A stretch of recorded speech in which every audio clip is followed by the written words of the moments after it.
Chapter 7.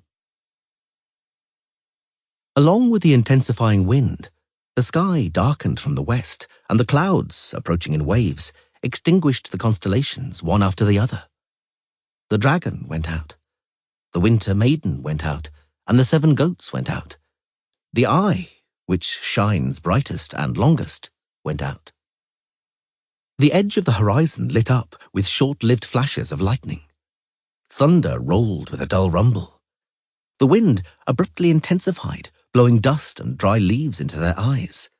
The unicorn neighed and sent a mental signal. Ciri understood immediately what he wanted to say. "There's no time to lose. Our only hope is in a quick escape to the right place and the right time. We must hurry, Star-Eye." "I am the Master of Worlds," she recalled. "I am of the elder blood. I have power over time and place. I am of Lara Doran's blood." Ihuarahuax neighed, urged them on. Kelpie echoed him with a long drawn-out snort. Ciri put on her gloves. "I'm ready," she said. A buzzing in her ears, a flash and brightness, and then darkness. The water in the lake and the early evening silence bore the curses of the Fisher King, who sat on his boat, jerking and tugging the line, trying to free a lure caught on the lake bottom. A dropped oar thudded. Nimu cleared her throat impatiently. Conwiramures turned away from the window and then bent over the etchings. One of the boards in particular caught her eye. A girl with windswept hair riding a black mare rearing up. Beside her, a white unicorn, also rampant, its mane blown around like the girl's. "I think that's the only fragment of the legend that historians have never quibbled about," commented the novice, unanimously regarding it as a fabrication and a fairy tale embellishment or a delirious metaphor. And painters and illustrators, spiting the scholars, took a liking to the episode. "Look, prithee, each picture is Ciri and the unicorn. What do we have here? Ciri and the unicorn on a cliff above a sea beach. And here, if you please, Ciri and the unicorn in a landscape like something from a drug-induced trance, at night beneath 2 moons. Nimu said nothing. In a word, Conwiramures tossed the boards onto the table. Everywhere it's Ciri and the unicorn. Ciri and the unicorn in the labyrinth of the worlds. Ciri and the unicorn in the abyss of times. Ciri and the unicorn, interrupted Nimu, looking at the window, at the lake, at the boat and the Fisher King thrashing around in it. Ciri and the unicorn emerged from nothingness like apparitions, suspended over some lake or other. And perhaps it's constantly the same lake, one that spans times and places like a bridge, at once different, but nonetheless the same. I beg your pardon? Apparitions. Nimu wasn't looking at her. Visitors from other dimensions, other planes, other places, other times. Apparitions that change someone's life. That also change their own life, their own fate, unbeknownst to them. For them it's simply another place. Not that place, not that time. Once again, one more time in a row, not that time. Nimu? Conwiramures interrupted with a forced smile. It's me who's the dream reader, let me remind you. I'm the expert on dream visions and oniroscopy. And all of a sudden, you begin to prophesy, as though you saw what you're talking about in a dream. The Fisher King, judging by the sudden intensity of his voice and his cursing, had failed to unhitch the lure, and the line had snapped. Nimu said nothing, and looked at the engravings, at Ciri and the unicorn. I really have seen in a dream what I've been talking about, she finally said very calmly. I saw it many times in my dreams, and once while awake. As it is known, the journey from Chuhos to Malbuk may in certain conditions take even 5 days, and since the letters from the Chuhos commander to Winrich von Kniprod, Grand Master of the Order, had without fail to reach the addressee no later than on the day of Pentecost. The knight, Heinrich von Schwelborn, didn't delay and set off the day after Sunday, Exaudi Domine, in order to travel peacefully and with no risk of being late, langsam aber sicher. The knight's attitude greatly pleased his escort, which consisted of 6 mounted crossbowmen commanded by Hasso Planck, a baker's son from Cologne. The crossbowmen and Planck were more accustomed to noble gentlemen who swore, yelled, urged and ordered them to gallop at breakneck speed, and afterwards, when they didn't make it in time anyway, put all the blame on the poor infantry by lying in a way unbefitting a knight, not to mention one from a religious military order. It was warm, though overcast. It drizzled from time to time, and the ravines were enveloped in fog. The hills, overgrown by lush greenery, reminded Sir Heinrich of his native Thuringia, his mother, and the fact that he hadn't had a woman for over a month. The crossbowmen riding at the rear were languidly singing a ballad by Walter von der Vogelweide. Hasso Planck was dozing in the saddle. Wer gute Frau a Liebe hat, der schämt sich aller Misetat. The journey was proceeding peacefully, and who knows, perhaps it would have been peaceful all the way, had Sir Heinrich not noticed the glistening surface of a lake down below around noon. And because the following day was Friday, and it behoved them to get in holy-day food in advance, the knight ordered his men to ride down to the water and look around for a fisherman's homestead. The lake was large, and there was even an island on it. No one knew its name, but it was probably called Holy Lake. In this pagan land, as if in mockery, every second lake was called Holy. Their horseshoes crunched on the shells lying on the shore. Fog hung over the lake, but it was obvious it was uninhabited. There was no sign of a boat, nor a net, nor any living soul. We'll have to search elsewhere, thought Heinrich von Schwelborn. And if not, too bad. We'll eat what we have in our saddlebags, even if that means smoked bacon. And in Malbork, we'll make our confession, the chaplain will demand a penance, and the sin will be absolved.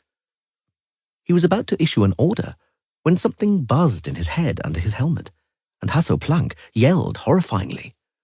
Von Schwelborn looked and was struck dumb, and crossed himself. He saw 2 horses, one white and the other black. A moment later, though, he noticed in horror that the white horse had a spirally twisted horn on its domed forehead. He also saw that a girl was sitting on the black, her ashen hair combed so as to obscure her cheek. The group apparition seemed not to be touching either the ground or the water. It looked as though it were suspended above the fog, trailing over the surface of the lake. The black horse neighed. "Whoops," said the girl with the grey hair quite distinctly. "Ihre Loche here, dear. Squeeze me." "Saint Ursula, oh my patron," mumbled Hasso, white as a sheet. The crossbowman froze open-mouthed and made the sign of the cross. Von Schwelborn also crossed himself, after which, with a trembling hand, he drew a sword from a scabbard strapped under his saddle flap. "Heilige Maria, Mutter Gottes," he roared. "Steh mir bei." That day, Sir Heinrich didn't shame his valiant ancestors, the von Schwelborns, including Dietrich von Schwelborn, who had fought bravely at Damietta, and was one of the few not to run away when the Saracens conjured up and set a demon on the Crusaders. After spurring his horse and having recalled his fearless forebear, Heinrich von Schwelborn charged the apparition among the fresh water mussels splashing up from under his horse's hooves. "For the Order and St. George!" The white unicorn reared up like a heraldic emblem. The black mare danced, and the girl was alarmed, it was clear at first glance. Heinrich von Schwelborn rode on. Who knows how it all would have ended if the fog hadn't suddenly been blown towards him, and the image of the strange group dissolved, disintegrating into a myriad of colours like a stained glass window smashed by a stone. And everything vanished. Everything. The unicorn, the black horse, and the strange girl. Heinrich von Schwelborn's steed rode into the lake with a splash, stopped, tossed its head, neighed, and ground its teeth on the bit. Hasso Planck, struggling to control his unruly horse, rode over to the knight. Von Schwelborn was huffing and puffing, almost wheezing, goggled-eyed like a fast-day fish. "On the bones of St. Ursula, St. Cordula, and all the 11,000 virgin martyrs of Cologne," Hasso Planck stammered out. "What was it, noble Herr Ritter? A miracle? A revelation?" "Teufelswerk," von Schwelborn grunted, only now blanching horrifyingly and chattering his teeth. Schwarze Magie, Zauberei, a damned pagan devilish matter. We ought to get out of here, sire, as quickly as possible. It's not far from Pelpling. Anything to get within the sound of church bells. Sir Heinrich looked back for the last time on a rise just outside the forest. The wind had blown away the fog, and the shining surface of the lake had grown dull and rippled in the places not obscured by the wall of trees. A great osprey circled above the water. Godless pagan land, muttered Heinrich von Schwelborn. Much work, much hardship and labour await us before the order of the Teutonic Knights will finally drive the devil from this nest of Slavs. Little horse, said Ciri reproachfully and sneeringly at once. I don't want to be intrusive, but I'm in a bit of a hurry to get back to my world. My friends and family need me. You know that, don't you? And first we end up by some lake with a ridiculous boar in checkered clothes, then run into a pack of filthy, yelling shaggy heads with clubs, and finally on a madman with a black cross on his cloak. They're the wrong times, the wrong places. Please, do try a bit harder, I beg you. Ihuarhuax neighed, nodded his horned head, and communicated something to her. A clever thought. Ciri didn't quite understand. She didn't have time to ponder, since the inside of her skull was filled with cool brightness. Her ears buzzed, and her nape tingled, and black and very soft nothingness engulfed her again. Nimu, laughing joyously, dragged the man by the hand. The two of them ran down to the lake, winding their way among the young birches and alders, among stumps and blown-down trees. After running onto the sandy beach, Nimu threw off her sandals, lifted up her dress, and splashed around in bare feet in the water by the shore. The man also took off his boots, but was in no hurry to enter the water. He removed his cloak and spread it out on the sand. Nimu ran over, threw her arms around his neck, and stood on tiptoes to kiss it. The man had to lean over a long way in any case. Not without reason was Nimu called Squirt. But now that she was 18 and was a novice of the magical arts, the privilege of using that epithet was exclusively reserved for her closest friends. And some men. The man, his mouth clamped on Nimu's, put his hand down the front of her dress. It moved fast after that. The two of them ended up on the cloak spread out on the sand. Nimu's dress up above her waist, her thighs powerfully gripping the man's hips, and her hands digging into his back. When he took her, too impatiently as usual, she clenched her teeth, but quickly caught up with him in excitement, drew level, and kept up with him. She was skilled. The man was uttering amusing sounds. Nimu observed fantastic shapes of the cumuli slowly gliding across the sky over his shoulder. Something rang as a bell submerged at the bottom of the ocean rings. There was a sudden buzzing in Nimu's ears. Magic, she thought. Turning her head, freeing herself from under the cheek and shoulder of the man lying on her. A white unicorn stood by the lakeshore, literally suspended above the surface. Beside it was a black horse, and in the saddle of the black horse was sitting... But I know that legend. The thought flashed through Nimu's head. I know that fairy tale. I was a child, a little child when I heard that tale. The wandering storyteller, the beggar Pogvist, had told it to her. The witch's Ciri, with a scar on her cheek. The black mare Kelpie. Unicorns. The land of the elves. The movements of the man, who hadn't noticed the phenomenon at all, became more and more urgent, and the sounds he was uttering more and more amusing. Whoops, said the girl on the black mare. Another mistake. It's not this place, not this time. And what's more, I see it's a bad time. I'm sorry. The image blurred and shattered, as painted glass shatters, suddenly fell to pieces, disintegrated in a rainbow-coloured twinkling of sparkles, gleaming and gold. And then all of it vanished. No! Screamed Nimu. No! Don't disappear! I don't want you to go! She straightened her knees and tried to free herself from under the man, but she could not. He was stronger and heavier than her. The man groaned and moaned. Oh, Nimu, oh. Nemo screamed and dug her teeth into his shoulder. They lay on his sheepskin coat, quivering and hot. Nemo looked at the lake shore, at the caps of foam whipped up by the waves, at the reeds bent over by the wind, at the colourless, hopeless void. The void left by the disappearing legend. A tear trickled down the novice's nose. "Nemo, is something the matter?" "Yes." She cuddled up to him, but carried on looking at the lake. Don't say anything. Hold me, and don't say anything." The man smiled proudly. "I know what happened," he said boastfully. "Did the earth move?" Nemo smiled sadly. "Not just the earth," she replied after a moment's silence. "Not just the earth." A flash. Darkness. The next place. The next place was tenebrous, baleful and foul. Ciri involuntarily hunched over in the saddle, shaken, both in the literal and the metaphorical sense of the term. For Kelpie's horseshoes had thudded against something as painfully hard, flat and unyielding as rock. After a long time of gliding in very soft limbo, the impression of hardness was so astonishing and unpleasant that the mare neighed and suddenly lunged aside, beating out a staccato rhythm on the ground that made Ciri's teeth chatter.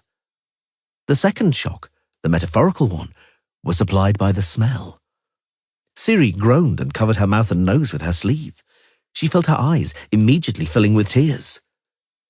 All around rose a sour, acrid, thick and glutinous stench, a smell of burning both choking and dreadful, impossible to define, resembling nothing Ciri had ever smelled. It was, she was certain of it, the stench of decay, a corpse-like reek of final degradation and degeneration, the odour of disintegration and destruction. In addition, there was the impression that whatever was decaying hadn't smelled any more pleasantly when it was alive, not even when it had been in its salad days. She bent over in a nauseous reflex she was unable to control. Kelpie snorted and shook her head, contracting her nostrils. The unicorn, which had materialized beside them, leaned back on his haunches, jumped up and kicked. The hard ground answered with a shock and a loud echo. All around was the night, the dark and filthy night, muffled by the sticky and reeking tatters of darkness. Ciri glanced upwards, searching for the stars, but there was nothing above her, only an abyss, lit up in places by an indistinct red glow like a distant fire. "Whoops," she said and grimaced, feeling the sour and rotten mist settling on her lips. "Yuck! Not this place. Not this time, under no circumstances." The unicorn snorted and nodded his head, his horn describing a short and dynamic arc. The ground, grinding beneath Kelpie's hooves, was rock, but strange, unnaturally smooth, emitting an intensive stench of burning and dirty ash. It took some time for Ciri to realize that what she was looking at was a road. She had had enough of that unpleasant and annoying hardness. She guided the mare to the side of the road, marked by something that had once been trees, but were now hideous and naked skeletons. Corpses hung with shreds of rags, quite like the remains of rotten shrouds. The unicorn gave a warning by neighing and sending a mental signal. Too late. Just beyond the strange road and the dead trees, a heap of scree began, and further away at its edge, a steep slope running downwards almost a precipice. Ciri yelled, stuck her heels into the sides of the mare as she slipped down. Kelpie jerked, crushing whatever the heap was made of under her hooves. And it was waste, mostly some kind of strange pots. The vessels didn't crumble under the horseshoes, didn't crunch, but burst repulsively softly and stickily like great fishes' bladders. Something squelched and gurgled, and the odour belching forth almost knocked Ciri from the saddle. Kelpie, neighing wildly, trampled through the rubbish dump, struggling back upwards towards the road. Ciri, choking from the stench, grabbed the mare's neck. They managed to get up, and greeted the weird road's disagreeable hardness with joy and relief. Ciri, trembling all over, looked down onto the rubbish dump, which ended in a black lake filling the bottom of the basin. The surface of the lake was lifeless and gleaming, as it wasn't water, but solidified pitch. Beyond the lake, beyond the rubbish dumps, the piles of ash and heaps of cinders, the sky was red from distant glows and was marked by trails of smoke. The unicorn snorted. Ciri was about to wipe her watering eyes with her cuff when she suddenly noticed that her entire sleeve was covered in dust. The flecks of dust also covered her thighs, the pommel of her saddle, and Kelpie's mane and neck. The stench was stifling. "Disgusting," she muttered. "Repulsive. I feel like I'm sticky all over. Let's get out of here. Let's get out of here with all haste, little horse." The unicorn pricked up his ears and snorted. "Only you can make it happen. Act. Me? All alone? Without your help?" The unicorn nodded his horned head. Ciri scratched her head, sighed, and shut her eyes. She focused. At first, there was only disbelief, resignation, and fear. But a cool brightness, the brightness of knowledge and power, quickly came over her. She had no idea where the knowledge and power were coming from, where their roots and source originated.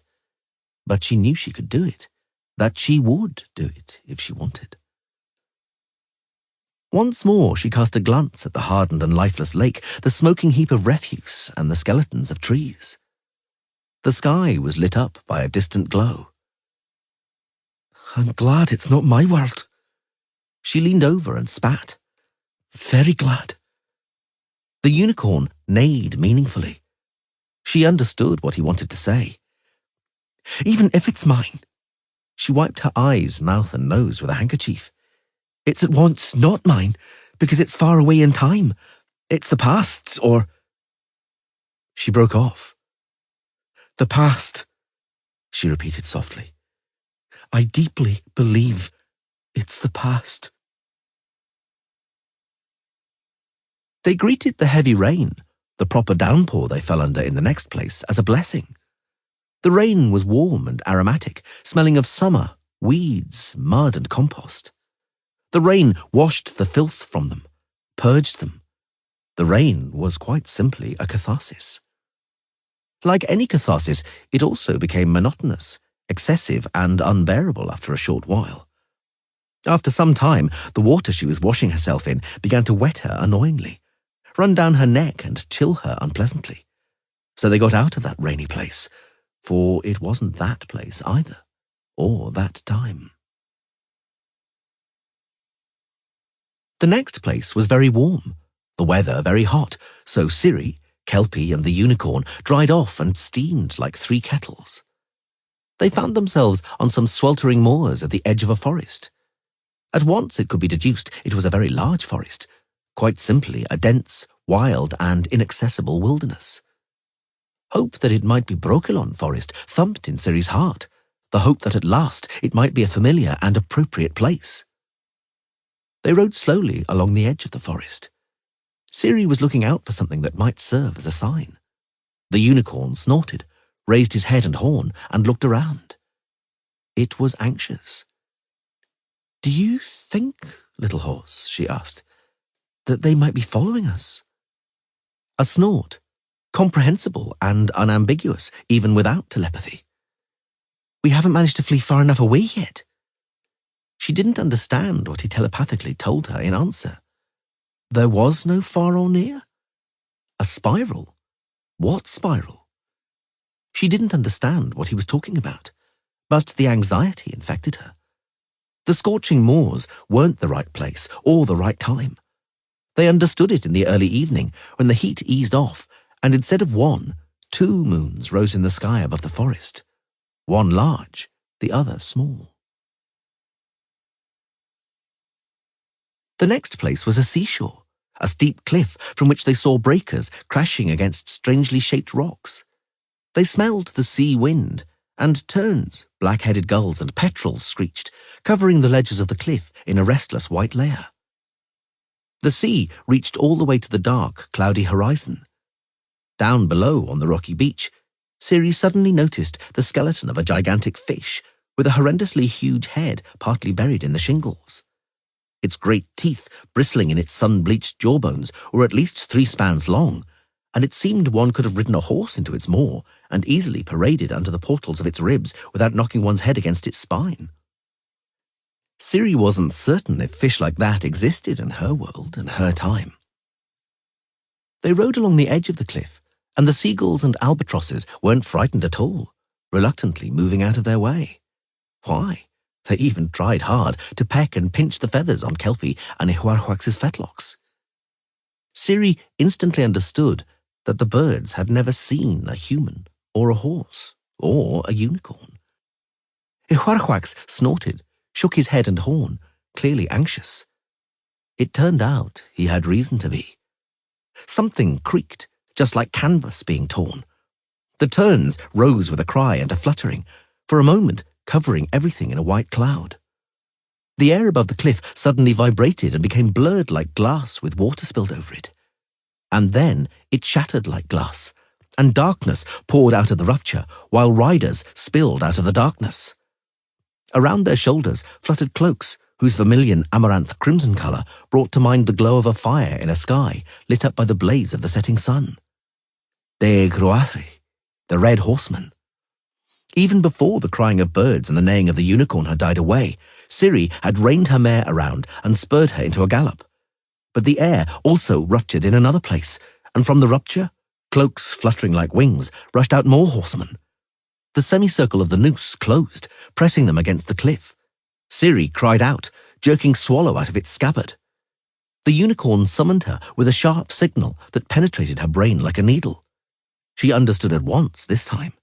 He was showing her the way, a gap in the circle. He meanwhile reared up, neighed piercingly, and charged at the elves with his horn lowered menacingly. "Little horse! Save yourself, Star-Eye. Don't let them catch you." She pressed herself against Kelpie's mane. 2 elves barred her way. They had lassos, nooses on long shafts. They tried to throw them over Kelpie's neck. The mare nimbly twisted her head out of reach of one, but didn't slow her gallop for a second. Ciri severed the other noose with a single flourish of her sword and urged Kelpie with a cry to run quicker. The mare flew like a hurricane. But others were now hard on their heels. She could hear their cries, the thud of their hooves, the flapping of their cloaks. What about Little Horse? She thought. What have they done to him? There was no time for reflection. The unicorn was right. She couldn't let them capture her again. She had to dive into space, hide, and lose herself in the labyrinth of places and times. She focused, sensing with horror that all she had in her head was a void and a strange, ringing, quickly growing hubbub. They're casting a spell on me, she thought. They want to beguile me with witchcraft. Over my dead body. Spells have a range. I won't let them get close to me. Run, Kelpie! The black mare stuck out her neck and flew like the wind. Ciri flattened herself on her neck to minimize air resistance. The cries from behind her back, a moment earlier still loud and dangerously close, faded, drowned out by the screaming of frightened birds. Then they became harder and harder to make out. Remote. Kelpie flew like a hurricane. So fast the sea wind howled in her ears. A note of fury sounded in the distant shouts of the pursuers.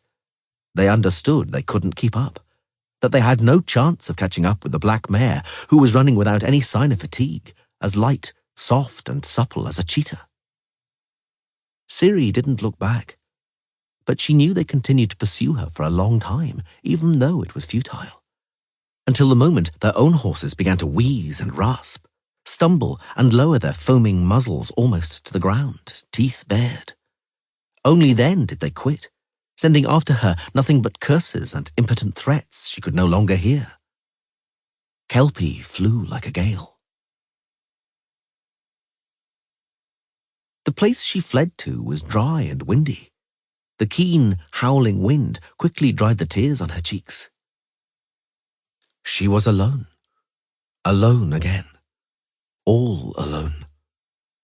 A wanderer. a permanent vagabond, a sailor lost on the boundless sea among the archipelago of places and times. A sailor losing hope. The gale whistled and howled, rolling balls of dried weeds over the cracked earth. The gale dried her tears. Inside her skull, cool lucidity. In her ears, a buzzing, a monotonous buzzing like from the twisted interior of a sea conch. A tingling in her nape, black and very soft nothingness. A new place, another place, an archipelago of places. "This night," said Nimu, wrapping herself up in a fur, "will be a good night. I sense it." Conwyrmur didn't comment, although she had already heard similar assurances a good few times. For it wasn't the first evening they had sat on the terrace, the lake blazing with a sunset in front of them, and behind them the magical looking-glass and magical tapestry. The curses of the Fisher King reached them from the lake, multiplied by the echo rolling across the water. The Fisher King was often in the habit of using vivid language to emphasize dissatisfaction with his angling failures, the unsuccessful strikes, plays, landings, and other techniques he used. It had gone particularly badly that evening, judging from the strength and repertoire of the oaths. "Time," said Nimu, "has neither a beginning nor an end. Time is like the serpent Ouroboros, which bites its own tail with its teeth. Eternity is hidden in every moment, and eternity consists of the moments that create it. Eternity is an archipelago of moments. You may sail through that archipelago, although navigation is very difficult, and it is dangerous to get lost. It's good to have a lighthouse whose light can guide you. It's good to be able to hear someone calling among the fog." She fell silent for a while. "How does the legend that interests us end? It seems to us, to you and me, that we know how it ends. But Ouroboros is still grasping its own tail in its teeth. Yes, how the legend ends is being settled now, at this moment. The ending of the legend will depend on whether and when the sailor lost among the archipelago of moments sees the lamp of the lighthouse, if she hears the calling." A curse, a splash, and the banging of oars in the rowlocks could be heard from the lake. "It will be a good night tonight, the last before the summer solstice. The moon is getting smaller. The sun is passing from the third to the fourth house, to the sign of the goatfish. The best time for divination. The best time. Focus, Conwyrmurs." Conwyrmurs, as so many times before, obediently focused, slowly entering a state close to a trance. "Search for her," said Nimu. "She is somewhere among the stars, among the moonlight, among the places. She is there. She is awaiting help. Let's help her, Conwyrmurs." Concentration. Fists at her temples. A buzzing in her ears as though from the inside of a conch. A flash, and abruptly soft and black nothingness. There was a place where Ciri saw burning pyres. The women, bound by chains to stakes, howled wildly and horrifyingly for mercy, and the crowd gathered around, roared, laughed, and danced. There was a place where a great city was burning, roaring with fire and bursting with flames from collapsing roofs, and black smoke hooded the whole sky. There was a place where enormous two-legged lizards fought one another, and garish blood gushed from beneath fangs and claws. There was a place where hundreds of identical white windmills threshed the sky with their slender sails. There was a place where hundreds of snakes hissed and squirmed on stones, scraping and rustling their scales. There was a place where there was darkness, and in the darkness voices, whispers, and terror. There were even more places, but none of them was the right one. She was finding moving from place to place so easy that she began to experiment. One of the few places she wasn't afraid of was those warm moors at the edge of the wild forest above which 2 moons rose. Calling forth in her memory the sight of those moons and repeating in her mind what she wanted, Ciri focused, strained, and plunged into the nothingness. She succeeded at the second attempt. Now encouraged, she decided to attempt an even more daring experiment. It was obvious that aside from places, she also visited times. Visagota had talked about that, as had the elves, and the unicorns had mentioned it. Why, she had managed, albeit unwittingly, to do it before. When she had been wounded in the face, she had escaped from her persecutors into time, jumped forward 4 days, and then Visagota couldn't account for those days. Nothing added up for him. Perhaps that was her chance. A leap into time? She decided to try. The burning city, for example, couldn't be burning permanently, could it? And if she were to get there before the fire, or after it? She landed almost in the center of the fire, scorching her eyebrows and eyelashes and arousing horrendous panic amongst the victims of the fire fleeing from the blazing city. She escaped to the friendly moors. It probably wasn't worth taking a risk like that, she thought. The devil only knows how it might end. I do better with places, so I'll stick to places. Let's try to get to places. Familiar places, ones I remember well, and ones I have pleasant associations with. She began with the temple of Melitele, imagining the gate, the building, the grounds and the workshop, the novices' dormitory, and the rooms where Yennefer lived. She concentrated with her fists against her temples, evoking in her memory the faces of Nenneker, Euronid, Katya, and Yola II. Nothing came of it. She found herself in some swamps, shrouded in mist and swarming with mosquitoes, resounding with the whistling of turtles and the deafening croaking of frogs. She tried in turn, with no better result, Caer Moran, the Isles of Skellige, and the banks in Gorsvelen, where Fabio Sachs worked. She didn't dare to try Sintra, knowing that the city was occupied by Nilfgaardians. Instead, she tried Vicima, the city where she and Yennefer used to go shopping. Eorhenius Krantz, sage, alchemist, astronomer, and astrologer, fidgeted on a hard stool with his eye stuck to the eyepiece of a telescope. The comet of great size and power, which it had been possible to observe in the sky for almost a week, merited observation and research. A comet like that, as Eorhenius Krantz knew, with a fiery red tail, usually heralded great wars, conflagrations, and massacres. Now, to tell the truth, the comet had been a bit late with its prophecy, because the war with Nilfgaard was well underway, and one could already have prophesied conflagrations and massacres correctly, without hesitation, for not a day went by without them. Eorhenius Krantz, who was familiar with the movements of heavenly bodies, was, however, hoping to calculate when, in how many years or centuries, the comet would appear again, announcing another war, which, who knows, it would perhaps be possible to prepare for better than the present one. The astronomer stood up, massaged his backside, and went to relieve his bladder from the terrace through the small balustrade. He always pissed straight from the terrace onto a bed of peonies, not caring at all about the housekeeper's reprimands. It was quite simply too far to the privy. Wasting time walking a long way to relieve himself bore the risk of the loss of valuable reflections, which no scholar could afford to do. He stood by the balustrade and undid his trews, looking at the lights of Vicima reflected in the lake.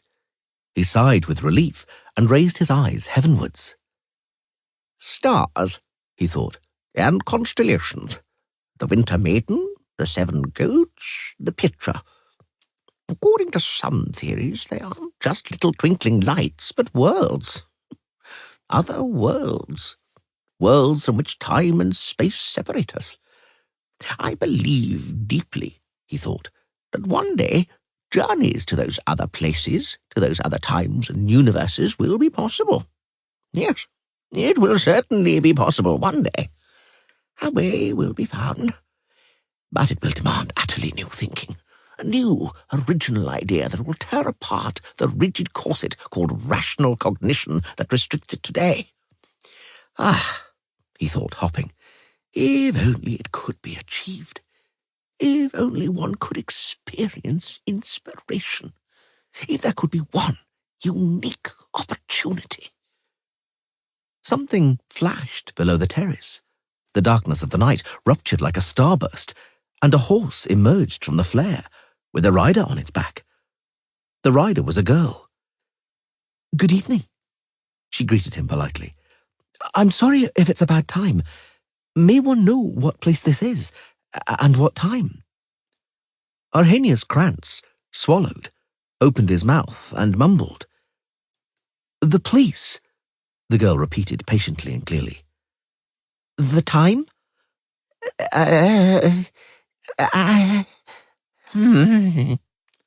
The horse snorted. The girl sighed. "Well, it must be the wrong place again. The wrong place, the wrong time. But answer me, fellow, with at least one comprehensible word, for I can't be in a world where people have forgotten articulate speech." One little word? Then bugger you stupid old goat," said the girl, and vanished, along with the horse. Arrhenius Krantz closed his mouth. He stood for a while by the balustrade, staring into the night, at the lake and the distant lights of Vichima reflected in it. Then he buttoned up his trousers and returned to his telescope. The comet swiftly flashed across the sky.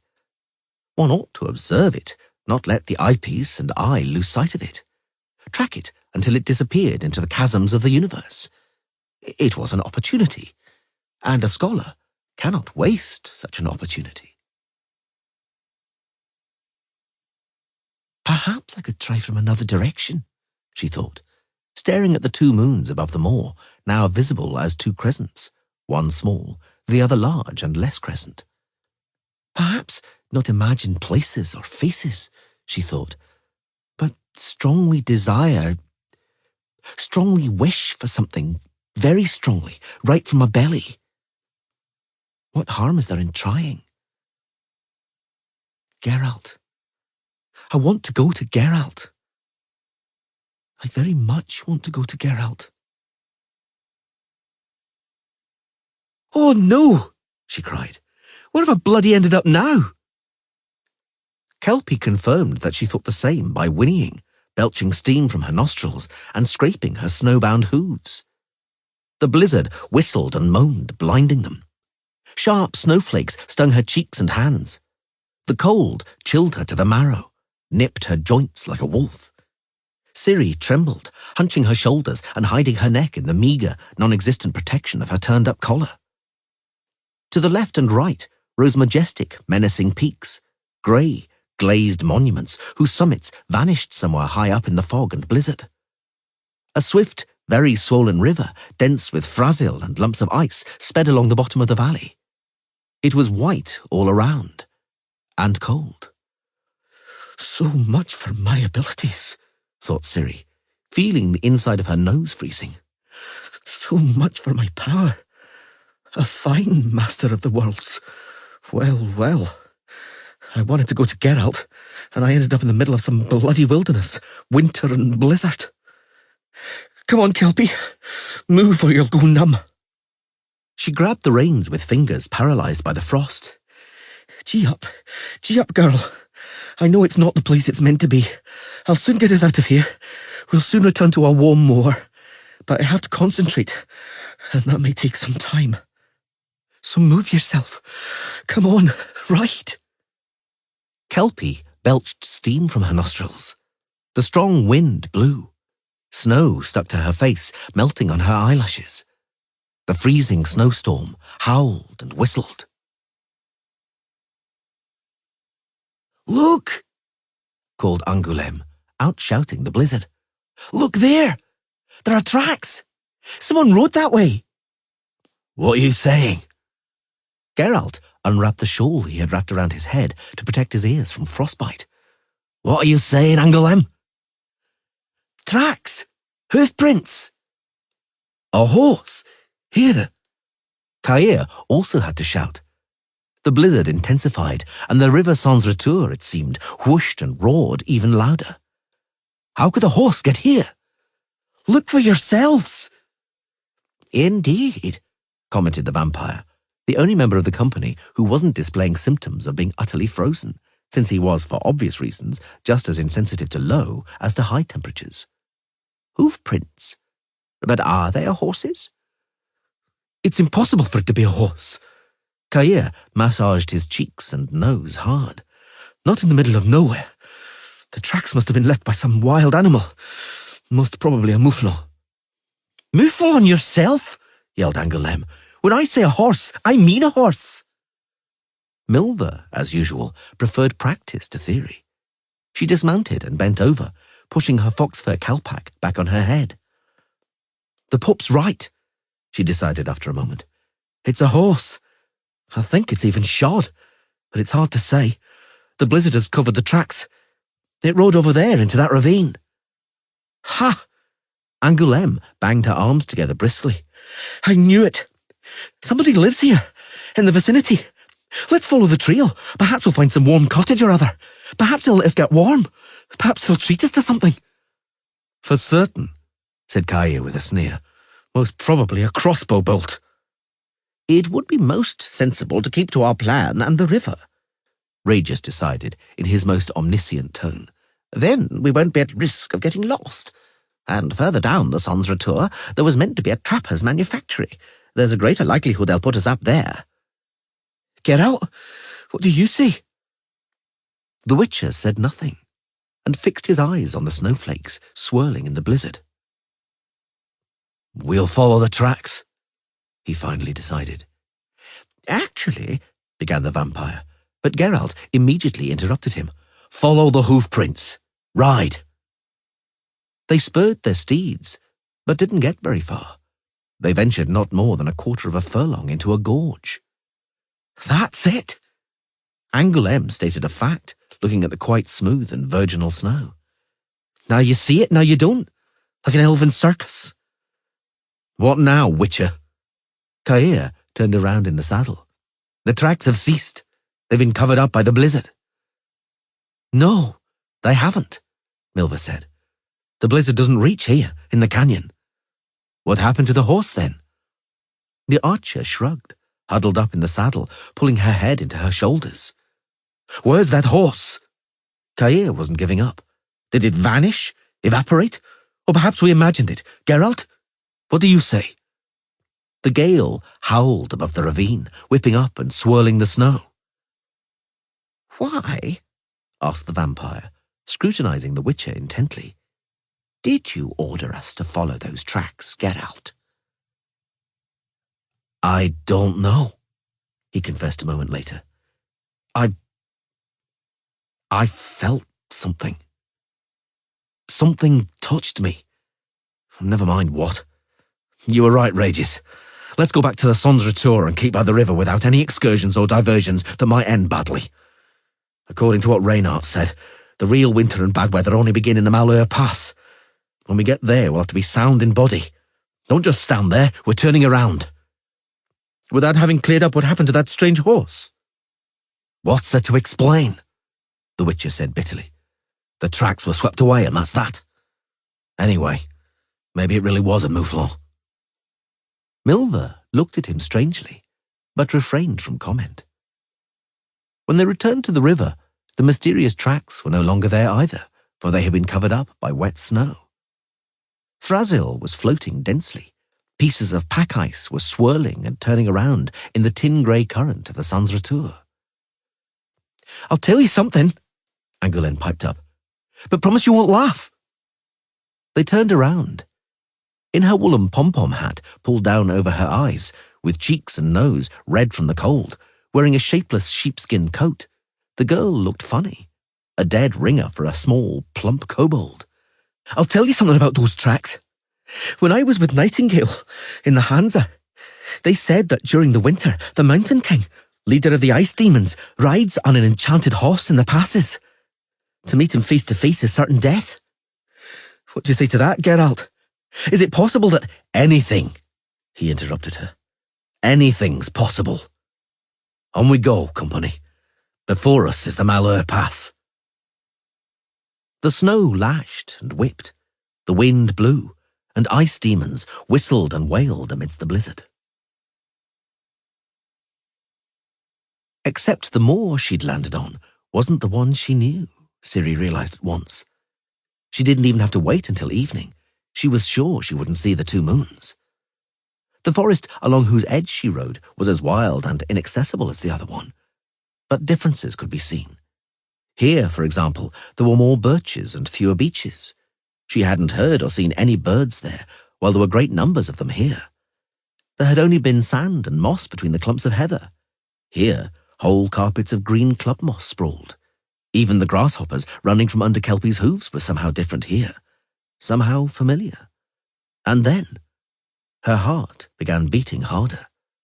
She saw a track, overgrown and neglected, leading into the forest. Ciri looked around carefully and made sure the strange track didn't go any further, that it ended here, that it didn't lead to the forest, but from it or through it.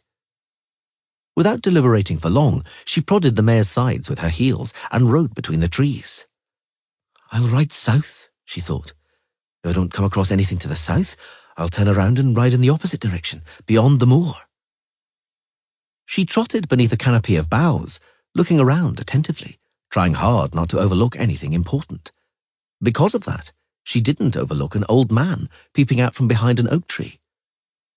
The old man, who was very short but not at all stooped, was dressed in a linen shirt and trews made from the same material. On his feet he had huge and very funny-looking bast slippers. In one hand he held a gnarled stick, and in the other a wicker basket. Ciri couldn't see his face precisely, for it was hidden by the frayed and drooping brim of a straw hat, from under which protruded a sunburnt nose and a tangled grey beard. "Fear not," she said. "I won't do you any harm." The grey-bearded man shifted his weight from one foot to the other and removed his hat. He had a round face flecked with liver spots, ruddy and not very wrinkled, thin eyebrows, and a small and very receding chin. His long grey hair was tied up on his nape in a queue, but the top of his head, meanwhile, was completely bald, as yellow and shiny as a pumpkin. She saw him looking at her sword, at the hilt extending above her shoulder. "Don't be afraid," she repeated. "No, oh," he said, mumbling a little. "Oh, my young maiden.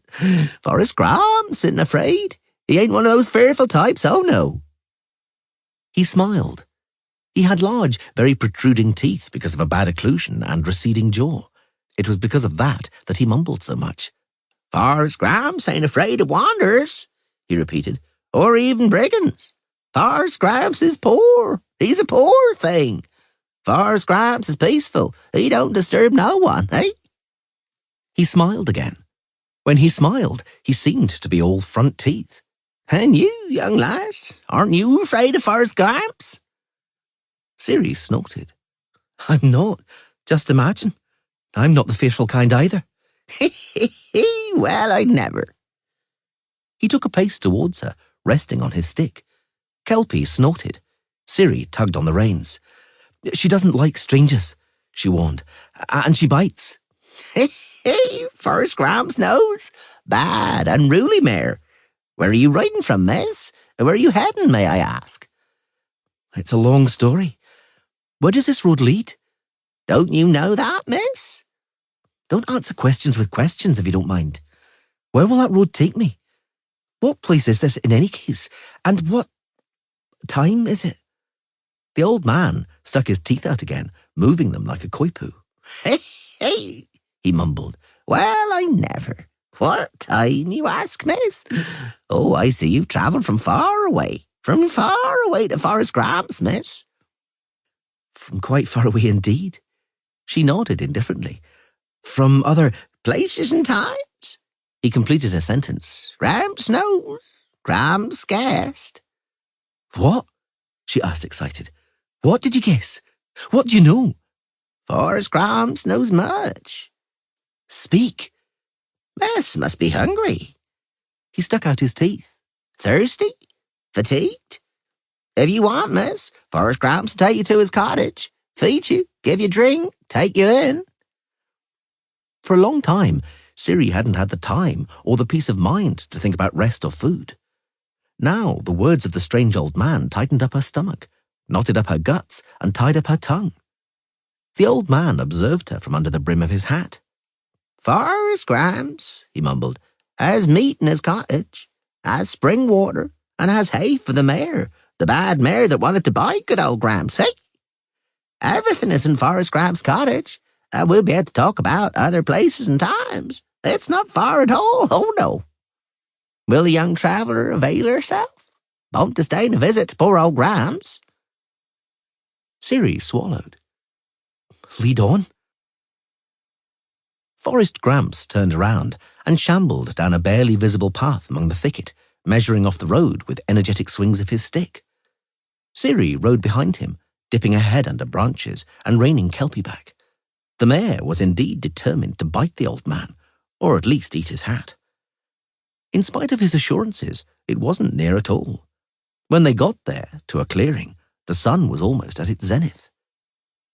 Gramps' cottage turned out to be a picturesque shack on stilts, with a roof that had clearly often been patched up using whatever happened to be to hand. The shack's walls were covered with hides resembling pigskin. In front of the cottage, there was a wooden construction shaped like a gallows, a low table, and a chopping stump with an axe stuck in it. Behind the cottage was a hearth made of stones and clay, with a large blackened cauldron on it. "This is Forest Grams' home," the old man indicated with his stick, not without pride. "Forest Grams lives here. He sleeps here. He cooks victuals here, should he have something to cook. It's a hardship, a severe hardship to get victuals in the forest. Does Miss Wanderer like pearl barley?" "She does." Ciri swallowed again. "She likes everything." "With a bit of meat? With some grease? With scratchings?" "Mm-hmm." "And it don't look," Gramps shot her an appraising glance, "that Miss has lately tasted meat and scratchings often. Oh no. You're skinny, Miss, skinny. Skin and bones. And what's that behind your back, Miss?" Ciri looked around, taken in by the oldest and most primitive trick in the book. A terrible blow of the gnarled stick caught her right in the temple. Her reflexes helped only in that she raised her arm and her hand partly cushioned a blow capable of smashing her skull like an egg. But in any case, Ciri ended up on the ground, stunned, bewildered, and completely disorientated. Gramps, grinning, leapt at her and struck her again with the stick. Ciri once again managed to shield her head with her hands, with the result that both flopped down inertly. The left one was definitely injured, the metacarpals probably shattered. Gramps, leaping forward, attacked from the other side and whacked her in the stomach with his stick. She screamed, curling up into a ball. Then he stooped on her like a hawk, turned her over face downwards, and pinned her down with his knees. Ciri tensed up, kicked back hard, missing, then delivered a vicious blow with her elbow, this time hitting the target. Gramps roared furiously and smashed her in the back of the head with his fist so powerfully she lurched face first into the sand. He seized her by the hair on her nape and pressed her mouth and nose against the ground. She felt herself suffocating. The old man kneeled on her, still pressing her head against the ground, tore the sword from her back and cast it aside. Then he began to fiddle with his trousers. He found the buckle and unfastened it. Ciri howled, choking and spitting sand. He pushed her down harder, immobilizing her, entangling her hair in his fist. He tore her trousers off her with a powerful tug. "Hey," he mumbled, wheezing, "and hasn't Gramps got a nice bit of stuff? Oh, Gramps hasn't had one like this for a long, long time." Ciri, feeling the repulsive touch of his dry, claw-like hand, yelled with her mouth full of sand and pine needles. "Lie still, miss." She heard him slavering, kneading her buttocks. "Gramps isn't as young as he was. Not right away, slowly. But never fear. Gramps will do what's to be done. And then Gramps will eat his fill. Hey, his fill, lavishly." He broke off, roared and squealed. Feeling that his grip had eased off, Ciri kicked, jerked, and leapt up like a spring, and saw what had happened. Kelpie, creeping up noiselessly, had seized Forest Gramps in her teeth by his cue and almost lifted him into the air. The old man howled and squealed, struggled, kicked, and wriggled his legs, finally managing to tear himself free, leaving the long grey lock of hair in the mare's teeth. He tried to grab his stick, but Ciri kicked it out of range of his hands. She was about to treat him to another kick where he deserved it, but her movements were hindered by her trousers being halfway down her thighs. Gramps made good use of the time it took her to pull them up one-handed. He was by the stump in a few bounds and jerked the axe from it, driving the determined Kelpie away with a swing. He roared, stuck out his awful teeth, and attacked Ciri, raising the axe to strike. "Gramps is gonna fuck you, miss," he howled wildly. "Even if Gramps has to chop you up into pieces first. It's all the same to Gramps if you're in one piece or in portions." She thought she'd cope with him easily. After all, he was a decrepit old geezer. She was very much mistaken. In spite of his enormous slippers, he jumped like a spinning top, hopped like a rabbit, and swung the axe with the bent handle like a butcher.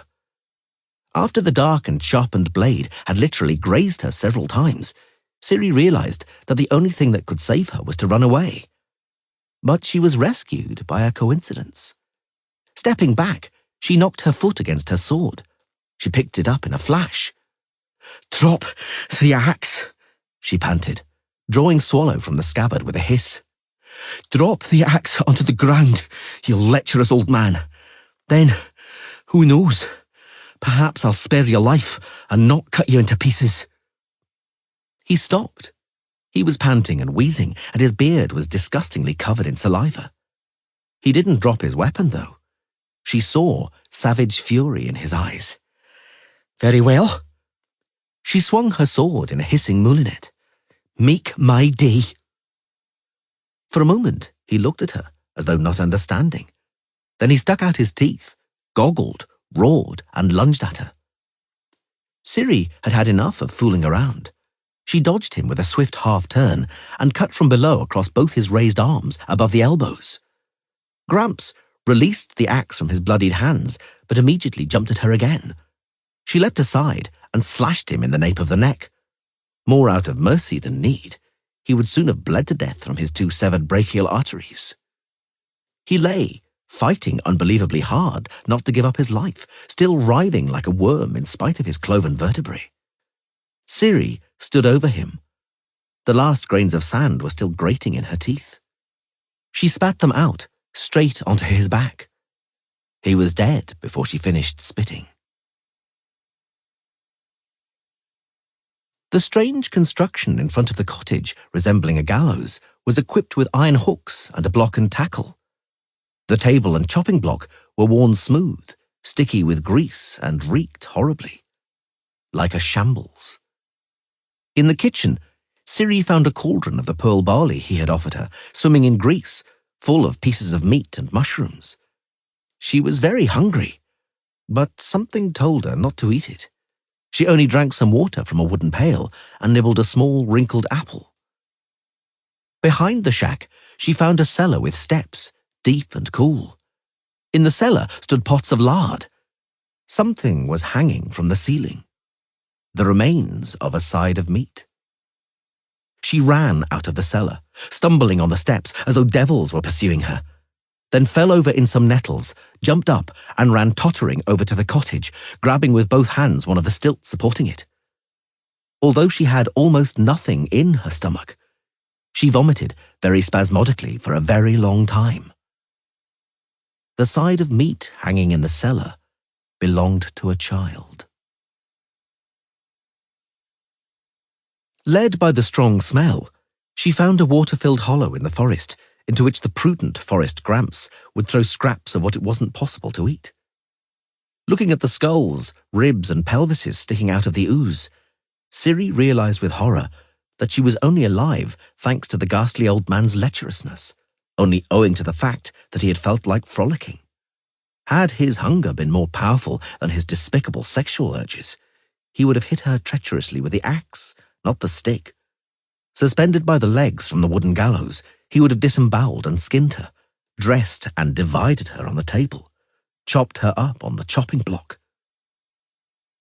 Although she was unsteady on her feet from giddiness, and her left hand was swollen, and pain was shooting through it, she dragged the corpse to the hollow in the forest and pushed it into the stinking slime among the bones of his victims. She returned, covered up the entrance to the cellar with branches and twigs, and the yard and entire small holding with brushwood. Then she meticulously set fire to it all from 4 sides. She only rode away once it had thoroughly caught fire, when the fire was raging and roaring satisfactorily, when she was certain that no rain showers would interfere with all traces of that place being obliterated. Her hand wasn't in such bad shape. It was swollen. Indeed, it hurt awfully, but probably no bones were broken.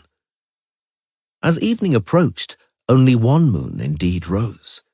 But somehow, strangely, Ciri didn't feel like considering this world hers, nor staying in it longer than need be. "It'll be a good night tonight," murmured Nimue. "I can sense it." Conwiramur sighed. The horizon blazed gold and red. There was a stripe of the same colour on the lake from the horizon to the island. They sat in armchairs on the terrace, with the looking-glass in the ebony frame and the tapestry depicting the old castle hugging a rock wall behind them, looking at themselves in the mountain lake. How many evenings, thought Conwiramur, how many evenings have we sat like this until dusk has fallen, and later, in the dark, without any results, just talking? It was getting cool. The sorceress and the novice covered themselves with furs. From the lake they heard the creaking of the rowlocks of Fisher King's boat, but they couldn't see it. It was obscured by the brilliance of the sunset. I quite often dream, Conwiramur returned to their interrupted conversation, that I'm in an icy wasteland, where there's nothing but the white of the snow and mounds of ice glistening in the sun. And there's a silence ringing in the ears, an unnatural silence. The silence of death.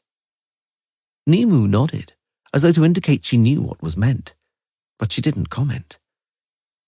"Suddenly," continued the novice, "suddenly I feel I can hear something, that I feel the ice tremble beneath my feet. I kneel down, rake aside the snow. The ice is as transparent as glass, as in some clear mountain lakes, when the pebbles at the bottom and the fish swimming can be seen through a layer 2 yards thick. In my dream, I can also see, although the layer of ice is dozens or perhaps hundreds of yards thick. It doesn't stop me seeing and hearing people calling for help. At the bottom, deep beneath the ice, is a frozen world." Nimue didn't comment this time either. "Of course, I know what the source of that dream is," continued the novice. "Eithlinna's prophecy, the infamous white frost, the time of frost and the wolfish blizzard. The world dying among the snows and ice, in order, as the prophecy says, to be born again centuries later, cleansed and better." "I believe deeply," said Nimue softly, "that the world will be born again. Whether into something better, not particularly." "I beg your pardon?" "You heard me. Didn't I mishear? Nimue, the white frost has already been prophesied thousands of times. Every time the winter is severe, it's been said that it has come. Right now, even children don't believe that any winter is capable of endangering the world." "Well, well, children don't believe. But I, just imagine, do." "Based on any rational premises?" asked Conwiramus with a slight sneer, "or only on a mystical faith in the infallibility of elven predictions?" Nimue said nothing for a long while, picking at the fur she was draped in. "The earth," she finally began in a slightly sermonizing tone, "has a spherical shape and orbits the sun. Do you agree with that? Or perhaps you belong to one of those fashionable sects that try to prove something utterly different?" "No, I don't. I accept heliocentrism, and I agree with the theory of the spherical shape of the earth." "Excellent. You are sure then to agree with the fact that the vertical axis of the globe is tilted at an angle, and the path of the earth around the sun doesn't have the shape of a regular circle, but is elliptical?" "I learned about it, but I'm not an astronomer, so..." "You don't have to be an astronomer. it's enough to think logically. The Earth circles the Sun in an elliptical-shaped orbit, and so, during its revolution, sometimes it's closer and sometimes further away. The further the Earth is from the Sun, the colder it is on it. That must be logical. And the less the world's axis deviates from the perpendicular, the less light reaches the northern hemisphere. That's also logical. Both those factors, I mean the ellipticalness of the orbit and the degree of tilt of the world's axis, are subject to changes, as can be observed, cyclical ones. The ellipse may be more or less elliptical, that is, stretched out and elongated, and the Earth's axis may be less or more tilted. Extreme conditions, as far as climate is concerned, are caused by a simultaneous occurrence of the two phenomena, the maximum elongation of the ellipse and only an insignificant deviation of the axis from the vertical. The Earth, orbiting the Sun, receives very little light and heat at the aphelium, and the polar regions are additionally harmed by the disadvantageous angle of tilt of the axis. Naturally, less light in the northern hemisphere means the snow lies longer. White and shining snow reflects sunlight. The temperature falls even more. The snow lies even longer because of that. It doesn't melt at all in greater and greater stretches, or only melts for a short time. The more snow and the longer it lies, the greater the white and shining reflective surface. I understand. The snow's falling. It's falling, and there's more and more of it. So observe that masses of warm air drift with the sea currents from the south, which condense over the frozen northland. The warm air condenses and falls as snow. The greater the temperature differences, the heavier the falls. The heavier the falls, the more white snow that doesn't melt for a long time, and the colder it is. The greater the temperature difference, and the more abundant the condensation of the masses of air, I understand. The snow cover becomes heavy enough to become compacted ice, a glacier, on which, as we now know, snow continues to fall, pressing it down even more. The glacier grows. It's not only thicker and thicker, but it spreads outwards, covering greater and greater expanses, white expanses, reflecting the sun's rays. Conwirramures nodded, becoming colder, colder and even colder. The white frost prophesied by Islena. But is a cataclysm possible? Is there really a danger that the ice that has lain in the north forever will all of a sudden flow south, crushing, compressing and covering everything? How fast does the ice cap spread at the pole? A few inches annually? As you surely know, said Nimu, eyes fixed on the lake. The only port in the Gulf of Praxida that doesn't freeze is Pont Vanis. Yes, I'm aware. Enriching your knowledge, 100 years ago, none of the Gulf's ports used to freeze. 100 years ago, there are numerous accounts of it. Cucumbers and pumpkins used to grow in Talgar, and sunflowers and lupins were cultivated in Cairngorm. They aren't cultivated now, since their growth is impossible. It's simply too cold there.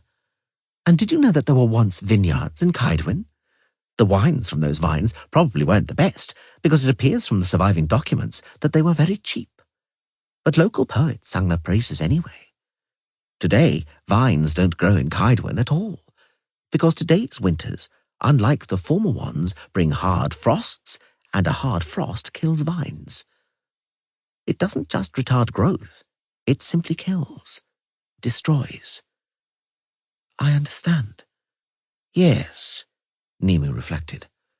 What more is there to add? Perhaps that it snows in Talgar in the middle of November and drifts south at a speed of more than 50 miles a day. That at the end of December and the beginning of January, snowstorms occur by the Alba, where still 100 years ago snow was a sensation. And that every child knows that the snows melt and the lakes thaw in April in our region, don't they? And every child wonders why that month is called April. The opening. Didn't it surprise you? Not especially, admitted Conwirramures. Anyway, at home in Vicovaro, we didn't say April, but Falsbloom, or in the Elven, Birka. But I understand what you're implying. The name of the month comes from ancient times when everything really did bloom in April. Those distant times are all 120 years ago. That's virtually yesterday, girl. Eithlina was absolutely right. Her prophecy will be fulfilled.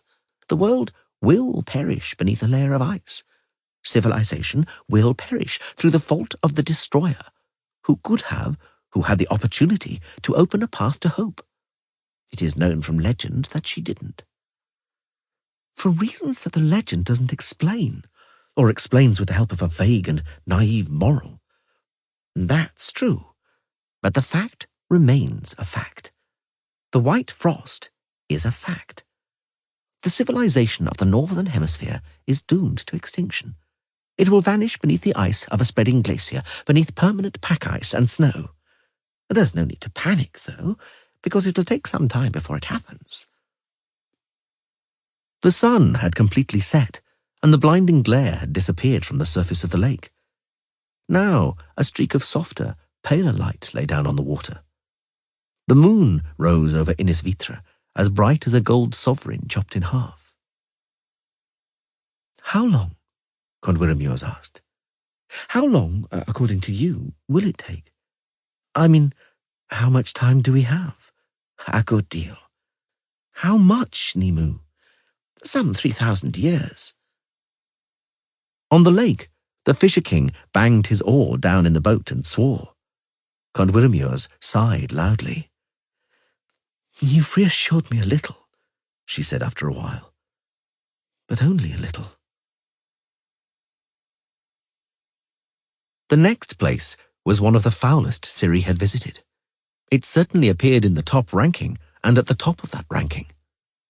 It was a port channel. She saw boats and galleys by jetties and posts, saw a forest of masts, saw sails sagging heavily in the still air.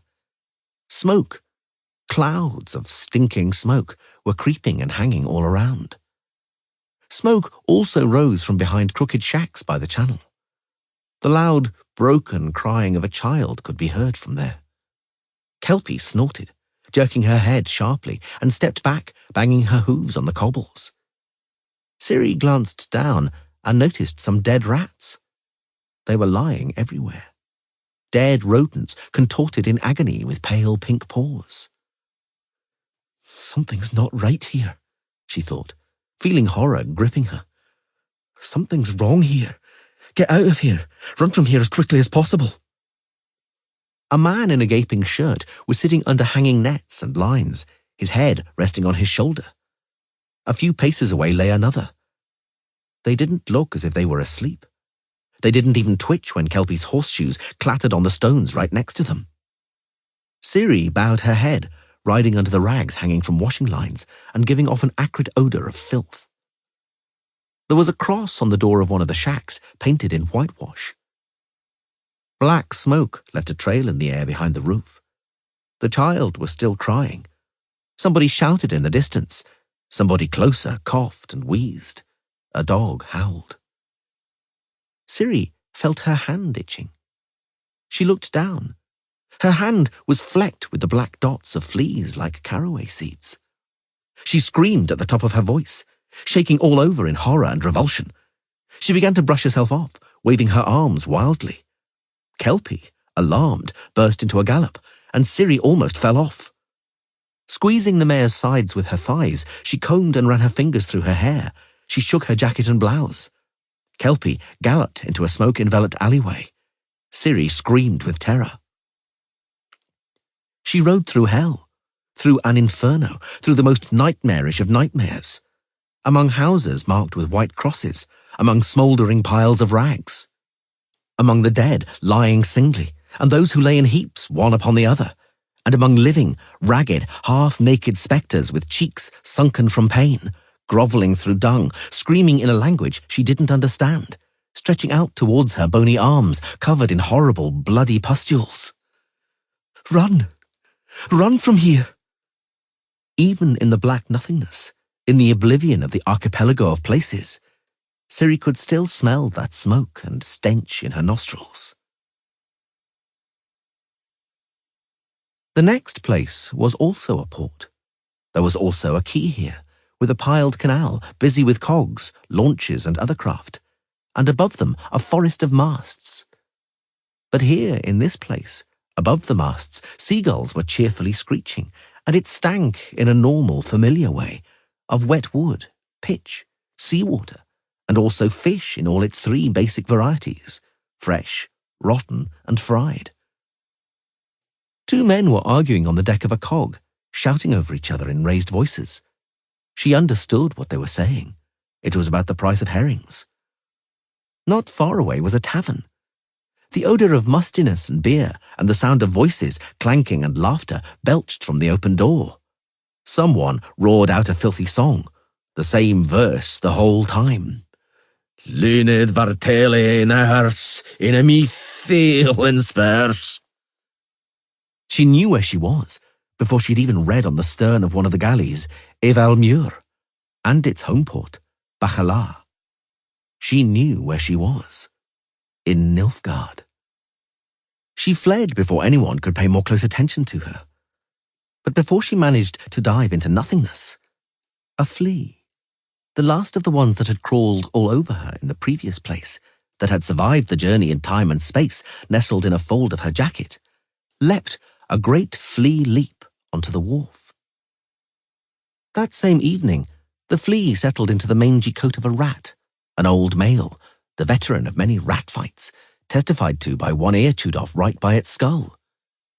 That same evening, the flea and the rat embarked on a ship, and the next morning set sail on a voyage, on a barge, old, neglected, and very dirty.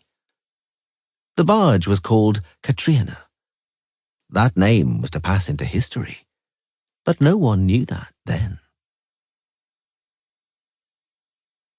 The next place, difficult though it was to believe, was a truly astonishingly idyllic scene. A thatched tavern grown over with wild vines, ivy and sweet peas stood among hollyhocks by a peaceful lazy river flowing among willows, alders and oaks bent over the water, right beside a bridge connecting the banks with its elegant stone arch. A sign with gilded letters on it swung over the porch.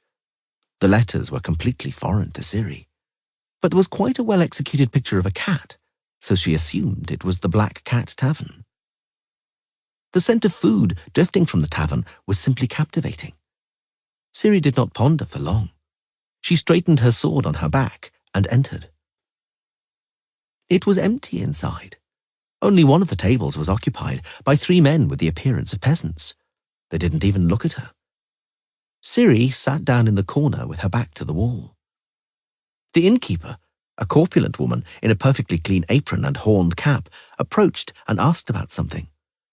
Her voice sounded jangling but melodic. Ciri pointed a finger at her open mouth, patted herself on the stomach, after which she cut off one of the silver buttons on her jacket and laid it on the table.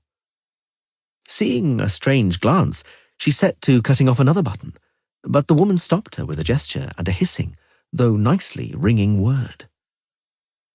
The value of a button turned out to be a bowl of thick vegetable soup, an earthenware pot of beans and smoked bacon, bread, and a jug of watered-down wine. Ciri thought she'd probably burst into tears at the first spoonful, but she controlled herself. She ate slowly, delighting in the food. The innkeeper came over, jingling questioningly, and laid her cheek on her pressed-together hands. Would she stay the night? "I don't know," said Ciri. "Perhaps. In any case, thank you for the offer." The woman smiled and went out into the kitchen. Ciri unfastened her belt and rested her back against the wall. She wondered what to do next. The place, particularly compared to the last few, was pleasant and encouraged her to stay longer. She knew, though, that excessive trust could be dangerous and lack of vigilance fatal. A black cat, exactly like the one on the inn sign, appeared from nowhere and rubbed against her calf, arching its back. She stroked it, and the cat gently butted her palm, sat down, and began licking the fur on its breast. Ciri gazed into space, her sight drifting elsewhere. She saw Yara sitting by the fireplace in a circle of some unattractive-looking scruffs. They were all knocking over small vessels containing a red liquid. "Yara? That's what you should do," said the boy, looking into the flames of the fire. "I read about it in the History of Wars, a work written by Marshal Pellegrim. You should do that when the motherland is in need." "What should you do? Spill blood?" "Yes, precisely. The motherland is calling, and partly for personal reasons." "Ciri, don't sleep in the saddle," says Yennefer. "We're almost there." There are large crosses painted in whitewash on the houses of the town they are arriving in, on all the doors and gates. Thick, reeking smoke. Smoke is billowing from pyres with corpses burning on them. Yennefer seems not to notice it. "I have to make myself beautiful." A small mirror is floating in front of her face, over the horse's ears. A comb is dancing in the air, tugging through her black curls. Yennefer is using witchcraft. She doesn't use her hands at all, because her hands are a mass of clotted blood. "Mummy, what have they done to you?" "Stand up, girl," says Cohen. "Master your pain. Get up and onto the comb. Otherwise fear will seize you. Do you want to be dying of fear all your life?" His yellow eyes shine unpleasantly.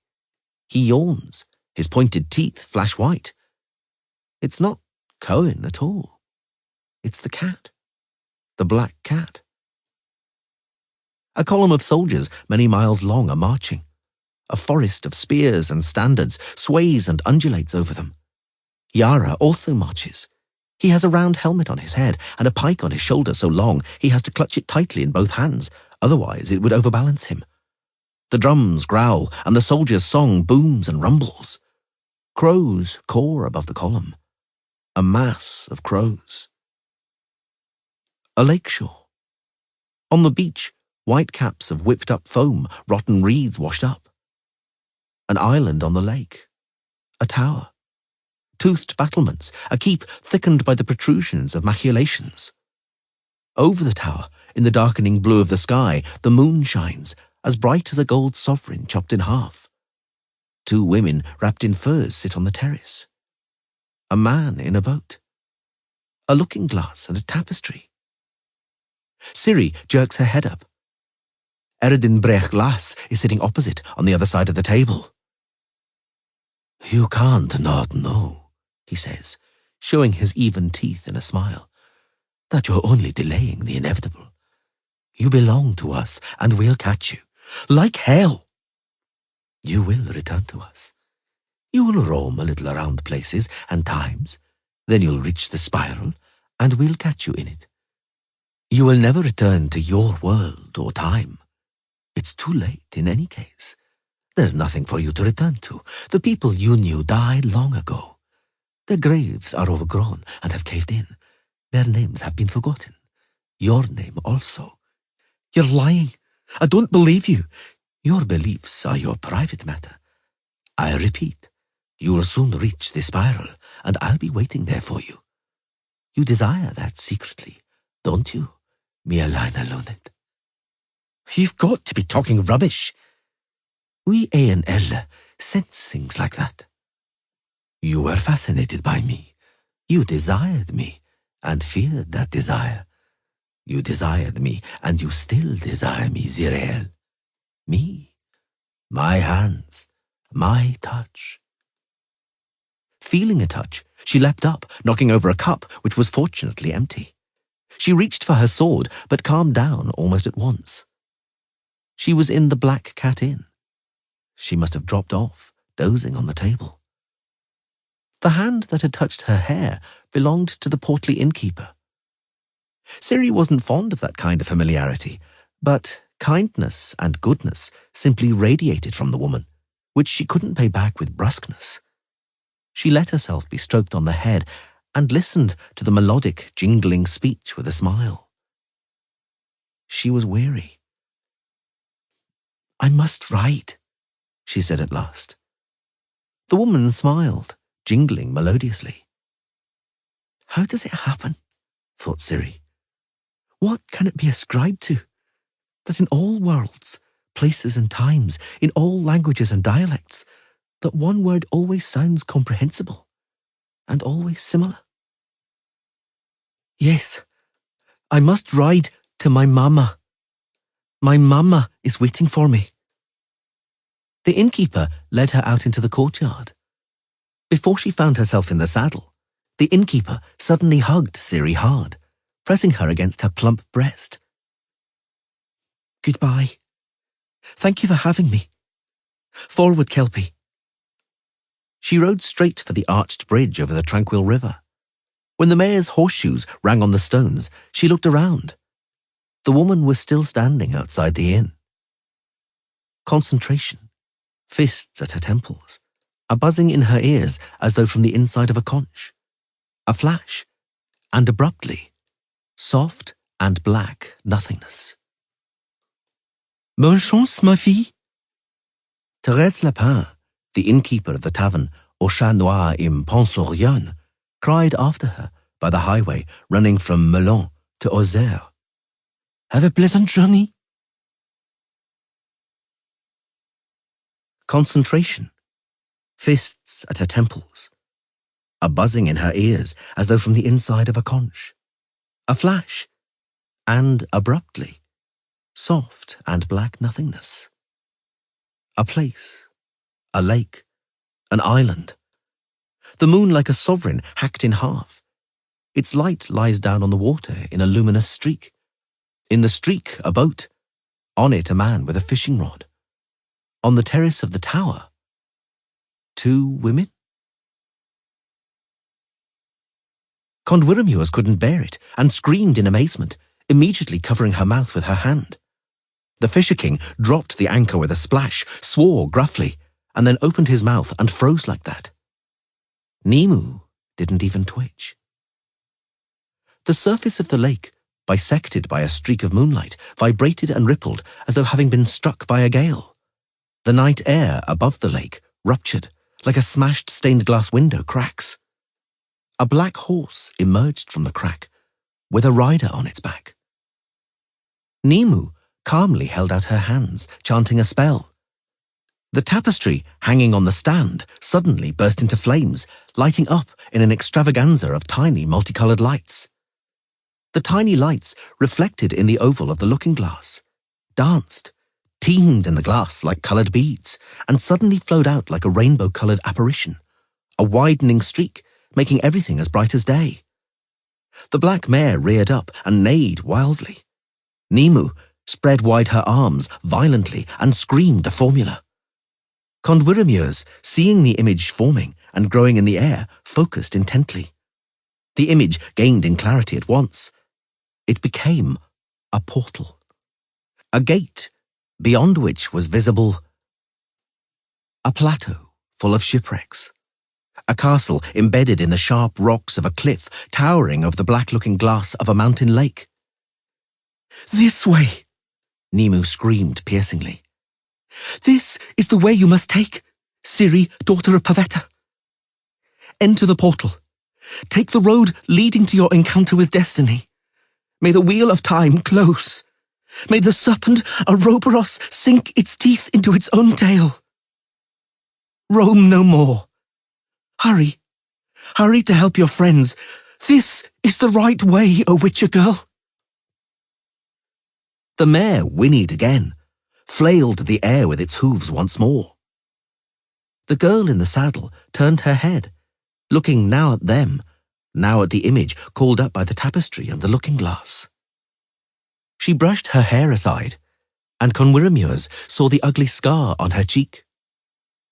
Trust me, Ciri, cried Nemu, for you know me. You saw me once. I remember, they heard. I trust you. Thank you. They saw the mare spurred on and running with a light and dancing step into the brightness of the portal. Before the image became blurred and dispersed, they saw the ashen-haired girl wave a hand turned towards them in the saddle. And then everything vanished. The surface of the lake slowly calmed. The streak of moonlight became smooth again. It was so quiet They felt they could hear the Fisher King's wheezing breath. Holding back the tears welling up in her eyes, Conwyramures hugged Nemu tightly. She felt the little sorceress tremble. They remained in an embrace for some time, without a word. Then they both turned around towards the place where the Gate of the Worlds had vanished. "Good luck, Witcher girl," they cried in unison. "Good luck." Close by that field where the fierce battle took place, where almost the whole force of the North clashed with almost the entire might of the Nilfgaardian invader, were two fishing villages, Old Bottoms and Brenna. Because, however, Brenna was burned down to the ground at that time, it caught on at first to call it the Battle of Old Bottoms. Today, nonetheless, no one says anything other than the Battle of Brenna, and there are two reasons for that.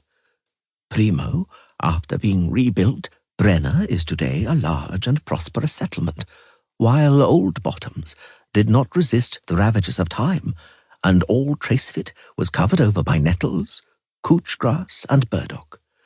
Secundo, somehow that name did not befit that famous, memorable, and, at the same time, tragic battle. For just ask yourself, here was a battle in which more than 30,000 men laid down their lives, and if Bottoms was not enough, they had to be old as well. Thus, in all the historical and military literature, it became customary only to write the Battle of Brenna, both in the North and in Nilfgaardian sources, of which, nota bene, there are many more than ours. The Venerable Yara of Ellender, the Elder. Annales su Chronicae incliti regni temeriae. Chapter 8. Cadet Fitz-Osterlen fail. Please sit down. I wish to draw your attention to the fact that lack of knowledge about famous and important battles from the history of our fatherland is embarrassing for every patriot and good citizen, but in the case of a future officer is simply a scandal. I shall take the liberty of making one more small observation, Cadet Fitz-Osterlen. For 20 years, that is, since I've been a lecturer at this institution, I don't recall a diploma exam in which a question about the Battle of Brenna hasn't come up. Thus, ignorance in this regard virtually rules out any chances of a career in the army. Well, but if one is a baron, one doesn't have to be an officer. One can try one's luck in politics or in diplomacy, which I sincerely wish for you, Cadet Fitz-Osterlen. And let's return to Brenna, gentlemen. Cadet Puttkammer. Present. Please come to the map and continue, from the point where eloquence gave up on the Lord Baron. Yes, sir. The reason Field Marshal Menno Cohorn decided to execute a maneuver and a rapid march westwards were the reports from reconnaissance informing that the army of the Nordlings was coming to the relief of the besieged fortress of Maena. The Marshal decided to cut off the Nordlings' progress and force them into a decisive battle. To this end, he divided the forces of the Center Army Group. He left some of his men at Maena and set off at a rapid march with the rest of his troops. Cadet Puttkammer, you aren't a novelist. You're to be an officer. What kind of expression is the rest of his troops? Please give me the exact ordre de bataille of Marshal Cohorn's strike force, using military terminology. Yes, Captain. Field Marshal Cohorn had two armies under his command. The 4th Horse Army, commanded by Major General Marcus Brabant, our school's patron. Very good, Cadet Puttkammer. Dem toady, hissed Cadet Fitz-Osterlen from his desk. And the 3rd Army, commanded by Lieutenant General Retz de Melistok. The 4th Horse Army consisted of, numbering over 20,000 soldiers, the Venendal Division, the Marne Division, the Frunsburg Division, the 2nd Vicovarian Brigade, the 3rd Derlanian Brigade, and the Nausicaa and Vrihed Divisions. The 3rd Army consisted of the Alba Division, the Dythwen Division, and the Ardfen Division, stated Julia Pretty Kitty Abatamarco. If you haven't balls there anything up, of course. They definitely had a large silver sun on their gonfalon? Yes, Colonel, stated the reconnaissance commander firmly. Without doubt they did. Hard fen, murmured Pretty Kitty. Interesting.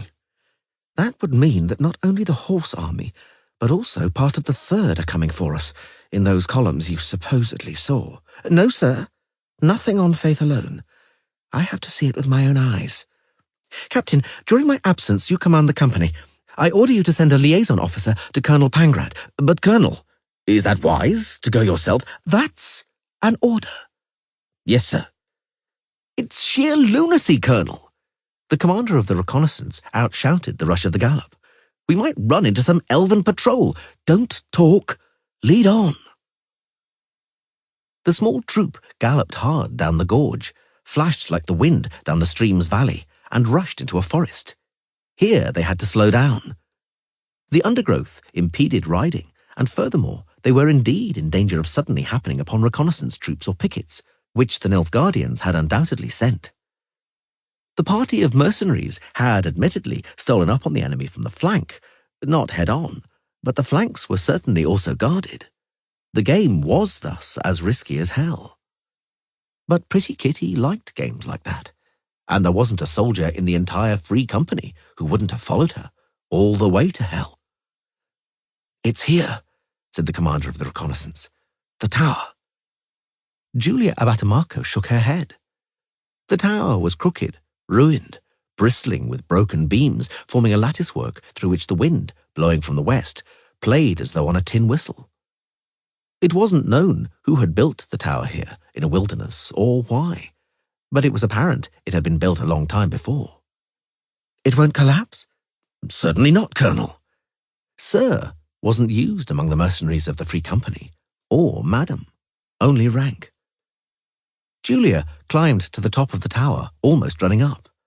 The reconnaissance commander only joined a minute later, panting like a bull covering a heifer. Leaning on the crooked railing, Pretty Kitty surveyed the valley using a telescope, sticking her tongue between her lips and sticking out her shapely rear. The reconnaissance commander felt a quiver of excitement at the sight. He quickly controlled himself. Hard fen, there's no doubt. Julia Abatamaco licked her lips. I can also see Elan Trahe's Dialanians. There are also elves from the Vriheth Brigade, our old friends from Maribor and Maena. Ha-ha! There are also the Death's Heads, the famous Nazakea Brigade. I can also see the flames on the pennants of the Dythwin Armoured Division, and a white standard with a black Alarion, the sign of the Alba Division. You recognize them, murmured the reconnaissance commander, as though they were friends. Are you so well informed? I'm a graduate of the military academy.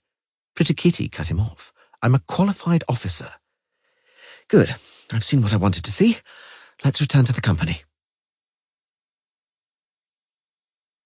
The fourth and third horse are making for us, said Julia Abatamaco. I repeat, the whole of the fourth horse and probably the whole of the cavalry of the third army. A cloud of dust was rising into the sky behind the standards that I saw. By my reckoning, 40,000 horse are heading this way in those 3 columns, and maybe more. Perhaps Kuhorn has divided up the Center Army group, finished Adam Adieu Pangrad, leader of the Free Company. He only took the 4th horse and the cavalry from the 3rd, without infantry, in order to move quicker. Ha! Julia, were I in the place of Constable Natalis or King Foltest, I know. Pretty Kitty's eyes flashed. I know what you'd do. Have you sent runners to them? Naturally. Natalis is nobody's fool. Perhaps tomorrow, perhaps. Adieu didn't let her finish, and I even think that will happen. Spur your horse, Julia. I want to show you something. They rode a few furlongs quickly, pulling a long way ahead of the rest of the soldiers. The sun was almost touching the hills in the west. The wetland forests cloaked the valley in a long shadow. But enough could be seen for Pretty Kitty to guess at once what Adieu Pangrad had meant to show her. Here. Adieu confirmed her speculation standing up in the stirrups. I would engage the enemy here tomorrow, if the command of the army were mine. Nice terrain, agreed Julia Abatamaco. Level, hard, smooth. There's room to form up. From those hills to those fish ponds there, it'll be some 3 miles. That hill there is a perfect command position. You're right. And there, look in the centre. There's one more small lake or fish pond. It's sparkling over there. It can be taken advantage of. That little river is suitable for a border because although it's small, it's marshy. What's that river called, Julia? We rode that way yesterday, didn't we? Do you remember? I've forgotten. I think it's the Halter or something like that. Whoever knows those parts can easily imagine the whole thing, while to those who are less well-travelled, I shall reveal that the left wing of the royal army reached the place where today the settlement of Brenner is located. At the time of the battle, there was no settlement, for the year before it had been sent up in smoke by the squirrel elves and had burned down to the ground.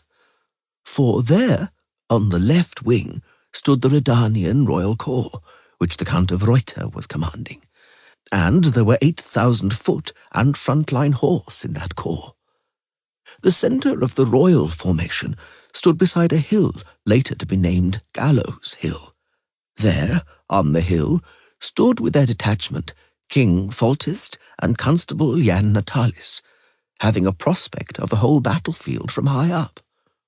Here the main forces of our army were gathered, 12,000 brave Temerian and Redanian infantrymen, formed in 4 great squares, protected by 10 cavalry companies, standing right at the northern end of the fish pond called Golden Pond by local folk.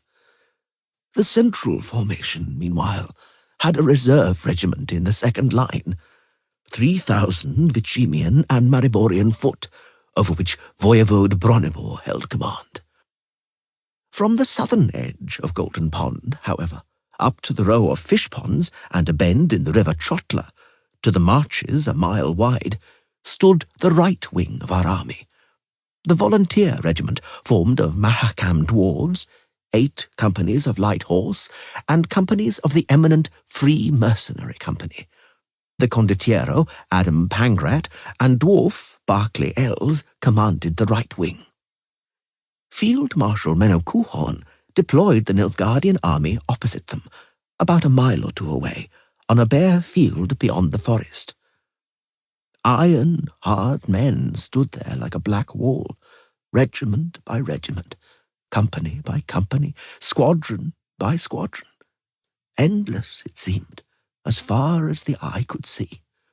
And from the forest of standards and spears one could deduce that it was not just a broad but a deep array, for it was an army of 46,000, which few knew about at that time, and just as well, because at the sight of that Nilfgaardian might, many hearts sank somewhat, and hearts started to beat beneath the breastplates of even the bravest, started to beat like hammers, for it became patent that a heavy and bloody battle would soon begin, and many of those who stood in that array would not see the sunset. Yara, holding his spectacles, which were sliding off his nose, read the entire passage of text once again, sighed, rubbed his pate, and then picked up a sponge, squeezing it a little, and rubbing out the last sentence. The wind soughed in the leaves of a linden tree, and bees buzzed. The children, as children will, tried hard to outshout one another. A ball which had rolled across the grass came to rest against the foot of the old man. Before he managed to bend over, clumsy and ungainly, one of his grandchildren flashed past like a little wolf cub, grabbing the ball in full flight. He knocked the table, which began to rock, and Yara saved the inkwell from falling over with his right hand, holding down the sheets of paper with the stump of his left. The bees buzzed, heavy with tiny yellow balls of acacia pollen. Yara took up his writing again. The morning was cloudy, but the sun broke through the clouds, and its height clearly signalled the passing of the hours. A wind got up. Pennants fluttered and flapped like flocks of birds taking flight, and Nilfgaard stood on. Stood on until everyone began to wonder why Marshal Menno Coulhorn did not give his order to march forward. When? Menno Coulhorn raised his head from the maps and turned his gaze on his commanders. When, you ask, will I give the order to begin? No one said anything. Menno quickly looked his commanders up and down. The most anxious and nervous seemed to be those who were going to remain in reserve. Ilentrahe, commander of the 7th Delanian, and Gaius van Loo of the Nausicaa Brigade. Uda de Wingald, the marshal's aide-de-camp, who had the least chance of active involvement in the fighting, was also nervous. Those who were to strike first looked composed, why, even bored. Marcus Brybant was yawning. Lieutenant General Retz de Melis Stoke kept sticking his little finger in his ear, pulling it out and looking at it, as though really expecting to find something worthy of his attention. Oberst Raymond Tyrconnell, the young commander of the Ardfane division, whistled softly, fixing his gaze on a point on the horizon known only to him. Oberst Liam ep Muir Moss of the Dythwyn division turned the pages of his ever-present slim volume of poetry. Tibor Egerbracht of the Alba Heavy Lancers scratched the back of his neck with the end of a riding crop. "We shall begin the attack," said Coulhorn, "as soon as the patrols return. Those hills to the north trouble me, gentlemen. Before we strike, I must know what is behind them." Lamar Flout was afraid. He was terribly afraid, and the fear was creeping over his innards. It seemed to him he had at least 12 slimy eels covered in stinking mucus in his intestines, doggedly searching for an opening they would be able to escape through. An hour earlier, when the patrol had received its orders and set off, Flout had hoped deep down that the cool of the morning would drive away the terror, hoped that routine, practiced ritual, the hard and severe ceremony of service would quell the fear. He was disappointed. Only now, after an hour had passed, and after travelling some 5 miles, far, dangerously far from his comrades, deep, hazardously deep in enemy territory, close, mortally close to unknown danger, had the fear showed what it was capable of. They stopped at the edge of a fir forest, prudently not emerging from behind the large juniper bushes growing at the edge. A wide basin stretched out before them, beyond a belt of low spruces. Fog trailed over the tops of the grass. "No one," judged Flout. "Not a soul. Let's go back. We're a little too far already." The sergeant looked at him askance. "Far? We've barely ridden a mile, and crawling along like lame tortoises at that." "It'd be worth," he said, "having a look beyond that hill, Lieutenant. I reckon the prospect will be better from there. A long way over both valleys. If someone's heading that way, we can't not see them. Well then, do we ride over, sir? It's no more than a few furlongs." "A few furlongs," thought Flout. "Over open ground, totally exposed." The eels squirmed, violently searching for a way out of his guts. At least one, Flout felt clearly, was well on its way. "I heard the clank of a stirrup, the snorting of a horse, over there among the vivid green of young pines on a sandy slope. Did something move there? A figure? Are they surrounding us?" A rumour was going around the camp that a few days earlier, the mercenaries of the Free Company, having wiped out a patrol of the Vrihet Brigade in an ambush, had taken an elf alive. It was said they'd castrated him, torn his tongue out, and cut off all his fingers, and finally gouged out his eyes.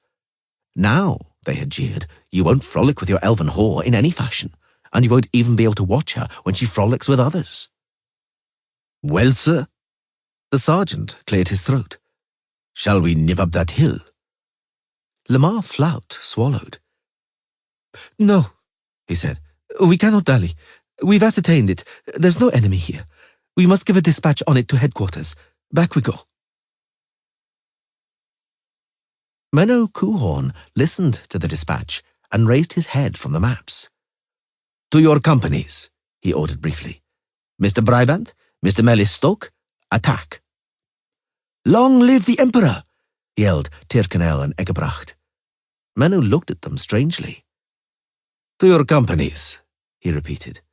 "May the great sun enlighten your glory."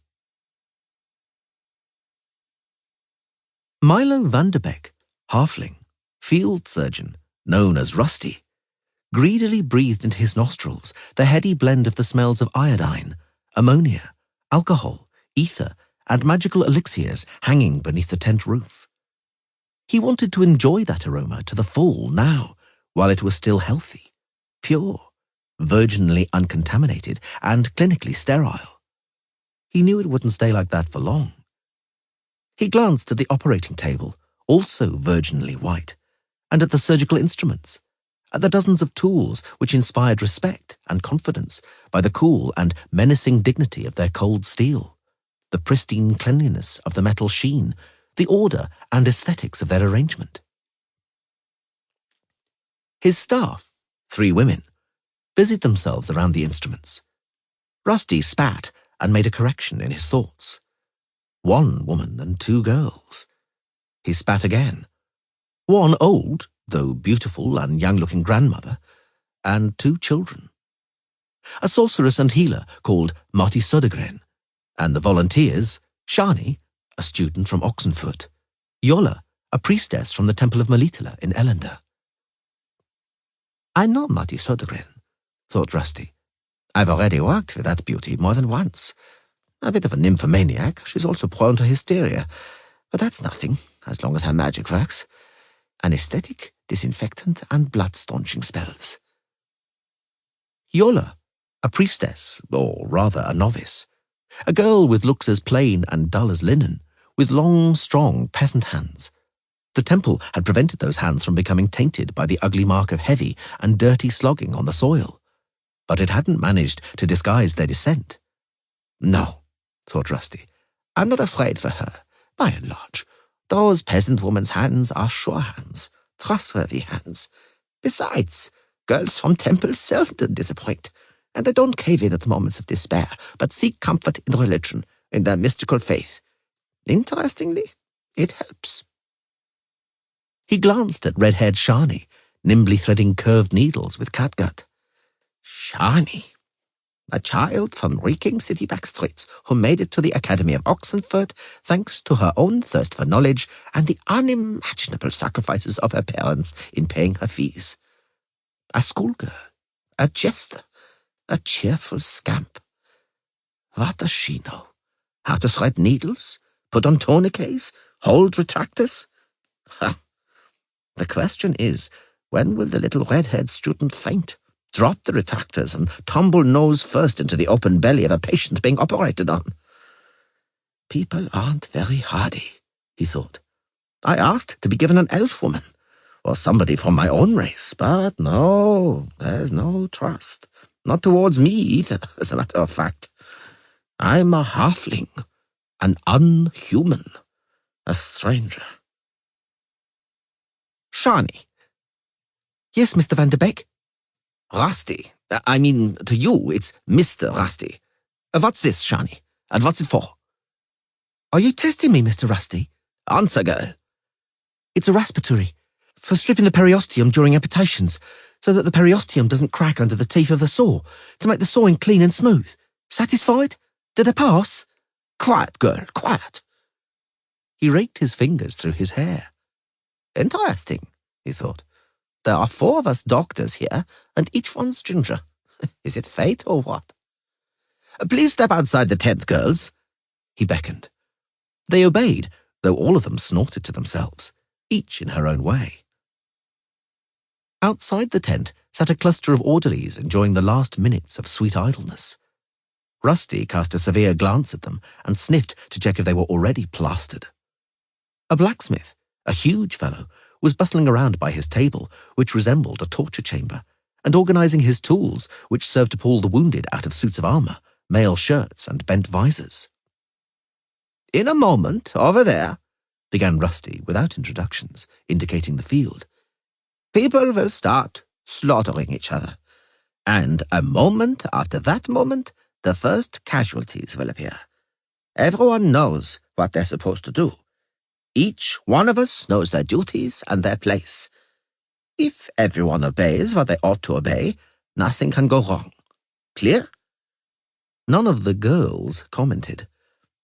Over there, continued Rusty, pointing again. almost 100,000 soldiers will begin to wound each other in very elaborate ways. There are, including the other 2 hospitals, 12 of us doctors. Not for all the world will we manage to help all those that are in need. Not even a scanty percentage of those in need. No one expects that. But we're going to treat them. Because it is, excuse the banality, our raison d'etre to help those in need. So we shall, banally, help as many as we manage to help. Once again, no one commented. Rusty turned around. We won't manage to do much more than we're capable of, he said more quietly and more warmly. But we shall all do our best to make sure it won't be much less. They've set off, stated Constable Jan Natalis, and wiped his sweaty hand on his hip. Your Majesty, Nilfgaard has set off. They're heading for us. King Foltest brought his dancing horse, a grey in a trapping decorated with lilies, under control. He turned his beautiful profile, worthy of featuring on coins, towards the constable. Then we must receive them with dignity. Constable, sir. Gentlemen. Death to the Black Cloaks! Yelled the mercenary Adamudio Pangrat and Graf de Ruyter in unison. The constable looked at them, then straightened up and breathed in deeply. To your companies. From a distance, the Nilfgaardian war drums thundered dully. Crumhorns, olifants, and battlehorns wailed. The ground, struck by thousands of hooves, shuddered. Here they come, said Andy Bieberveld, a halfling and the leader of the convoy, brushing the hair from his small pointed ear. Any moment. Tara Hildebrandt, D.D. Brewer-Hoffmeyer, and the other carters who had gathered around him nodded. They could also hear the dull, monotonous thud of hooves coming from behind the hill and forest. They could feel the trembling of the ground. The roar suddenly increased, jumping a tone higher. The archer's first salvo. Andy Bieberveld was experienced and had seen, or rather heard, many a battle. There'll be another. He was right. Now they'll clash. With under the carts, suggested William Hardbottom, known as Momotek, fidgeting anxiously. I'm telling you. Bieberveld and the other halflings looked at him with pity. Under the carts? What for? Nearly a quarter of a mile separated them from the site of the battle, and even if a patrol turned up here at the rear by the convoys, would hiding under a cart save anyone? The roaring and rumbling increased. Now, Andy Bieberveld judged, and he was right again. A distinct, macabre noise, which made the hair on their heads stand up, reached the ears of the Vittlers from a distance of a quarter of a mile, from beyond the hill and the forest, through the roaring and the sudden thud of iron smashing against iron. Squealing, the gruesome, desperate, wild squealing and shrieking of mutilated animals. The cavalry. Bieberveld licked his lips. The cavalry have impaled themselves on the pikes.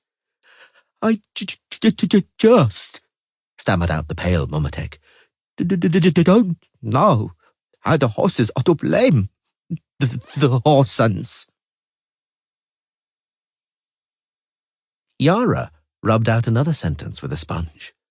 God only knew how many that made. He squinted his eyes, recalling that day. The moment the two armies clashed. When the two armies, like determined mastiffs, went for each other's throats, clenched in a mortal grip. He searched for words he could use to describe it. In vain. The wedge of cavalry rammed into the square. Like the thrust of a gigantic dagger, the Alba Division crushed everything that was defending access to the living body of the Temerian infantry. The pikes javelins, halberds, spears, pavises, and shields. Like a dagger, the Alba division thrust into the living body and drew blood. Blood in which horses now splashed and slid. But the dagger's blade, though thrust in deep, hadn't reached the heart or any of the vital organs. The wedge of the Alba division, instead of smashing and dismembering the Temerian square, thrust in and became stuck. Became lodged in the elastic horde of foot soldiers as thick as pitch. At first, it didn't look dangerous. The head and sides of the wedge were made up of elite, heavily armoured companies, and the lanzknechts' edges and blades rebounded from the shields and armour plate like hammers from anvils, and neither was there any way to get through the barding of the steeds. And although every now and then one of the armoured men would tumble from his horse or with his horse, the swords, battle-axes, hatchets and morning stars of the cavalrymen cut down the pressing infantrymen. Trapped in the throng, the wedge shuddered and began to drive in deeper. "Alba!" Second Lieutenant Devin ap Mera heard the cry of Oberst Egebrecht, soaring above the clanging, roaring, groaning and neighing. "Forward, Alba! Long live the Emperor!" They set off, hacking, clubbing and slashing. Beneath the hooves of the squealing and kicking horses was the sound of splashing, crunching, grinding and snapping. "Alba!" The wedge became caught again. The lanzknechts, although thinned out and bloodied, didn't yield, but pressed forward and gripped the cavalry like pliers, until they cracked. Under the blows of halberds, battle-axes and flails, the armoured troops of the front line caved in and broke. Jabbed by partisans and pikes, hauled from the saddle by the hooks of guisarme and bear spears, mercilessly pounded by iron balls and chains and clubs, the cavalrymen of the Alba division began to die. The wedge thrust into the square of infantry, which not long before had been menacing iron cutting into a living body, was now like an icicle in a huge peasant fist. "Temerier! For the king, boys! Kill the black cloaks!" But neither was it coming easily to the lanzknechts. Alba didn't let itself be broken up. Swords and battle-axes rose and fell, hacked and slashed, and the infantry paid a grim price in blood for every horseman knocked from the saddle. Oberst Egebrecht, stabbed through a slit in his armour by a pike blade as thin as a bodkin, yelled and rocked in the saddle. Before anyone could help him, an awful blow of a flail swept him to the ground. The infantry teemed over him. The standard, with a black Illyrion bearing a gold perisonium on its chest, wobbled and fell. The armoured soldiers, including also Second Lieutenant Devlin ep Mera, rushed over to it, hacking, hewing, trampling and yelling. "I'd like to know," thought Devlin ep Mera, tugging his sword out of the cloven kettle hat and skull of a Temerian lanzknecht. "I'd like to know," he thought, deflecting with a sweeping blow the toothed blade of a guisarme which was stabbing at him. "I'd like to know what all this is for. What's the point of it? And who's the cause of it?"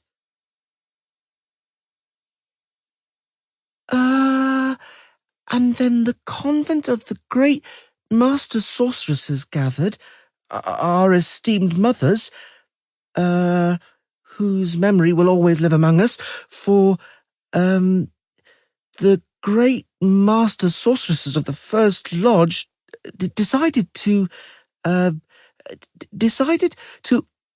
Novice Abond, you are unprepared. Fail. Sit down. But I revised really. Sit down. "Why the hell do we have to learn about this ancient history?" muttered Abond, sitting down. "Who's bothered about it today? And what use is it? Silence. Novice Nimu?" "Present, mistress. I can see that." "Do you know the answer to the question? If you don't, sit down and don't waste my time." "Yes, I do." "Go on." "So, the chronicles teach us that the convent of master sorceresses gathered at Bald Mountain Castle to decide on how to end the damaging war that the Emperor of the South was waging with the kings of the North. Esteemed Mother Azira, the Holy Martyr, said that the rulers would not stop fighting until they had lost a lot of men, and esteemed Mother Philippa, the Holy Martyr, answered, Let us then give them a great and bloody, awful and cruel battle. Let us bring about such a battle. Let the Emperor's armies and the King's forces run in blood in that battle, and then we, the Great Lodge, shall force them to make peace. And this is precisely what happened. The esteemed mothers caused the Battle of Brenna to happen, and the rulers were forced to sign the Peace of Sintra. Very good, Novice Nimue. I'd have given you a starred A grade, had it not been for that so at the beginning of your contribution. We don't begin sentences with so. Sit down. And now, who'll tell us about the Peace of Sintra? The bell for the break rang, but the novices didn't react with immediate uproar and the banging of desktops. They maintained a peaceful and dignified silence. They weren't chits from the kindergarten now. They were third formers. They were 14, and that carried certain expectations. There's not much to add here. Rusty assessed the condition of the first wounded man who was right then sullying the immaculate white of the table. Crushed thigh bone. The artery is intact, otherwise they would have brought us a corpse. It looks like an axe blow, and at the same time the saddle's hard pommel acted like a woodcutter's chopping block. Please look. Shani and Yola bent over. Rusty rubbed his hands. As I said, nothing to add. All we can do is take away. To work. Yola, tourniquet, tightly. Shani, knife. Not that one. The double-bladed one for amputations. The wounded man couldn't tear his restless gaze from their hands, tracked their movements with the eyes of a terrified animal caught in a snare. A little magic, Marty, if you please, nodded the halfling, leaning over the patient so as to fill his entire field of vision. I'm going to amputate, son. No! Yelled the injured man, thrashing his head around and trying hard to escape from Marty Södergren's hands. I don't want to. If I don't amputate, you'll die. I'd rather die. The wounded man was speaking slower and slower under the effect of the healer's magic. I'd rather die than be a cripple. Let me die. I beg you, let me die. I can't. Rusty raised the knife, looked at the blade, at the still shining, immaculate steel. I can't let you die, for it so happens that I'm a doctor. He struck the blade in decisively and cut deeply. The wounded man howled. For a human, inhumanly. The messenger reined in his horse so hard that turf sprayed from its hooves. 2 adjutants clutched the bridle and calmed down the foaming steed. The messenger dismounted. "From whom?" shouted Jan Natalis. "From whom do you come?" "From Graf de Reuter," the messenger panted. "We've held the Black Cloaks, but there are severe casualties. Graf de Reuter requests reinforcements." "There are no reinforcements," the constable replied after a moment's silence. "You must hold out.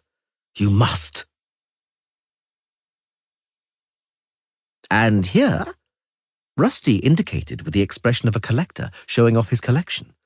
Please look at the beautiful result of a cut to the belly. Someone has helped us somewhat by previously conducting an amateur laparotomy on the poor wretch. It's good he was carried carefully. None of his more important organs have been lost. I mean, I assume they haven't been. What's up with him, Shani, in your opinion? Why such a face, girl? Have you only known men from the outside before today? The intestines are damaged, Mr. Rusty. A diagnosis as accurate as it is obvious. One doesn't even have to look, it's enough to sniff. A cloth, Yola. Marty, there's still too much blood. Be so kind as to give us a little more of your priceless magic. Shani, clamp. Put on some arterial forceps. You can see it's pouring, can't you? Yola, knife. Who's winning? Suddenly asked the man being operated on, quite lucidly, although he mumbled a little, rolling his goggling eyes. Tell me, who is winning? Son. Rusty stooped over the open, bloody and throbbing abdominal cavity. That really is the last thing I'd be worrying about in your shoes. Cruel and bloody fighting then began on the left wing and the centre of the line, But here, though great was Nilfgaard's fierceness and impetus, their charge broke on the royal army like an ocean wave breaks on a rock. For here stood the select soldiers, the valiant Mariborian, Vicimian, and Rhetorian armoured companies, and also the dogged landsknechts, the professional soldiers of fortune, whom cavalry could not frighten. And thus they fought, truly like the sea against a rocky cliff. Thus continued the battle, in which you could not guess who had the upper hand, for although the waves endlessly beat against the rock, not weakening, and they only fell back to strike anew, the rock stood on, as it had always stood, still visible among the turbulent waves. The battle unfolded in a different way on the right wing of the royal army. Like an old sparrow-hawk that knows where to stoop and peck its prey to death, so Field Marshal Menno Cuchon knew where to aim his blows. Clenching in his iron fist his select divisions, the Dythwyn Lancers and the armoured Ardfin, he struck at the junction of the line above Golden Pond, where the companies from Brugge stood. Although the Bruggeans resisted heroically, they turned out to be more weakly accoutred, both in armour and in spirit, than their foes. They did not weather the Nilfgaardian advance. 2 companies of the Free Company, under the old Condottiero Adam Pancrat, went to their aid, and held back Nilfgaard, paying a severe price in blood. But the awful threat of being surrounded stared the dwarves of the volunteer regiment standing on the right flank in the face, and the severing of the array imperilled the whole royal army. Yara dipped his quill pen in the inkwell. His grandchildren, further away in the orchard, were shouting, their laughter ringing like little glass bells. Jan Natalis, none the less attentive as a crane, had noticed the menacing danger, and understood, in an instant, which way the wind was blowing, and, without delay, sent a messenger to the dwarves with an order for Colonel Elves. In all of his 17-year-old naivety, Cornet Aubrey believed that to reach the right wing, deliver the order, and return to the hill would take him 10 minutes at most, absolutely no more. Not on Chiquita, a mare as nimble and fleet as a hind. Even before he had arrived at Golden Pond, the cornet had become aware of 2 things. There was no telling when he'd reached the right wing, and there was no way of telling when he'd managed to return, and that Chiquita's fleetness would come in very handy. Fighting was raging on the battlefield to the east of Golden Pond. The Black Cloaks and the Bruggean horse, protecting the infantry array, were smiting each other.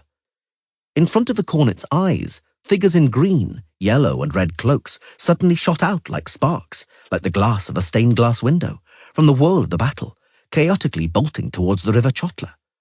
Nilfgaardians flooded like a black river behind them. Aubrey pulled his mare back hard, jerked the reins, ready to turn tail and flee, get out of the way of the fugitives and the pursuers. A sense of duty took the upper hand.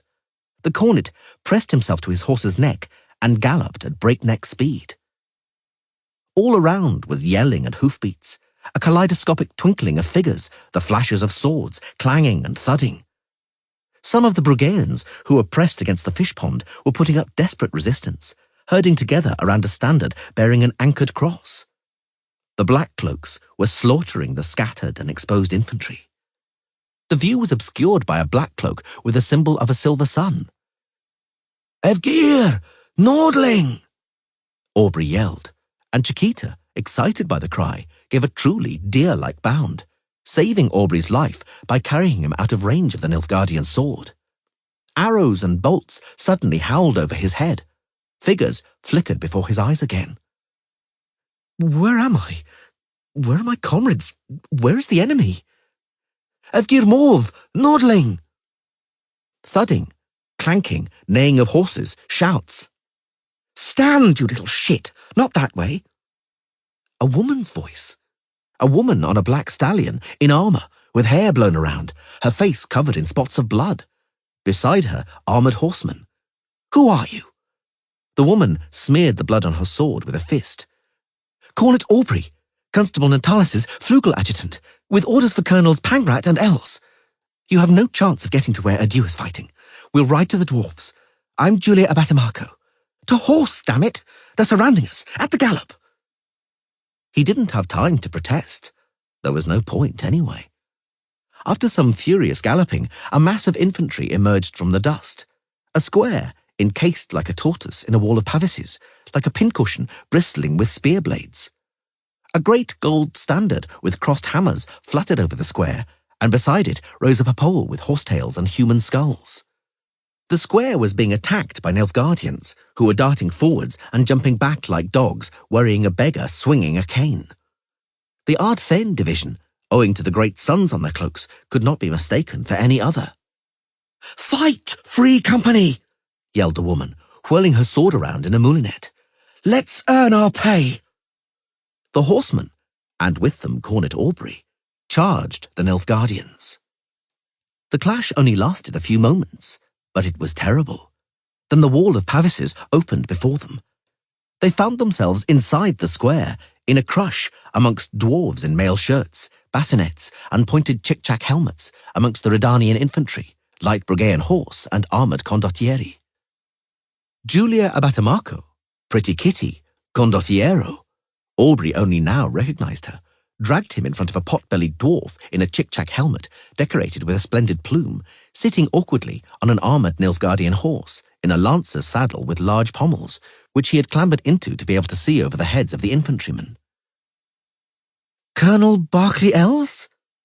The dwarf nodded his plume-helmeted head, noticing with evident appreciation the blood with which the cornet and his mare were sprayed. Aubrey blushed involuntarily. It was the blood of the Nilfgaardians whom the condottieri had hacked down just beside him. He himself hadn't even managed to draw his sword. "Cornet Aubrey, the son of Anselm Aubrey?" "His youngest." "Ha! I know your father.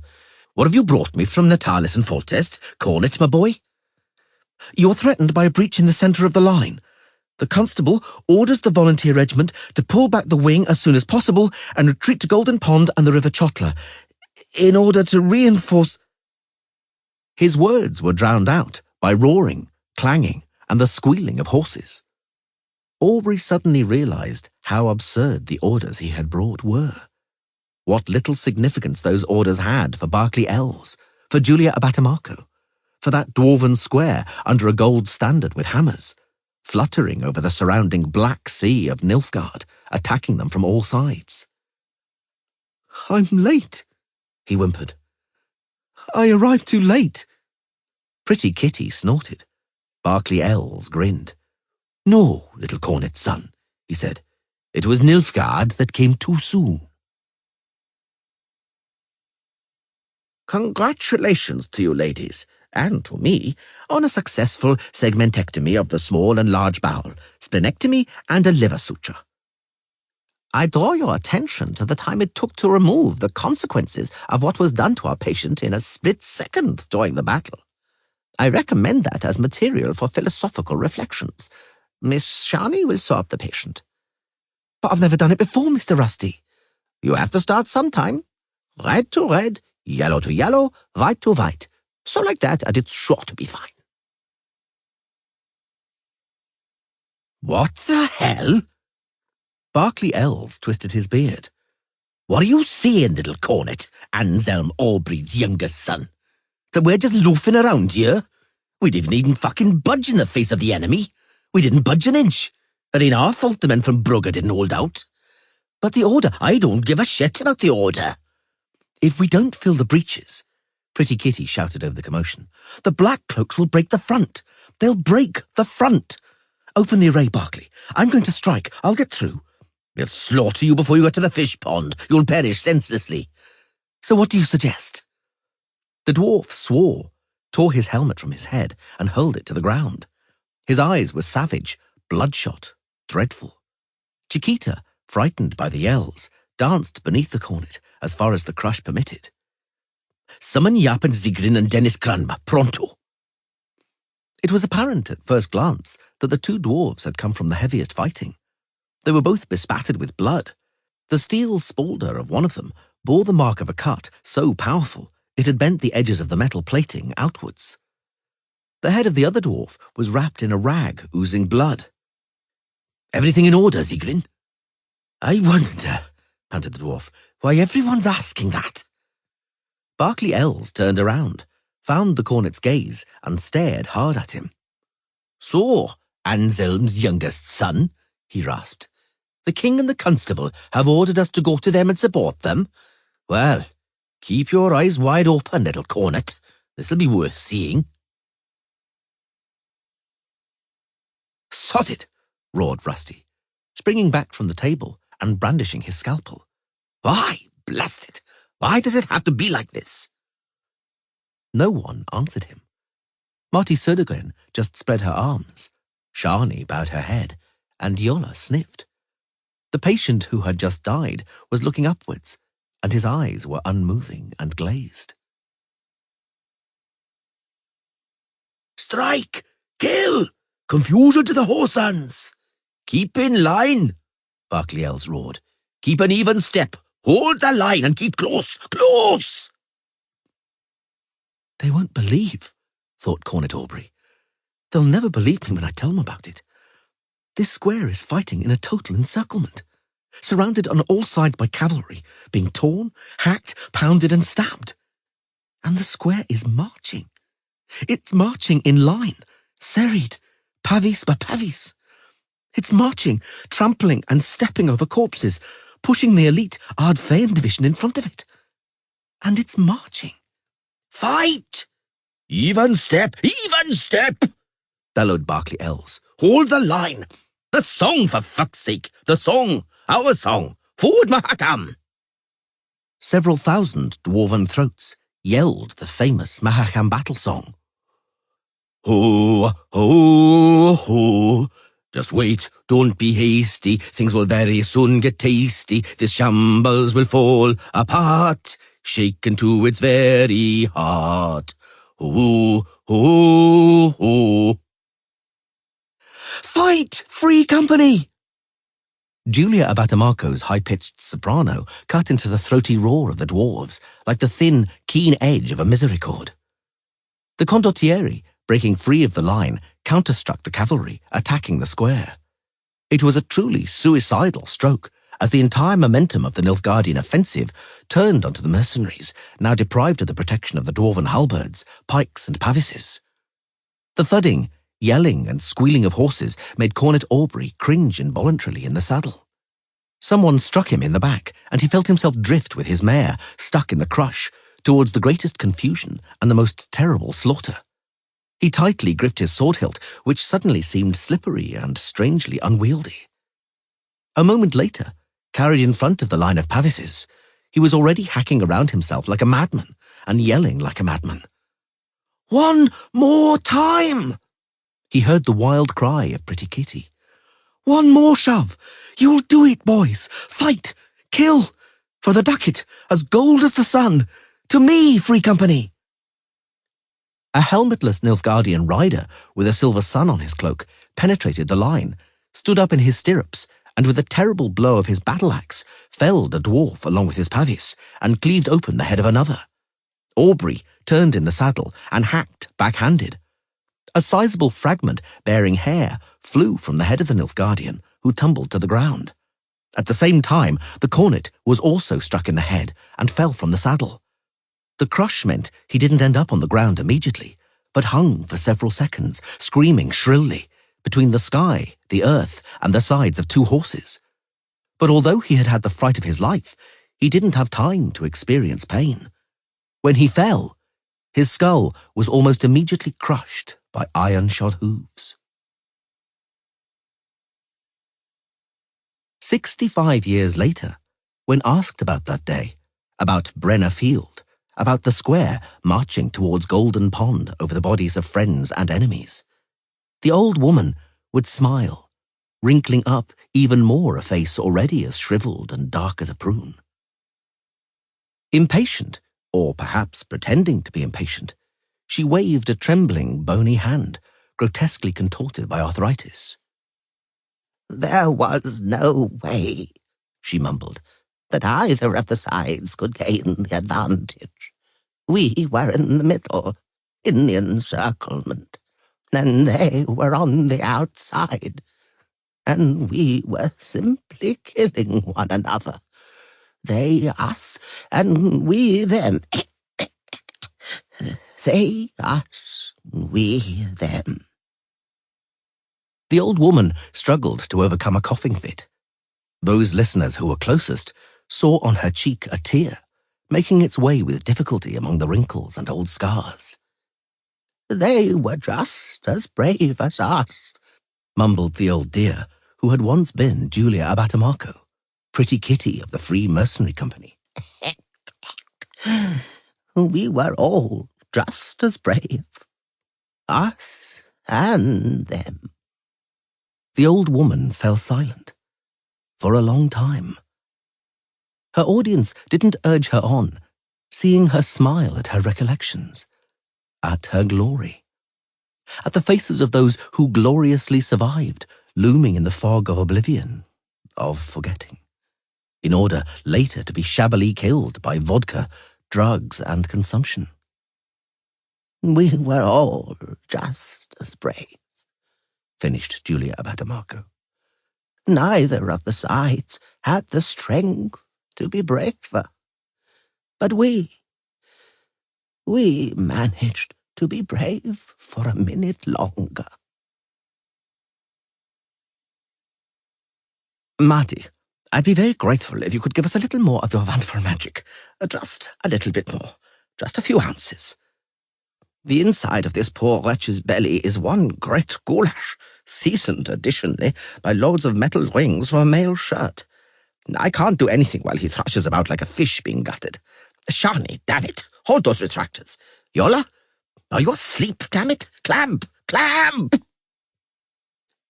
Yola breathed out heavily, fighting to swallow the saliva filling her mouth. I'm going to faint soon, she thought. I can't bear it. I can't bear this any longer. This stench, this ghastly mixture of blood, puke, excrement, urine, the content of intestines, sweat, fear and death. I can't bear these endless screams any longer, this moaning, these bloodied, slimy hands clinging to me as though I really was their hope, their escape, their life.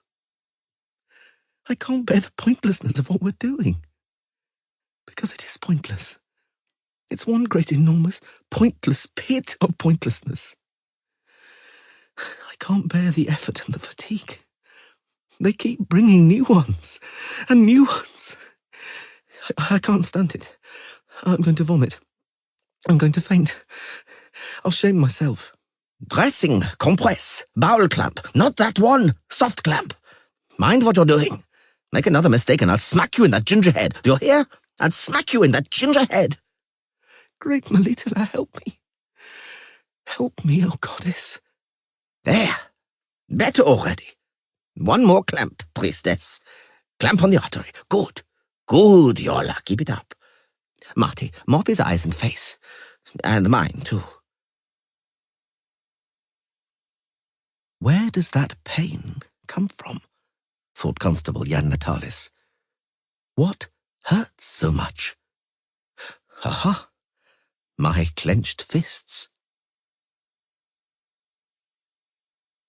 Let's finish them off, yelled Gaze Van Loo, rubbing his hands. Let's finish them off, sir. The line's breaking along the formation. Let's strike without delay, and by the great sun they'll fall apart, they'll scatter. Menno Coolhorn was nervously chewing a fingernail, realized they were watching, and quickly took his finger out of his mouth.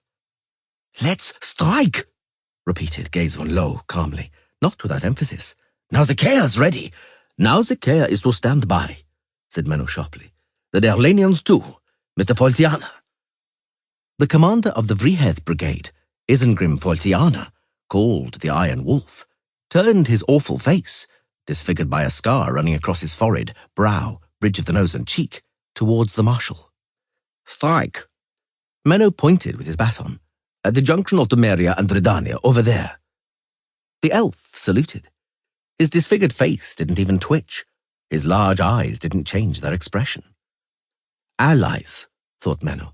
Confederates. We are fighting together against a common foe. But I don't understand them at all, those elves. They're somehow alien. Different. Interesting. Rusty tried to rub his face with his elbow, but his elbow was also covered in blood. Yola hurried to help him. Curious, repeated the surgeon, pointing at the patient. Stabbed by a pitchfork or some sort of two-pronged type of giza. One of the prongs punctured the heart. There, please look. The chamber undoubtedly perforated, the aorta almost severed, and he was still breathing for a while. Here, on the table. Gored right in the heart. He survived all the way to the table. Do you wish to state, a cavalryman from the light volunteer horse asked gloomily, that he's expired? We bore him from the battle in vain. Nothing is in vain. Rusty didn't lower his eyes. And for the sake of the truth, then yes, he's dead, sadly. Exitus. Take him away. Oh, bloody hell. Take a look, girls. Marty Södergren, Shani and Yola bent over the body. Rusty pulled back the corpse's eyelid. Ever seen anything like that? All three of them shuddered. Yes, they all said at the same time. They glanced at each other as though slightly surprised. I have too, said Rusty. It's a Vitra, a mutant. That would explain why he lived so long. Was he your comrade at arms, men, or did you bring him here by chance? He was our comrade, Mr. Medic, confirmed another volunteer gloomily, a beanpole with a bandaged head. From our squadron, a volunteer like us. He was a master with a sword. They called him Cohen. And he was a Vitra? Aye, but he was a decent bloke otherwise. Sighed Rusty, seeing 4 soldiers carrying another casualty on a blood-soaked cloak dripping with blood. He was very young, judging by how shrilly he was wailing. Pity. I would have gladly taken that otherwise decent Vitra for a post-mortem. I'm consumed with curiosity, and a paper could be written if one could just take a look inside him. But there's no time. Get the corpse off the table. Shani, water, Marty, disinfection. Yola, pass me. Hello, girl. Are you shedding tears again? What is it this time? Nothing, Mr. Rusty. Nothing. Everything's all right now. I feel, repeated Tris Merigold, as though I've been robbed. Nenneke didn't answer for a long time, and looked from the terrace towards the temple garden, where the priestesses and novices were busily engaged in their springtime work. You made a choice, she finally said. You chose your way, Tris, your own destiny, of your own free will. Now isn't the time for regrets. Nenneke. The sorceress lowered her eyes. I really can't say anything more than what I've said. Believe me and forgive me. Who am I to forgive you? And what would you get from my forgiving you? But I can see how you're glaring at me, Tris exploded. You and your priestesses. I can see you asking me questions with your eyes like, what are you doing here, witch? Why aren't you where Iola, Urinid, Katya and Mira are? And Yara? You're exaggerating, Tris. The sorceress looked into the distance at the forest, bluish beyond the temple wall, at the smoke of distant campfires. Nenneke said nothing.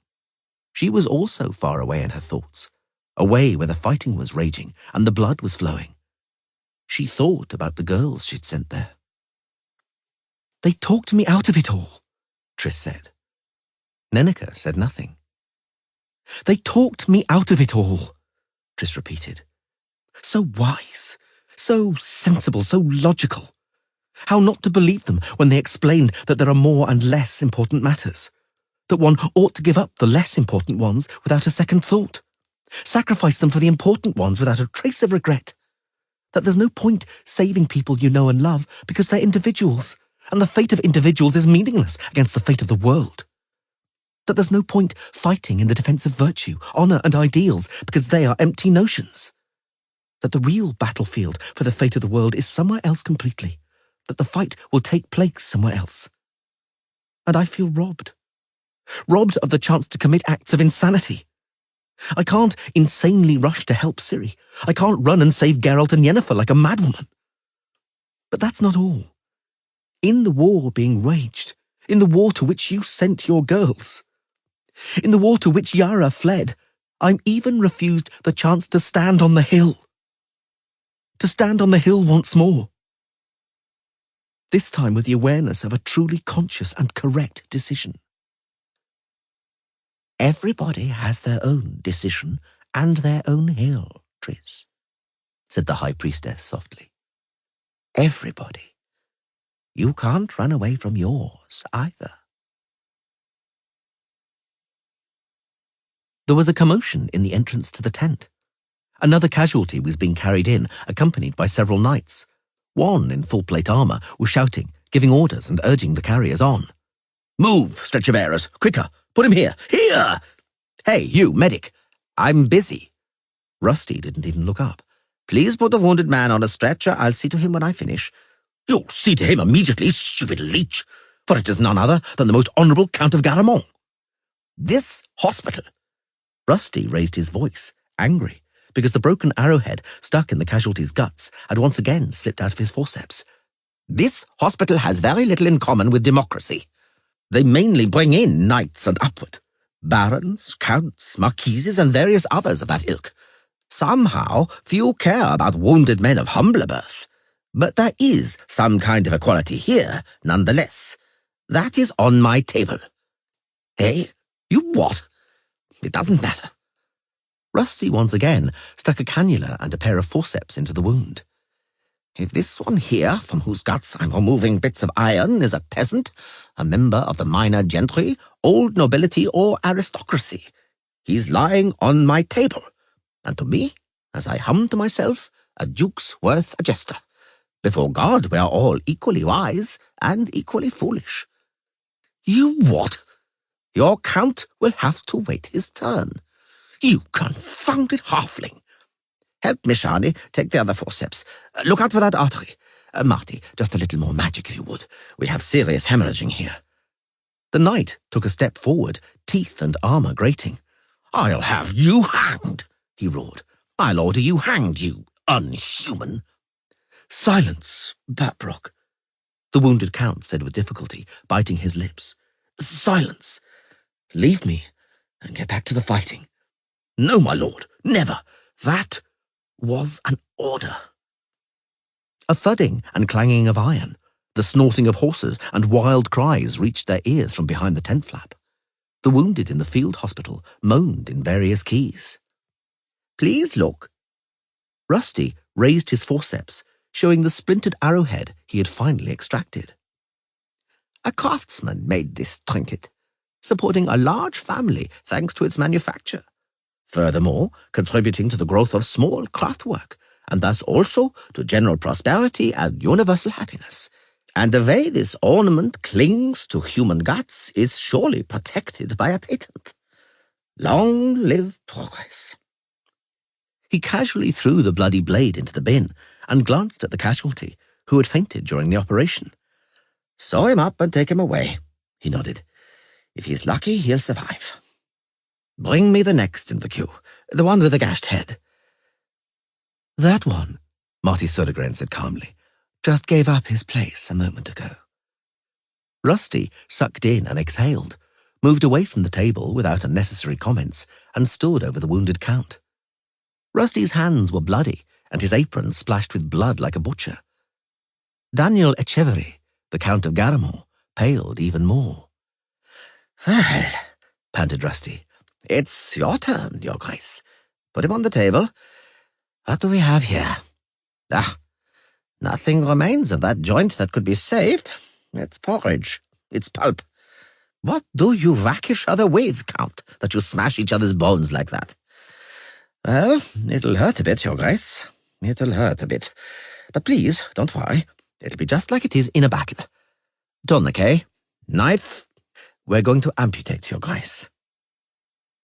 Daniel Echeverry, the Count of Garamond, who had put a brave face on it until then, howled like a wolf. Before he clenched his jaws from the pain, Shani quickly slipped a peg of lindenwood between his teeth. "Your Royal Highness, Lord Constable." "Talk, lad." "The Volunteer Regiment and the Free Company are holding the defile near Golden Pond. The dwarves and condottieri are holding fast, although they're awfully bloodied. They say Adieu Pangrat's dead, Frontino's dead, Julia Abatamarco's dead. All of them, all dead.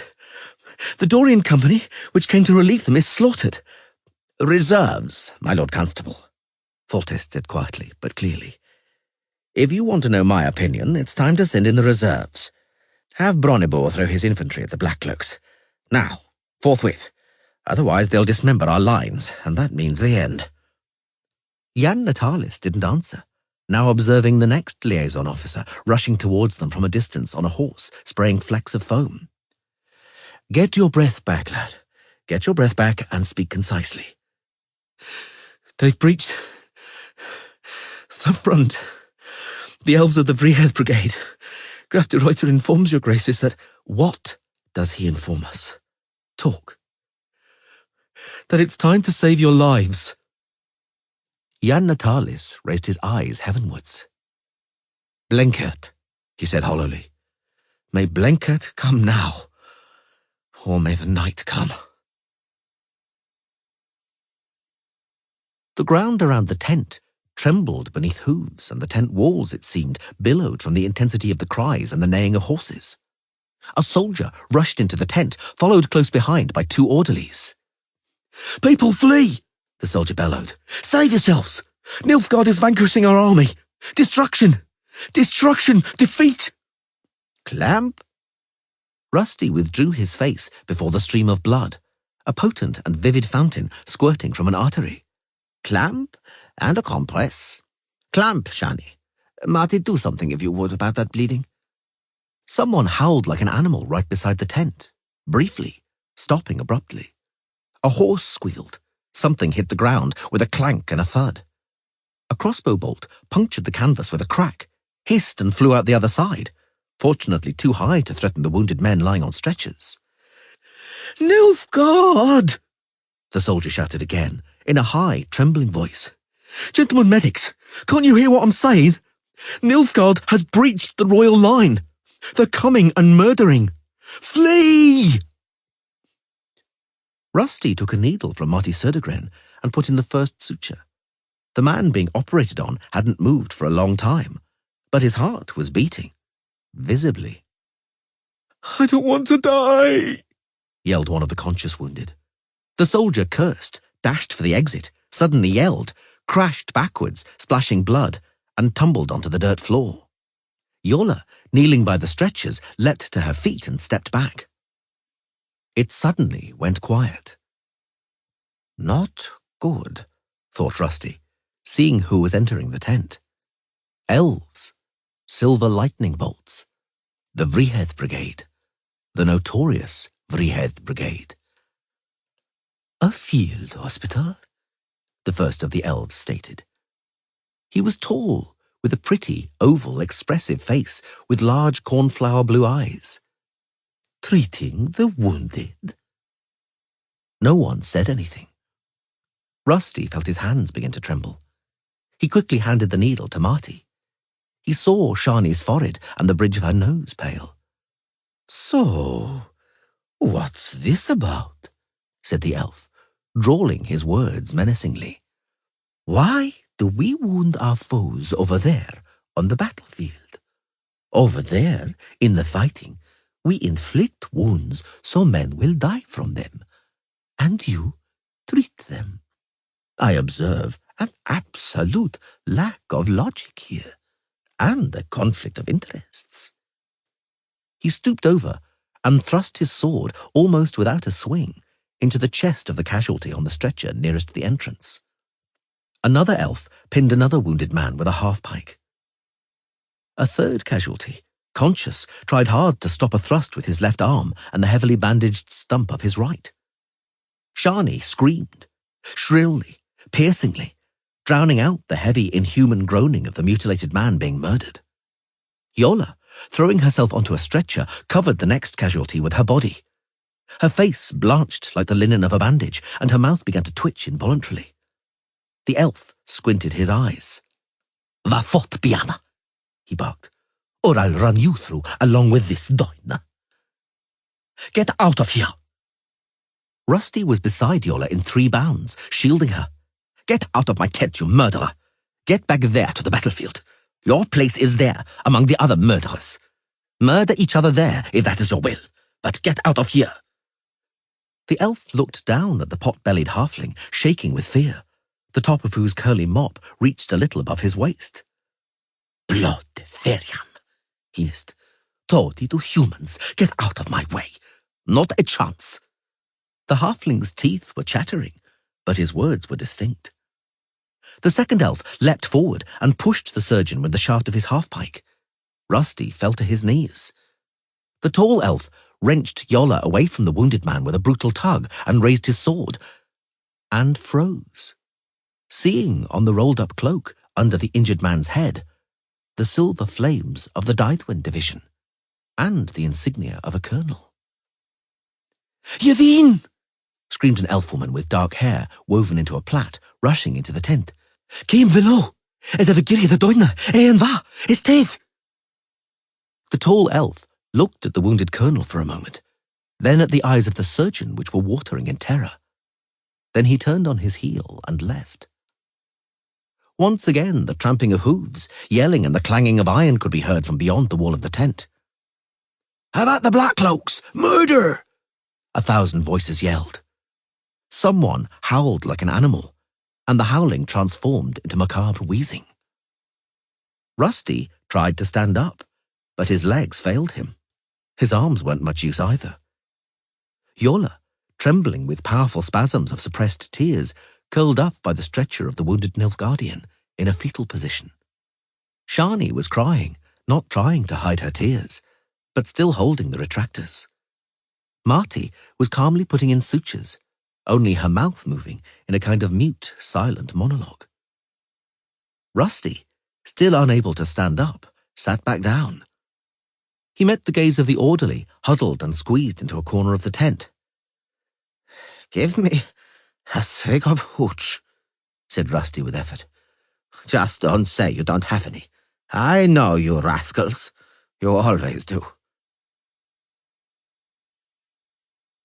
General Blenheim Blenkert stood up in his stirrups, stuck his neck out like a crane, and listened to the sounds of the battle.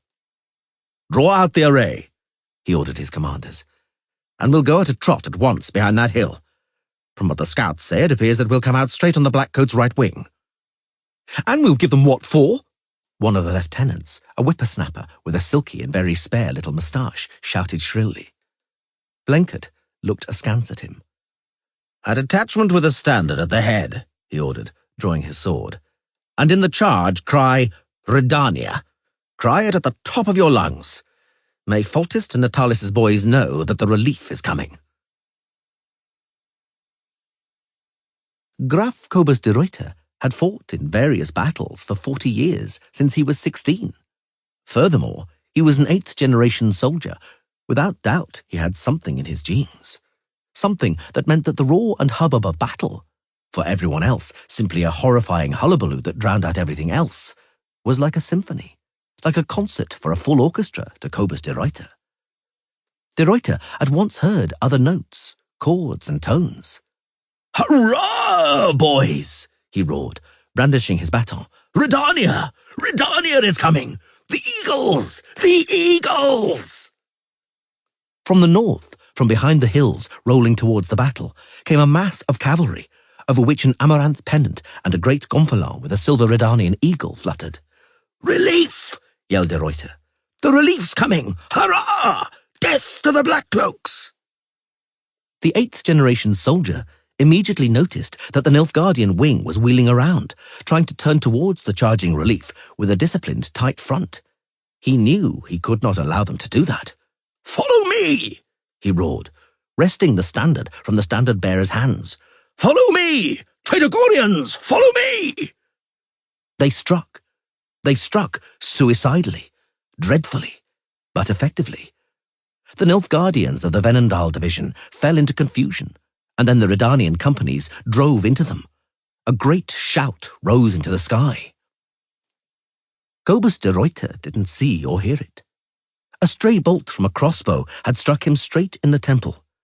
The nobleman sagged in the saddle and fell from his horse, the standard covering him like a shroud.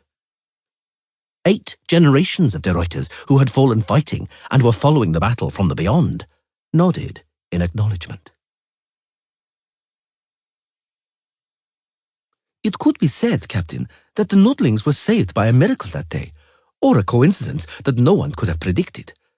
Admittedly, Restif de Montelon writes in his book that Marshal Couhon made a mistake in his assessment of the enemy's strength and plans, that he took too great a risk splitting up the centre army group and setting off with a cavalry troop, that he took on a risky battle not having at least a threefold advantage, and that he neglected reconnaissance. He didn't uncover the Redanian army arriving with reinforcements. Cadet Puttkammer. Mr. de Montelon's work, which was of doubtful quality, is not included in this school's curriculum, and His Imperial Highness deigned to express himself extremely critically about the book. Thus, you will not quote it here, Cadet. Indeed, it astonishes me. Until now, your answers have been very good, positively excellent, and suddenly you begin to discourse about miracles and coincidences, while finally you take the liberty of criticizing the leadership abilities of Menno Couhorn, one of the greatest leaders the Empire has produced. Cadet Puttkammer, and all the rest of you cadets, if you're seriously thinking about passing the final exam, you'll listen and remember. At the Battle of Brenna, no miracles or accidents were at work, but a conspiracy. Hostile saboteur forces, subversive elements, foul rabble-rousers, cosmopolites, political bankrupts, traitors and turncoats. A canker that was later burned out with white-hot iron. But before it came to that, those base traitors tangled up their own nation in spiderwebs and wove a snare of scheming. It was they who inveigled and betrayed Marshal Couhorn then, deceived him and misled him. It was they, scoundrels without faith or honor. Whoresons, repeated Menno Couhorn, without taking the telescope from his eye. Common whoresons. But I'll find you. Just wait. I'll teach you what reconnaissance means, de Wingelt. You will personally find the officer who was on the patrol beyond the hills to the north. Have all of them, the entire patrol, hanged. Yes, sir. Ute de Wingelt, the marshal's aide-de-camp, clicked his heels together. He could not know that right then, Lamar Flout, the officer from the patrol, was dying, trampled by horses of the secret reserves of the Nordlings who were attacking the flanks, the reserves he hadn't uncovered. Neither could de Wingelt know that he only had 2 hours of life left. How many of them are there, Mr. Trahe? Couhorn didn't take the telescope from his eye, in your opinion. At least 10,000, replied the commander of the 7th Dairlanian dryly. Mainly Redania, but I also see the chevron of Aedirn. The unicorn is also there, so we also have Caedwen, with a detachment of at least a company. The company was galloping. Sand and grit flew from beneath hooves. Forward, you duns! roared Centurion Halfpot, drunk as usual. Attack! Kill! Caedwen! Caedwen! Damn it, but I'm dying for a piss, thought Zivik. I should have gone before the battle. Now there might not be a chance. Forward, you duns! Always the duns. Wherever things are going wrong, the Duns. Who did they send as an expeditionary force to Temeria? The Duns. Always the Dun banner. I need a piss. They arrived. Zivik yelled, turned around in the saddle, and slashed backhand, destroying the spalder and shoulder of a horseman in a black cloak with an 8-pointed silver star. The Duns! Caedwen! Fight! Kill! The Dun banner standard struck Nilfgaard with a thud, a clatter and a clank, amidst the roars of soldiers and the squeals of horses. De Melis Stoke and Brabant will cope with that relief, said Ilan Trahe, the commander of the 7th Dairlanian Brigade, calmly. The forces are balanced. Nothing has gone wrong yet. Tyrconnell's division is counterbalancing the left wing. Manya and Verendal are managing on the right, and we... We can tip the scales by striking the line going in after the elves. Menno Kuhorn understood at once. By striking at the rear lines, sowing panic. That's it. That's what we shall do, by the great sun. To your companies, gentlemen. Nausicaa and the 7th, your time has come. Long live the Emperor, yelled Gaze von Loo. Lord de Wingeld. The Marshal turned around. Please muster the adjutants and the guard troop. Enough inactivity. We are going to charge with the 7th Derlanian. Udo de Wingeld paled slightly, but immediately regained control. Long live the Emperor, he cried, and there was almost no tremor in his voice. Rusty cut, and the wounded man wailed and scratched the table. Yola, bravely fighting giddiness, was taking care of the tourniquets and clamps. Shani's raised voice could be heard from the entrance to the tent. Where? Are you insane? The living are waiting to be saved here, and you're marching in with corpses? But this is Baron Anselm Aubrey himself, Madam Medic, the company commander. It was the company commander, now it's our corpse. You only managed to bring him in one piece because his armour is watertight. Take him away. This is a field hospital, not a mortuary. But Madam Medic, don't block the entrance. Look there, they're carrying one that's still breathing. Or at least he looks like he's still breathing, because it might just be wind. Rusty snorted, but immediately afterwards raised an eyebrow. Shani, come here at once. Remember your chit, he said through clenched teeth, bending over the mutilated leg, that a surgeon can only take the liberty of cynicism after 10 years of experience. Will you remember that? Yes, Mr. Rusty. Take the respiratory and strip off the periosteum. Blast. It will be worth anaesthetizing him a little more. Where's Marty? She's puking outside the tent, said Shani, without a trace of cynicism. Puking her guts out. Sorcerers. Rusty took hold of a saw. Instead of thinking up numerous awful and powerful spells, they would be better thinking up one. One that would enable them to cast minor spells, for example, anaesthetizing ones, without difficulty, and without puking. The saw grated and crunched on bone. The wounded man moaned. Tighten the tourniquet, Yola. The bone finally gave way. Rusty tidied it up with a small chisel and wiped his forehead. Blood vessels and nerves, he said mechanically and needlessly, because before he had finished the sentence, the girls were already putting in the sutures. He removed the severed leg from the table and threw it down onto a pile of other severed limbs. The wounded man hadn't roared or moaned for some time. Fainted or dead? Fainted, Mr. Rusty. Good. Sew up the stump, Shani. Bring on the next one. Yola, go and find out if Marty has puked everything up. I wonder, said Yola very quietly, without raising her head. How many years of experience you have, Mr. Rusty? 100? After a quarter of an hour of strenuous marching and choking on dust, the yells of the centurions and decurions ceased, and the Vachemian regiments spread out in a line. Yara, gasping and gulping in air through his mouth like a fish, saw Voivode Bronibor strutting before the front on his beautiful armoured steed. The Voivode himself was also in full plate armour. His armour was enamelled in blue stripes, making Bronibor look like a great steel-plated mackerel. How are you, you dolts? The rows of pikemen answered with a rumbling growl like distant thunder. You're issuing farting sounds, the Voivode noted, reining his armoured horse around and directing him to walk before the front. That means you're feeling good. When you're feeling bad, you don't fart in hushed tones, but you wail and howl like the damned. It's clear from your expressions that you're spoiling for a fight, that you're dreaming of battle, that you can't wait to get your hands on the Nilfgaardians. Right, you Vachemian brigands? Then I have good news for you. Your dream will come true in a short while. In a very short while. The pikeman muttered again. Bronibor, after riding to the end of the line, turned around and spoke on, rapping his mace against the ornamental pommel of his saddle.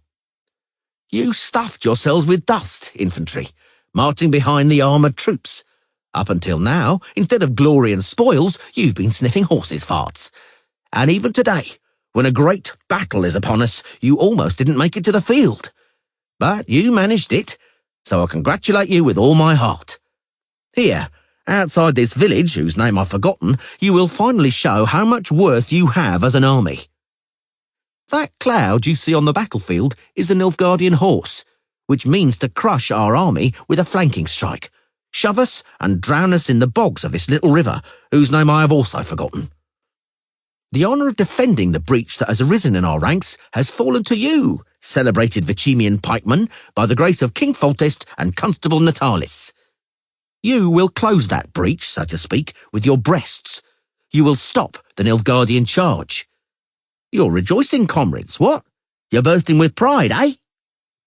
Yara, squeezing his pikestaff, looked around. There was nothing to indicate that the soldiers were rejoicing at the prospect of the imminent battle, and if they were bursting with pride by virtue of the honour of closing the breach, they were skilfully disguising it. Melfi, standing on the boy's right, was mumbling a prayer under his breath. On his left, Doislax, a hardened professional soldier, sniffed, swore, and coughed nervously. Bronibor reined his horse around and sat up straight in the saddle. "I can't hear you," he roared. "I asked if you're bursting with fucking pride." This time the pikemen, seeing no alternative, roared with one great voice that they were. Yara also roared. If everyone was, he might as well too.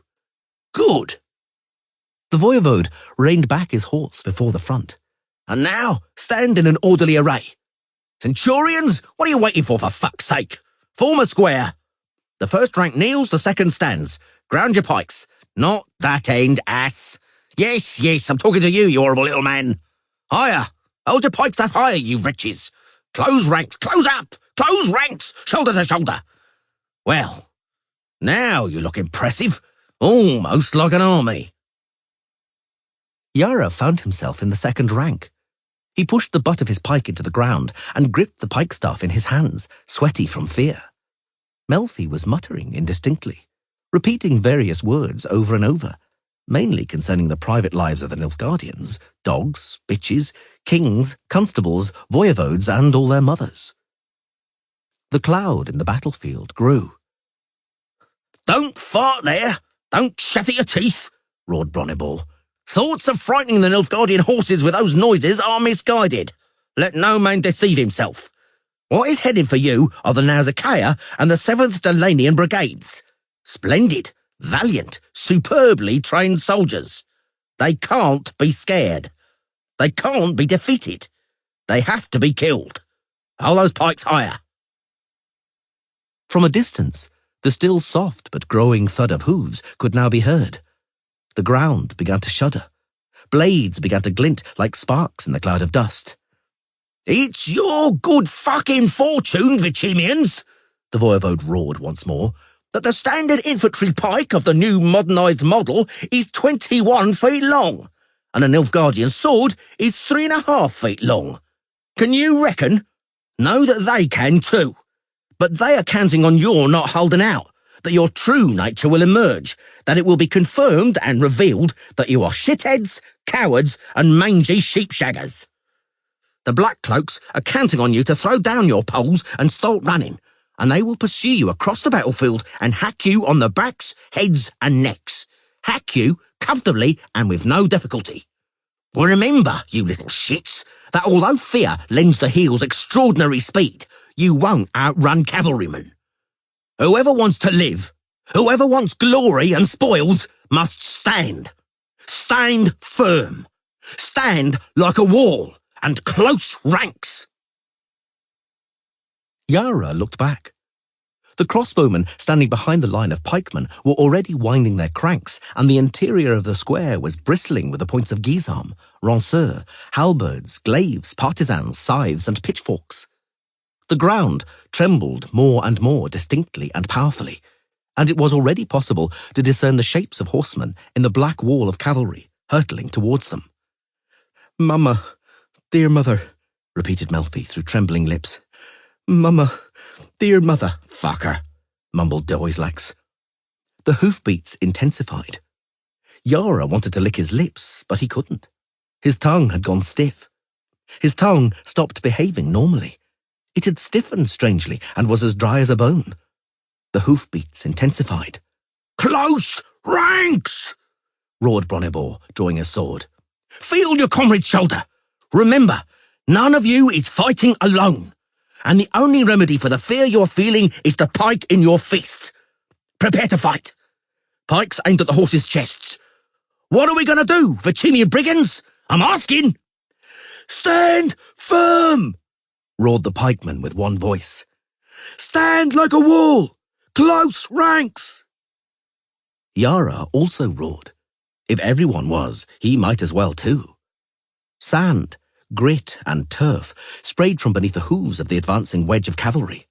The charging horsemen yelled like demons, brandishing their weapons.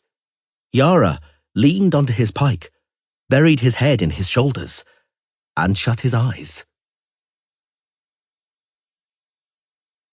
Yara shooed away a wasp circling above his inkwell with a violent movement of his stump, without interrupting his writing. Marshal Coulhorn came to nothing. His flanking troop was stopped by the heroic Vicimian infantry under Voivode Bronnibor, paying in blood for his heroism. And at the moment the Vicimians resisted, Nilfgaard fell into confusion on the left wing. Some of them began to take flight, others to pull together and defend themselves in groups, surrounded on all sides.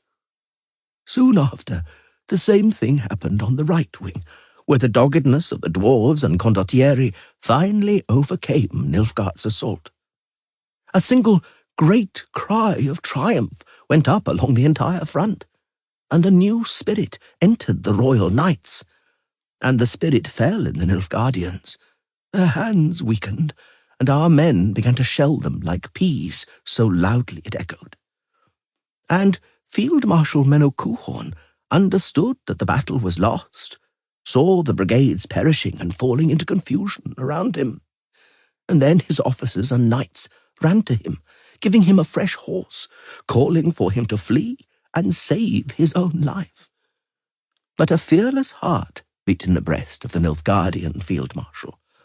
That will not do, he called, pushing away the reins held out towards him. It will not do for me to flee like a coward from the field on which so many good men under my command have fallen for the Emperor. And the doughty Menno Coulhorn added, Besides, now there's nowhere to fuck off to, Menno Coulhorn added calmly and soberly, looking around the battlefield. They're surrounding us on all sides. Give me your cloak and helmet, sir. Captain Sievers wiped blood and sweat from his face. Take mine, sir. Dismount your steed and take mine. Don't protest. You must live, sir. You're indispensable to the Empire, irreplaceable. We Derlanians will strike the Nordlings. We'll draw them to us. You, meanwhile, try to break through down there, below the fish pond. You won't get out of that alive, muttered Coulhorn, taking the reins being offered to him. It's an honor. Sievers straightened up in the saddle. I'm a soldier of the 7th Derlinians. To me. Have faith. To me. Good luck, mumbled Coulhorn, throwing over his back a Derlanian cloak with a black scorpion on the shoulder. Sievers. Yes, sir, Marshal, sir. Nothing. Good luck, lad. And may luck be on your side, sir. To horse. Have faith. Coulhorn watched them ride off for a long while, until the moment Sievers' small group rode with a bang, a yell, and a thud into the condottieri, into a troop considerably outnumbering them, to whose aid, indeed, other troops hurried at once. The Derlanians' black cloaks vanished among the greyness of the condottieri. All was lost in the dust. The nervous coughing of de Wingalt and the adjutants brought Coulhorn to his senses. The marshal adjusted the stirrup leathers and flaps. He brought the restless steed under control. To horse, he commanded. At first, things went well for them. In the mouth of the valley leading to the rivulet, a dwindling troop of survivors of the Nausicaa Brigade was doggedly defending itself, forced into a circle bristling with blades, onto which the Nordlings had concentrated all their momentum and force, making a breach in the ring. Naturally, they didn't get away totally unscathed. They had to hack their way through a row of light volunteer horse, probably Brigaean, judging by their insignia. The skirmish was very short, but furiously fierce. Coolhorn had already lost and discarded all remains and appearances of lofty heroism, and now just wanted to survive. Not even looking back at his escort, trading vicious blows with the Brigaeans, he rushed towards the stream with his adjutants, pressing himself to and hugging the horse's neck. The way was clear. Beyond the little river, beyond the crooked willows, a barren plain spread out, on which no enemy troops could be seen. Uda de Vingalt, galloping beside Coolhorn, also saw it and yelled triumphantly. Prematurely. A meadow covered in bright green knotgrass separated them from the sluggish, murky little river. When they charged into it at full gallop, the horses suddenly plunged up to their bellies in the bog. The marshal flew over his steed's head and fell headfirst into the bog. All around, horses were neighing and kicking, and men covered in mud and green duckweed were yelling. Menno suddenly heard another sound amidst this pandemonium, a sound that meant death, the hiss of fletchings. He dashed for the current of the small river, wading up to his hips in the thick marsh. An adjutant, forcing his way through beside him, suddenly tumbled face first into the mud, and the marshal saw a bolt stuck into his back up to the fletchings. At that same moment, he felt a terrible blow to the head. He staggered, but didn't fall, stuck in the mud and swamp. He wanted to scream, but only managed to splutter. I'm alive, he thought, trying to wriggle out of the clutch of the sticky slime. A horse struggling out of the marsh had kicked him in the helmet, and the deeply dented metal had shattered his cheek, knocked out some teeth and cut his tongue. I'm bleeding. I'm swallowing blood, but I'm alive. Once again, the slap of bowstrings, the hiss of fletchings, the thud and crack of arrowheads penetrating armor, yells, the neighing of horses, squelching and blood splashing. The marshal looked back and saw bowmen on the bank. Small, stocky, pot-bellied shapes in mail shirts, bassinets, and pointed chick-chacks. Dwarves, he thought. The slap of bowstrings, the whistle of bolts, the squeal of horses threshing around, the yelling of men choking on water and mud. Uda de Vingalt, turning towards the marksman, cried in a high, squeaky voice that he was surrendering, asking for mercy and compassion, promised a ransom, and begged for his life. Aware that no one understood his words, he raised his sword, held by the blade above his head. He held the weapon out towards the dwarves in the international, outright cosmopolitan gesture of surrender. He wasn't understood, or was misunderstood, for 2 bolts slammed into his chest with such force that the impact hurled him up out of the bog. Coolhorn tore the dented helmet from his head. He knew the common speech of the Nordlings quite well.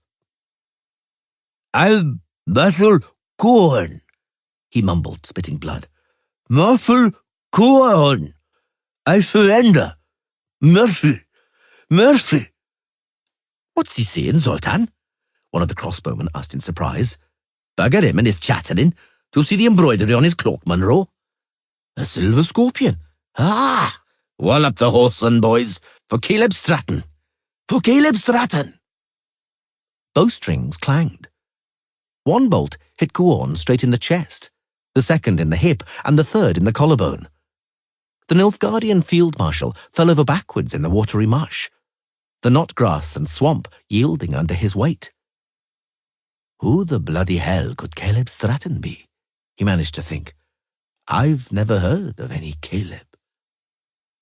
The murky, viscous, muddied and bloodied water of the River Chotla closed over his head and gushed into his lungs. She went outside the tent to get some fresh air, and then she saw him sitting beside the blacksmith's bench. Yara! He raised his eyes towards her. There was emptiness in those eyes. Yola? He asked, moving his swollen lips with difficulty. How come you're... What a question! She interrupted him at once. You'd better tell me how you've ended up here. We've brought our commander, Voivod Bronibor. He's wounded. You're also wounded. Show me that hand. Oh, goddess. But you'll bleed to death, lad. Yara looked at her, and Yola suddenly began to doubt whether he could see her. It's a battle, said the boy, teeth chattering slightly. You must stand like a wall, steady in the line. The lightly wounded are to carry the heavily wounded to the field hospital. It's an order. Show me your hand. Yara howled briefly, his clenching teeth snapping in a wild staccato. Yola frowned. Oh my, it looks dreadful. Oh dear, Yara, you'll see. Mother Nenica will be angry. Come with me. She watched him blanch when he saw it, when he smelled the stench hanging beneath the roof of the tent. He staggered. She held him up. She saw him looking at the bloodied table, at the man lying there, at the surgeon, a small halfling who suddenly leapt up, stamped his feet, cursed foully, and threw a scalpel on the ground. Damn it! Fuck it! Why is it like this? Why does it have to be like this? No one replied to the question. Who was it? Voivode Pronibor, explained Yara in a feeble voice, looking straight ahead with his empty gaze. Our commander. We stood firm in the line. It was an order, like a wall. And they killed Melfi. Mr. Rusty, Yola asked, this boy's a friend of mine. He's wounded. He's on his feet, the surgeon assessed coldly. And here there's a dying man waiting for a trepanation. There's no room here for any sentimental connections. At that moment, Yara, with excellent timing, fainted dramatically and fell down on the dirt floor. The halfling snorted. Oh, very well. On the table with him, he commanded. Oh, a nicely smashed arm. I wonder what's holding it on. His sleeve, I think. Tourniquet, Yola. Tightly. And don't you dare cry. Shani, give me a saw. The saw dug into the bone above the crushed elbow joint with a hideous crunching. Yara came to and bellowed, horribly but briefly, for when the bone gave way, he immediately fainted again. And thus the might of Nilfgaard was reduced to dust on the Brenna battlefields, and an end was put to the march of the Empire northwards. Either by being killed or taken captive, the Empire lost 40,000 men at the Battle of Brenna. The flower of the knighthood and the elite cavalry fell. Leaders of the stature of Menno Coehorn, Brabant, de Melis Stoke, Van Loo, Tyrconnell, Egerbracht, and others whose names have not survived in our archives, fell, were taken prisoner, or disappeared without trace. Thus did Brenna become the beginning of the end.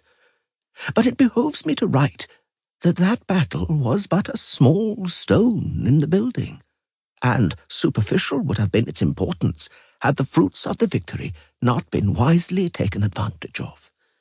It behoves us to recall that instead of resting on his laurels and bursting with pride and awaiting honours and homage, Jan Natalis headed south almost without stopping. The cavalry troop under Adam Pangrat and Julia Abatimarco destroyed 2 divisions of the Third Army that had brought belated relief to Menno Coehorn, routing them such that nec nuncius cladis. At news of this, the rest of the Centre Army group took miserable flight and fled in haste to the far side of the Uruga. And since Foltest and Natalis were on their heels, the Imperial forces lost entire convoys and all their siege engines, with which, in their hubris, they had meant to capture Vichima, Gorzvelen, and Novigrad. And like an avalanche rolling down from the mountains, becoming covered in more and more snow and becoming greater, so also Brenna caused more and more severe results for Nilfgaard. Hard times came for the Veden army under Duke de Vet, whom the corsairs from Skellige and King Ithane of Sedaris sorely vexed in a guerrilla war. When, meanwhile, de Vet learned about Brenna, when news reached him that King Foltest and Jan Natalis were marching briskly to him, he immediately ordered the trumpeting of the retreat and fled to Cintra, strewing the escape route with corpses, because at the news of the Nilfgaardian defeats, an insurrection in Verden flared up anew. Only in the undefeated strongholds of Nastrog, Rosrog, and Bolrog did powerful garrisons remain, for which reason only after the peace of Cintra did they leave honourably and with their standards intact. Whereas in Aedion, the tidings about Brenna led to the feuding kings Demavend and Henselt shaking each other's right hands and taking arms against Nilfgaard together. The East Army Group, which, under the command of Duke Ardal Ebdai, marched towards the Pontar Valley, did not manage to challenge the two allied kings. Strengthened by reinforcements from Redania and Queen Maeve's guerrillas, who had cruelly plundered Nilfgaard, Demavend and Henselt drove Ardal Abdahi all the way to Aldersburg. Duke Ardal wanted to give battle, but by a strange twist of fate, he suddenly fell ill, having eaten something. He came down with the colic and diarrhea miserere, and thus, in 2 days, he died in great pain. And Demavend and Henselt, without delay, attacked the Nilfgaardians, also there at Aldersburg, evidently for the sake of historical justice, and they routed them in a decisive battle, though Nilfgaard still had a significant numerical advantage. Thus do spirit and artistry usually triumph over dull and brutal force. It behooves me to write about one more thing. What exactly happened to Menno Coulhorn himself at the Battle of Brenna, no one knows. Some say he fell and his body, unrecognized, was buried in a common grave. Others say he escaped with his life, but fearing imperial wrath did not return to Nilfgaard, but hid in Brooklon among the Dryads, and there became a hermit, letting his beard grow down to the ground, and there, shortly after, expired amidst his worries. A story circulates among simple folk that the marshal returned at night to the Brenna battlefield and walked among the burial mounds, wailing, "Give me back my legions," until finally he hanged himself on an aspen spike on the hill called Gibbet Hill because of that. And at night one can happen upon the ghost of the celebrated marshal among other apparitions that commonly haunt the battlefield. "Grandfather Yara! Grandfather Yara!" Yara raised his head from his papers and adjusted his spectacles, which were slipping down his sweaty nose. "Grandfather Yara!" his youngest granddaughter shouted in the upper register. She was a determined and bright 6-year-old who, thank the gods, had taken more after her mother, Yara's daughter, than his lethargic son-in-law. "Grandfather Yara, Grandmother Lucienne told me to tell you that that's enough for today of that layabout scribbling and that tea's on the table." Yara meticulously assembled the written sheets and corked the inkwell. Pain throbbed in the stump of his arm. "The weather's changing," he thought. "There'll be rain. Grandfather Yara! I'm coming, Ciri. I'm coming." It was already well after midnight before they had dealt with the last casualties. They carried out the final operations by artificial light, first from an ordinary lamp and later using magic. Marty Södergren recovered after the crisis she had undergone, and although as pale as death, stiff and as unnatural in her movements as a golem, used her magic competently and effectively. The night was black when they exited the tent, and all 4 of them sat down leaning against the canvas. The plain was full of fires, various fires, the stationary fires of camps, and the moving flames of torches. The night resounded with distant song, chanting, shouts, and cheers. The night around them was also alive with the intermittent cries and groans of the wounded, the pleading and sighs of the dying.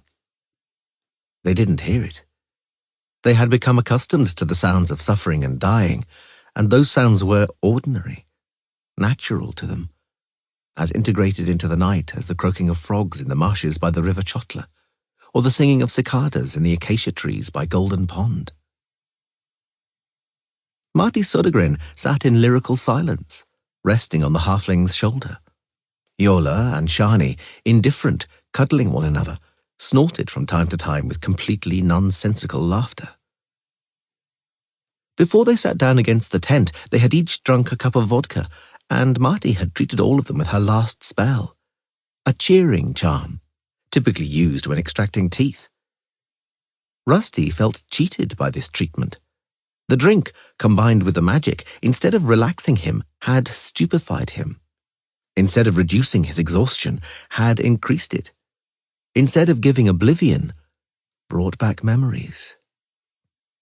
It looks, he thought, as though the alcohol and magic have only acted as they were meant to on Yola and Shani. He turned around, and in the moonlight saw sparkling, silvery tracks of tears on the girls' faces. I wonder, he said, licking his numb, insensitive lips, who won this battle? Does anybody know? Marty turned her face towards him, but remained silent. The cicadas were singing among the acacias, willows, and alders by Golden Pond, and the frogs croaked. The wounded moaned, begged, and sighed, and died. Shani and Yola giggled through their tears. Marty Södergren died 2 weeks after the battle. She began meeting an officer of the Free Company of Condottieri. She treated the affair light-heartedly, unlike the officer. When Marty, who liked change, began fraternizing with a Temerian cavalry captain, the condottiero, mad with jealousy, stabbed her with a knife. He was hanged for it, but it was impossible to save the healer. Rusty and Yola died a year after the battle, in Maribor, during the largest outbreak yet of an epidemic of viral hemorrhagic fever, a disease also called the Red Death, or, from the name of the ship it was brought on, Katrina's plague.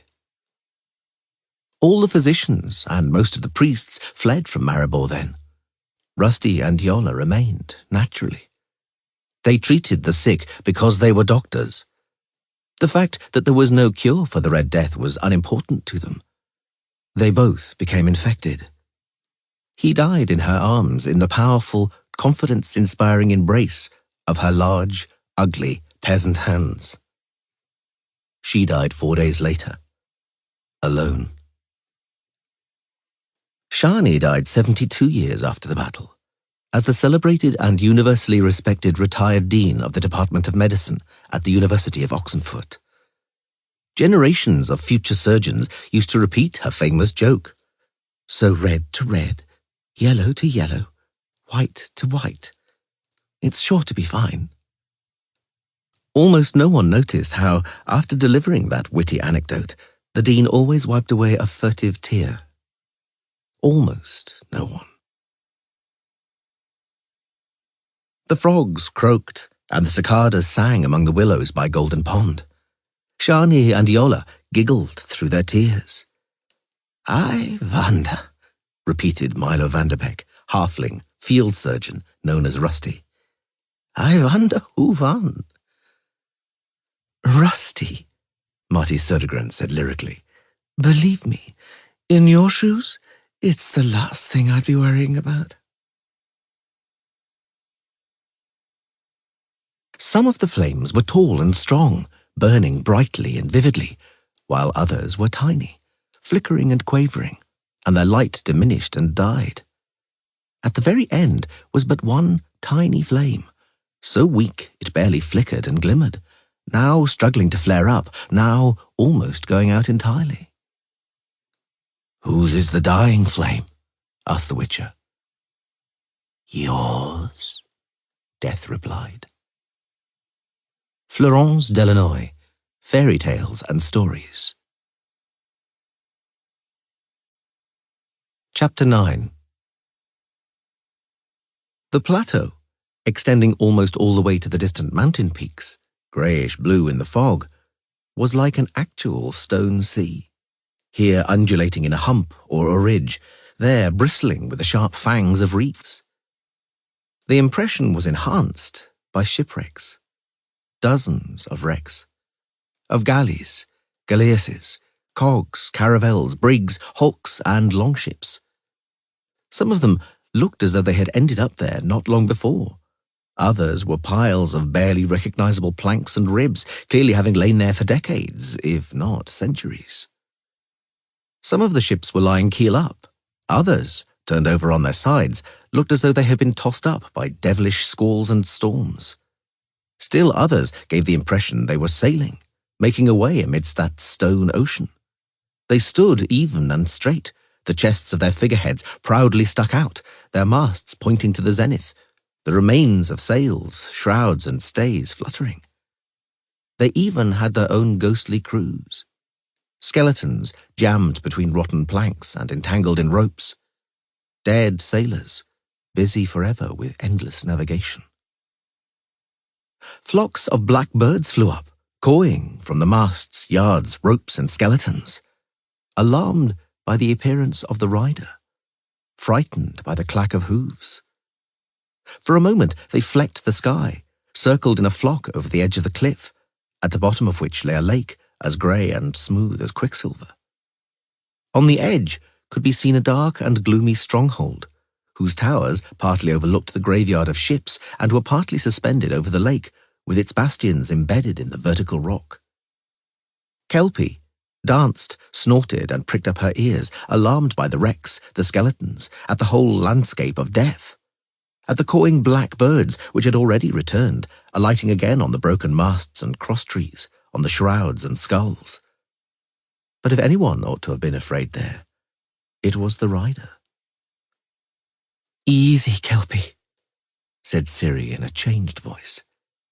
"It's the end of the road.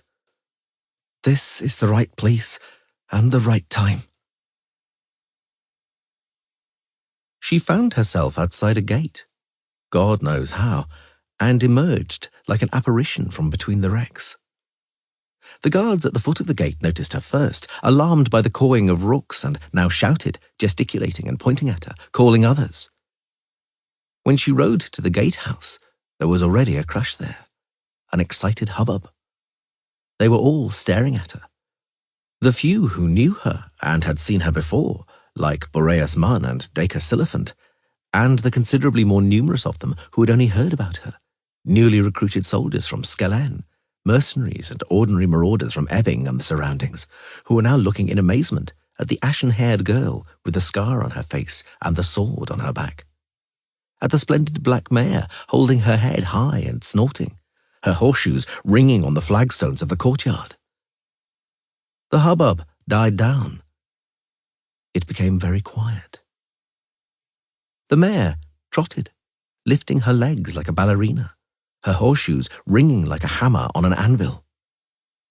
This went on for a long time before her way was finally barred by crossed guisarmes and ranceurs.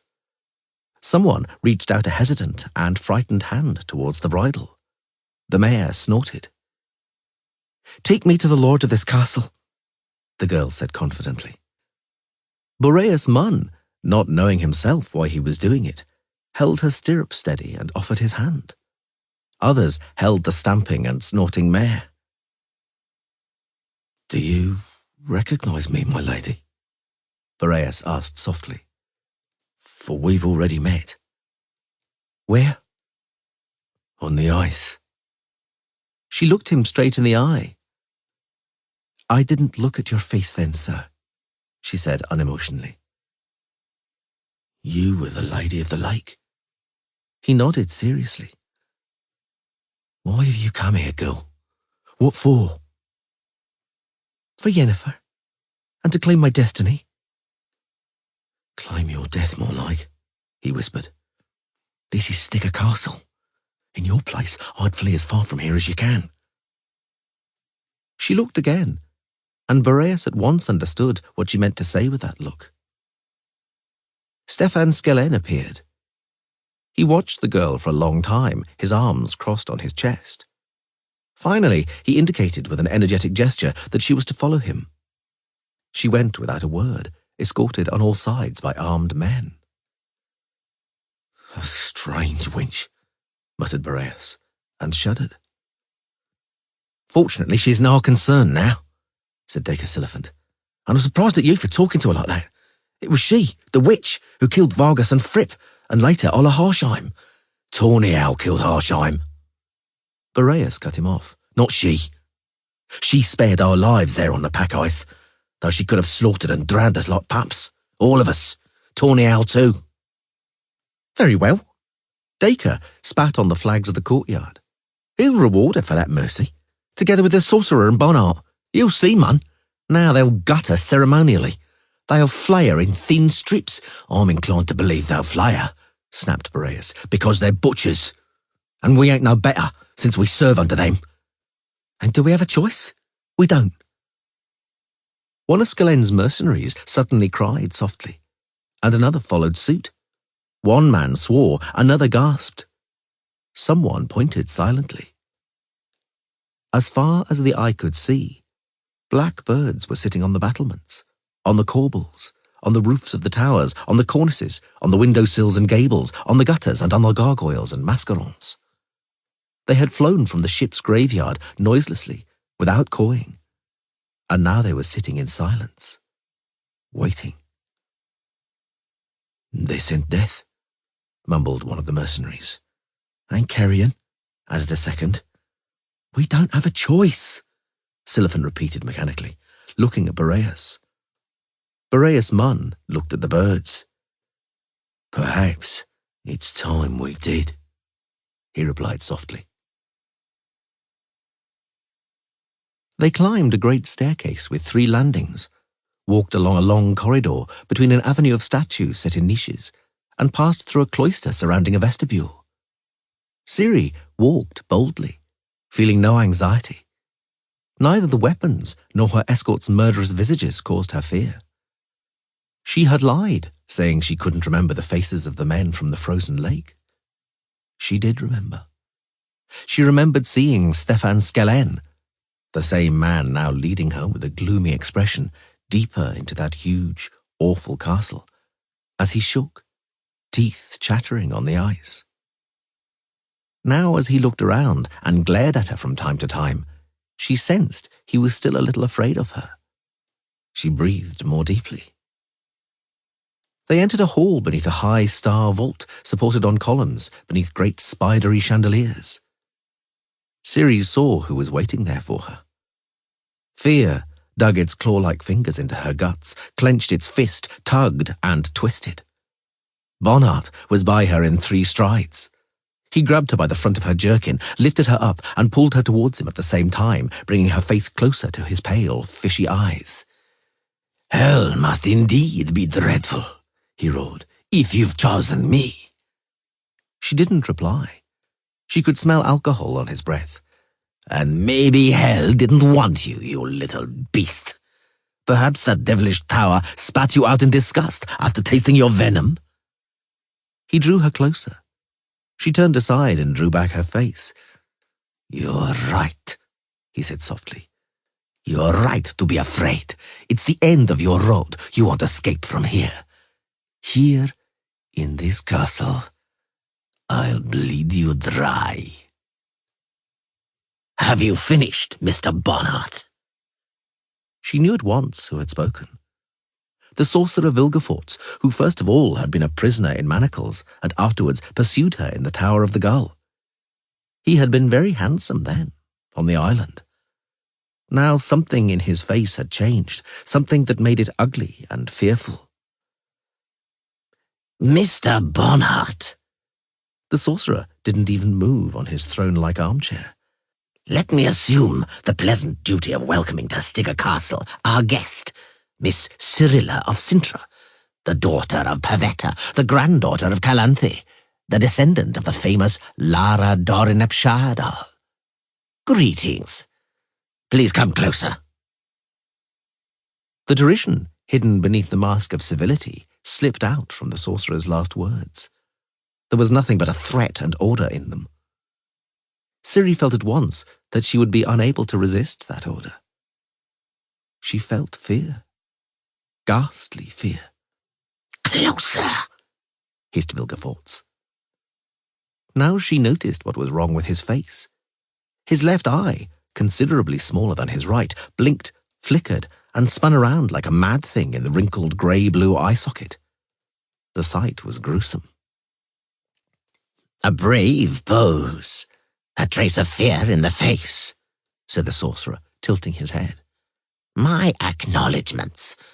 Assuming your courage doesn't result from stupidity, I shall dispel any possible fantasies at once.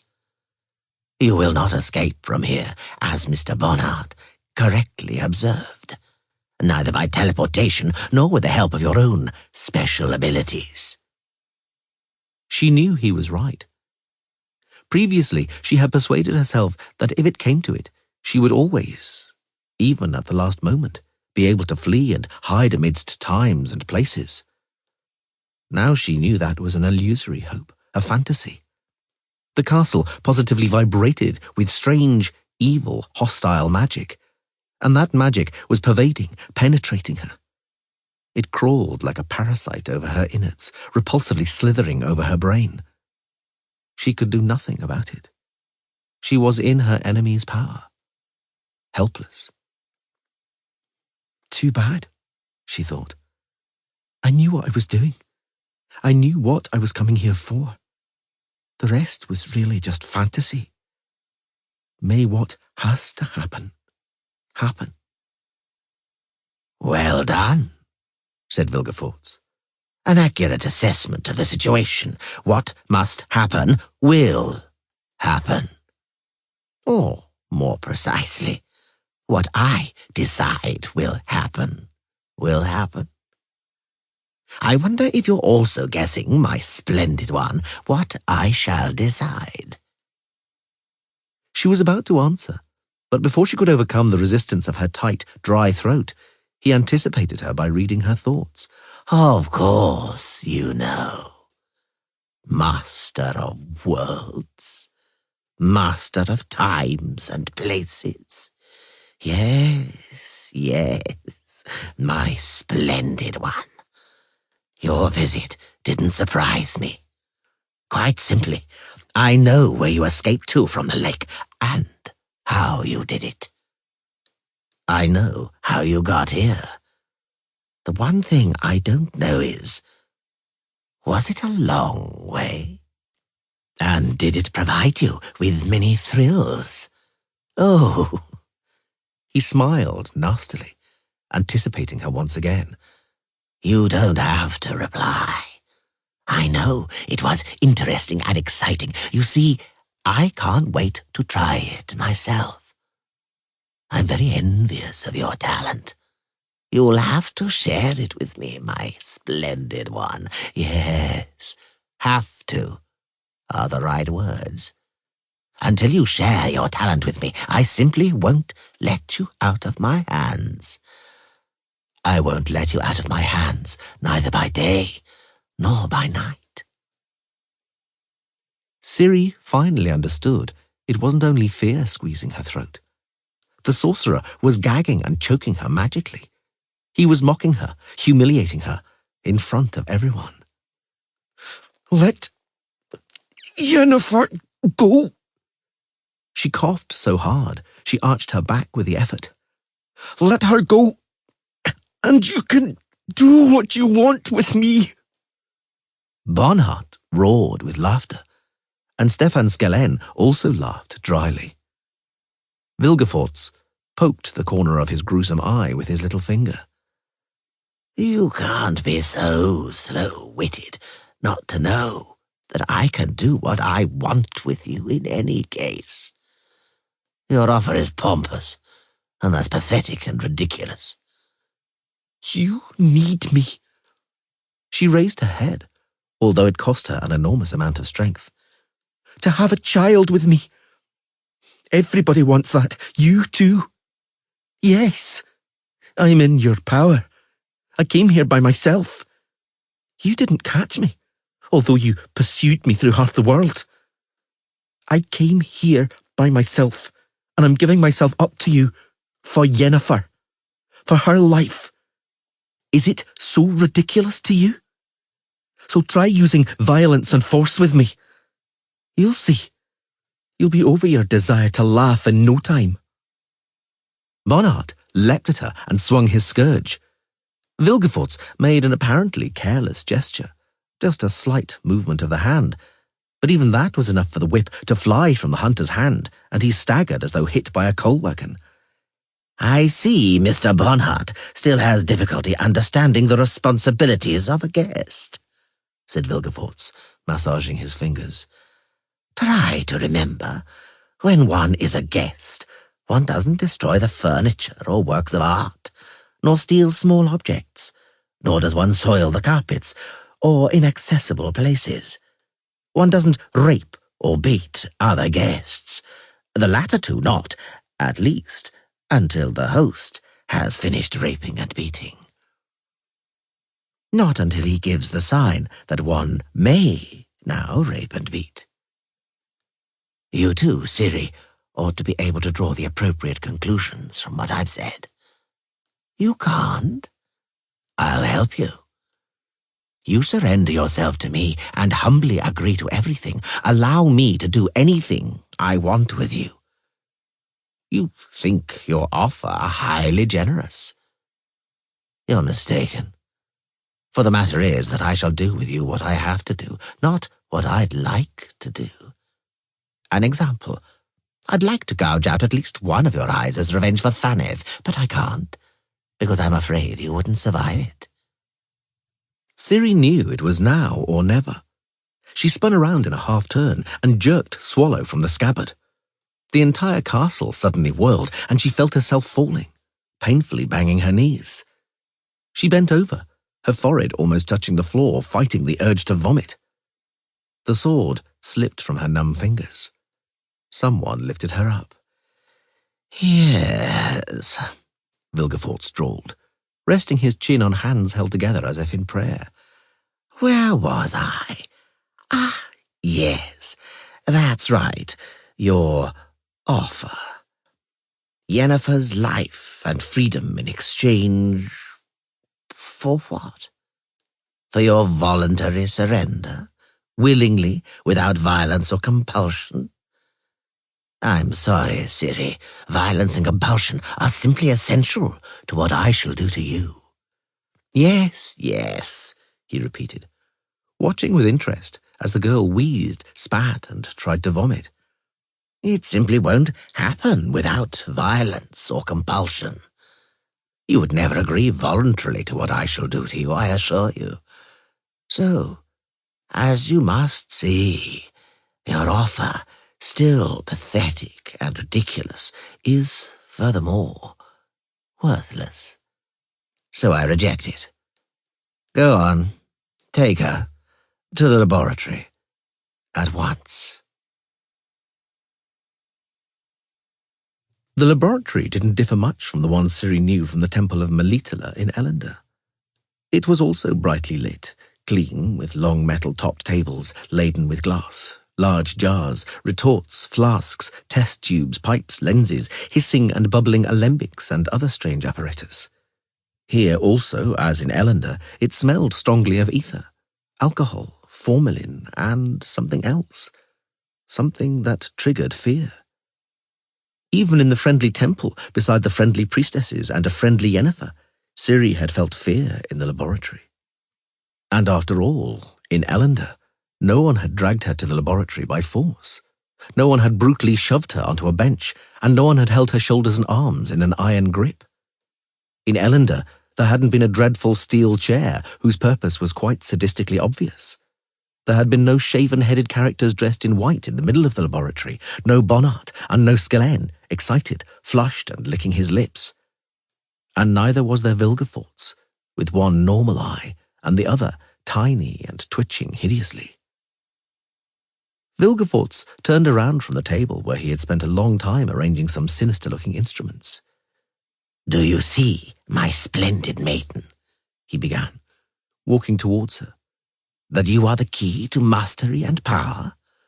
Not only over this world, a vanity of vanities doomed in any case to early extinction, but over all worlds, over the whole compass of places and times which have arisen since the conjunction.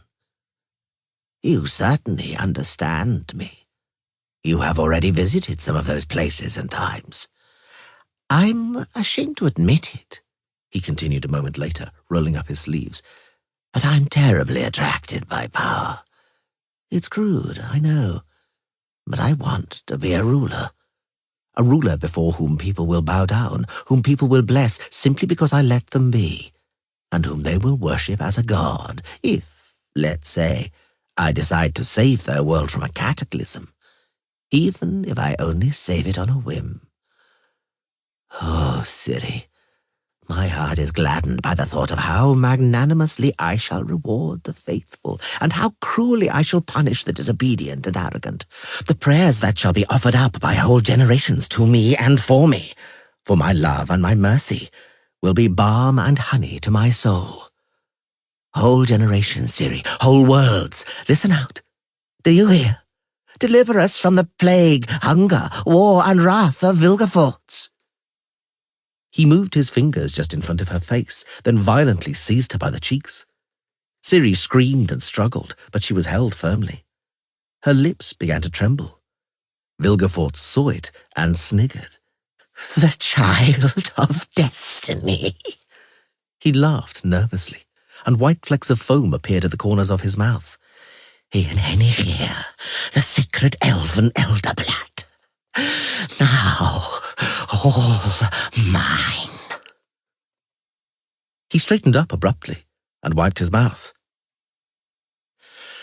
Various fools and mystics, he now announced in his usually cold tone, have tried to adapt you to fairy tales, legends, and prophecies, have tracked the genes you carry, your inheritance from your ancestors. Mistaking the sky for stars reflected in the surface of a pond, they mystically supposed that a gene determining great potential would continue to evolve, that it would achieve the height of power in your child, or the child of your child, and a charming aura grew around you. Incense smoke trailed behind you. But the truth is much more banal, much more mundane. Organically mundane, I'd say. Your blood, my splendid one, is important, but in the absolutely literal, quite unpoetic sense of the word. He picked up from the table a glass syringe measuring about 6 inches. The syringe ended in a thin, slightly curved capillary. Ciri felt her mouth go dry. The sorcerer examined the syringe under the light. In a moment, he declared coldly, you will be undressed and placed on this chair, precisely this one, which you're contemplating with such curiosity. You'll spend some time in the chair, albeit in an uncomfortable position. With the help of this device, which also, as I see, is fascinating you, you will be impregnated. It won't be so awful, for almost the whole time you'll be befuddled by elixirs, which I shall give you intravenously, with the aim of implanting the fetal ovum properly and ruling out an ectopic pregnancy. You needn't be afraid. I'm skilled. I've done this hundreds of times. Never, admittedly, to a chosen one of fate and destiny, but I don't think the uteruses and ovaries of chosen ones differ so much from those of ordinary mates. And now, the most important thing. Vilgefortz savoured what he was saying. It may worry you, or it may gratify you, but know that you won't give birth to the infant. Who knows? Perhaps it would also have been a great chosen one with extraordinary abilities, the saviour of the world and the king of nations. No one, however, is able to guarantee that, and I, furthermore, have no intention of waiting that long. I need blood. More precisely, placental blood. As soon as the placenta develops, I shall remove it from you. The rest of my plans and intentions, my splendid one, will not, as you now comprehend, concern you. So there's no point informing you about them. It would only be an unnecessary frustration. He fell silent, leaving a masterly pause. Ciri couldn't control her trembling mouth. And now, The sorcerer nodded theatrically. I invite you to the chair, Miss Cyrilla. It would be worth having that bitch Yennefer watching this. Bonhart's teeth flashed beneath his grey moustaches. She deserves it. Indeed she does. Small white balls of froth appeared again in the corners of Vilgefort's smiling mouth. Impregnation is, after all, a sacred thing, solemn and ceremonial, a mystery at which one's entire close family should assist. And Yennefer is, after all, your quasi-mother, and in primitive cultures the mother virtually takes an active part in her daughter's consummation ceremony. Go on, bring her here. But regarding that impregnation, Bonhart bent over Ciri, whom the sorcerer's shaven-headed acolytes had begun to undress. Couldn't one, Lord Vilgefortz, do it more normally, as nature intended? Skellen snorted, nodding his head. Vilgefortz frowned slightly. No, he responded coolly. No, Mr. Bonhart, one couldn't. Ciri, as though only now realizing the gravity of the situation, uttered an ear-splitting scream. Once, and then a second time. Well, well, the sorcerer grimaced. We entered the lion's den bravely, with head and sword held high, and now we're afraid of a small glass tube. For shame, young lady. Ciri, not caring about shame, screamed so loudly the laboratory vessels jingled, and the whole of Stigger Castle suddenly responded with yelling and commotion. "There'll be trouble, boys," repeated Zedalik, scraping dried dung from between the stones of the courtyard with the metal-tipped butt of his ranceur. "Oh, you'll see, there'll be trouble for us poor wretches." He looked at his comrades, but none of the guards commented. Neither did Boreas Munn speak. He had remained with the guards at the gate from choice, not because of orders. He could have, like Siliphant, followed Tawny Owl, could have seen with his own eyes what would happen to the Lady of the Lake, what fate she would suffer. But Boreas didn't want to watch it. He preferred to stay here in the courtyard, beneath the open sky, far from the chambers and halls of the upper castle, where they had taken the girl. He was certain that not even her screams would reach here. "Those blackbirds are a bad sign."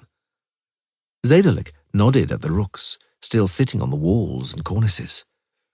"That young wench who came here on the black mare is an evil omen.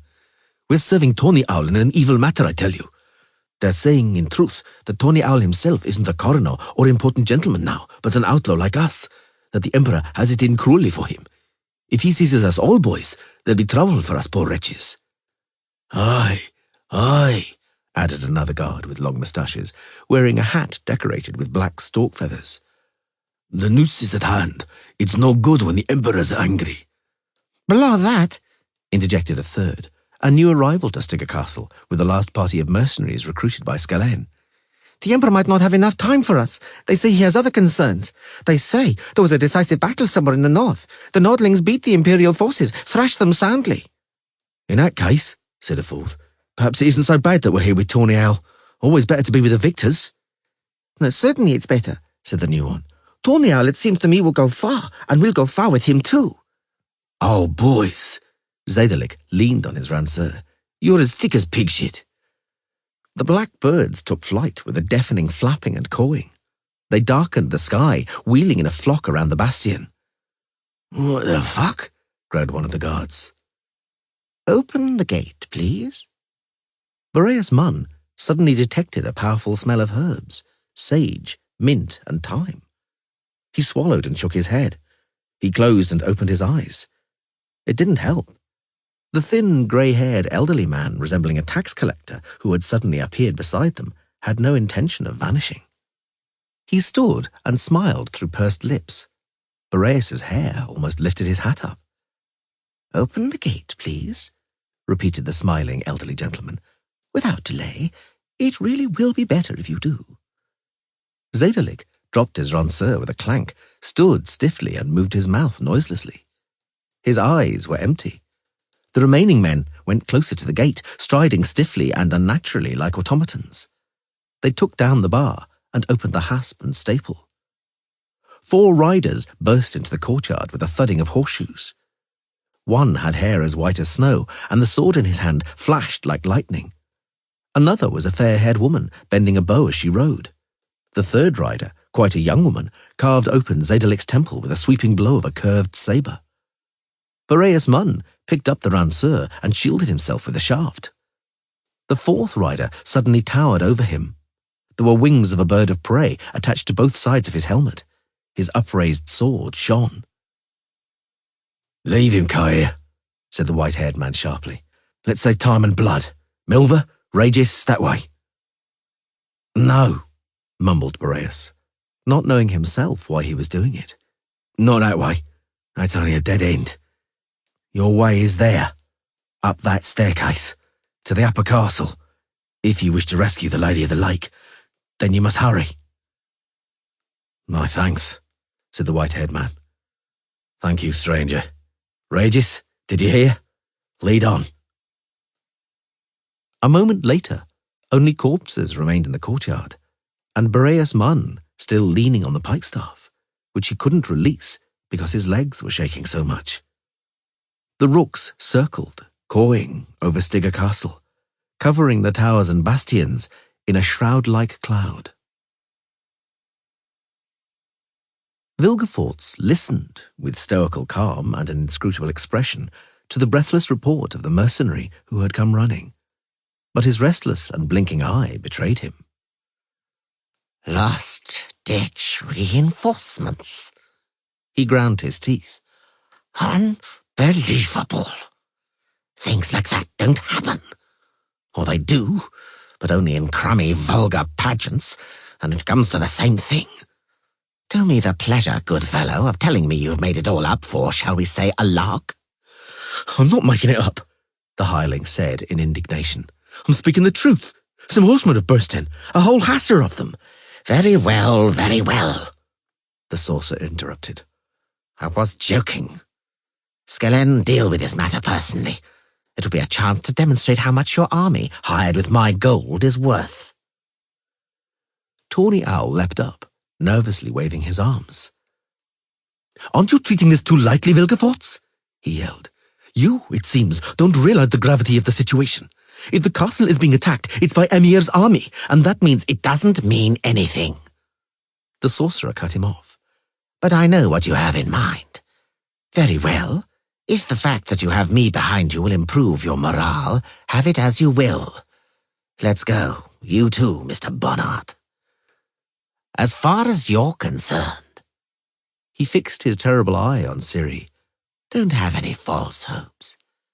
I know who's turned up here with these pathetic reinforcements worthy of a cheap farce. And I assure you, I shall turn this cheap farce into a nightmare. Hey, you!" He nodded at the servants and acolytes. "Shackle the girl into Meritium, lock and bolt her in a cell, and don't move an inch from the door. You'll answer with your lives for her. Understood?" "Yes, sir." They rushed into the corridor, and from the corridor into a large hall full of sculptures, a veritable glyptothek. No one barred their way. They only saw a few lackeys who immediately fled on seeing them. They ran up some stairs. Kair kicked a door open. Angoulême rushed inside with a battle cry, and with a blow of her sabre knocked off the helmet of a suit of armour she took for a guard standing by the door. She realized her mistake and roared with laughter. "Look at that!" "Angoulême!" Geralt took her to task. "Don't just stand there, go on!" A door opened in front of them. Shapes loomed in the doorway. Milva bent her bow and sent off an arrow without a second thought. Somebody screamed. The door was closed. Geralt heard a bolt thudding. Go on, he shouted. "Don't just stand there." "Witcher," said Regis, "this running is senseless. I'll fly off and do some reconnaissance." "Fly!" The vampire took off as though blown by the wind. Geralt had no time to be surprised. Again, they chanced upon some men, this time armed. Caer and Angoulême jumped towards them with a yell, and the men bolted, mainly, it seemed, because of Caer and his impressive winged helmet. They dashed into the cloister and the gallery surrounding the inner vestibule. Around 20 paces separated them from the portico leading into the castle when shapes appeared on the other side of the cloister. Loud shouts echoed out, and arrows whistled. "Take cover!" the Witcher yelled. Arrows rained down on them. Fletchings fluttered and arrowheads sent up sparks from the floor, chipping the mouldings from the walls and showering them in fine dust. "Get down, behind the balustrade!" They dropped down, hiding pell-mell behind spiral columns carved with leaves. But they didn't get away with it entirely. The Witcher heard Angoulême cry out and saw as she grabbed her arm, her sleeve, which immediately became blood-soaked. "Angoulême!" "It's nothing. It passed through muscle," the girl shouted back in only a slightly trembling voice, confirming what he had seen. Had the arrowhead shattered the bone, Angoulême would have fainted from the shock. The archers were shooting from the gallery without let-up and were shouting out, calling for reinforcements. Several of them ran off to the side to fire at the pinned-down party from an acute angle. Geralt swore, assessing the distance separating them from the arcade. Things looked bad, but to stay where they were meant death. "Let's make a run for it," he yelled. "Ready? Caer, help Angoulême." "They'll slaughter us. Run for it, we have to." "No!" screamed Milva, standing up with bow in hand. She straightened up, assumed a shooting position, a veritable statue, a marble Amazon with a bow. The marksman on the gallery yelled. Milva lowered her head. One of the archers flew backwards, slamming against the wall, and a bloody splash resembling a huge octopus bloomed on the stone. A cry resounded from the gallery, a roar of anger, fury, and horror. "By the great sun," groaned Caer.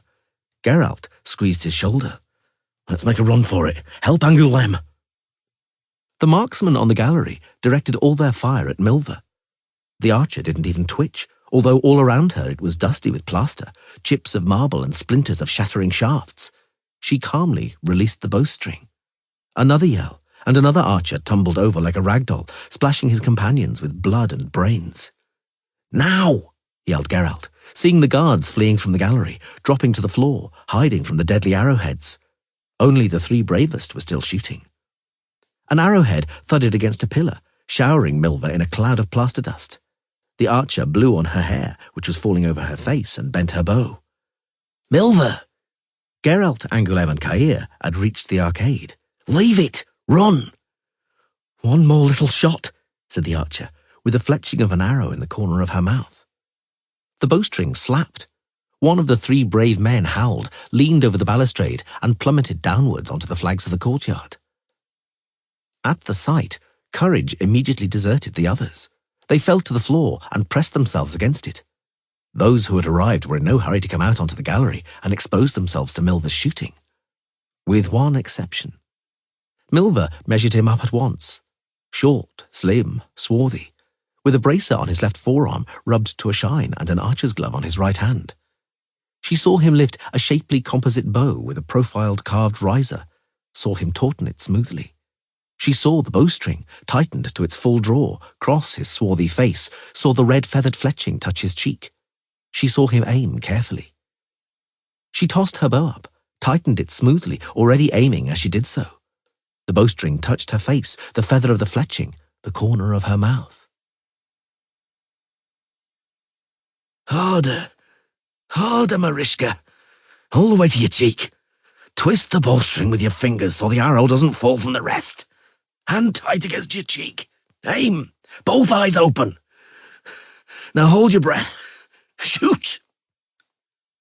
The bowstring, in spite of the woolen bracer, stung her left forearm painfully. Her father was about to speak when he was seized by a coughing fit. A heavy, dry, painful coughing fit. "He's coughing worse and worse," thought Marischka Barring, lowering her bow. "More and more horribly, and more often. He started coughing yesterday as he was aiming at a book, and for dinner there was only boiled pigweed. I can't stand boiled pigweed. I hate hunger and poverty." Old Barring sucked in air, wheezing gratingly. "Your arrow passed a span from the bullseye, lass. A whole span. And I've told you, ain't I, not to twitch when you're letting the bowstring go. And you're hopping about like a slug crawled into your arse crack. And you take too long aiming. You're shooting with a weary arm. That's how you waste arrows. But I hit the target, and not a span at all, but half a span from the bullseye. Don't talk back. How the gods punish me by sending me a clod of a lass instead of a son. I ain't a clod, we'll soon find out. Shoot one more time, and mark what I told you. You're to stand like you were sunk into the ground. Aim, and shoot swiftly. Why are you making faces? Because you're bad-mouthing me. It's my fatherly right. Shoot. She drew back the bow, sullen and close to tears. He noticed. I love you, Marishka, he said softly. Always mind that. She released the bowstring when the fletching had barely touched the corner of her mouth. Well done, said her father. Well done, lass. And coughed horribly, wheezingly. The swarthy archer from the gallery died outright. Milver's arrow struck him below his left armpit and penetrated deep, more than halfway up the shaft, shattering his ribs, pulverizing his lungs and heart. The swarthy archer's red feathered arrow, released a split second earlier, struck Milver low in the belly and exited at the back, having shattered her pelvis and pulverized her intestines and arteries. The archer fell to the floor as though rammed. Geralt and Kaia shouted with one voice, heedless that at the sight of Milver's collapse the marksmen from the gallery had once again picked up their bows. They jumped out from the portico protecting them, grabbed the archer and dragged her back, scornful of the hail of arrows. One of the arrowheads rang against Kaia's helmet. Another, Geralt would have sworn, parted his hair. Milver left behind her a broad and glistening trail of blood. In the blink of an eye, a huge pool had appeared in the place they laid her down. Kaia cursed, his hands shaking. Geralt felt despair overcoming him, and fury. Auntie, howled Angoulême. Auntie, don't die. Maria Baring opened her mouth, coughed horrifyingly, spitting blood onto her chin. I love you too, Papa, she said quite distinctly, and died. The shaven-headed acolytes couldn't cope with the struggling and yelling Ciri, and lackeys rushed to help them. One, kicked between the legs, leapt back, bent over double, and fell to his knees, grabbing his crotch and gasping spasmodically for air. But that only infuriated the others. Ciri was punched in the neck and slapped in the face. They knocked her over. Someone kicked her hard in the hip, and someone else sat down on her shins. One of the bald acolytes, a young character with evil green and gold eyes, kneeled on her chest, dug his fingers into her hair, and tugged it hard. Ciri howled. The acolyte also howled, and goggled. Ciri saw streams of blood gushing from his shaven head, staining his white laboratory coat with a macabre design. The next second, hell broke loose in the laboratory. Overturned furniture banged. The high-pitched cracking and crunching of breaking glass merged with the hellish moaning of people. The decocts, filters, elixirs, extracts, and other magical substances spilling over the tables and floor mixed up and combined, some of them hissing on contact and belching clouds of yellow smoke. The room was instantly filled with a pungent stench. Amidst the smoke, through tears brought on by the smell of burning, Ciri saw to her horror a black shape resembling an enormous bat dashing around the laboratory at an incredible speed. She saw the bat in flight, slashing the men, and saw them falling over, screaming. In front of her eyes, a lackey trying hard to flee was picked up from the floor and flung onto a table, where he thrashed around, splashed blood, and finally croaked among smashed retorts, alembics, test tubes, and flasks. The mixture of spilled liquids splashed onto a lamp.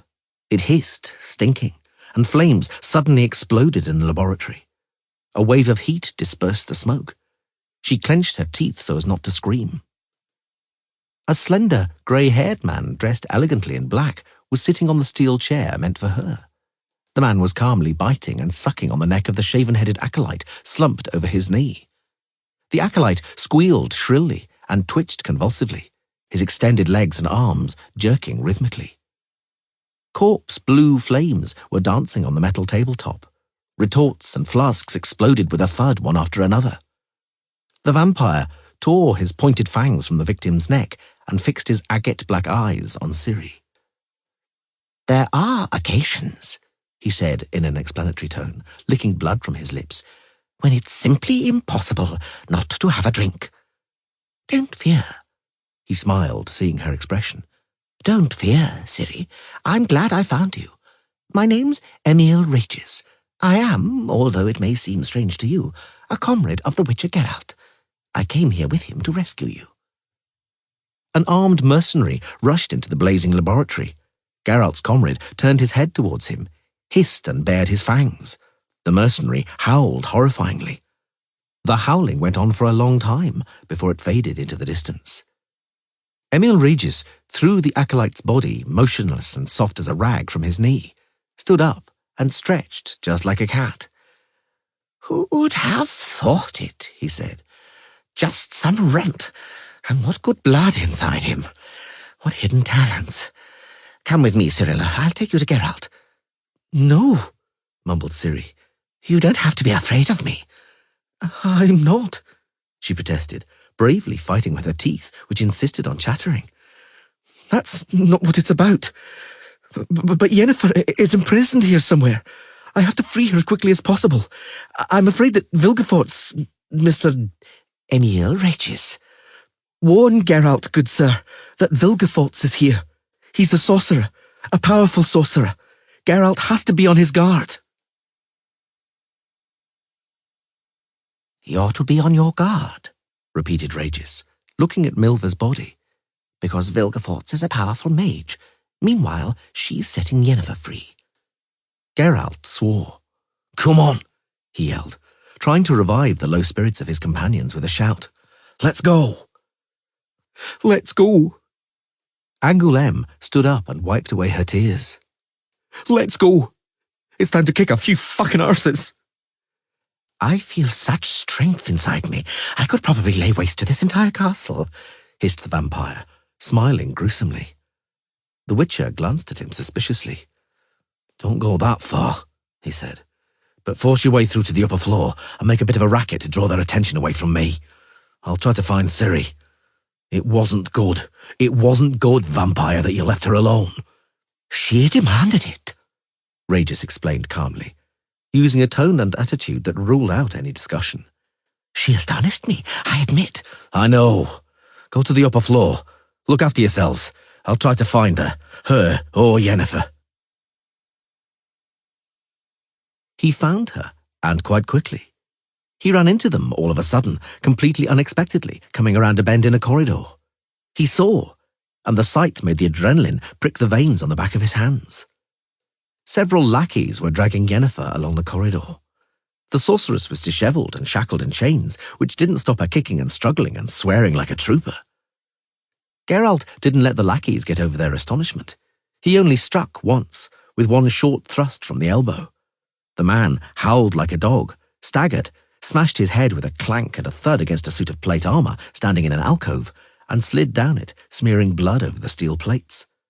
The remaining ones, there were 3 of them, released Yennefer and leapt aside, apart from the 4th, who seized the sorceress by the hair and held a knife to her throat just above her demeritium collar. "Don't come any closer," he howled. "I'll slit her throat. I'm not joking." "Neither am I." Geralt swung his sword around and looked the thug in the eyes. That was enough for him. He released Yennefer and joined his companions. All of them were now holding weapons. One of them wrenched an antique but menacing-looking halberd from a panoply on the wall. All of them, crouching, were vacillating between attack and defence. "I knew you'd come," said Yennefer, straightening up proudly. "Geralt, show these scoundrels what a witch's sword can do."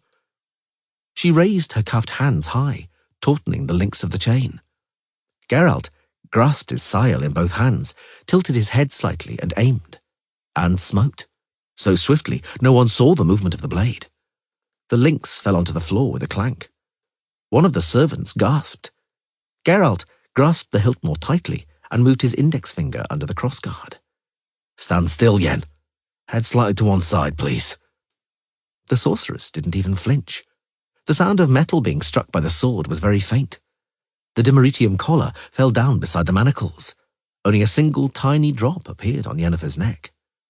She laughed, massaging her wrists, and turned towards the lackeys. None of them could endure her gaze. The one with a halberd placed the antique weapon gingerly on the floor, as though afraid it would clank. Let Tony Owl, he mumbled, fight someone like that himself. My life is dear to me. They ordered us, muttered another, withdrawing. They ordered us. We were captive. After all, we weren't rude to you, madam, in your prison. A third licked his lips. Testify to that. Be gone, said Yennefer. Freed from the dimeritium manacles, erect, with her head proudly raised, she looked like a titaness. Her unruly black mane seemed to reach up to the vault. The lackeys fled, furtively and without looking back. Having shrunk to her normal dimensions, Yennefer fell on Geralt's neck. I knew you'd come for me, she murmured, searching for his mouth with hers. That you'd come, whatever might happen.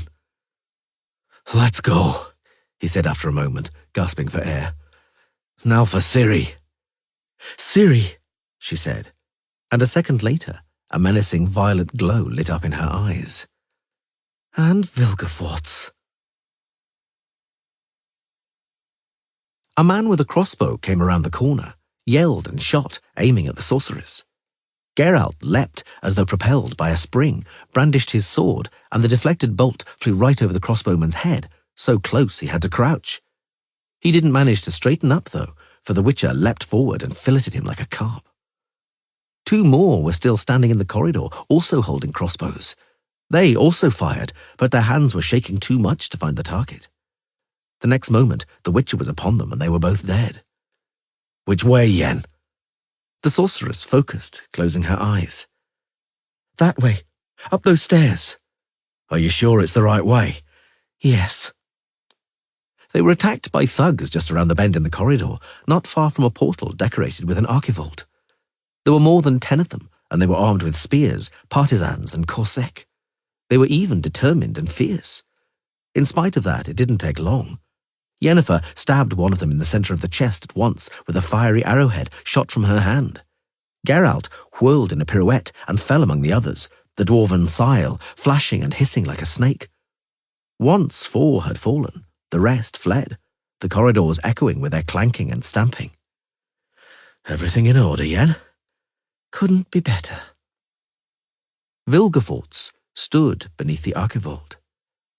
I'm impressed, he said calmly and resonantly. I really am impressed, Witcher. You're naive and hopelessly stupid, but your technique is impressive. Your brigands, Yennefer replied just as calmly, have just beaten a retreat, leaving you at our mercy. Hand Ciri over, and we'll spare your life. Do you know, Yennefer, that's the second such generous offer I've had today? The sorcerer grinned. Thank you. Thank you. And here's my answer.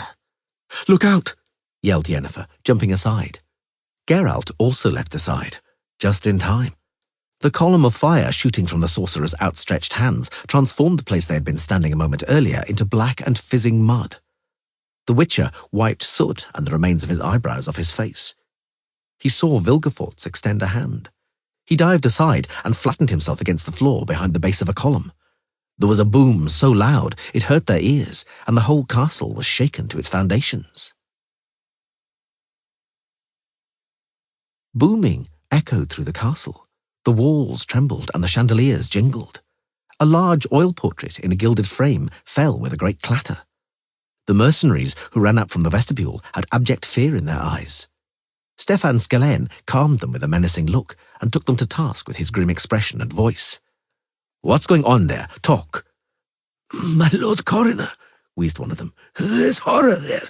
There's demons and devils there. They're shooting unerringly. It's a massacre. Death is there. It's red with gore everywhere.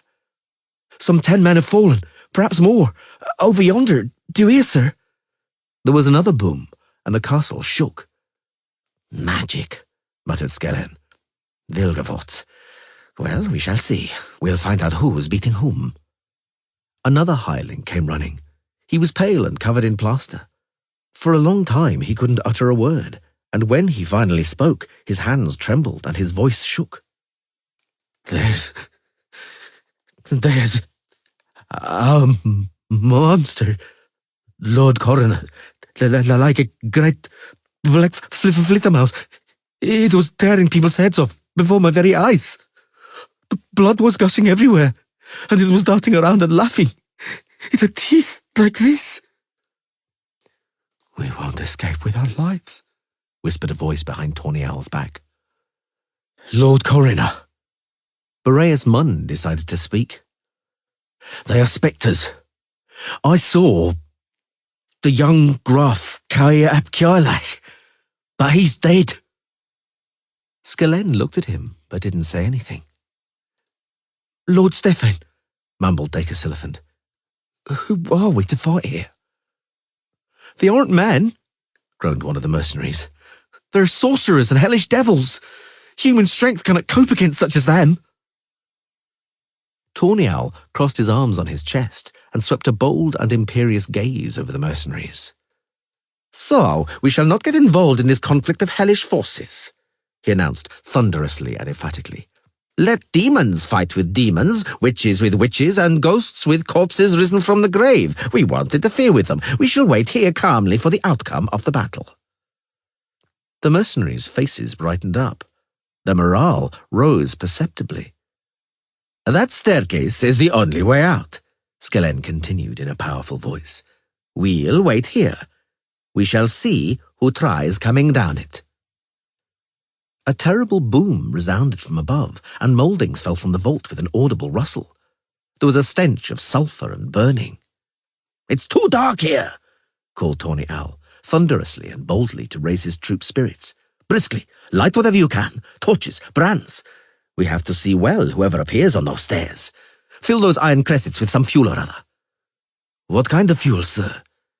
Skellen indicated wordlessly what kind. Pictures, a mercenary asked in disbelief. Paintings? Yes, indeed, snorted Tawny Owl. Why are you looking like that? Art is dead. Frames were splintered and paintings shredded. The well-dried wood and canvas, saturated with linseed oil, caught fire immediately and flared up with a bright flame. Boreas Munn watched, his mind completely made up. There was a boom and a flash, and the column they had managed to jump away from at almost the last moment disintegrated. The shaft broke. The capital, decorated with acanthus leaves, crashed to the floor, destroying a terracotta mosaic. A ball of lightning hurtled towards them with a hiss. Yennefer deflected it, screaming out a spell and gesticulating. Vilgefortz walked towards them, his cloak fluttering like a dragon's wings. I am not surprised at Yennefer, he said as he walked. She is a woman, and thus an evolutionary inferior creature governed by hormonal chaos. But you, Geralt, are not only a man who is sensible by nature, but also a mutant, invulnerable to emotions. He waved a hand. There was a boom and a flash. A lightning bolt bounced off the shield Yennefer had conjured up. In spite of your good sense, Vilgefortz continued to talk, pouring fire from hand to hand. In one matter, you demonstrate astounding and foolish perseverance. You invariably desire to row upstream and piss into the wind. It had to end badly. Know that today, here in Stigger Castle, you have pissed into a hurricane. A battle was raging somewhere on the lower stories. Someone screamed horribly, moaned and wailed in pain. Something was burning. Ciri could smell smoke and burning and felt a waft of hot air. Something boomed with such force that the columns holding up the vault trembled and stuccos fell off the walls. Ciri cautiously looked around the corner. The corridor was empty. She walked along it quickly and silently, with rows of statues standing in alcoves on her right and left. She had seen those statues once. In her dreams. She exited the corridor and ran straight into a man with a spear. She sprang aside, ready to dodge and somersault. And then she realized it wasn't a man, but a thin, grey-haired, stooped woman, and that it wasn't a spear, but a broom. A sorceress with black hair is imprisoned somewhere around here. Ciri cleared her throat. Where? The woman with the broom was silent for a long time, moving her mouth as though chewing something. And how should I know, treasure? She finally mumbled. For I only clean here. Nothing else. Just clean up after them, she repeated, not looking at Ciri at all. And all they do is keep dirt in the place. Look for yourself, treasure. Ciri looked. There was a smudged zigzag streak of blood on the floor. The streak extended for a few paces and ended beside a corpse huddled up by the wall. 2 more corpses lay further on, one curled up in a ball, the other positively indecently spread-eagled. Beside them lay crossbows. They keep making a mess. The woman took a pail and rag, kneeled down and set about cleaning. Dirt. Nothing but dirt. All the time, dirt. And I must clean and clean. Will there ever be an end to it? No, Ciri said softly. Never. That's what this world's come to. The woman stopped cleaning, but didn't raise her head. I clean, she said. Nothing more. But I'll tell you, treasure, that you must go straight and then left. Thank you. The woman bowed her head even lower and resumed her cleaning. She was alone and lost in the maze of corridors. Madame Yennefer! Up until then, she had kept quiet, afraid of saddling herself with Vilgefortz's men. But now... Yennefer! She thought she'd heard something. Yes, for sure. She ran into a gallery, and from there into a large hall between slender pillars. The stench of burning reached her nostrils again. Bonhart emerged like a ghost from a niche and punched her in the face. She staggered, and he leapt on her like a hawk, seized her by the throat, pinning her to the wall with his forearm. Ciri looked into his fish-like eyes and felt her heart drop downwards to her belly. I wouldn't have found you if you hadn't called, he wheezed out. But you called, and longingly, to cap it all off. Have you missed me so, my little darling? Still pinning her to the wall, he slipped his hand into the hair on her nape. Ciri jerked her head. The bounty hunter grinned. He ran his hand over her arm, squeezed her breast, and grabbed her roughly by the crotch.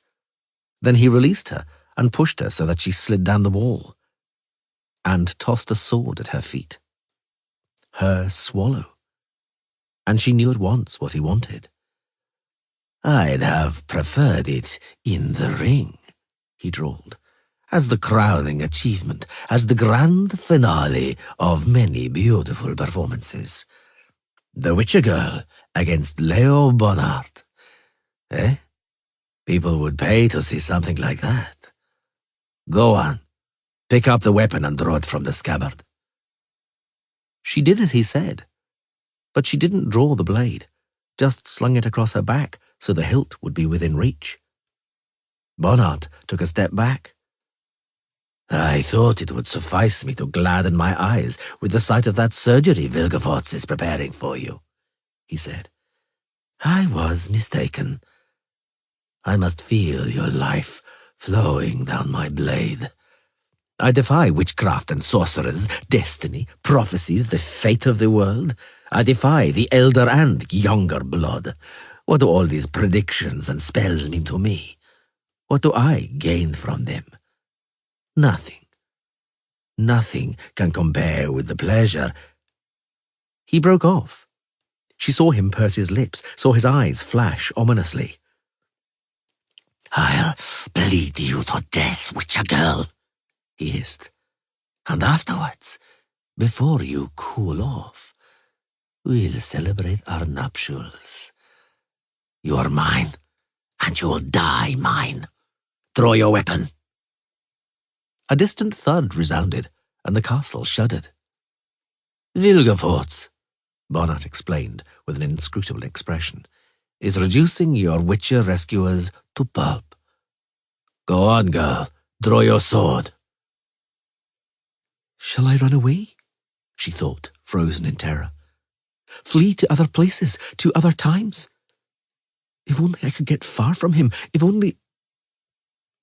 She felt shame. How can I run away? Leave Yennefer and Geralt at their mercy? But good sense told her. I'm not much use to them dead. She focused, pressing her fists to her temples. Bonhart knew immediately what she was planning and lunged for her. But it was too late. There was a buzzing in Ciri's ears. Something flashed. I've done it, she thought triumphantly. And at once realized her triumph was premature. She realized it on hearing furious yelling and curses. The evil, hostile, and paralyzing aura of the place was probably to blame for the fiasco. She hadn't travelled far, not even out of eyeshot, only to the opposite end of the gallery, not far from Bonhart, but beyond the range of his hands and his sword, temporarily at least. Pursued by his roar, Ciri turned and ran. She ran down a long, wide corridor, followed by the dead glances of the alabaster caryatids holding up the arcades. She turned once, and then again. She wanted to lose and confuse Bonhart, and furthermore, she was heading towards the noises of the battle. Her friends would be where the fighting was raging, she was sure. She rushed into a large round room, in the centre of which a sculpture portraying a woman with her face covered, most probably a goddess, stood on a marble plinth. 2 corridors led away from the room, both quite narrow. She chose at random. Naturally, she chose wrongly. "The wench!" roared one of the thugs. "We have her!" There were too many of them to be able to risk fighting, even in a narrow corridor, and Bonhart was surely nearby. Ciri turned back and bolted. She burst into the room with the marble goddess and froze. Before her stood a knight with a great sword, in a black cloak and helmet decorated with the wings of a bird of prey. The town was burning. She heard the roar of fire, saw flames flickering, and felt the heat of the conflagration. The neighing of horses and the screaming of the murdered were in her ears. The black bird's wings suddenly flapped, covering everything. Help! Sintra, she thought, coming to her senses. The Isle of Thaneth. He's followed me all the way here. He's a demon. I'm surrounded by demons, by nightmares from my dreams. Bonhart behind me, him in front of me.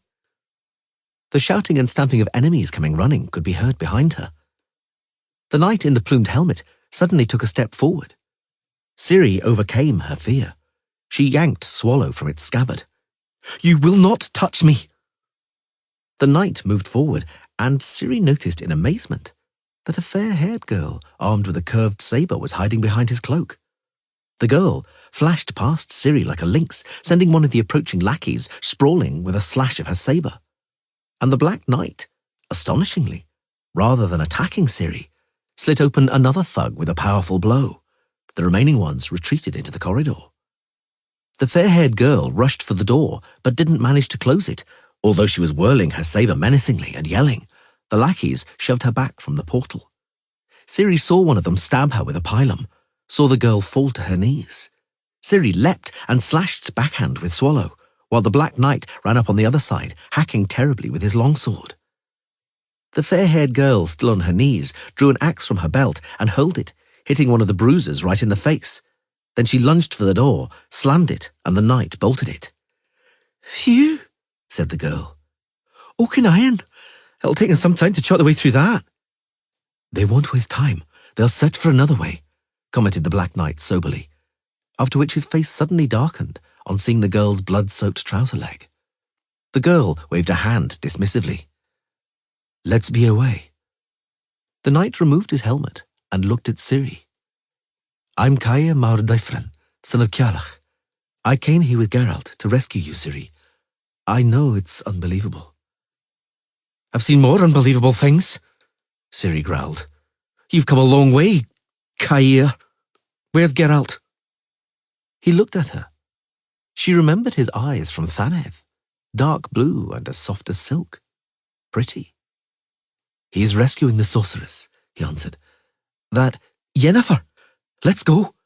Yes, said the fair-haired girl, putting a makeshift dressing on her thigh. We still have to kick a few asses for Auntie. Let's go, repeated the knight. But it was too late. Run away, whispered Ciri, seeing who was approaching along the corridor. He's the devil incarnate, but he only wants me. He won't come after you. Run! Help Geralt! Kaia shook his head. Ciri, he said kindly, I'm surprised by what you're saying. I came here from the end of the world to find you, rescue you and defend you. And now you want me to run away? You don't know what you're up against. Kaia pulled up his sleeve, tore off his cloak and wrapped it around his left arm. He brandished his sword and whirled it so fast it hummed. I'll soon find out. Bonhart, seeing the three of them, stopped, but only for a moment. Aha, he said. Have the reinforcements arrived? Your companions, witcher girl? Very well. Two less, two more, makes no difference. Ciri had a sudden flash of inspiration. Say farewell to your life, Bonhart, she yelled. It's the end of you. You've met your match. She must have overdone it, and he caught the lie in her voice. He stopped and looked suspiciously. The Witcher? Really? Kaia whirled his sword, standing in position. Bonhart didn't budge. This witch has more of a liking for younger men than I expected, he hissed. Just look here, my young blade. He pulled his shirt open. Silver medallions flashed in his fist. A cat, a griffin, and a wolf. If you are truly a witcher, he ground his teeth, know that your own quack amulet will soon embellish my collection. If you're not a witcher, you'll be a corpse before you manage to blink. It would be wise, therefore, to get out of my way and take to your heels. I want this wench. I don't bear a grudge against you. You talk big, Kaia said calmly, twirling the blade. Let's see if your bite's worse than your bark. Angoulême, Ciri, flee. Kair, run, he corrected himself, and help Geralt. They ran. Ciri was holding up the limping Angoulême. You asked for it. Bonhart squinted his pale eyes and moved forward, whirling his sword. I asked for it? Kaia Maur Dyffryn of Ciarlach repeated dully. No. It's what destiny wants. They leapt at each other, quickly engaged, surrounding each other with a frantic kaleidoscope of blades. The corridor filled with the clang of iron, seemingly making the marble sculpture tremble and rock. You aren't bad, rasped Bonhart when they came apart. You aren't bad, my young blade. But you're no witcher. The little viper deceived me. You're done for. Prepare for death. You talk big. Kaia took a deep breath. The clash had convinced him he had faint chance with the fishy-eyed man. This man was too fast and too strong for him. The only chance was that Bonhart was in a hurry to get after Ciri, and he was clearly irritated. Bonhart attacked again. Kaia parried a cut, stooped, jumped, seized his opponent by the belt, shoved him against the wall, and kneed him hard in the crotch. Bonhart caught him by the face, battered him powerfully on the side of the head with his sword pommel. Once, twice, thrice. The third blow shoved Kaia back. He saw the flash of the blade. He parried instinctively. Too slowly.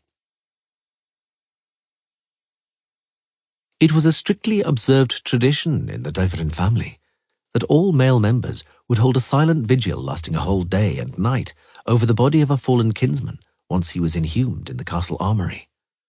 The women, gathered in a remote wing of the castle so as not to disturb the men, not to distract them or disrupt their reflections, would sob, keen and faint.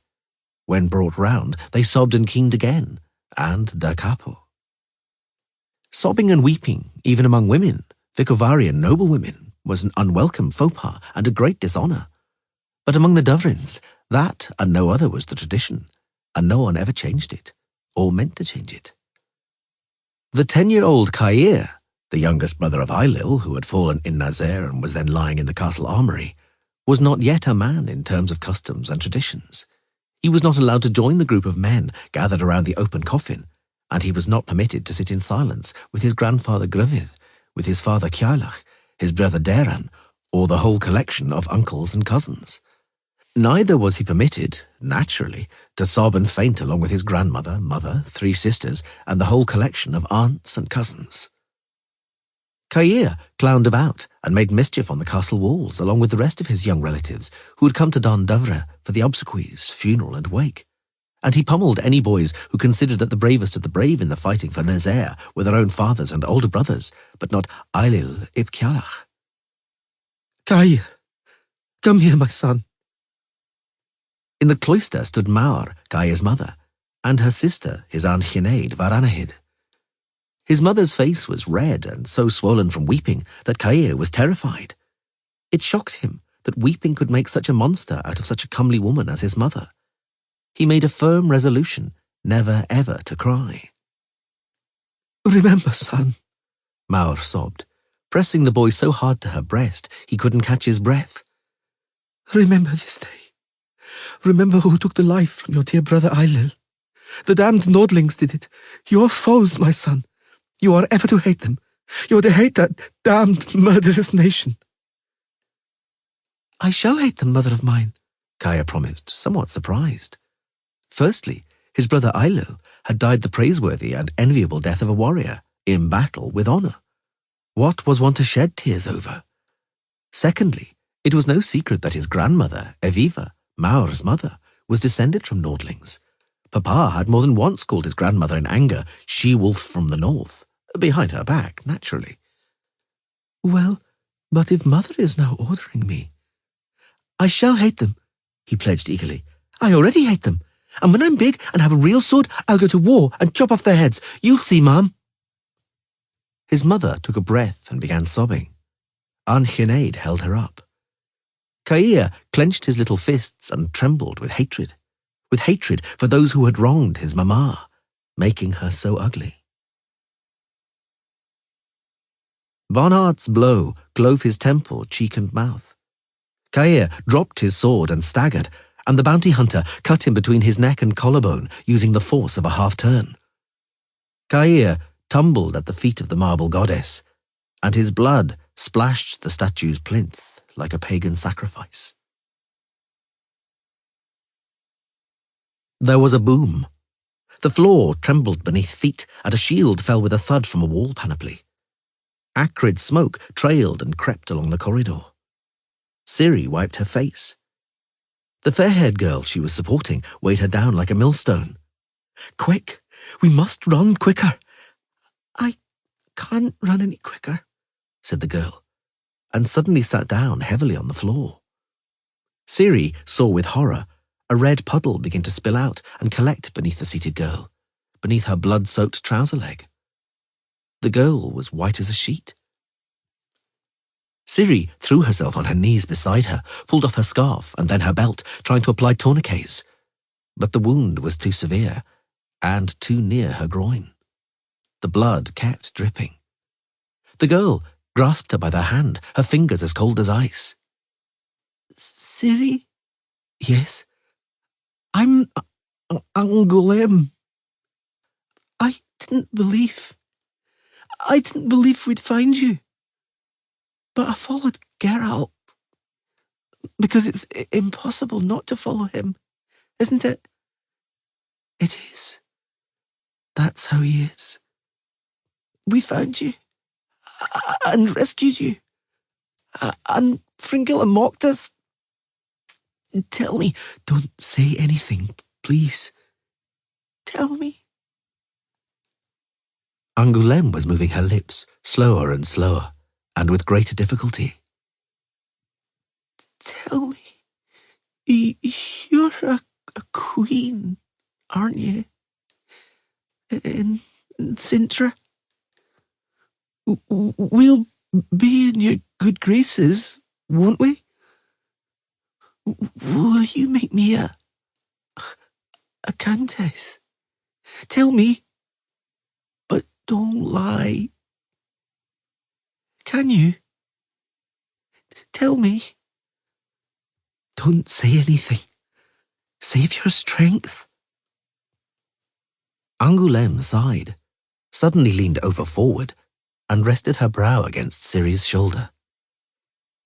I knew, she said quite clearly. I knew that a brothel in Toussaint would be a better fucking way of making a living. A long, long time passed before Ciri realized she was holding a dead girl in her arms.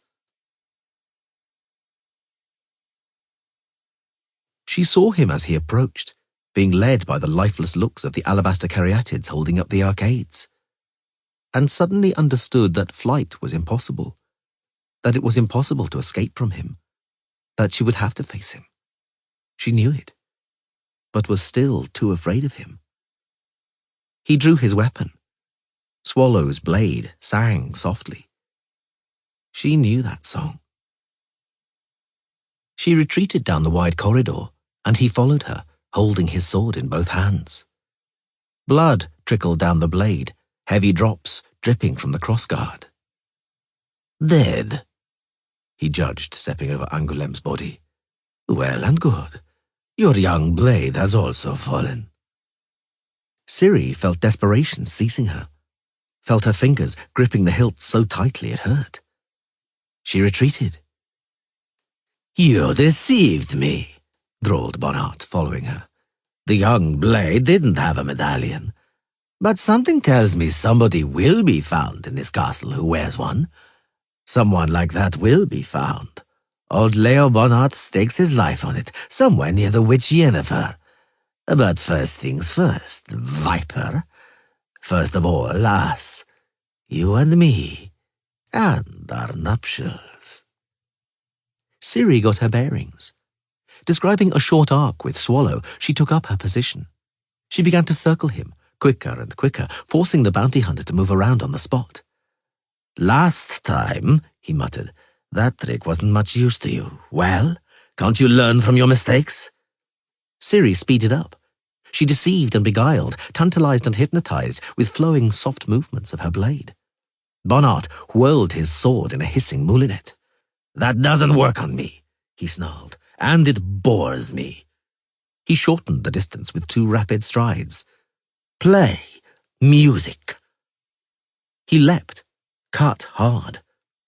Ciri spun around in a pirouette, jumped, landed confidently on her left foot, and struck at once without assuming a position.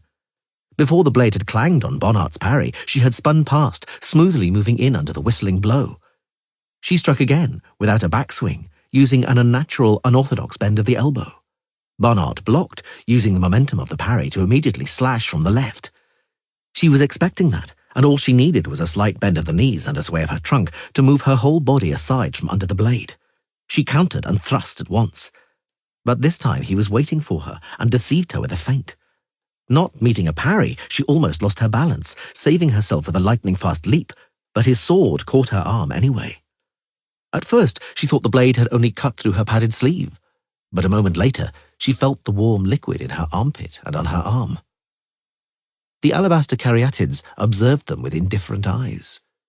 She drew back, and he followed her, hunched, making wide, sweeping movements with his sword, like the bony death Ciri had seen on paintings in the temple. The dance of the skeletons, she thought. The grim reaper is coming. She drew back. The warm liquid was now dripping down her forearm and hand. First blood to me, he said, at the sight of the drops splattering star-like on the floor. Who'll draw the second blood, my betrothed? She retreated.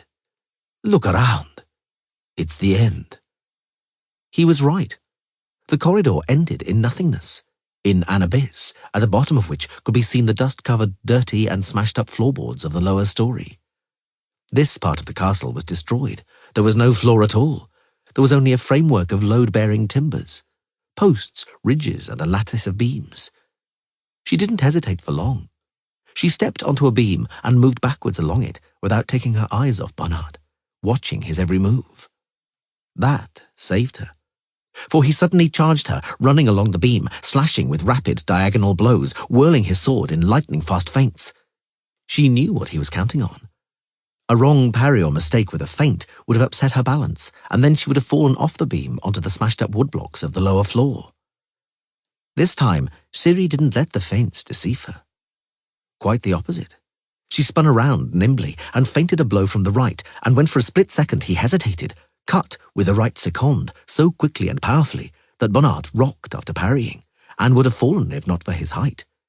He managed to hold onto a ridge by reaching up with his left hand, keeping his balance, but he lost concentration for a split second, and that was enough for Ciri. She lunged hard, fully extending her arm and blade.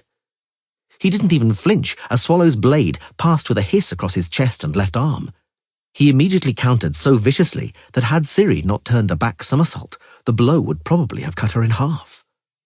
She hopped onto the adjacent beam, dropping onto one knee with her sword held horizontally over her head. Bonhart glanced at his shoulder and raised his left arm, already marked by a pattern of wavy crimson lines. He looked at the thick drops dripping downwards into the abyss. "Well, well," he said. "You do know how to learn from your mistakes." His voice trembled with fury, but Ciri knew him too well. He was calm, composed, and ready to kill.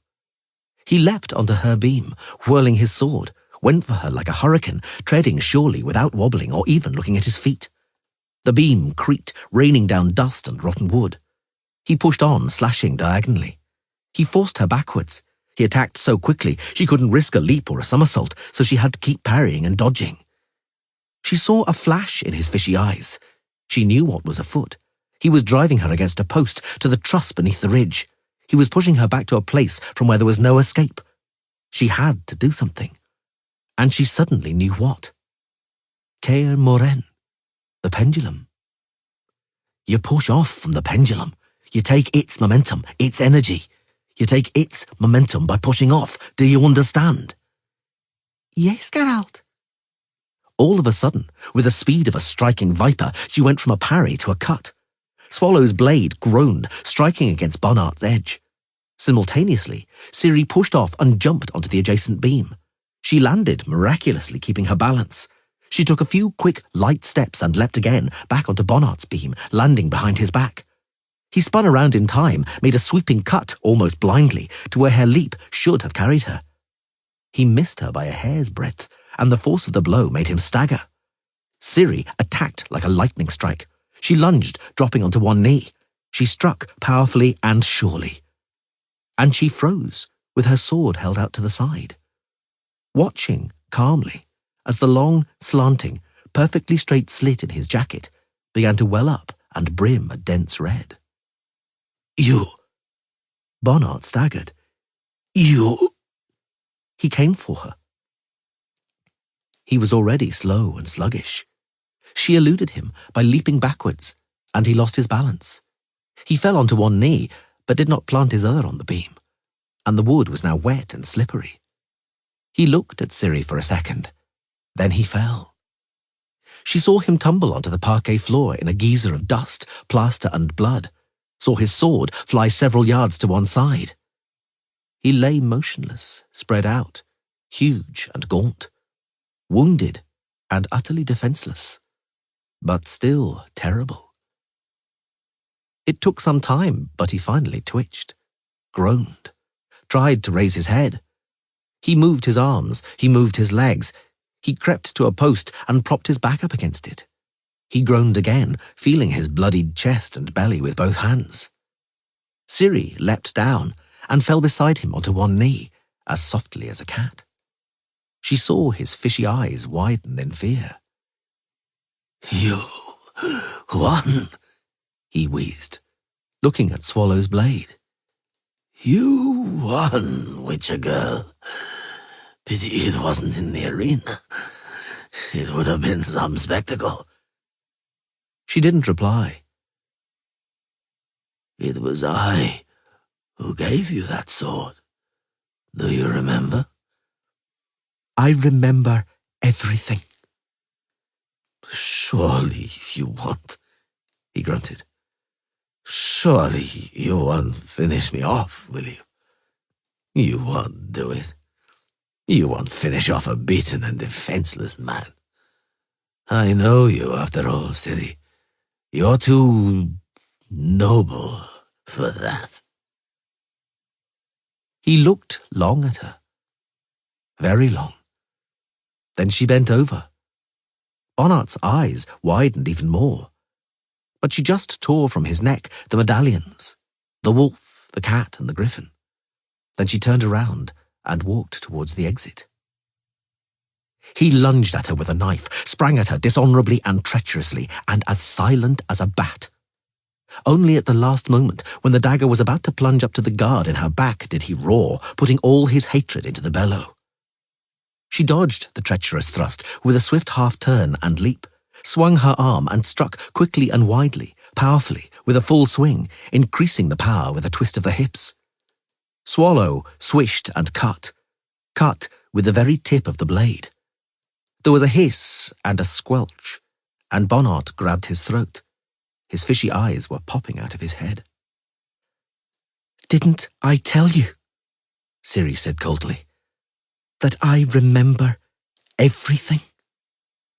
Bonhart goggled even more, and then fell. He overbalanced and tumbled over backwards, raising dust.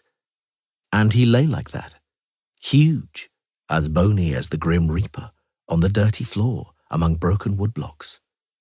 He was still clutching his throat tightly with all his might, but although he squeezed hard, his life was draining away fast between his fingers, spreading out around his head in a great black halo. Ciri stood over him, without a word, but allowing him to see her clearly, so as to take her image alone, with him where he was going. Bonhart glanced at her, his gaze growing dull and blurred. He was shivering convulsively, scraping his heels over the floorboards. Then he uttered a gurgle of the kind a funnel gives just before it empties, and it was the last sound he made. There was a bang, and the stained glass windows exploded with a thud and a clink. "Look out, Geralt!" They jumped aside just in time. A blinding flash of lightning ploughed up the floor. Chips of terracotta and sharp shards of mosaic wailed in the air. Another flash of lightning hit the column the Witcher was hiding behind. The column broke into 3 parts. Half the arcade broke off the vault and crashed onto the floor with a deafening boom. Geralt, lying flat on the floor, shielded his head with his hands, aware of what poor protection they were against more than 10 tons of rubble. He had prepared himself for the worst, but things were not too bad. He got up quickly, managed to see the glow of a magical shield above him, and realized that Yennefer's magic had saved him. Vilgefortz turned towards the sorceress and pulverized the pillar she was sheltering behind. He roared furiously, sewing together a cloud of smoke and dust with threads of fire. Yennefer managed to jump clear and retaliated, firing at the sorcerer her own flash of lightning, which, nonetheless, Vilgefortz deflected effortlessly and with sheer contempt. He replied with a blow that hurled Yennefer to the floor. Geralt rushed at him, wiping plaster from his face. Vilgefortz turned his eyes towards him, and a hand from which flames exploded with a roar. The Witcher instinctively shielded himself with his sword. The rune-covered dwarven blade protected him astonishingly, cutting the stream of fire in half. "Ha!" roared Vilgefortz. "Impressive, Witcher, and what say you to this?" The Witcher said nothing. He flew as if he'd been rammed, fell onto the floor and shot across it, only stopping at the base of the column. The column broke up and fell to pieces, again taking a considerable part of the vault with it. This time, Yennefer wasn't quick enough to give him magical protection. A huge lump broken off from the arcade hit him in the shoulder. The pain paralyzed him for a moment. Yennefer chanting spells, sent flash after flash of lightning towards Vilgefortz. None of them hit the target, all harmlessly bouncing off the magical sphere protecting the sorcerer. Vilgefortz stretched out his arms and suddenly spread them. Yennefer cried out in pain and soared up into the air, levitating. Vilgefortz twisted his hands exactly as though he were wringing out a wet rag. The sorceress howled piercingly and began to spin. Geralt sprang up, overcoming the pain. But Regis was quieter. The vampire appeared out of nowhere in the form of an enormous bat and fell on Vilgefortz with a noiseless glide. Before the sorcerer could protect himself with a spell, Regis had slashed him across the face with his claws, only missing his eye because of its tiny size. Vilgefortz bellowed and waved his arms. Yennefer, now released, tumbled down onto a heap of rubble with an ear-splitting groan, blood bursting from her nose onto her face and chest. Geralt was now close, was already raising the scythe to strike. But Vilgefortz was not yet defeated and did not mean to surrender. He threw off the Witcher with a great surge of power and shot a blinding white flame at the attacking vampire, which sliced through a column like a hot knife through butter. Regis nimbly avoided the flame and materialized in his normal shape alongside Geralt. "Beware," grunted the Witcher, trying to see how Yennefer was. "Beware, Regis." "Beware?" yelled the vampire. "Me? I didn't come here to beware." With an incredible lightning-fast tiger-like bound, he fell on the sorcerer and grabbed him by the throat. His fangs flashed. Vilgefortz howled in horror and rage. For a moment it seemed as though it would be the end of him, but that was an illusion. The sorcerer had a weapon in his arsenal for every occasion, and for every opponent. Even a vampire.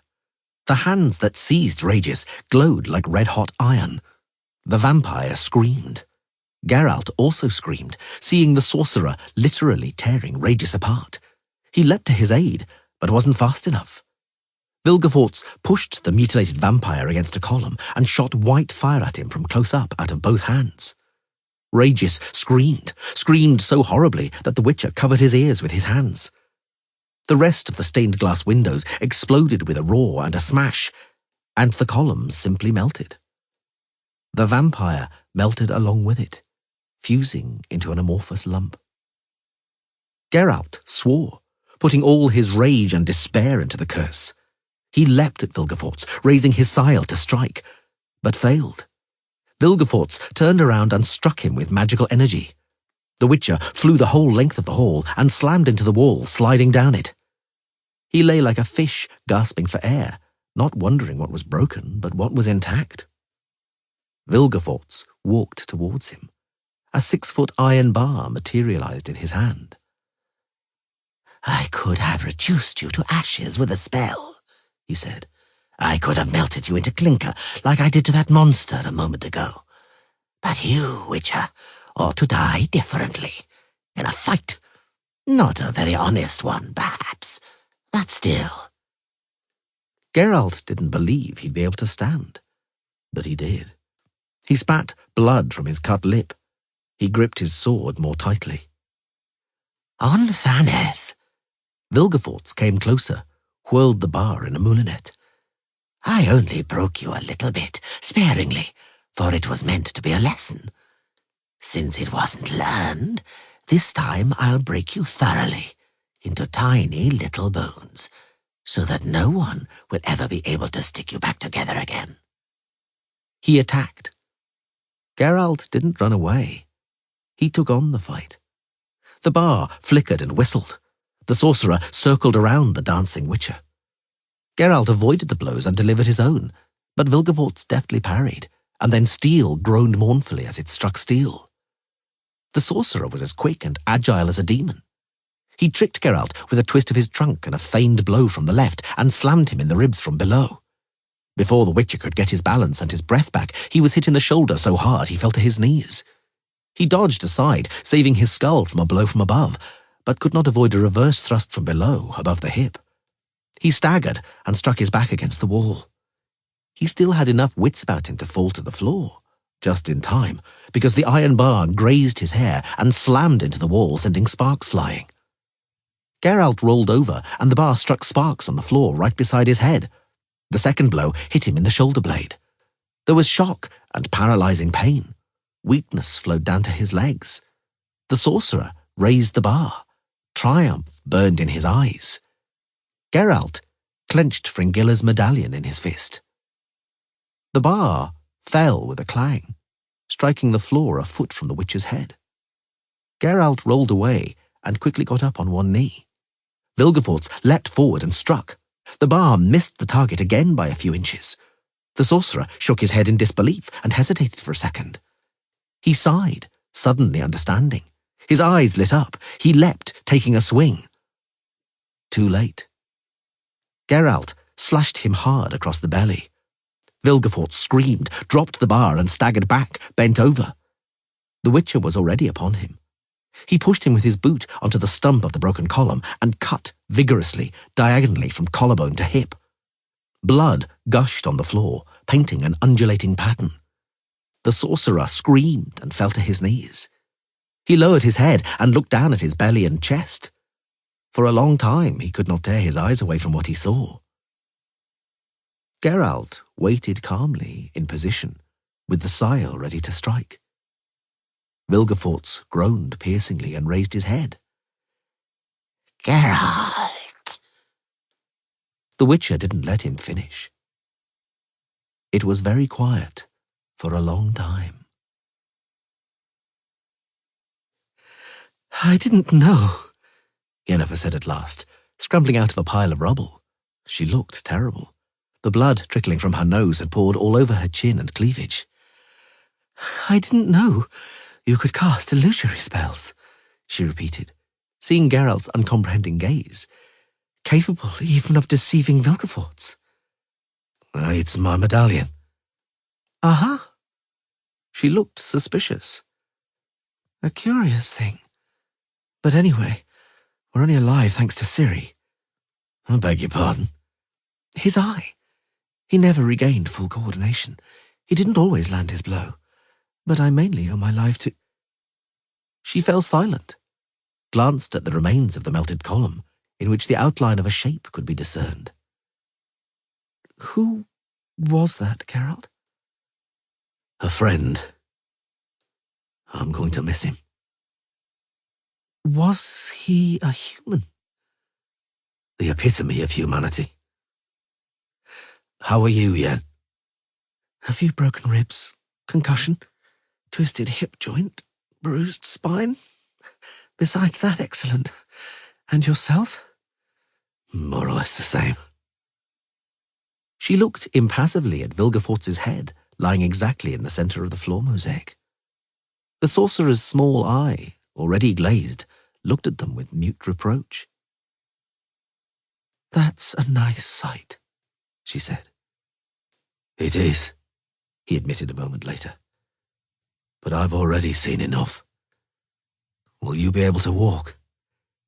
With your help, yes.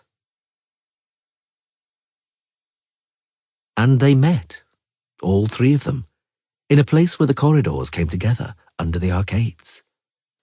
They met beneath the dead gazes of the alabaster caryatids. Ciri, said the Witcher, and rubbed his eyes. Ciri, said Yennefer, being held up by the Witcher. Geralt, said Ciri. Ciri, he replied, overcoming a sudden tightening of the throat. Good to see you again. Madame Yennefer. The sorceress freed herself from the Witcher's arm and straightened up with the greatest of effort. What do you look like, girl? She said severely. Just look at you. Tidy up your hair. Don't stoop. Come here, please. Ciri approached, as stiff as an automaton. Yennefer straightened and smoothed her collar and tried to wipe the now dried blood from Ciri's sleeve.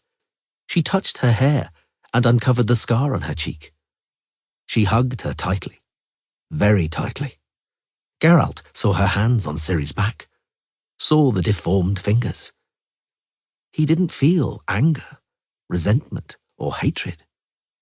He felt only weariness and a huge desire to be done with all of it. Mama. Daughter, Let's go. He decided to interrupt them, but only after a long while. Ciri sniffed noisily and wiped her nose with the back of her hand. Yennefer shot an angry look at her and wiped her eye, which something had probably got into. The Witcher looked down the corridor from where Ciri had exited, as though expecting somebody else to come out of it. Ciri shook her head. He understood. Let's get out of here, he repeated. Yes, said Yennefer. I want to see the sky. I'll never leave you both, Ciri said softly.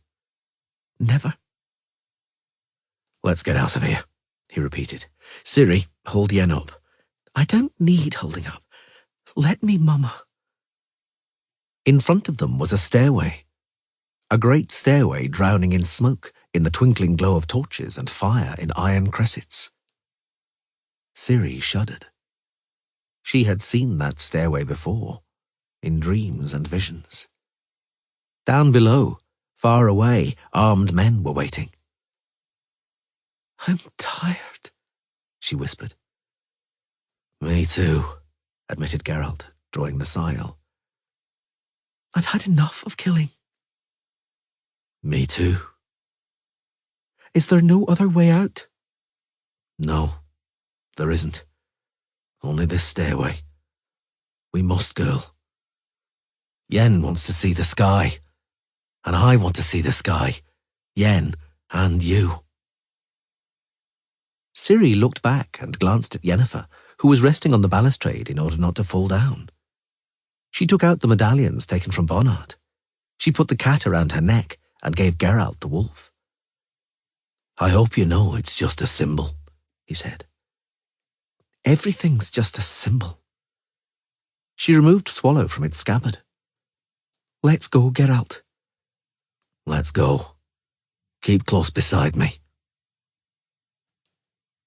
Skelen's mercenaries were waiting at the bottom of the stairway, gripping their weapons in sweaty fists. Tawny Owl sent the first wave up the stairs. The mercenaries' iron-shod boots thudded on the steps. Slowly, Ciri. Don't rush. Close to me. Yes, Geralt. And calmly, girl. Calmly. Remember, without anger, without hatred.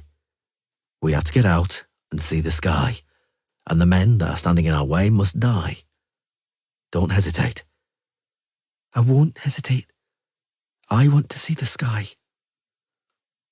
They got to the first landing without mishap. The mercenaries retreated before them, astonished and surprised by their calm. But after a moment, 3 of them leapt towards them, yelling and whirling their swords. They died at once. Swarm them! Tawny Owl bellowed from below. Kill them! The next 3 leapt forward.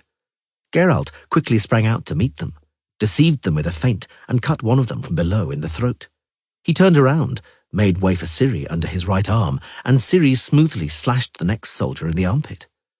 The third one tried to save his life by leaping over the balustrade. He was too slow. Geralt wiped splashes of blood from his face. Calmly, Ciri.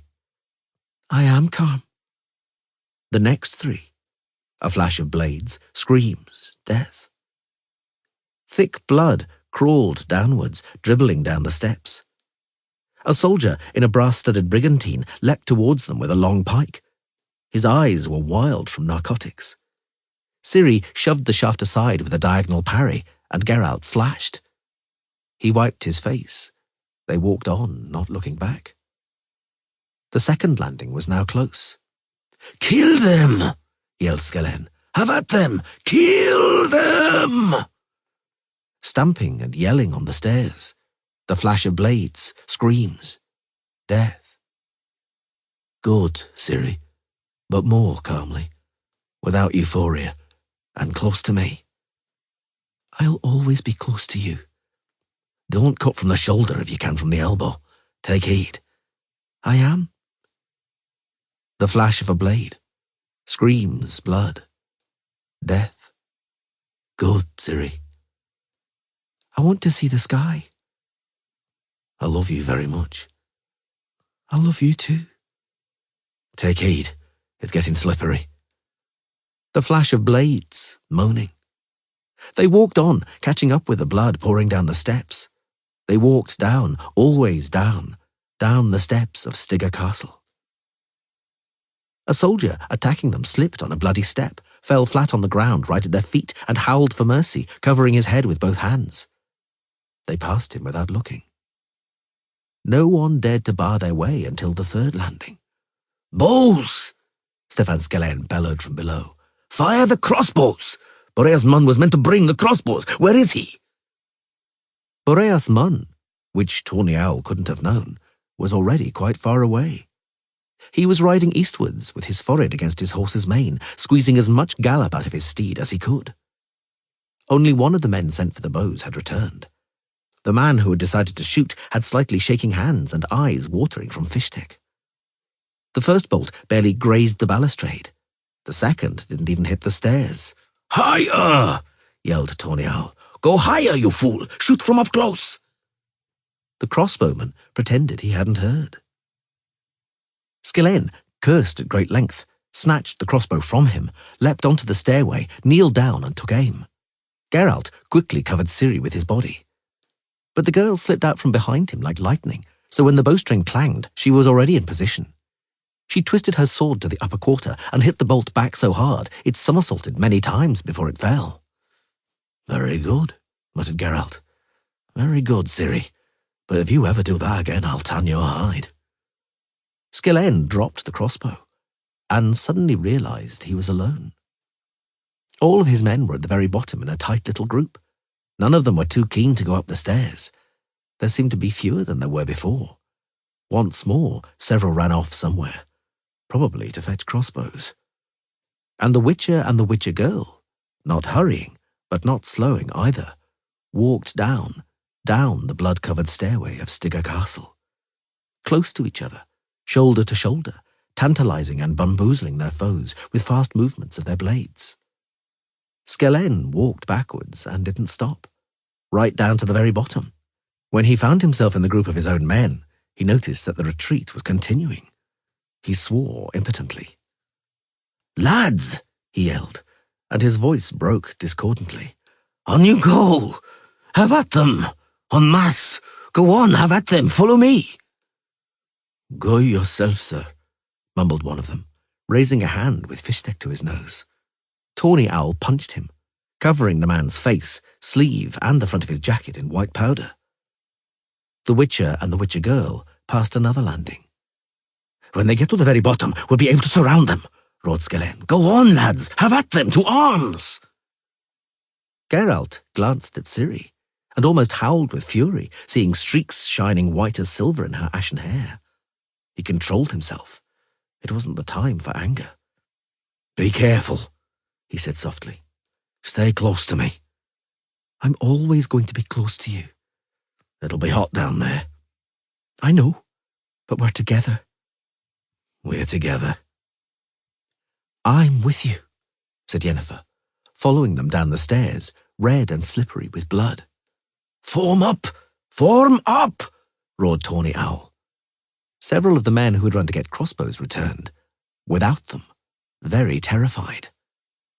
The rumble of doors being forced by battle-axes, thudding, the clanking of iron, and the sound of heavy steps resounded from all three corridors leading to the stairway. And suddenly, soldiers in black helmets, armor, and cloaks, with the sign of a silver salamander, marched out of all three corridors. On being shouted at thunderously and menacingly, Skellen's mercenaries threw their weapons on the floor, one after the other. Crossbows and the blades of glaives and bear spears were aimed at the more hesitant, and they were urged on by even more menacing shouts. Now all of them obeyed, for it was evident that the black-cloaked soldiers were extremely keen to kill somebody and were only waiting for a pretext. Tawny Owl stood at the foot of a column, arms crossed on his chest. "Miraculous relief," muttered Ciri. Geralt shook his head. Crossbows and spear blades were also being aimed at them.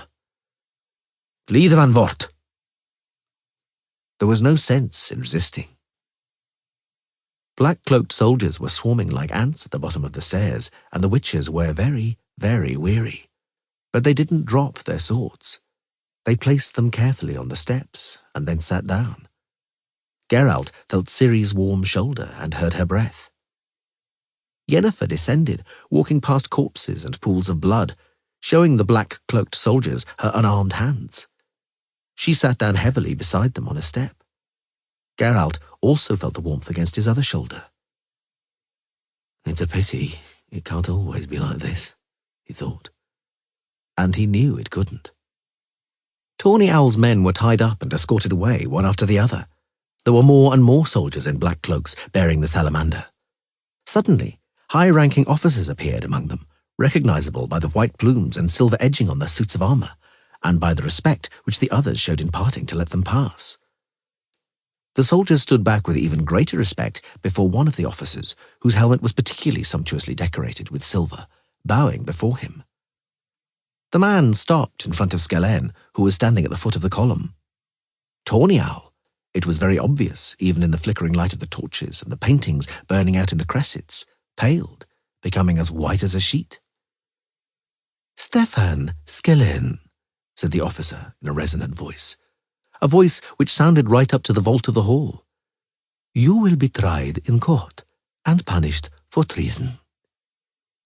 Tawny Owl was led away, but his hands weren't tied like the ordinary soldiers had been. The officer turned around. A burning rag broke off from a tapestry up above. It fell, swirling like a huge fiery bird. The brightness shone on the silver-edged armor, on the visor extending halfway down the cheeks, which was, like all the black-cloaked soldiers, shaped like horrendous toothed jaws.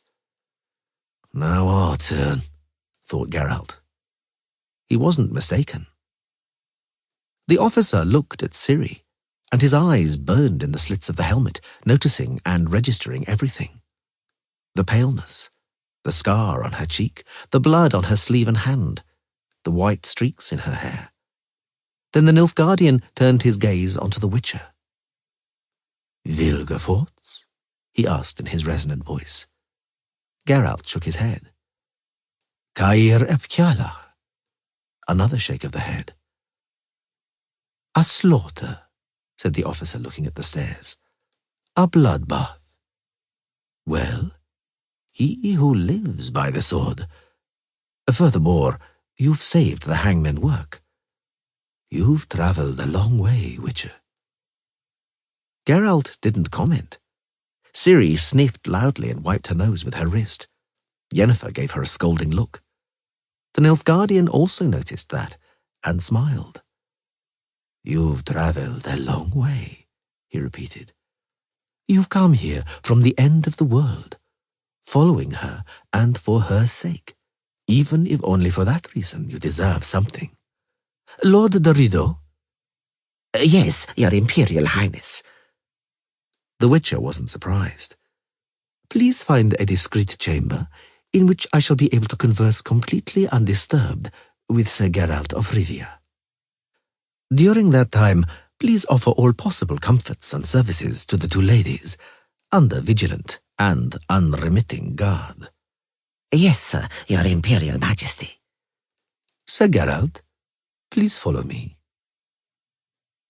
The Witcher stood up. He glanced at Yennefer and Ciri, wanting to calm them and warn them not to do anything foolish. But it wasn't necessary. They were both terribly tired and resigned. "You've travelled a long way," repeated Emiava Emrys Daithwen Athan Incarn Ep Morvuth, the white flame dancing on the barrows of his enemies, removing his helmet. "I'm not sure," Geralt calmly replied, "if you haven't travelled further, Dooney." "You've recognized me. Well, well." The Emperor smiled. "And they say the lack of a beard and my way of holding myself have changed me utterly. Many of the people who used to see me earlier in Sintra came to Nilfgaard later and saw me during audiences, and no one recognized me. But you only saw me once, and that was 16 years ago. Did I become so embedded in your memory?" "I wouldn't have recognized you. You have indeed changed greatly. I simply worked out who you were. Some time ago. I guessed, not without help and a hint from someone else, what role incest played in Ciri's family. In her blood. I even dreamed about the most awful, the most hideous incest imaginable in a gruesome nightmare. And well, here you are in person." "You can barely stand," said Emir coldly, "and deliberate impertinence is making you even more unsteady. You may sit in the presence of the Emperor. I grant you that privilege, until the end of your days." Geralt sat down with relief. Emir continued to stand, leaning against a carved wardrobe.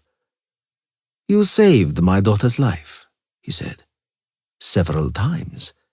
I thank you for that, on behalf of myself and posterity." "You disarm me." "Cirilla will go to Nilfgaard." Emir was not bothered by the mockery. "She will become empress at a suitable moment, in precisely the same way that dozens of girls have become and do become queens, meaning almost not knowing their spouses, often not having a good opinion of them on the basis of their first encounter, often disappointed by the first days and first nights of marriage. Cirilla would be the first." Geralt refrained from comment. "Cirilla," continued the Emperor, "will be happy, like most of the queens I was talking about. It will come with time. Cirilla will transfer the love that I do not demand at all onto the son I will beget with her. An archduke, and later an emperor who will beget a son who will be ruler of the world and will save the world from destruction.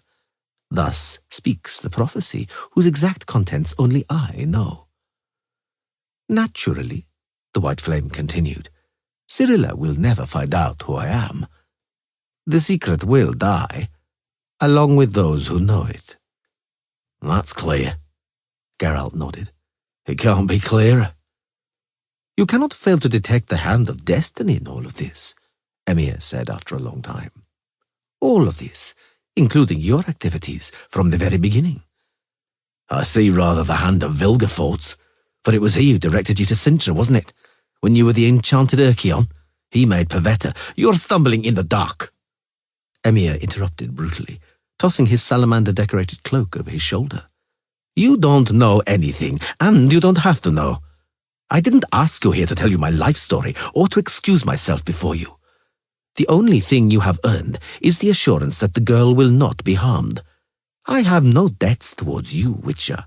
None." "Yes, you do," Geralt interrupted brutally. "You broke the contract. You went back on your word. They are debts, Dooney. You broke a promise as a princeling, and you have a debt as an emperor, with imperial interest, 10 years' worth." "Is that all?" "That is all. For only that is owed to me, nothing more, but nothing less either. I was to collect the child when it turned 6. You didn't wait for the promised date. You planned to steal it from me before it passed. The destiny you keep talking about sneered at you, however. You tried to fight that destiny for the following 10 years. Now you have her. You have Ciri, your own daughter, whom you once basely deprived of parents, and with whom you now mean to vilely beget incestuous children, without demanding love, rightly as a matter of fact. You do not deserve her love. Just between us, Dooney, I don't know how you will manage to look her in the eyes." "The end justifies the means," Emir said dully. "What I'm doing for posterity, to save the world. If the world is to be saved like that—" The Witcher lifted his head. "It will be better for it to perish. Believe me, Dooney, it'd be better if it perished." "You're pale," Emir var Emrys said almost gently. "Don't get so excited, for you are liable to faint." He moved away from the wardrobe, selected a chair and sat down. The Witcher's head was indeed spinning. "The Iron Urkion," the Emperor began calmly and quietly, "was to be a way of forcing my father to collaborate with the usurper. It was after the coup. My father, the overthrown Emperor, was in prison and being tortured. He couldn't be broken, so another way was tried. A sorcerer, hired by the usurper, changed me into a monster in front of my father's eyes. The sorcerer added a little something on his own initiative, namely, humor. Aemir, in our language, means an Urkion, an old name for a hedgehog. My father didn't allow himself to be broken, and so they murdered him. I, meanwhile, was released into a forest amidst mockery and scorn, and dogs were set on me. I survived. I wasn't hunted too seriously, for it wasn't known that the sorcerer had botched his work and that my human form returned at night. Fortunately, I knew several people of whose loyalty I could be certain, and at that time I was, for your information, 13. I had to flee the country, and the fact that I ought to search for a cure to the spell in the north, beyond the Marnadal stairs, was read in the stars by a slightly crazy astrologer by the name of Zathisius. Later, when I was emperor, I gave him a tower and apparatus for that. At that time, he had to work on borrowed equipment. You know, it's a waste of time getting bogged down in what happened in Sintra. I deny, however, that it supposedly had anything to do with Vilgefortz. Firstly, I didn't know him then, and secondly, I had a strong aversion to mages. Even today, I don't like them, actually. While I remember, when I regained the throne, I caught up with the sorcerer who had served the usurper and tortured me in front of my father's eyes. I also displayed a sense of humor. The mage's name was Briathins, and in our language, that sounds almost the same as fried. Enough digressions, though. Let's get back to the matter at hand. Vilgefortz visited me secretly in Sintra shortly after Ciri's birth. He passed himself off as a trusted friend of people in Nilfgaard who were still loyal to me and had conspired against the usurper. He offered help and soon proved to be capable of helping. When, still mistrustful, I asked about his motives, he bluntly declared he was counting on gratitude for the favors, privileges, and power he would be given by the great emperor of Nilfgaard, meaning me. A powerful ruler who would govern half the world, who would beget an heir who would govern half the world. He intended to rise high himself, or so he declared, without inhibition, at the side of those great rulers. Here, he took out some scrolls bound with snakeskin and commended the contents to my attention. Thus, I learned of the prophecy. I learned about the fate of the world and the universe. I found out what I had to do, and came to the conclusion that the end justifies the means. Of course. My affairs were prospering in Nilfgaard, meanwhile. Emir ignored the sarcasm. My partisans were gaining more and more influence. Finally, having a group of frontline officers and a corps of cadets, they decided to launch a coup d'etat. I was needed for that, nonetheless. Me, myself, the rightful heir to the throne and crown of the empire, a rightful Emrys with the blood of the Emryses. It was to be something akin to the standard of the revolution. Just between us, plenty of the revolutionaries cherished the hope that I would be nothing more than that. Those among them who are still alive cannot get over it to this day. But, as has been said before, let us leave the digressions. I had to return home. The time came for Duni, the false prince of Mecht and the phony Duke of Sintra, to demand his inheritance. I hadn't forgotten about the prophecy, however. I had to return with Ciri, and Calanthe was keeping a weather eye on me.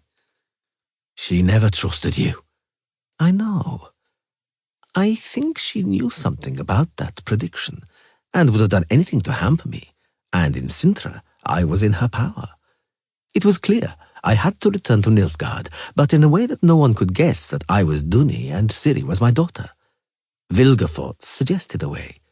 Duni, Pavetta, and their child had to die, vanish without trace, in a staged shipwreck. That's right. During the voyage from Skellige to Sintra, Vilgefortz was to pull the ship into a magical whirlpool over the Sedna abyss. Pavetta, Ciri, and I were supposed to have previously locked ourselves in a specially secured lifeboat and survive, and the crew were meant not to survive, finished the Witcher. And that's how your ruthless path began. Emir var Emrys said nothing for some time. It began earlier, he finally said, and his voice was soft. Regrettably. At the moment, it turned out Ciri wasn't on board. Geralt raised his eyebrows. Unfortunately, I hadn't appreciated Pavetta in my planning. The Emperor's face didn't express anything. That melancholy wench with her permanently lowered eyes had seen through me and my plans. She had sent the child ashore in secret before the anchor was weighed. I fell into a fury, as she did. She had an attack of hysteria.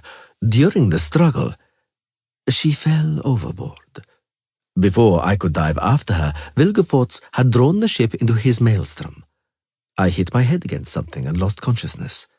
I survived by a miracle, entangled in the ropes. I came to, covered in bandages. I had a broken arm. I wonder how a man feels after murdering his wife, the Witcher said coldly. Lousy, replied Emir without delay. I felt, and I feel lousy and bloody shabby. Even the fact that I never loved her doesn't change that. The end justifies the means, yet I sincerely do regret her death. I didn't want it or plan it. Pavetta died by accident. You're lying, Geralt said dryly. And that doesn't befit an emperor. Pavetta could not live. She had unmasked you, and would never have let you do what you wanted to do to Ciri. She would have lived, Emir retorted. Somewhere. Far away. There are enough castles. Don Rowan, for instance. I couldn't have killed her. Even for an end that was justified by the means. One can always find a less drastic means. The Emperor wiped his face. There are always plenty of them. Not always, said the Witcher, looking him in the eyes. Emir avoided his gaze. That's exactly what I thought, Geralt said, nodding. Finish your story. Time's passing. Calanthe guarded little Ciri like the apple of her eye. I couldn't even have dreamed of kidnapping her. My relations with Vilgefortz had cooled considerably, and I still had a dislike of other mages. But my military men and aristocracy were urging me hard towards war, towards an attack on Sintra. They vouched that the people were demanding it, that the people wanted living space, that listening to the Vox Populi would be a kind of imperial test. I decided to kill two birds with one stone, by capturing both Sintra and Ciri in one go. You know the rest. I do. Geralt nodded. Thank you for the conversation, Dooney. I'm grateful that you are willing to devote your time to me. But I cannot delay any longer. I am very tired. I watched the death of my friends who followed me here to the end of the world. They came to rescue your daughter, not even knowing her. Apart from Kair, none of them even knew Ciri. But they came here to rescue her, for there was something in her that was decent and noble. And what happened? They found death. I consider that unjust, and if anyone wants to know, I don't agree with it. Because a story where the decent ones die and the scoundrels live and carry on doing what they want is full of shit. I don't have any more strength, Emperor. Summon your men. Witcher, the secret has to die with those who know it. You said it yourself. You don't have a choice. It's not true that you have plenty of them. I'll escape from any prison. I'll take Ciri from you. There's no price I wouldn't pay to take her away, as you well know. I do. You can let Yennefer live. She doesn't know the secret. She would pay any price to rescue Ciri, Emir said gravely, and avenge your death. True. The Witcher nodded. Indeed. I'd forgotten how much she loves Ciri. You're right, Dooney. Well, you can't run from destiny. I have a request. Yes? Let me say goodbye to them both. Then I'll be at your disposal. Emir stood by the window, staring at the mountain peaks. I cannot decline you, but don't worry. I won't tell Ciri anything. I'd be harming her by telling her who you are, and I couldn't harm her. Emir said nothing for a long time, still turned towards the window. Perhaps I do have a debt to you. He turned on his heel. So hear what I will offer you in payment. Long, long ago, in former times, when people still had honor, pride, and dignity, when they valued their word and were only afraid of shame, It happened that persons of honour, when sentenced to death, and to escape the shameful hand of the executioner, would enter a bath of hot water and open their veins. Is it possible? Order the bath filled. Is it possible, the Emperor calmly continued, that Yennefer might wish to accompany you in that bath? I'm almost certain of it, but you must ask. She has quite a rebellious nature. I know. Yennefer agreed at once. The circle is closed, she added, looking down at her wrists.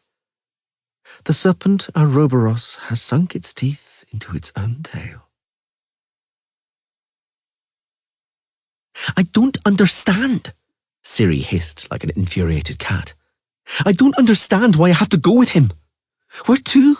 What for? Daughter, Yennefer said softly. This and no other is your destiny. Understand that it simply can't be otherwise. And you? Our destiny awaits us. Yennefer looked at Geralt. This is the way it has to be. Come here, my daughter. Hug me tightly. They want to murder you, don't they? I don't agree. I've only just got you back. It's not fair.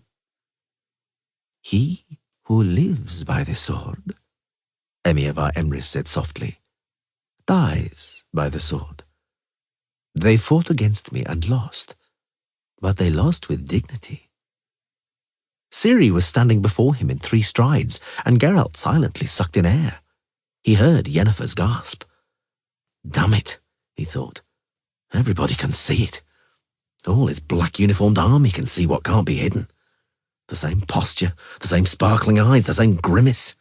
Arms crossed on the chest identically. Fortunately, extremely fortunately, she inherited her ashen hair from her mother. But anyhow, when you scrutinise them, it's clear whose blood... But you won, said Ciri, glaring at him passionately. You won! And do you think it was with dignity? Emir var Emrys didn't reply. He just smiled, eyeing the girl with a clearly contented gaze. Ciri clenched her teeth. So many have died. So many people have died because of all this. Did they lose with dignity? Is death dignified? Only a beast could think like that. Though I looked on death from close up, it wasn't possible to turn me into a beast, and it won't be possible. He didn't answer. He looked at her, and it seemed he was drinking her in with his gaze. I know what you're plotting, she hissed. Know what you want to do with me. And I'll tell you right now, I won't let you touch me. And if you... I'll kill you, even tied up. When you fall asleep, I'll tear your throat out with my teeth. With a rapid gesture, the Imperator quietened the rumble gathering among the officers surrounding them. What is destined shall be, he drawled, not taking his eyes off Ciri.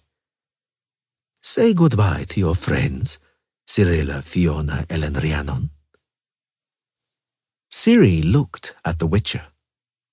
Geralt shook his head. The girl sighed. She and Yennefer hugged and whispered for a long time. Then Ciri went closer to Geralt. Pity, she said quietly.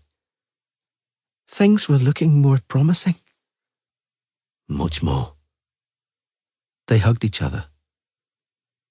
Be brave. He won't have me, she whispered. Don't worry. I'll escape from him. I have a way. You may not kill him. Remember, Ciri? You may not. Don't worry. I wasn't thinking about killing at all. You know, Geralt, I've had enough of killing. There's been too much of it. Too much. Farewell, Witcher girl. Farewell, Witcher. Just don't cry. Easier said than done. Emir var Empress, Imperator of Nilfgaard, accompanied Yennefer and Geralt all the way to the bathroom, almost to the edge of a large marble pool full of steaming, fragrant water. "Farewell," he said. "You don't have to hurry. I'm going, but I'm leaving people here who I shall instruct, and to whom I shall issue orders. When you're ready, just call, and a lieutenant will give you a knife. But I repeat, you don't have to hurry." We appreciate your favor. Yennefer nodded gravely. Your Imperial Majesty. "Yes?" Please, as far as possible, don't harm my daughter. I wouldn't want to die with the thought that she's crying. Emir was silent for a long time. A very long time, leaning against a window with his head turned away. "Madame Yennefer," he finally answered, and his face was very strange.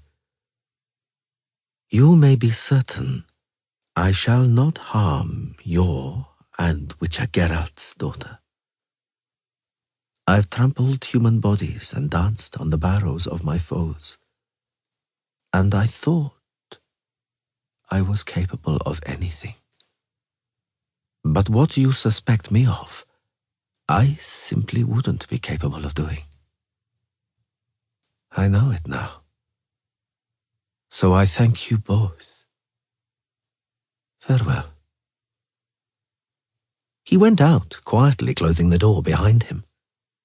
Geralt sighed. "Shall we undress?" He glanced at the steaming pool. The thought that they'll haul me out of here as a naked corpse doesn't especially delight me. And, can you believe it? To me, it's all the same. Yennefer threw off her slippers and unfastened her dress with swift movements. Even if it's my last bath, I'm not going to bathe in my clothes. She pulled her blouse over her head and entered the pool energetically, splashing water around. Well, Geralt, why are you standing there like a statue? I'd forgotten how beautiful you are. You forget easily. Come on, into the water. When he sat down beside her, she immediately threw her arms around his neck. He kissed her, stroking her waist above and below the water. "Is it," he asked for form's sake, "an appropriate time?" "Any time," she muttered, putting a hand under the water and touching him, "is the right time for this. Emir repeated twice that we don't have to hurry. What would you prefer to spend doing during the last minutes given to you? Weeping and wailing? That's undignified, isn't it? Examining your conscience? That's banal and stupid, isn't it?" "That's not what I meant." "So what did you mean?" "The cuts will be painful if the water cools down," he murmured, caressing her breasts. "It's worth paying in pain." Yennefer put her other hand in the water. "For pleasure. Are you afraid of pain?" "No." "Neither am I. Sit on the edge of the pool. I love you, but I'm not bloody going to do it underwater." "Oh my," said Yennefer, tilting her head back so that her hair, damp from the steam, spread over the edge like little black vipers. "Oh my, oh." "I love you, Yen." "I love you, Geralt." "It's time. We'll call them." "We'll call them." They called. First the Witcher called, and then Yennefer called. Then, not having heard any reaction, they yelled in unison. "Now! We're ready! Give us that knife! Hey, damn it! The water's cooling down." "Get out of there," said Ciri, peeping into the bathroom. "They've all gone." "What?" "I'm telling you, they've all gone.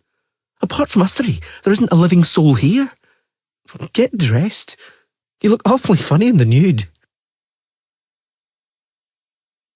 As they were dressing, their hands began to tremble. Both Geralt's and Yennefer's. They had great difficulty coping with the hooks and eyes, clasps and buttons. Ciri was jabbering away.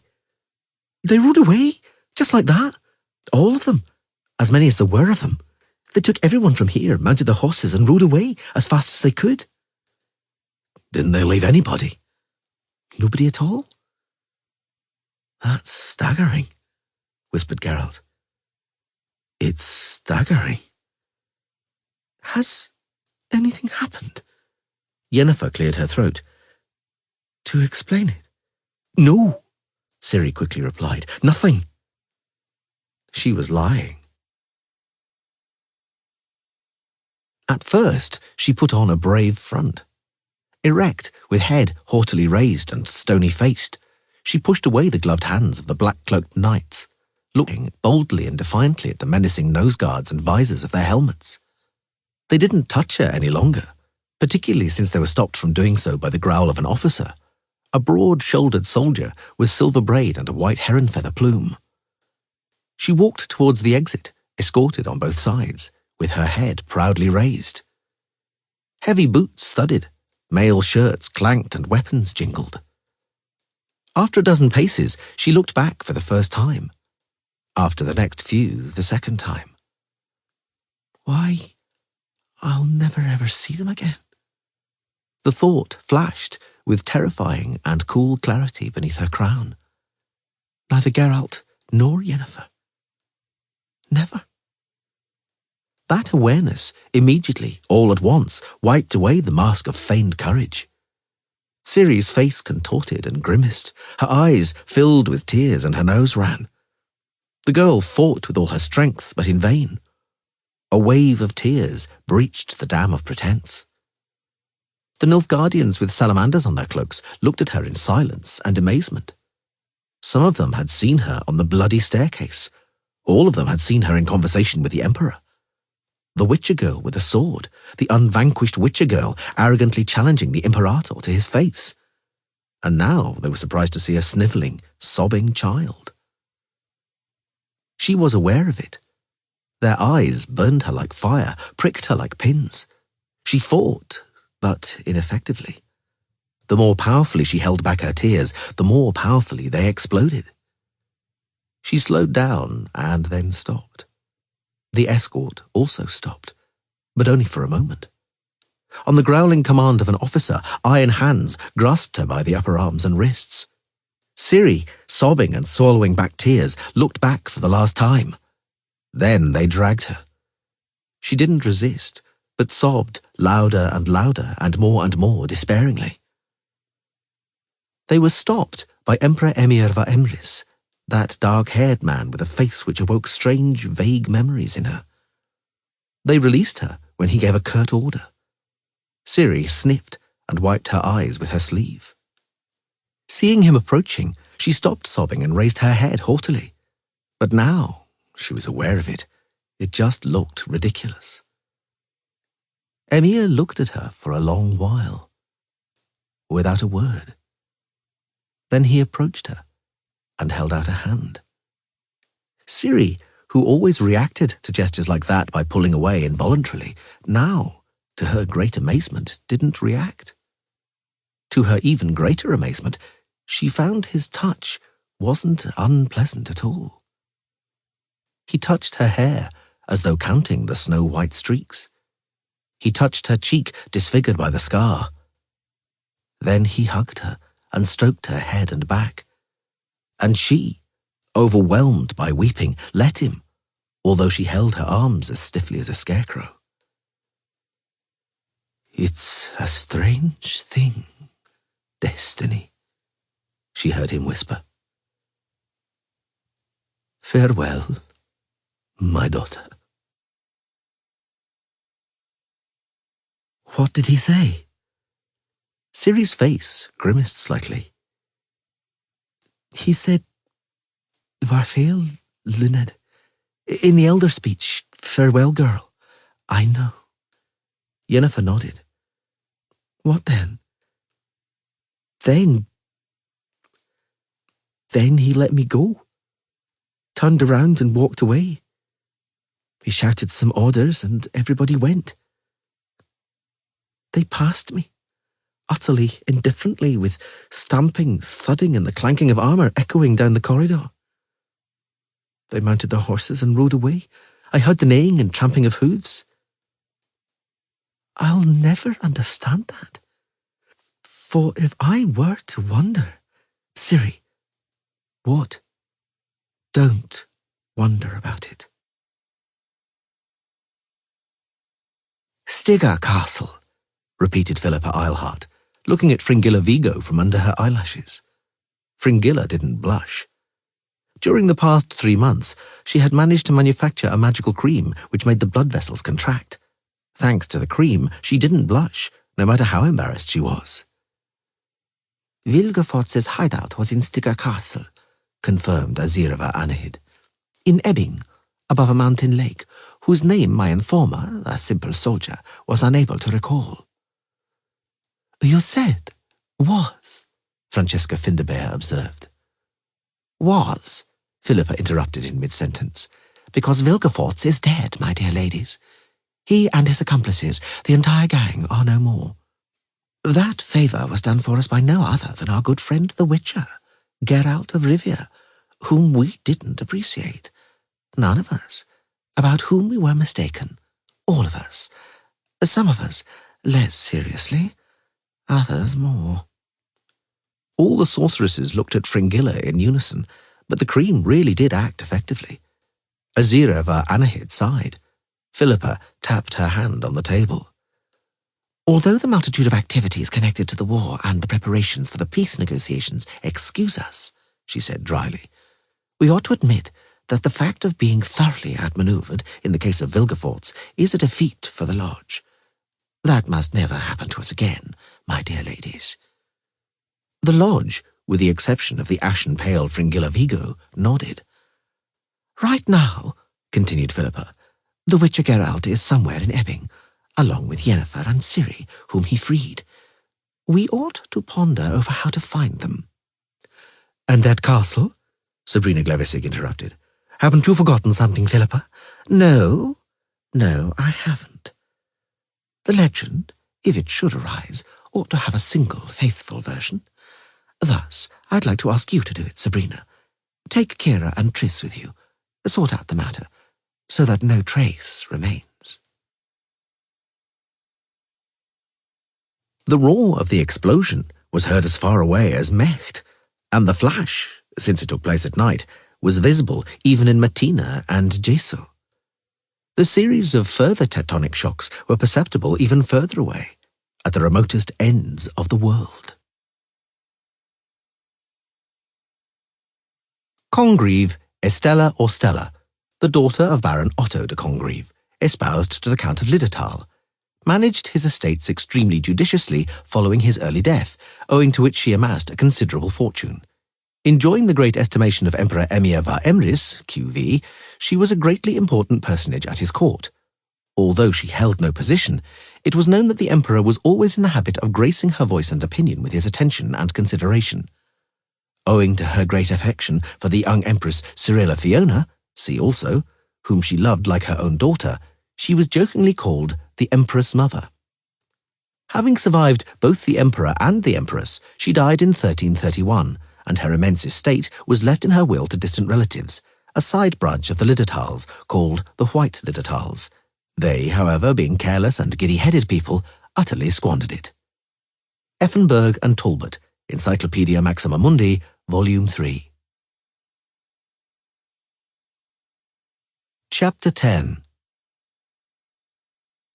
The man stealing up to the camp, to give him his due, was as spry and cunning as a fox. He changed his position so swiftly and moved so agilely and quietly that he could have sneaked up on anyone. Anyone, but not Boreas Munn. Boreas Munn had too much experience in the matter of stalking. "Come out, fellow," he called, trying hard to colour his voice with self-assured and confident arrogance. "Those tricks of yours are in vain. I see you. You're over there. One of the megaliths, a ridge of which bristled on the hillside, twitched against the deep blue starry sky. It moved and assumed human form. Boreas turned some meat roasting on a spit, for he could smell burning. He laid his hand on his bow's riser, pretending to be leaning carelessly. My belongings are meagre. He wove a gruff, metallic thread of warning into his apparently calm tone. There are a few of them, but I'm attached to them. I shall defend them to the death. I'm no bandit, said the man who had pretended to be a menhir, in a deep voice. I'm a pilgrim. The pilgrim was tall and powerfully built, easily measuring 7 feet, and in order to balance him on a weighing scales, Boreas would have bet anything that a weight of at least 25 stone would have been required. His pilgrim's staff, a pole as thick as a cart shaft, looked like a walking cane in his hand. Boreas Munn was indeed amazed how such a huge clodhopper was able to steal up so agilely. He was also somewhat alarmed. His bow, a composite 70-pounder with which he could down an elk at 4 dozen paces, suddenly seemed a small, fragile child's toy. I'm a pilgrim, repeated the powerful man. I mean, any other man? Boreas interrupted sharply. Let him come out too. What other? Stammered the pilgrim, and broke off, seeing a slender silhouette, noiseless as a shadow, emerging from the gloom on the other side. This time, Boreas Munn wasn't at all amazed. The other man, his way of moving immediately betrayed it to the tracker's trained eye, was an elf, and it is no disgrace to be sneaked up on by an elf. I ask for forgiveness, said the elf, in a strangely unelven, slightly husky voice. I hid from both of you gentlemen, not from evil intentions, but from fear. I'd turned that spit over. Indeed, said the pilgrim, leaning on his staff and sniffing audibly. The meat's cooked more than enough on that side. Boreas turned the spit, sighed and cleared his throat, and sighed again. Sit ye down, gentlemen, he decided, and wait. The animal will be done any minute. Verily, he's a fool who denies meat to travellers on the road. The fat dribbled onto the fire with a hiss. The fire flared up. It became brighter. The pilgrim was wearing a felt hat with a broad brim, whose shadow quite effectively covered his face. A turban made from colourful cloth, not covering his face, served as headgear for the elf.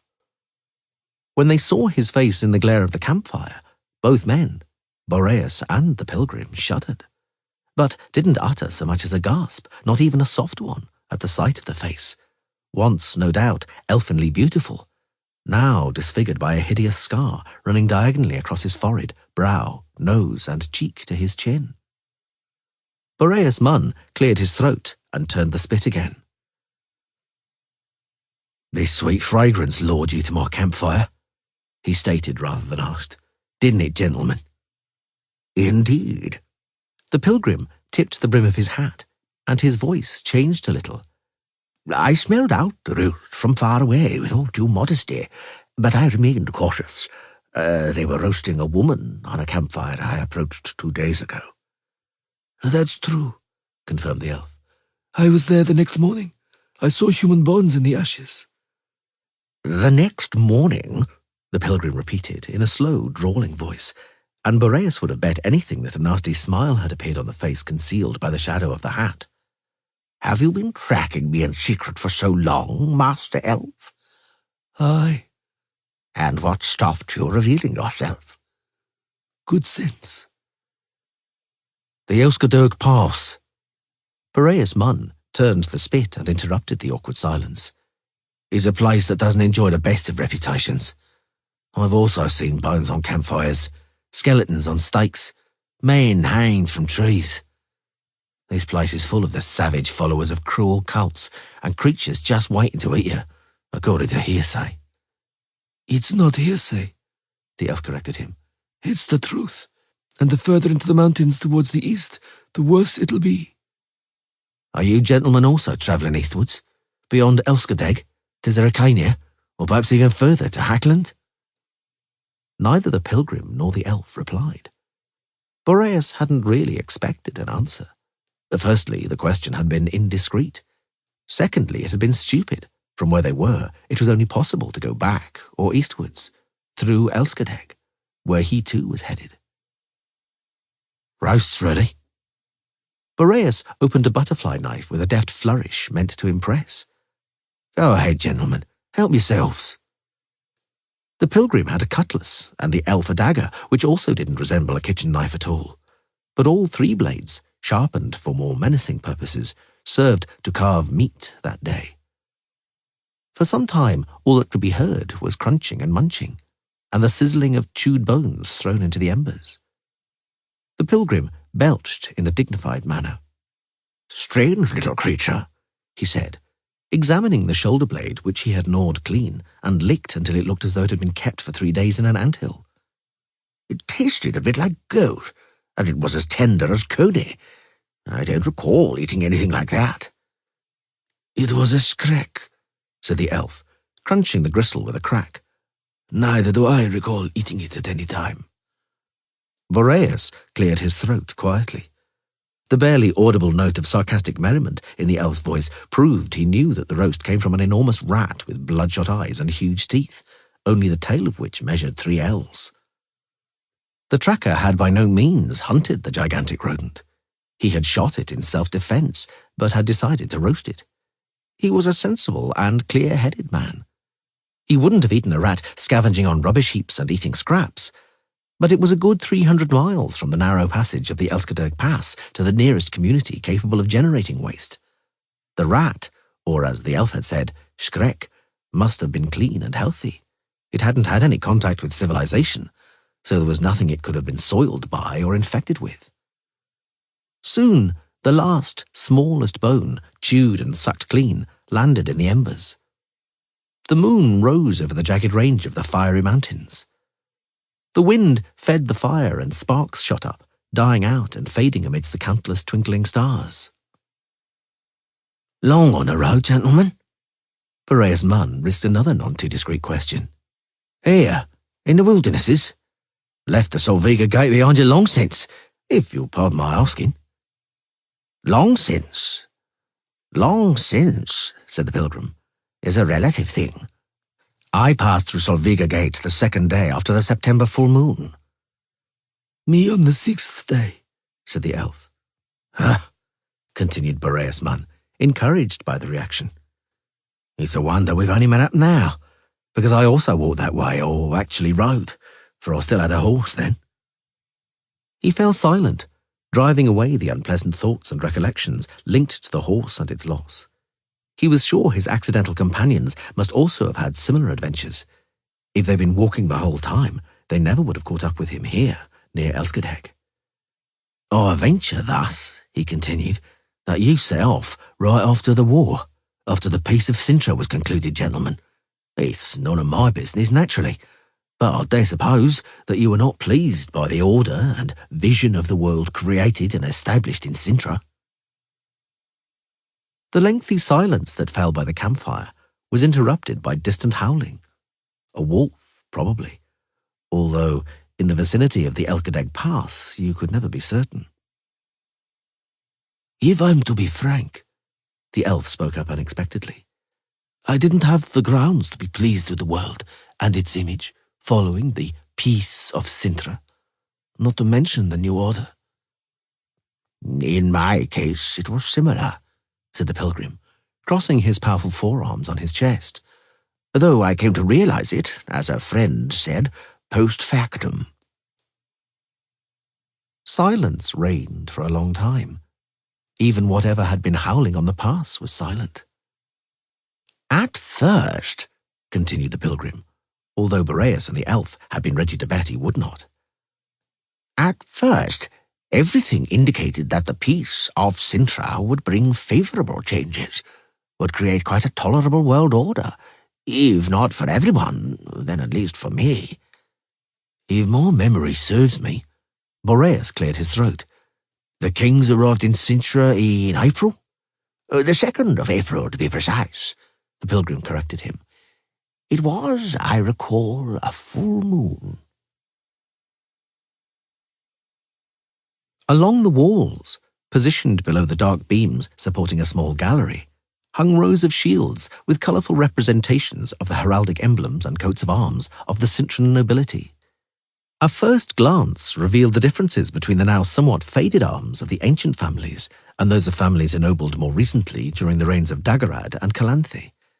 The newer ones had vivid and not yet cracked paint, and no peppering of woodworm holes was visible on them, whereas the escutcheons of the more recently ennobled Nilfgaardian families, rewarded during the capture of the castle and the 5-year imperial administration, had the most vivid colours. "When we regain Cintra," thought King Foltest, "it will be necessary to make sure the Cintrans don't destroy those shields in a fervour of revival. Politics is one thing, the hall's decor another. Changes in regimes cannot be a justification for vandalism." "So, everything began here," thought Dijkstra, looking around the great hall. "The celebrated betrothal banquet, during which the steel Urchian appeared and demanded the hand of Princess Favetta, and Queen Calanthe engaged the Witcher. How bizarre are the twists of human fate," thought the spy, surprising himself at the banality of his own musings. 5 years ago, thought Queen Maeve. 5 years ago, the brain of Calanthe, the lioness of the blood of the Serbians, splashed onto the floor of the courtyard. This very courtyard I can see from the windows. Calanthe, whose proud portrait we saw in the corridor, was the penultimate living carrier of the royal blood. After her daughter, Pavetta, drowned, the only one left was her granddaughter, Cirilla, unless the news that Cirilla is also dead is true. "Please," Cyrus Engelkind Hemelfart, the hierarch of Novigrad, accepted on grounds of age, position, and universal respect, per acclamationem, as the chairman of the meeting, beckoned with a trembling hand. "Please, take your seats." They found their chairs, which were marked by mahogany plaques, and sat down at the round table. Maeve, Queen of Rivia and Lyria, Foltest, King of Temeria, and his vassal, King Wentzlav of Brugge, Demavend, King of Aedion, Henselt, King of Caedwin, King Ethain of Sidaris, young King Kistrin of Verden, Duke Neithert, head of the Redanian Regency Council, and Count Dijkstra. "We must rid ourselves of that spy. Remove him from the conference table," thought the hierarch. "King Henselt and King Foltest, why, even young Kistrin, have taken the liberty of making sour remarks, so at any moment there'll be a démarche from the Nilfgaardian representatives. Sigismund Dijkstra is a man of unseemly breeding, and furthermore a person with a dirty past and bad reputation. A persona turpis. One cannot let the presence of a persona turpis infect the atmosphere of the negotiations." The head of the Nilfgaardian delegation, Baron Shillard Fitzosterlin, who had been allotted a place at the round table immediately opposite Dijkstra, greeted the spy with a polite diplomatic bow. Seeing that everybody was now seated, the hierarch of Novigrad also sat down, not without the help of pages supporting him by his trembling arms. The hierarch sat down on a chair made for Queen Calanthe many years before. The chair had an impressively high and richly decorated backrest, making it stand out among the other ones. So it was here, thought Tris Merigold, looking around the chamber, staring at the tapestries, paintings, and numerous hunting trophies, and the antlers of a horned animal totally unfamiliar to her. It was here, after the infamous shambles in the throne room, where the famous private conversation between Calanthe, the Witcher, Pavetta, and the enchanted Urchian occurred. When Calanthe gave her agreement to that bizarre marriage, and Pavetta was already pregnant. Ciri was born almost 8 months later. Ciri, the heir to the throne, the lion cub from the lioness's blood. Ciri, my little sister, who's still somewhere far away in the south. Fortunately, she's no longer alone. She's with Geralt and Yennefer. She's safe. Unless they've lied to me again. "Sit down, dear ladies," urged Philippa Eilhart, who had been scrutinizing Tris closely for some time. "In a short while, the rulers of the world will begin making their inaugural speeches, one after another. I wouldn't want to miss a word." The sorceresses, interrupting their furtive gossiping, quickly took their seats. Shayla de Tankerville, in a boa of silver fox, which gave a feminine accent to her severe male outfit. Azirivar Anahid, in a dress of mauve silk, which extremely gracefully combined modest simplicity with chic elegance. Francesca Finderbear, regal as usual. Ida Emain Epsivny, mysterious as usual. Margarita Lozantile, distinguished and serious. Sabrina Glevissig in turquoise. Kira Metz in green and daffodil yellow. And Fringilla Vigo, dejected, sad, and pale with a truly deathly, morbid, utterly ghastly paleness. Tris Merigold was sitting beside Kira, opposite Fringilla. A painting depicting a horseman galloping headlong down a road between an avenue of alders hung above the head of the Nilfgaardian sorceress. The alders were holding out their monstrous arm-like boughs towards the rider, sneeringly smiling with the ghastly maws of their hollows.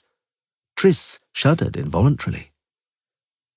The three-dimensional telecommunicator standing in the middle of the table was active.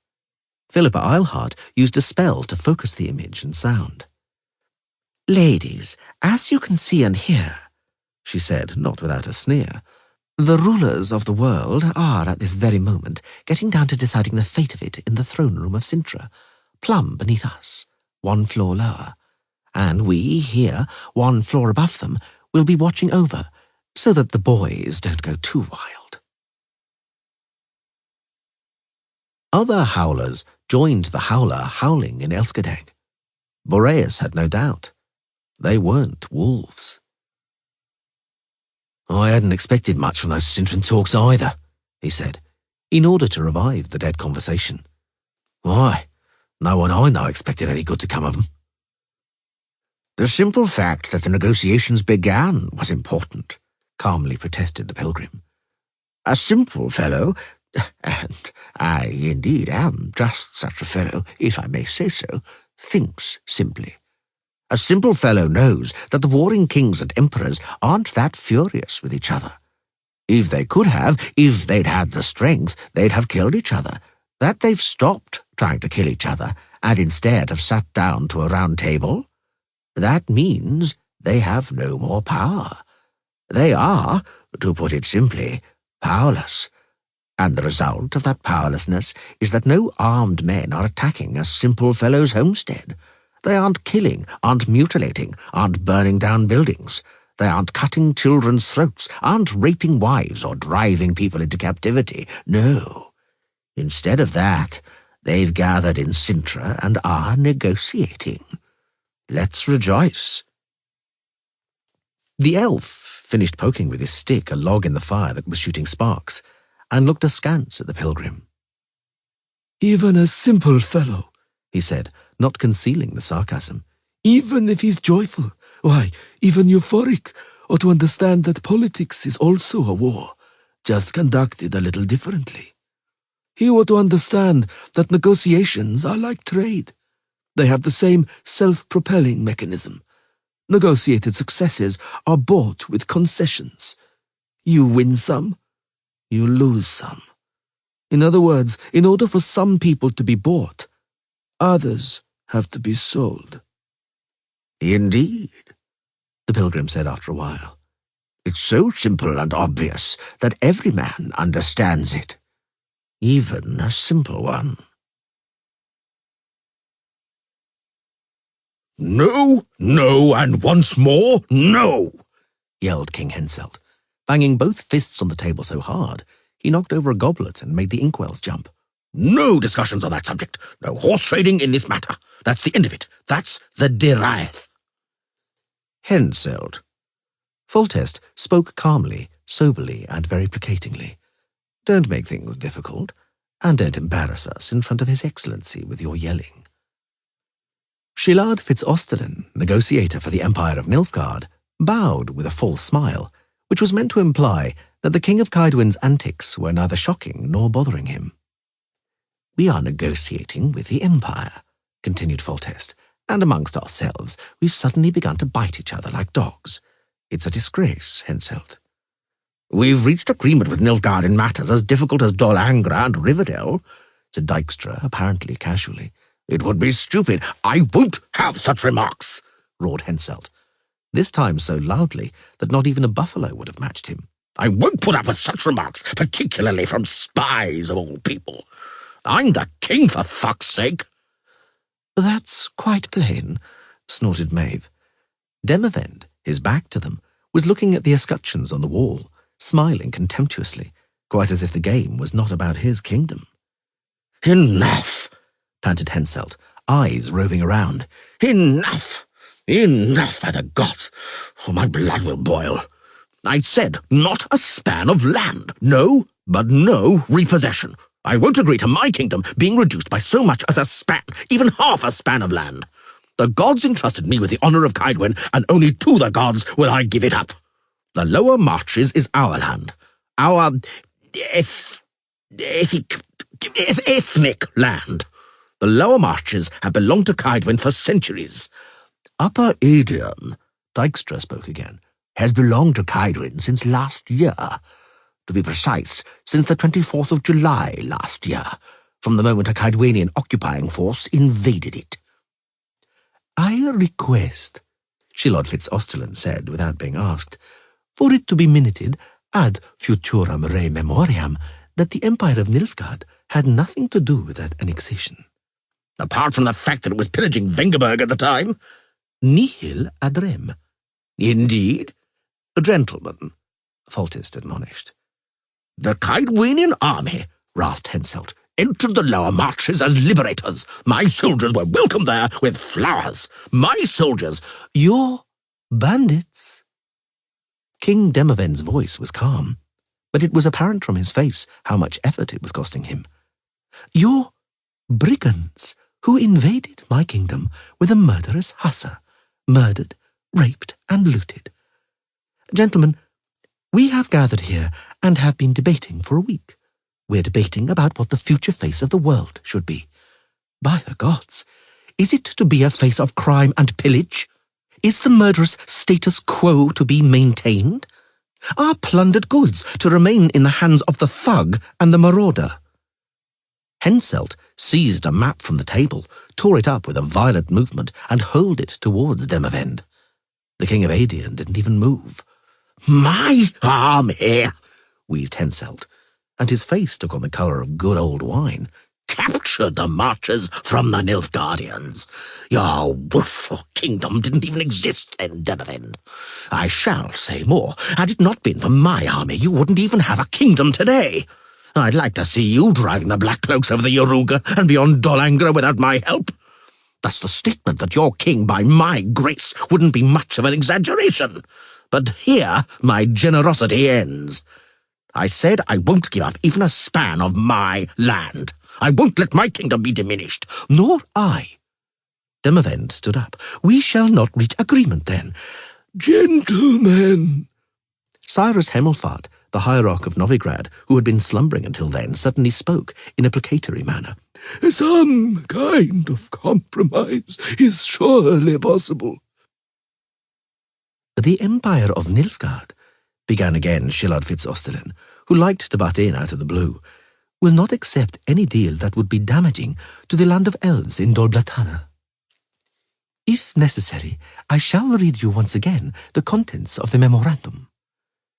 Henselt, Foltest, and Dijkstra snorted, but Demavend looked at the Imperial ambassador calmly and almost benignly. For the general good and for peace, he declared, I recognize the autonomy of Dol Blatana, not as a kingdom, but as a duchy. The condition is that Duchess Enid Angleana pays liege homage to me and obligates herself to grant equal rights and privileges to humans and elves. I'm prepared to do that, as I have said, pro publico bono. Spoken like a true king, said Maeve. Salus publica lex suprema est, said Hierarch Hemelfart, who had also been searching for some time for the chance to show off his knowledge of diplomatic jargon. I shall add, nonetheless, continued Demavend, looking at the pompous Henselt, that the concession regarding Dol Blatana is not a precedent. It is the only encroachment on the integrity of my lands to which I shall agree. I shall not recognize any other partition. The Caedwenian army that invaded my borders as an aggressor and invader has 1 week to abandon the illegally occupied fortalices and castles of Upper Aedion. That is the condition of my further participation in this conference, and because, verba volant, my secretary shall submit to the minutes an official démarche in the case. Henselt? Foltest looked hesitantly at the bearded king. Never! Roared the king of Caedwen, knocking over a chair and hopping like a chimpanzee stung by a hornet. I'll never give up the marches. Over my dead body. Never. Nothing will make me. No force. No fucking force. And in order to prove he was also well-born and educated, he howled, Non possumus! I'll give him non possumus, the old fool, snorted Sabrina Glevisig in the upstairs chamber. You need not worry, ladies. I'll force that blockhead to recognize the repossession demands in the case of Upper Aedion. The Caedwenian army will leave before 10 days are up. The matter is clear. No two ways about it. If any of you doubted it, I have the right to feel piqued indeed. Philippa Eilhart and Sheila de Tankerville expressed their acknowledgment by bowing. Ezireva Anahid gave her thanks with a smile. All that remains today, said Sabrina, is to settle the matter of Dolblatana. We know the contents of Emperor Emir's memorandum. The kings down below still haven't had the chance to discuss that matter, but have signalled their preferences, and the most, I would say, interested party has taken a stance. That's King Demavend. Demavend's stance, said Sheila de Tankerville, wrapping the silver foxbur around her neck, bears the features of a far-reaching compromise. It's a positive, considered and balanced stance. Gillard Fitz-Ostilin will have considerable difficulty trying to argue in the direction of greater concessions. I don't know if he'll want to. He will, Ezireva Anahid stated calmly, because those are the instructions he has from Nilfgaard. He will invoke ad referendum and submit notes. He'll argue for at least a day. After that time has passed, he'll begin to make concessions. That's normal. Sabrina Glevisig cut her off. It's normal that they'll finally find some common ground and agree on something. We won't wait for that. We'll decide right away what they'll ultimately be permitted to do. Francesca, say something. It's about your country, after all. Just for that reason. The Daisy of the Valleys smiled very beautifully. Just for that reason, I'm keeping quiet, Sabrina. Get over your pride, Margarita Lozantila said gravely. We have to know what we can allow the kings. Francesca Finderbear smiled even more beautifully. For the sake of peace and pro bono publico, she said, I agree to King Demavend's offer. From this moment, you may stop addressing me as your Royal Highness, my dear girls. An ordinary, your enlightenment will suffice. Elven jokes, Sabrina grimaced, don't amuse me at all, probably because I don't understand them. What about Demavend's other conditions? Francesca fluttered her eyelashes. I agree to the re-immigration of human settlers and the return of their estates, she said gravely. I guarantee equality to all races. For the love of the gods, Enid, laughed Philippa Eilhart. Don't agree to everything. Set some conditions. I shall. The elf suddenly grew more serious. I don't agree to liege homage. I want Dolblatana as a freehold. No vassal duties, apart from an oath of loyalty, and no actions to the detriment of the suzerain. Demavend won't agree, Philippa commented curtly. He won't waive the income and rent that the Valley of Flowers gave him. In that matter, Francesca raised her eyebrows. I'm prepared to negotiate bilaterally. I'm sure we can achieve consensus. The freehold doesn't demand payment, but it doesn't forbid nor exclude it either. And what about familial inheritance? Philippa Eilhart kept digging. What about primogeniture? By agreeing to a freehold, Foltest will want a guarantee of the duchy's indivisibility. My complexion and figure may indeed beguile Foltest, Francesca smiled again. But I'm surprised at you, Philippa. The age when falling pregnant was a possibility is far, far behind me. Regarding primogeniture and fideicomissum, Demavend ought not to be afraid, for I shall be the ultimus familiae of the dynasty of Dol Bretana's monarchs. But in spite of the age difference Demavend sees as advantageous, we will be resolving the issue of inheritance, not with him, but rather his grandchildren. I assure you, ladies, there will be no moot points in this matter. Not in this one, agreed Azirava Anahid, looking into the sorceress's elven eyes. And what about the matter of the squirrel commando units? What about the elves who fought for the Empire? If I'm not mistaken, this mainly concerns your subjects, Madame Francesca. The Daisy of the Valleys stopped smiling. She glanced at Ida Imaean, but the silent elf from the Blue Mountains avoided her gaze. Pro publico bono, she began and broke off. Asira, also very serious, nodded her understanding. What to do? She said slowly. Everything has its price. War demands casualties. Peace, it turns out, does too. Aye, true in every respect, the pilgrim repeated pensively, looking at the elf sitting with head lowered. Peace talks are a market, a country fair, so that some people can be bought, others must be sold. Thus the world runs its course. The point is not to pay too high a price. And not to sell oneself too cheaply, finished the elf, without raising his head. Traitors, despicable good-for-nothings, Horsans, and Badriachan Kuach, Nilfgaardian dogs. Silence, roared Hamilcar Dancer, slamming an armoured fist onto the balustrade of the cloister. The archers on the gallery pointed their crossbows at the elves crowded into the cul-de-sac. Calm down, Danza roared even more loudly. Enough! Quieten down, gentlemen officers, a little more dignity. Do you have the audacity to talk of dignity, blackguard? Yelled Koinach the Reo. We spilled blood for you, accursed Doina, for you and your emperor, who received an oath of fealty from us. And this is how you repay it? You hand us over to those murderers from the north, as felons, as criminals? Enough, I said. Danza slammed his fist hard onto the balustrade again.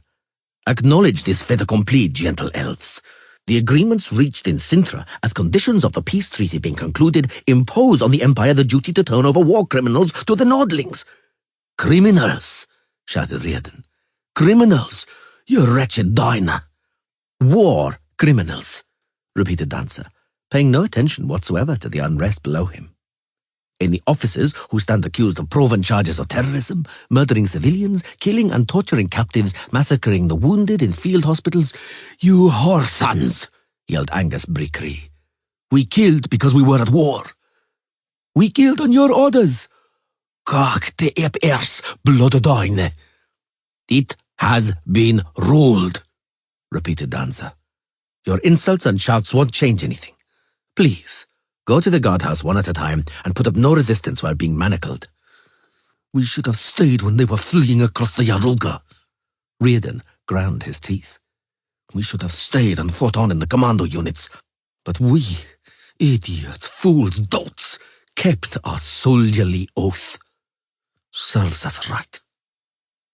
Isengrim Foeltiana, the Iron Wolf, the most celebrated, now almost legendary commander of the Squirrels, presently an imperial colonel, tore the silver lightning bolts of the Vriheth Brigade from his sleeve and spalder, stony-faced, and threw them down in the courtyard. The other officers followed his example. Hamilcar Danza frowned from the gallery as he watched this. An irresponsible demonstration, he said. Furthermore, in your place, I wouldn't rid myself so lightly of imperial insignia. I feel the duty to inform you that as imperial officers, during the negotiations of the conditions of the peace treaty, you were guaranteed fair trials, lenient sentences, and a swift amnesty. The elves, crowded into the cul-de-sac, roared in unison with laughter that thundered and boomed amidst the walls.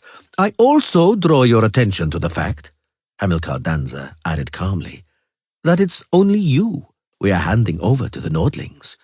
32 officers, And not one of the soldiers you commanded. Not one. The laughter in the cul-de-sac ceased in an instant.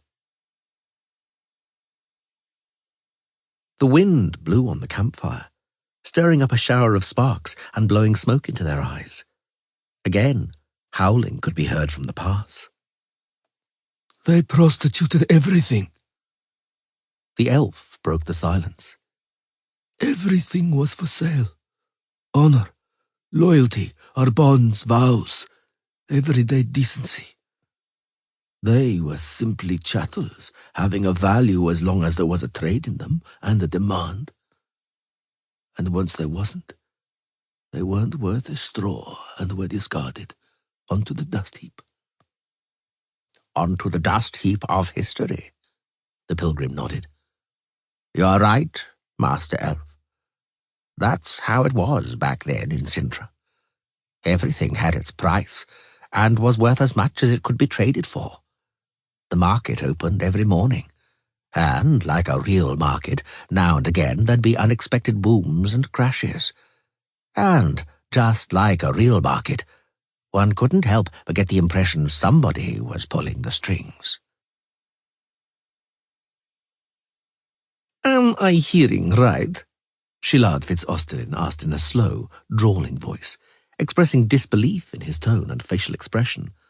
Do my ears deceive me? Berengar Leuwarden, special imperial envoy, didn't deign to reply. Sprawled in an armchair, he continued to contemplate the ripples of wine as he rocked his goblet.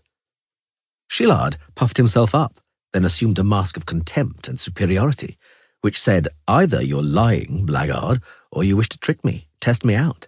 In both cases, I've seen through you. So am I to understand, he said, sticking his chest out, that after far-reaching concessions in the matter of borders, in the matter of prisoners of war and the repayment of spoils, in the matter of the officers of the Vrihed Brigade and the Scoia'tael Commando units, the Emperor orders me to compromise and accept the Nordling's impossible claims regarding the repatriation of settlers? You understood perfectly, Baron, replied Berengar Leuwarden, drawing out his syllables characteristically. Indeed, I am full of admiration for your perspicacity. By the great sun, Lord Leuwarden, do you in the capital ever consider the consequences of your decisions?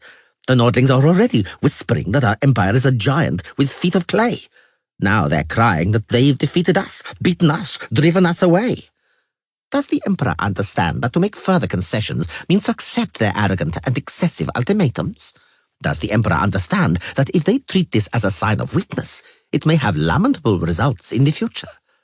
Does the Emperor understand, finally, what fate awaits those several thousand settlers of ours in Brugge and Lyria? Berengar Leuwarden stopped rocking his goblet and fixed his coal-black eyes on Szilard. I have given you an imperial order, Baron, he muttered through his teeth. When you have carried it out and returned to Nilfgaard, you may ask the Emperor yourself why he's so unwise. Perhaps you mean to reprimand the Emperor, scold him, chide him? Why not? But alone, without my mediation. Aha, thought Szilard. Now I know. The new Stefan Skellen is sitting before me, and I must behave with him as with Skellen. But it's obvious he didn't come here without a goal. An ordinary courier could have brought the order. Well, he began, apparently freely, in a positively familiar tone. Woe to the vanquished, but the imperial order is clear and precise, and it shall be carried out thus. I shall also try hard to make it look like the result of negotiations, and not abject submissiveness. I know something about that. I've been a diplomat for 30 years, with 4 generations before me. My family is one of the wealthiest, most prominent, and influential. I know, to be sure. Leuwarden interrupted him with a slight smirk. That's why I'm here. Szilard bowed slightly and waited patiently. The difficulties in understanding, began the envoy, rocking his goblet, occurred because you Dear Baron, just to think that victory and conquest are based on senseless genocide, on thrusting a standard somewhere in the blood-soaked ground and crying, "All this is mine, I have captured it." A similar opinion is regrettably quite widespread. For me, though, sir, as also for the people who gave me my powers, victory and conquest depend on diametrically different things. Victory should look thus. The defeated are compelled to buy goods manufactured by the victors. Why, they do it willingly, because the victor's goods are better and cheaper. The victor's currency is stronger than the currency of the defeated, and the vanquished trust it much more than their own. Do you understand me, Baron Fitz-Osterlin? Are you beginning slowly to differentiate the victors from the vanquished? Do you comprehend whom woe actually betides? The ambassador nodded to confirm he did. But in order to consolidate the victory and render it binding, Leuwarden continued a moment later, drawing out his syllables, peace must be concluded. Quickly and at any cost. Not some truce or armistice, but peace.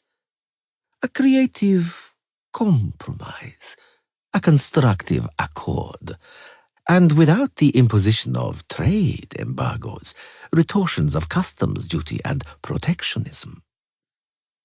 Shillard nodded again to confirm he knew what it was about. Not without reason have we destroyed their agriculture and ruined their industry. Leuwarden continued in a calm, drawling, unemotional voice. We did it in order for them to have to buy our goods owing to a scarcity of theirs. But our merchants and goods won't get through hostile and closed borders. And what will happen then? I shall tell you what will happen then, my dear Baron. A crisis of overproduction will occur because our manufactories are working at full tilt. The maritime trading companies who entered into collaboration with Novigrad and Kovia would also suffer great losses. Your influential family, my dear Baron, has considerable shares in those companies. And the family, as you are no doubt aware, is the basic unit of society. Are you aware of that? I am. Shillard Fitz-Osterlin lowered his voice, although the chamber was tightly sealed against eavesdropping. I understand. I comprehend. Though I'd like to be certain I'm carrying out the Emperor's order, not that of some corporation. Emperors pass, drawled Leuwarden, and corporations survive, and will survive. But that's a truism. I understand your anxieties, Baron. You can be certain, sir, that I'm carrying out an order issued by the Emperor, aimed at the Empire's good and its interest. Issued, I don't deny it, as a result of advice given to the Emperor by a certain corporation. The envoy opened his collar and shirt, demonstrating a golden medallion, on which was depicted a star set in a triangle surrounded by flames. A pretty ornament, Shillard confirmed with a smile and a slight bow that he understood. I'm aware it is very expensive and exclusive. Can they be had anywhere? No, stated Berengar Leuwarden with emphasis. You have to earn them. If you permit, my lady and gentlemen. The voice of Shillard Fitz-Osterlin assumed a special tone, already familiar to the debaters, that signified that what the ambassador was about to say was considered by him to be of the utmost importance. If you permit, my lady and gentlemen, I shall read the aide-memoire sent to me by His Imperial Highness, Emir va Emrys, by grace of the Great Sun, the Emperor of Nilfgaard. Oh no, not again. Demavend ground his teeth, and Dijkstra just groaned. This did not escape Shillard's attention, because it couldn't have. "The note is long," he admitted, "so I shall praise it rather than read it. His Imperial Highness expresses his great gladness concerning the course of the negotiations, and as a peace-loving man, joyfully receives the compromises and reconciliations achieved. His Imperial Highness wishes further progress in the negotiations, and the resolution to them to the mutual benefit of—" "Let us get down to business, then," Foltest interrupted in mid-sentence, and briskly, "let's finish it to our mutual benefit and return home." "That's right," said Henselt, who had the furthest to go. "Let's finish, for if we dally, we're liable to be caught by the winter." "One more compromise awaits us," reminded Maeve. "A matter which we have barely touched on several times, probably for fear that we're liable to fall out over it. It's time to overcome that fear. The problem won't vanish just because we're afraid of it." "Indeed," confirmed Foltest. "So, let's get to work. Let's settle the status of Cintra, the problem of succession to the throne of Calanthe's heir. It's a difficult problem, but I don't doubt we'll cope with it. Shall we not, Your Excellency?" "Oh," Fitzostalin smiled diplomatically and mysteriously. "I'm certain that the matter of the succession to the throne of Cintra will go like clockwork. It's an easier matter than you all suppose, my lady and gentlemen." "I submit for consideration," announced Philippa Eilhart in quite an indisputable tone, "the following project. We shall turn Cintra into a trust territory. We'll grant Foltest of Temeria a mandate." "That Foltest is getting too big for his boots," Sabrina Glevisig grimaced. "He has too large an appetite. Brugge, Sodden, Angren, we need—" Philippa cut her off. "A strong state at the mouth of the Yaruga and on the Marnadal stairs." "I don't deny it," Sherla de Tankerville nodded. "It's of necessity to us, but not to any of our emrys, and compromise, not conflict, is our aim." "A few days ago," reminded Francesca Findebear, "Shillard suggested building a demarcation line, dividing Cintra into spheres of influence, into northern and southern zones." "Nonsense and childishness," snorted Margarita Lozantila. "Such divisions are senseless, are only the seeds of conflicts." "I think Cintra ought to be turned into a jointly governed principality," said Sherla, "with power exercised by appointed representatives of the northern kingdoms and the Empire of Nilfgaard. The city and port of Cintra will receive the status of a free city. Would you like to say something, my dear Madame Azire? Please do. I admit I usually prefer discourses consisting of full, complete utterances, but please proceed. We're listening." All of the sorceresses, including Fringilla Vigo, who was as white as a sheet, fixed their eyes on Azirava Anahid. The Nilfgaardian sorceress wasn't disconcerted. "I suggest we concentrate on other problems," she declared in her soft, pleasant voice. "Let's leave Cintra in peace. I have so far been unable to inform you all of certain matters about which I've received reports. The matter of Cintra, distinguished sisters, has already been solved and taken care of." "I beg your pardon?" Philippa's eyes narrowed. "What do you mean by that, if one may ask?" Triss Merigold gasped loudly. She had already guessed, already knew what was meant by it. Vattier de Rideau was downhearted and morose. His charming and wonderful lover, the golden-haired Cantarella, had dropped him suddenly and unexpectedly, without giving any arguments or explanations. For Vattier it was a blow, an awful blow, following which he moped about dejectedly, and was agitated, distracted, and stupefied. He had to be very attentive, be very guarded, so as not to blot his copybook, nor make a faux pas in conversation with the Emperor. Times of great changes did not favour the agitated and incompetent. "We have already repaid the Guild of Merchants for their invaluable help," said Emir Emrys, frowning. We've given them enough privileges, more than they received from the previous 3 emperors combined. As regards Berengar Leuwarden, we are also indebted to him for his help in uncovering the conspiracy.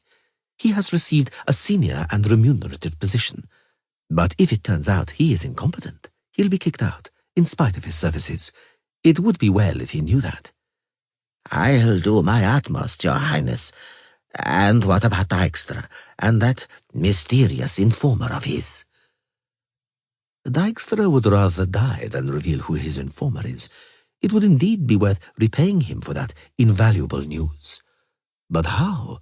Dijkstra won't accept anything from me. If I may, Your Imperial Majesty. Speak. Dijkstra will accept information, something he doesn't know and would like to. Your Highness can repay him with information. Well done, Vattier. Vattier de Rideau sighed with relief. He turned his head away and took a deep breath, for which reason he was first to notice the ladies approaching, Stella Congreve, the Countess of Lidertal, and the fair-haired girl entrusted into her care. They're coming. He gestured with a movement of his eyebrows. Your Imperial Majesty, may I take the liberty of reminding reasons of state, the Empire's interests? Stop! Emir var Emrys cut him off truculently. I said I'd ponder it. I'll think the matter over and make a decision, and after taking it, I'll inform you what the decision is. Yes, Your Imperial Majesty. What else? The white flame of Nilfgaard impatiently slapped a glove against the hip of a marble nereid adorning the fountain's pedestal. Why are you still here, Vattier? The matter of Stefan Skellen? I shall not show mercy. Death to the traitor, but after an honest and thorough trial. Yes, Your Imperial Majesty. Emir didn't even glance at him as he bowed and walked away. He was looking at Stella Congreve and the fair-haired girl. Here comes the interest of the Empire, he thought. The bogus princess, the bogus Queen of Sintra, the bogus ruler of the mouth of the river Yara, which means so much to the Empire. Here she approaches, eyes lowered, terrified, in a white silk dress and green gloves, with a peridot necklace on her slight décolletage. Back then in Dan Rowan, I complimented her on that dress, praised the choice of jewellery. Stella knows my taste. But what am I to do with the young thing? Put her on a pedestal? Noble ladies. He bowed first. In Nilfgaard, apart from in the throne room, courtly respect and courtesy regarding women even applied to the emperor. They responded with deep curtsies and lowered heads. They were standing before a courteous emperor, but still an emperor. Emir had had enough of etiquette. Stay here, Stella, he ordered dryly. And you, girl, will accompany me on a stroll. Take my arm, head up. Enough. I've had enough of those curtsies. It's just a walk. They walked down an avenue, amidst shrubs and hedges barely in leaf. The imperial bodyguard, soldiers from the elite Impera Brigade, the famous salamanders, stayed on the sidelines, but always on the alert. They knew when not to disturb the emperor. They passed a pond, empty and melancholy. The ancient carp, released by Emperor Torres, had died 2 days earlier. I'll release a new, young, strong, beautiful specimen, thought Emir var Emrys. I'll order a medal with my likeness and the date to be attached to it. Vaesa deread ep egean. Something has ended. Something is beginning. It's a new era, new times, a new life. So let there be a new carp too, damn it. Deep in thought, he almost forgot about the girl on his arm, about her warmth, her lily-of-the-valley fragrance, and the interest of the empire, in that order and no other. They stood by the pond, in the middle of which an artificial island rose out of the water, and on it a rock garden, a fountain, and a marble sculpture. Do you know what that figure depicts? She didn't reply right away. Yes, Your Imperial Majesty. It's a pelican, which pecks its own breast open to feed its young on its blood.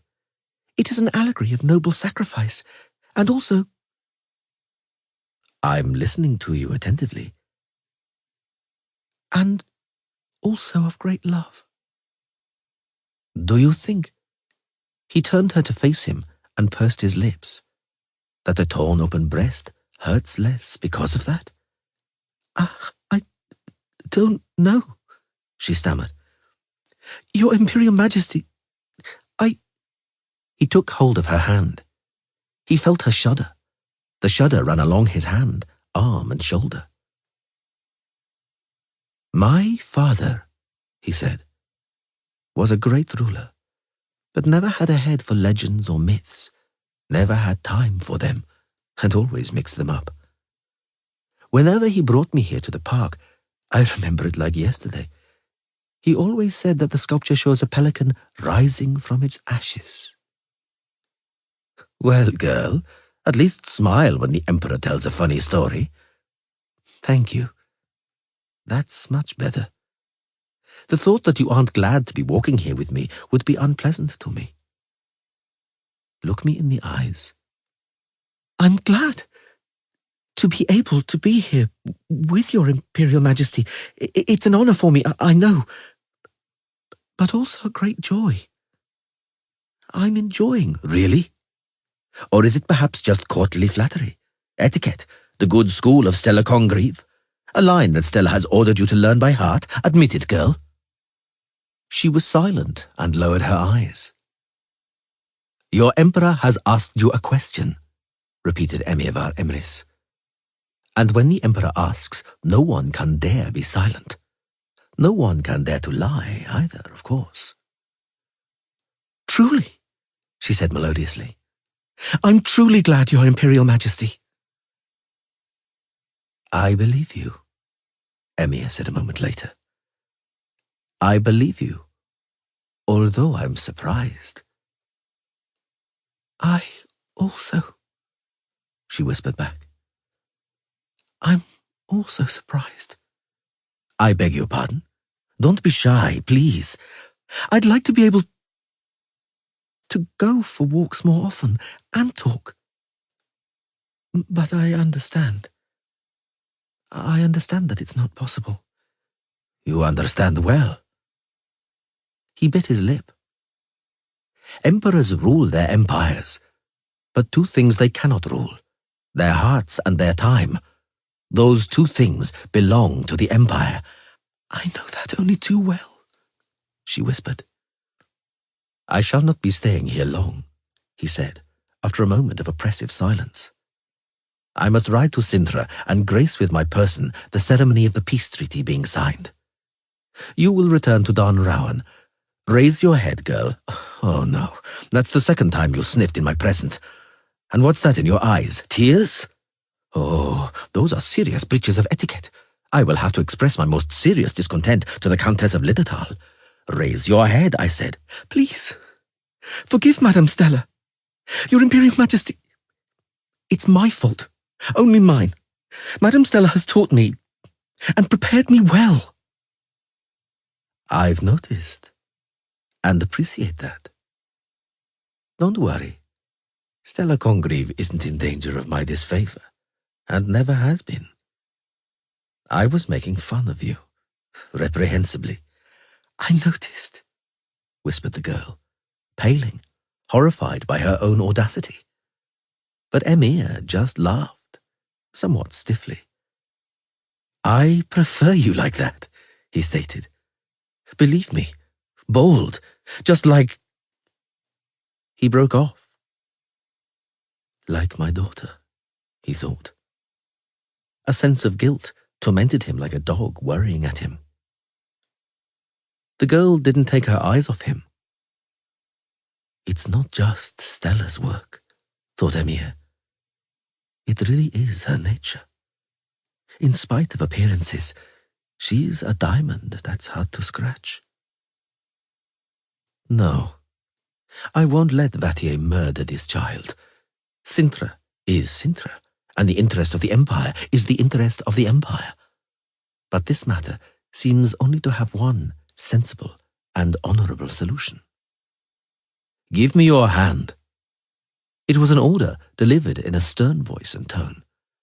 But in spite of that, he couldn't help but get the impression it was carried out willingly, without compulsion. Her hand was small and cool, but wasn't trembling now. "What's your name? Just, please, don't say it's Cyrilla Fiona." "Cyrilla Fiona? I feel like punishing you, girl, severely. I know, Your Imperial Majesty. I deserve it. But I have to be Cyrilla Fiona." "One might suppose you regret you are not she," he said, not letting go of her hand. "I do," she whispered. "I do regret I'm not she." "Indeed? If I were the real Cyrilla, the Emperor would look more favourably on me.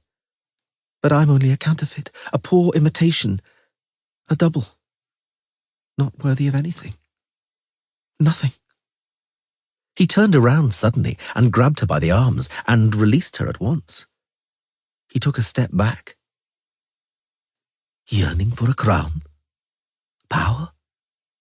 He was speaking softly but quickly, pretending not to see as she denied it with abrupt movements of her head. "Honours, accolades, luxuries."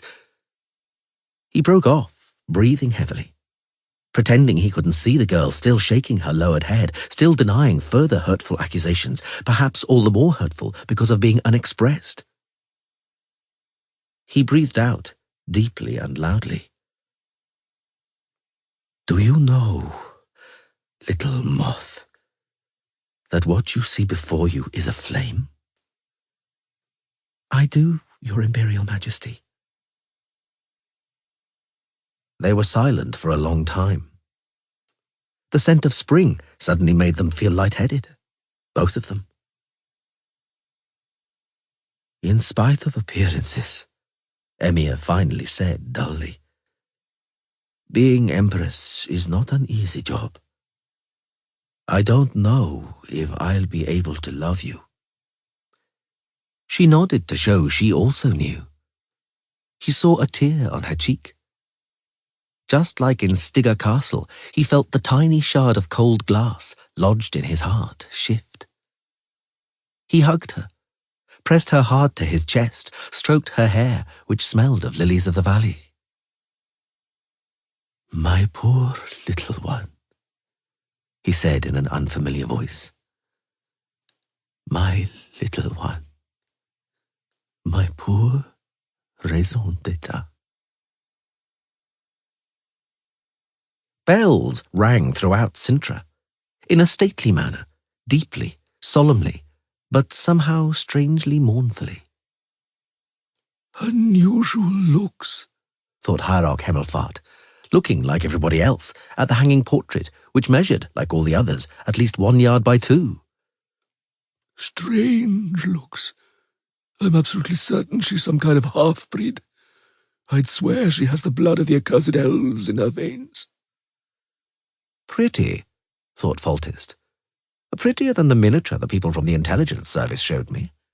Oh well, portraits usually flatter." "Utterly unlike Calanthe," thought Maeve. "Utterly unlike Rugna. Utterly unlike Pavetta. There have been rumours. But no, that's impossible. She must have royal blood, must be the rightful ruler of Sintra. She must. It is demanded by raison d'etat and history." "She's not the one I saw in my dreams," thought Esterad Tyson, King of Kovir, who had recently arrived in Sintra. "She's certainly not that one, but I shan't tell that to anyone. I'll keep it to myself and my Zuleika. Zuleika and I shall decide how we shall use the knowledge those dreams gave us." "She was almost my wife, that Ciri," thought Kistrin of Verden. "I'd have been Duke of Sintra then, according to custom, the heir to the throne, and I'd probably have perished like Calanthe. It was fortunate. Oh, it was fortunate that she ran away from me then." "Not even for a moment did I believe in the tale of great love at first sight," thought Chilard Fitz-Osterlin. "Not even for a moment. And yet Emir is marrying that girl. He's rejecting the chance for reconciliation with the dukes. Instead of the daughter of one of the Nilfgaardian dukes, he's taking Cirilla of Cintra for his wife. Why? In order to seize that miserable little country, half of which, if not more, I would anyway have gained for the Empire in negotiations. To seize the mouth of the Yaruga, which is in any case under the dominion of a Nilfgaardian, Novigradian, Koviran maritime trading company. I don't understand anything of this raison d'etat. I suspect they aren't telling me everything. Sorceresses, thought Dykstra. It's the sorceresses' handiwork. But let it be. It was clearly written that Ciri would become the Queen of Cintra, the wife of Emir and the Empress of Nilfgaard. Destiny clearly wanted that. Fate? Let it be, thought Triss Merigold. May it remain like that, well and good. Ciri will be safe now. They'll forget about her. They'll let her live. The portrait finally ended up in its place, and the servants who had hung it stood back and removed the ladders.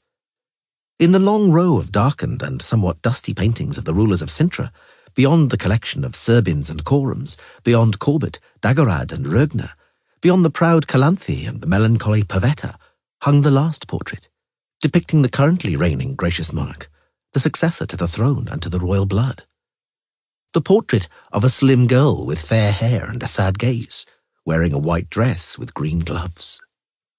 Cirilla, Fiona, Ellen Rhiannon, the Queen of Cintra and the Empress of Nilfgaard.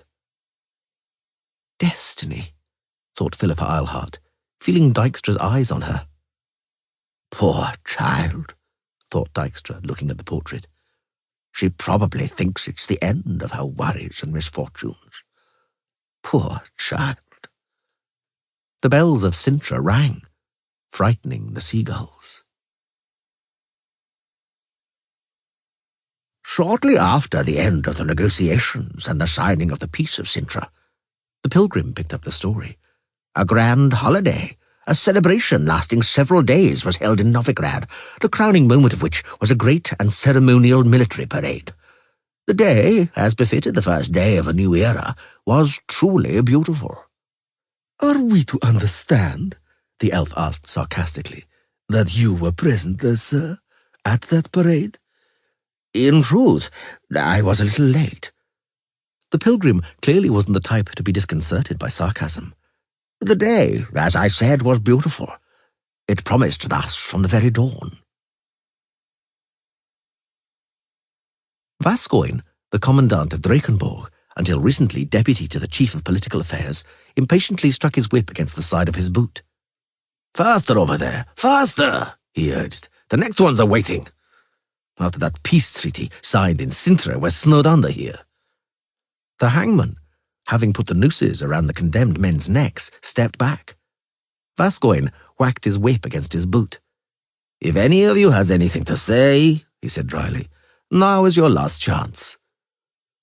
"Long live freedom," said Kybra ep Daiareth.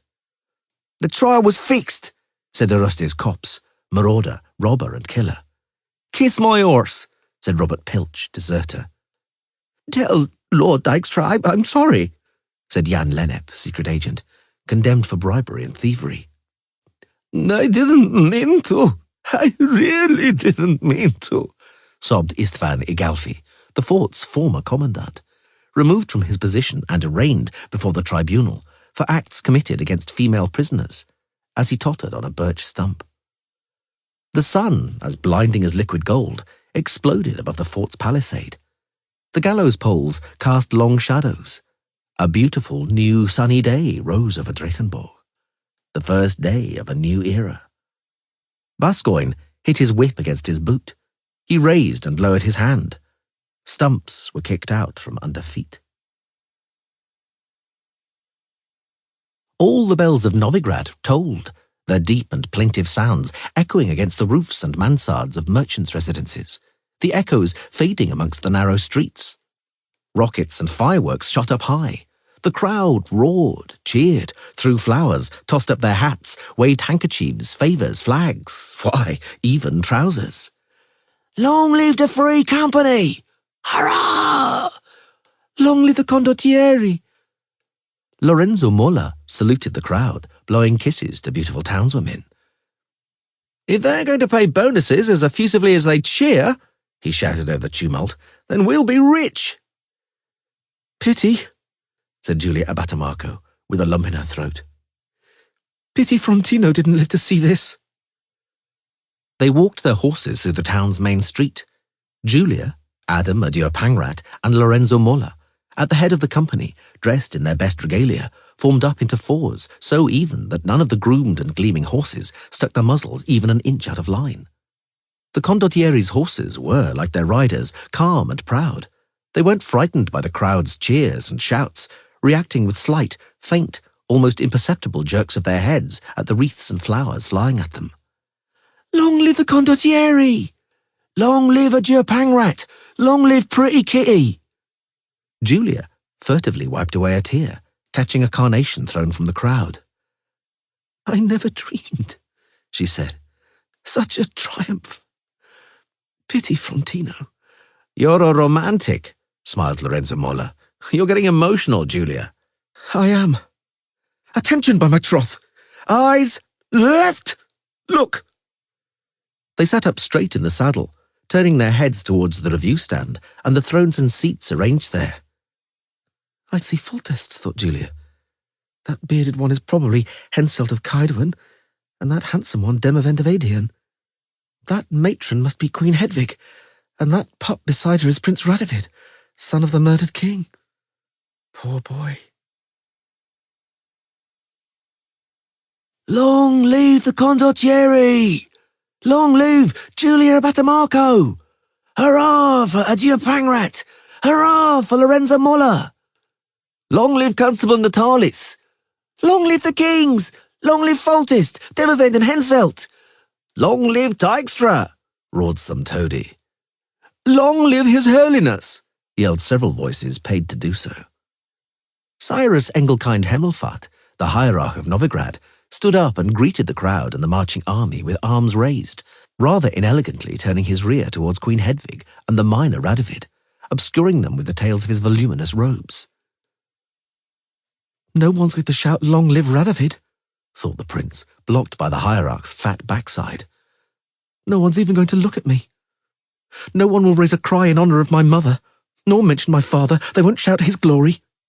Today, on the day of triumph, on the day of reconciliation, of the alliance to which my father, after all, contributed, which was why he was murdered." He felt someone's eyes on the nape of his neck, as delicate as something he didn't know, or did, but only from his dreams. Something like the soft, hot caress of a woman's lips. He turned his head. He saw the dark, bottomless eyes of Philippa Eilhart fixed on him. "Just you wait," thought the prince, looking away. "Just you wait." No one could have predicted then, or guessed, that this 13-year-old boy, now a person without any significance in a country ruled by the Regency Council and Dykstra, would grow into a king. A king who, after paying back all the insults borne by himself and his mother, would pass into history as Radovid V, the Stern. The crowd cheered. Flowers rained down under the hooves of the parading horses of the condottieri. "Julia?" "Yes, adieu." "Marry me. Be my wife." Pretty Kitty delayed her answer a long time as she recovered from her astonishment. The crowd cheered. The hierarch of Novigrad, sweaty, gasping for air like a large fat catfish, blessed the townspeople and the procession, town and world from the viewing stand. "But you are married, Adam Pangrat." "I'm separated. I'll get a divorce." Julia Abatamarco didn't answer. She turned her head away, astonished, disconcerted, and very happy. God knows why. The crowd cheered and threw flowers. Rockets and fireworks exploded with a crack over the rooftops. The bells of Novigrad moaned plaintively. "A woman," thought Nenica. "When I sent her away to war, she was a girl. She's returned a woman. She's confident, self-aware, serene, composed, feminine. She won that war by not allowing the war to destroy her. Deborah, Euneid continued her litany in a soft but sure voice, died of typhus in a camp at Maena. Trina drowned in the Huruga when a boat full of casualties capsized. Mira was killed by squirrel elves during an attack on a field hospital at Almeria. Katya. Go on, my child, Nanika urged her on gently. Katya. Euneid cleared her throat. Met a wounded Nilfgaardian in hospital. She went back to Nilfgaard with him after the peace was concluded, when prisoners of war were exchanged. I always say, sighed the stout priestess, that love knows no borders or cordons. What about Yola II? She's alive. Euneid hurried to assure her. She's in Maribor. Why doesn't she come back? The novice bowed her head. She won't return to the Temple Mother, she said softly.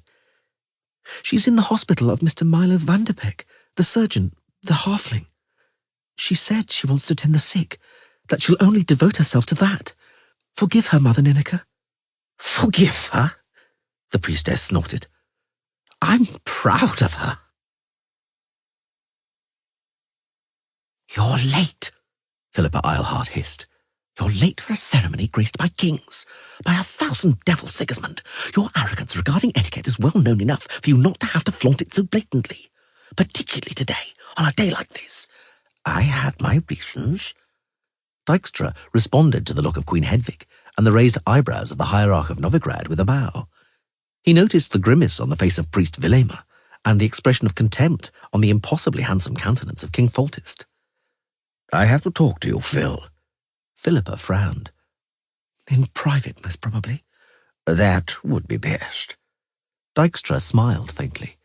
If, however, you consider it appropriate, I'll agree to a few additional pairs of eyes. Let's say those of the beautiful ladies of Monte Calvo. Hush! Hissed the sorceress from behind her smiling lips. When can I expect an audience? I'll think about it and let you know. Now leave me in peace. This is a stately ceremony. It's a great celebration. Let me remind you of that, if you hadn't noticed yourself. A great celebration? We're on the threshold of a new era, Dijkstra. The spy shrugged. The crowd cheered. Fireworks shot into the sky. The bells of Novigrad tolled for the triumph, for the glory. But somehow they sounded strangely mournful. Hold the reins, Yara, said Lucien. I've grown hungry. I'd like a bite of something. Here, I'll wrap the strap over your arm. I know one's not much use. Yara felt a blush of shame and humiliation burning on his face. He still hadn't got used to it.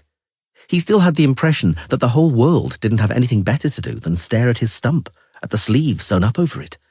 That the whole world didn't think of anything else but to look at his disability, to falsely sympathize with the cripple and falsely pity him, and secretly disdain him and treat him as something that unpleasantly disturbs the nice order by repulsively and blatantly existing, by daring to exist.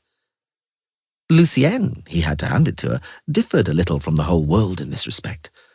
She neither pretended she couldn't see it, nor adopted an affected style of humiliating help and even more humiliating pity.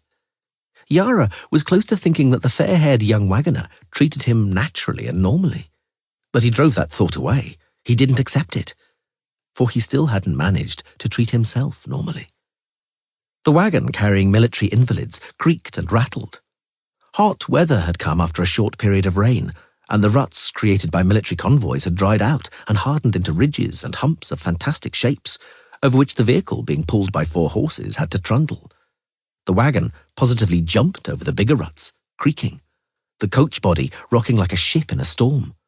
The swearing of the crippled soldiers, mainly lacking legs, was as exquisite as it was filthy, and in order not to fall, Lucienne hung on to Yara and hugged him, generously giving the boy her magical warmth, extraordinary softness, and the exciting mixture of the smell of horses, leather straps, hay oats, and young, intense, girlish sweat.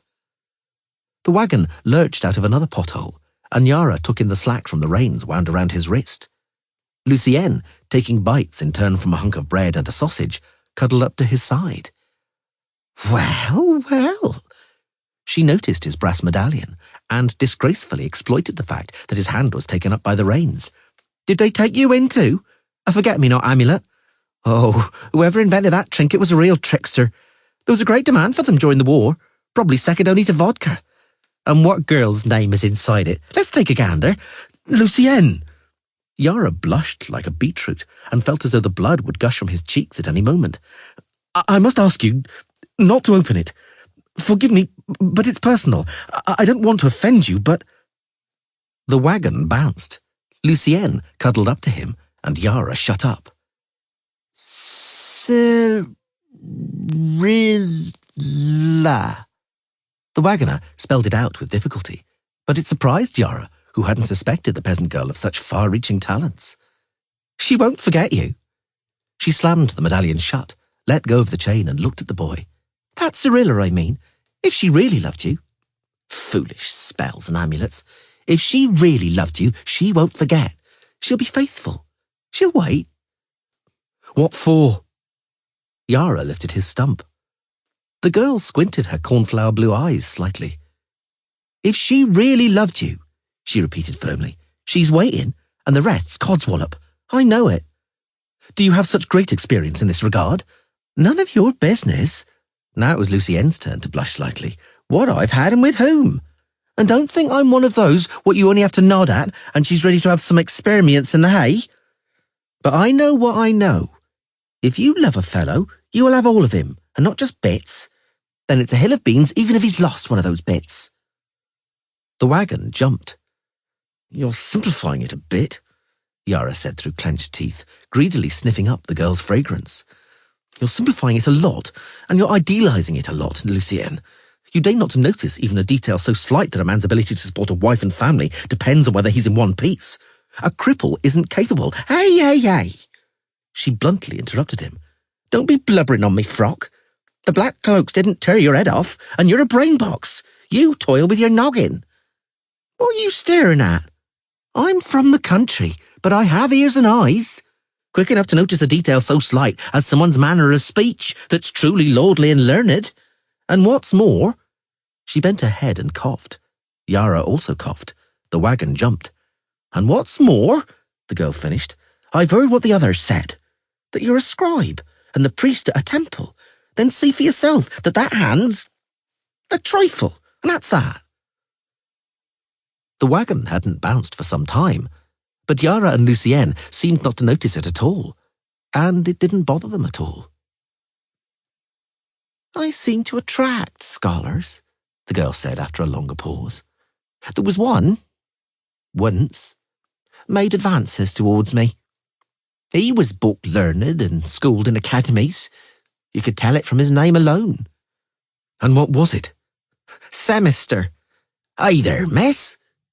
Gefreiter Corncrake called from behind their backs. He was a nasty, gloomy man, wounded during the fighting for Maena. Crack the whip above the gelding's rumps, miss. Your cart's crawling along like snot down a wall. I swear, added another cripple, scratching himself on a stump covered in shiny scar tissue, visible under a rolled-up trouser leg. This wilderness is getting me down. I'm really missing a tavern since, I tell you, I'd very love a beer. Can't we go any brisker? We can. Lucienne turned around on the box. But if the shaft or a hub breaks in a clod, then for a Sunday or two you'll not be drinking beer but rainwater or birch juice, waiting for a lift. You can't walk, and I'm not going to take you on my back, am I? That's a great pity, Corncrake grinned, for I dream at night of you taking me. On your back, I mean from behind. I like it like that. And you, miss? You arsehole of a cripple, Lucienne yelled. You stinking old goat, you... She broke off, seeing the faces of all the invalids sitting on the wagon suddenly covered in a death-like pallor. Damn, sobbed one of them. And we were so close to home. We're done for, said Corncrake quietly, and utterly without emotion, simply stating the fact. And they said, the thought flashed through Yara's head, that there weren't any more squirrels, that they'd all been killed, that the elven question, as they said, had been solved. There were 6 horsemen, but after a closer look, it turned out there were 6 horses but 8 riders. 2 of the steeds were carrying a pair of riders. All the horses were treading stiffly and out of rhythm, their heads drooping. They looked miserable. Lucienne gasped loudly. The elves came closer. They looked even worse than the horses. Nothing remained of their pride, of their hard-earned, supercilious, charismatic otherness. Their clothing, usually even on guerrillas from the commando units, smart and beautiful, was dirty, torn and stained. Their hair, their pride and joy, was dishevelled, matted with sticky filth and clotted blood. Their large eyes, usually vain and lacking in any expression, were now abysses of panic and despair. Nothing remained of their otherness. Death, terror, hunger, and homelessness had made them become ordinary. Very ordinary. They had even stopped being frightening. For a moment, Yara thought they would pass them, would simply cross the road and disappear into the forest on the other side, not gracing the wagon or its passengers with even a glance. That all that would remain of them would be that utterly non-elven, unpleasant, foul smell. A smell that Yara knew only too well from the field hospitals. The smell of misery, urine, dirt, and festering wounds. They passed them without looking. But not all of them. An elf woman, with long dark hair, caked together with congealed blood, stopped her horse right beside the wagon. She sat in the saddle, leaning over awkwardly, protecting an arm in a blood-soaked sling around which flies buzzed and swarmed. "Teruviel," said one of the elves, turning around. "Inka digne lunes." Lucienne instantly realized, understood what it was about. She understood what the elf woman was looking at. The peasant girl had been familiar from childhood with the blue-grey swollen spectre, the apparition of famine, lurking around the corner of her cottage. So she reacted instinctively and unerringly. She held out the bread towards the elf woman. "Inka digne, Teruviel," repeated the elf. He was the only one of the entire commando unit to have the silver lightning bolts of the Vriheth Brigade on the torn sleeve of his dust-covered jacket. The invalids on the wagon, until then petrified and frozen in their tracks, suddenly twitched, as though animated by a magic spell. Quarter loaves of bread, rounds of cheese, pieces of fatback and sausage appeared, as if by magic, in the hands that they held out towards the elves. And for the first time in 1,000 years, elves were holding their hands out towards humans. And Lucienne and Yara were the first people to see elves crying. To see them choking on their sobs, not even trying to wipe away the tears flowing down their dirty faces, giving the lie to the claim that elves supposedly had no lacrimal glands at all. "Inka digne," repeated the elf with the lightning bolts on his sleeve in a faltering voice. And then he held out a hand and took the bread from Corncrake. "Thank you," he said hoarsely, struggling to adapt his lips and tongue to the foreign language. "Thank you, human." After some time, noticing that it had all gone, Lucienne clicked her tongue at the horses and flicked the reins. The wagon creaked and rattled. No one spoke. It was well on towards evening when the highway began to teem with armoured horsemen. They were commanded by a woman with completely white, close-cropped hair, with an evil, fierce face disfigured by scars, one of which crossed her cheek from her temple to the corner of her mouth, and another of which, describing a horseshoe, encircled her eye socket. The woman also lacked a large part of her right ear, and her left arm below the elbow ended in a leather sleeve and a brass hook to which her reins were attached. The woman, staring malevolently at them with a glare full of vindictiveness, asked about the elves, about the Scoia'tael, about terrorists, about fugitives, survivors of a commando unit destroyed 2 days back. Yara, Lucienne, and the invalids, avoiding the gaze of the white-haired, one-armed woman, spoke, mumbling indistinctly that, no, they hadn't encountered anyone or seen anyone. You're lying, thought White Rayler, once Black Rayler. You're lying. I know you are. You're lying out of pity. But it doesn't matter anyway, for I, White Rayler, have no pity. Hurrah! Up with the dwarves! Long live Berkeley Elves! Long live the dwarves! The Novigrad streets thudded beneath the heavy iron-shod boots of the old campaigners of the volunteer regiment. The dwarves marched in a formation typical for them, in fives, and the hammers on their standard fluttered over the column. Long live Mahakam! Vivant the dwarves! Glory to them and fame! Suddenly, someone in the crowd laughed. Several others joined in, and a moment later, everybody was roaring with laughter. It's an insult, Hierarch Hemmelfart gasped for air. It's a scandal. It's unpardonable. Vile people, hissed Priest Vilimer. Pretend you can't see it, Foltest advised calmly. We shouldn't have economized on their pay, Maeve said sourly, or refused them rations. The dwarven officers kept their countenance and form, standing erect and saluting in front of the review stand, whereas the non-commissioned officers and soldiers of the volunteer regiment expressed their disapproval of the budget cuts applied by the kings and the hierarch. Some crooked their elbows as they passed the stand, while others demonstrated their other favourite gesture, a fist with the middle finger stuck stiffly upwards. In academic circles, that gesture bore the name digitus infamis. The plebs had a cruder name for it. The blushes on the faces of the kings and the hierarch demonstrated that they knew both names. We ought not to have insulted them by our miserliness, Maeve repeated. They're an ambitious nation. The howler in Elskadeg howled. The howling turned into a horrifying wailing call.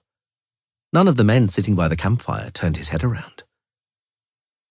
Boreas Munn was the first to speak after a long silence. The world has changed. Justice has been done. Well, you might be exaggerating with that justice. The pilgrim smiled slightly. I would agree, though, that the world has in some way adapted itself to the basic law of physics. I wonder if we have the same law in mind, the elf said in a slow, drawling voice. Every action causes a reaction, said the pilgrim. The elf snorted, but it was quite a friendly snort. That's a point for you, human. Stefan Skelen, son of Bertram Skelen, you, who were imperial coroner, be upstanding. The High Tribunal of the Eternal Empire, by grace of the Great Sun, has found you guilty of the crimes and illegitimate acts of which you have been charged, namely, treason and participation in a conspiracy intended to bring about a murderous assault on the statutory order of the Empire and also on the person of the Imperial Majesty. Your guilt, Stefan Skelen, has been confirmed and proven, and the tribunal has not found extenuating circumstances. His Royal Imperial Majesty has thus not granted you an imperial pardon. Stefan Skelen, son of Bertram Skelen, you will be taken from the courtroom to the citadel, from where, when the apposite time comes, you will be led out. As a traitor, unworthy of treading the soil of the Empire, you will be placed on a wooden cart, and horses will pull you to Millennium Square on that cart. As a traitor, unworthy of breathing the air of the Empire, you will be hanged by the neck on a gallows, by the hand of an executioner, between heaven and earth, and you will hang until you are dead. Your corpse will be cremated, and the ashes tossed to the four winds. O Stefan Skelen, son of Bertram, traitor, I, the head of the highest tribunal of the Empire, sentencing you, utter your name for the last time. May it henceforth be forgotten. It works! It works! Shouted Professor Oppenhauser, rushing into the dean's office. It works, gentlemen! Finally! Finally, it functions. It rotates. It works. It works. Really? Jean Lavoisier, professor of chemistry, called rotten eggs by his students, asked bluntly and quite sceptically. It can't be. And what, out of interest, works? My perpetual motion machine. A perpetuum mobile? Edmund Bumbler, venerable zoology lecturer, asked curiously. Indeed. You aren't exaggerating, my dear colleague. Not in the slightest, yelled Oppenhauser, and leapt like a goat. Not a bit. It works. The machine works. I set it in motion, and it works. It runs continuously, without stopping, permanently, forever and ever. It can't be described, colleagues. You must see it. Come to my lab, quickly. I'm having my breakfast, protested Rotten Eggs. But his protest was lost in the hubbub and general excited commotion. Professors, magisters, and bachelors threw coats and fur coats over their gowns and ran for the exit, led by Oppenhauser, still shouting and gesticulating. Rotten Eggs pointed his digitus infamus at them and returned to his roll and forcemeat. The small group of scholars, constantly being joined by more scholars, greedy to see the fruits of Oppenhauser's 30 years of labours, briskly covered the distance separating them from the laboratory of the famous physicist. They were just about to open the door when the ground suddenly shook, perceptibly, powerfully, actually, very powerfully, actually. It was a seismic wave, one of the series of earthquakes caused by the destruction of Stigger Castle, Vilgefortz's hideout, by the sorceresses. The seismic wave had come all the way to Oxenfurt from distant Ebbing. Dozens of pieces of glass exploded with a crash from the stained glass window on the frontage of the Department of Fine Arts. The bust of Nicodemus de Boot, the Academy's first rector, scrawled over with rude words, fell from its plinth. The cup of herb tea with which Rotten Eggs was washing down his roll and forcemeat fell from the table. A first-year physics student, Albert Salpietra, fell from a plantain tree in the Academy grounds that he had climbed to impress some female medical students. And Professor Oppenhauser's perpetuum mobile, his legendary perpetual motion engine, turned over once more and stopped. Forever. And it was never possible to start it again.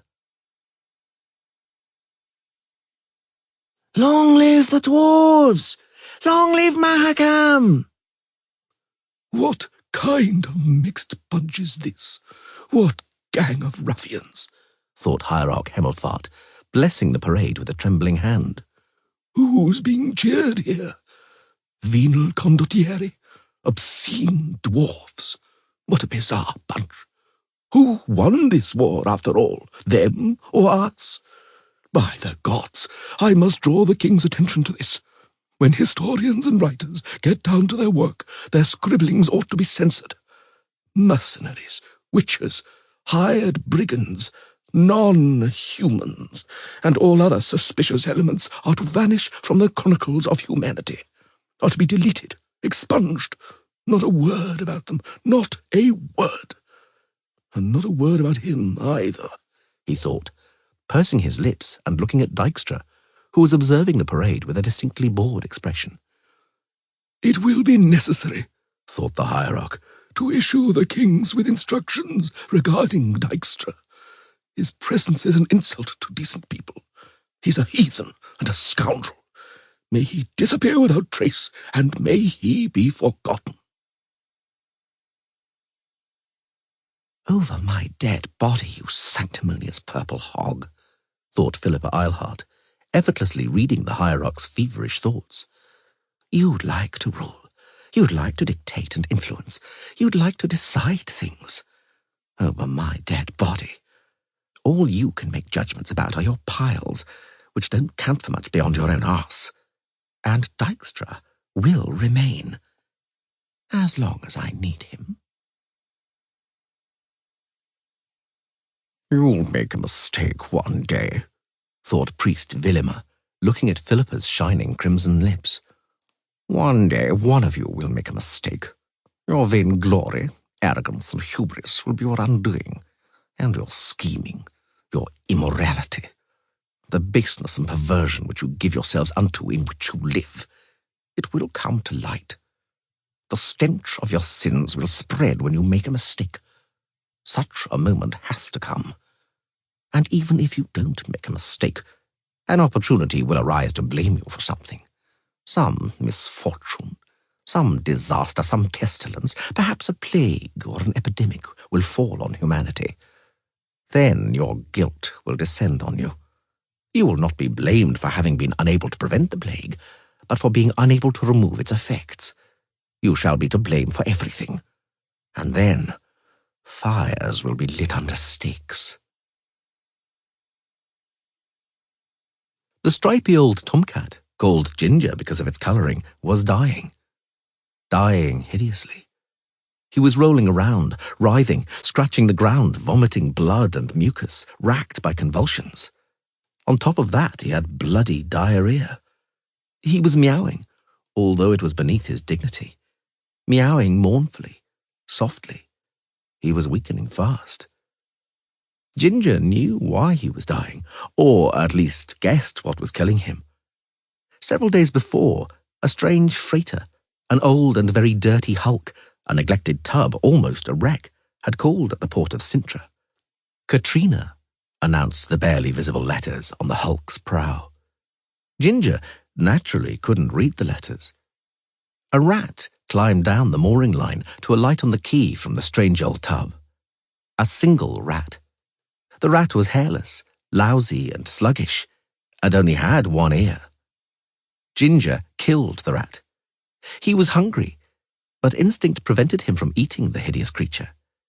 However, several fleas, big, shiny fleas, teeming in the rodent's fur, managed to crawl onto Ginger and settle in his coat. "What's up with that sodding cat?" "Someone probably poisoned it, or put a spell on it."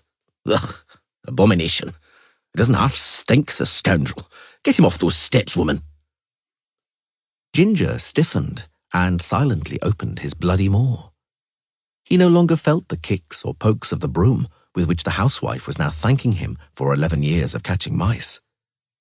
Kicked out of the yard, he was dying in a gutter, frothing with soapsuds and urine. He died, wishing that those ungrateful people would also fall ill and suffer like him. His wishes were about to come true, and on a great scale. A great scale indeed. The woman who had kicked and swept Ginger from the yard stopped, lifted her frock and scratched her calf below the knee. It was itchy.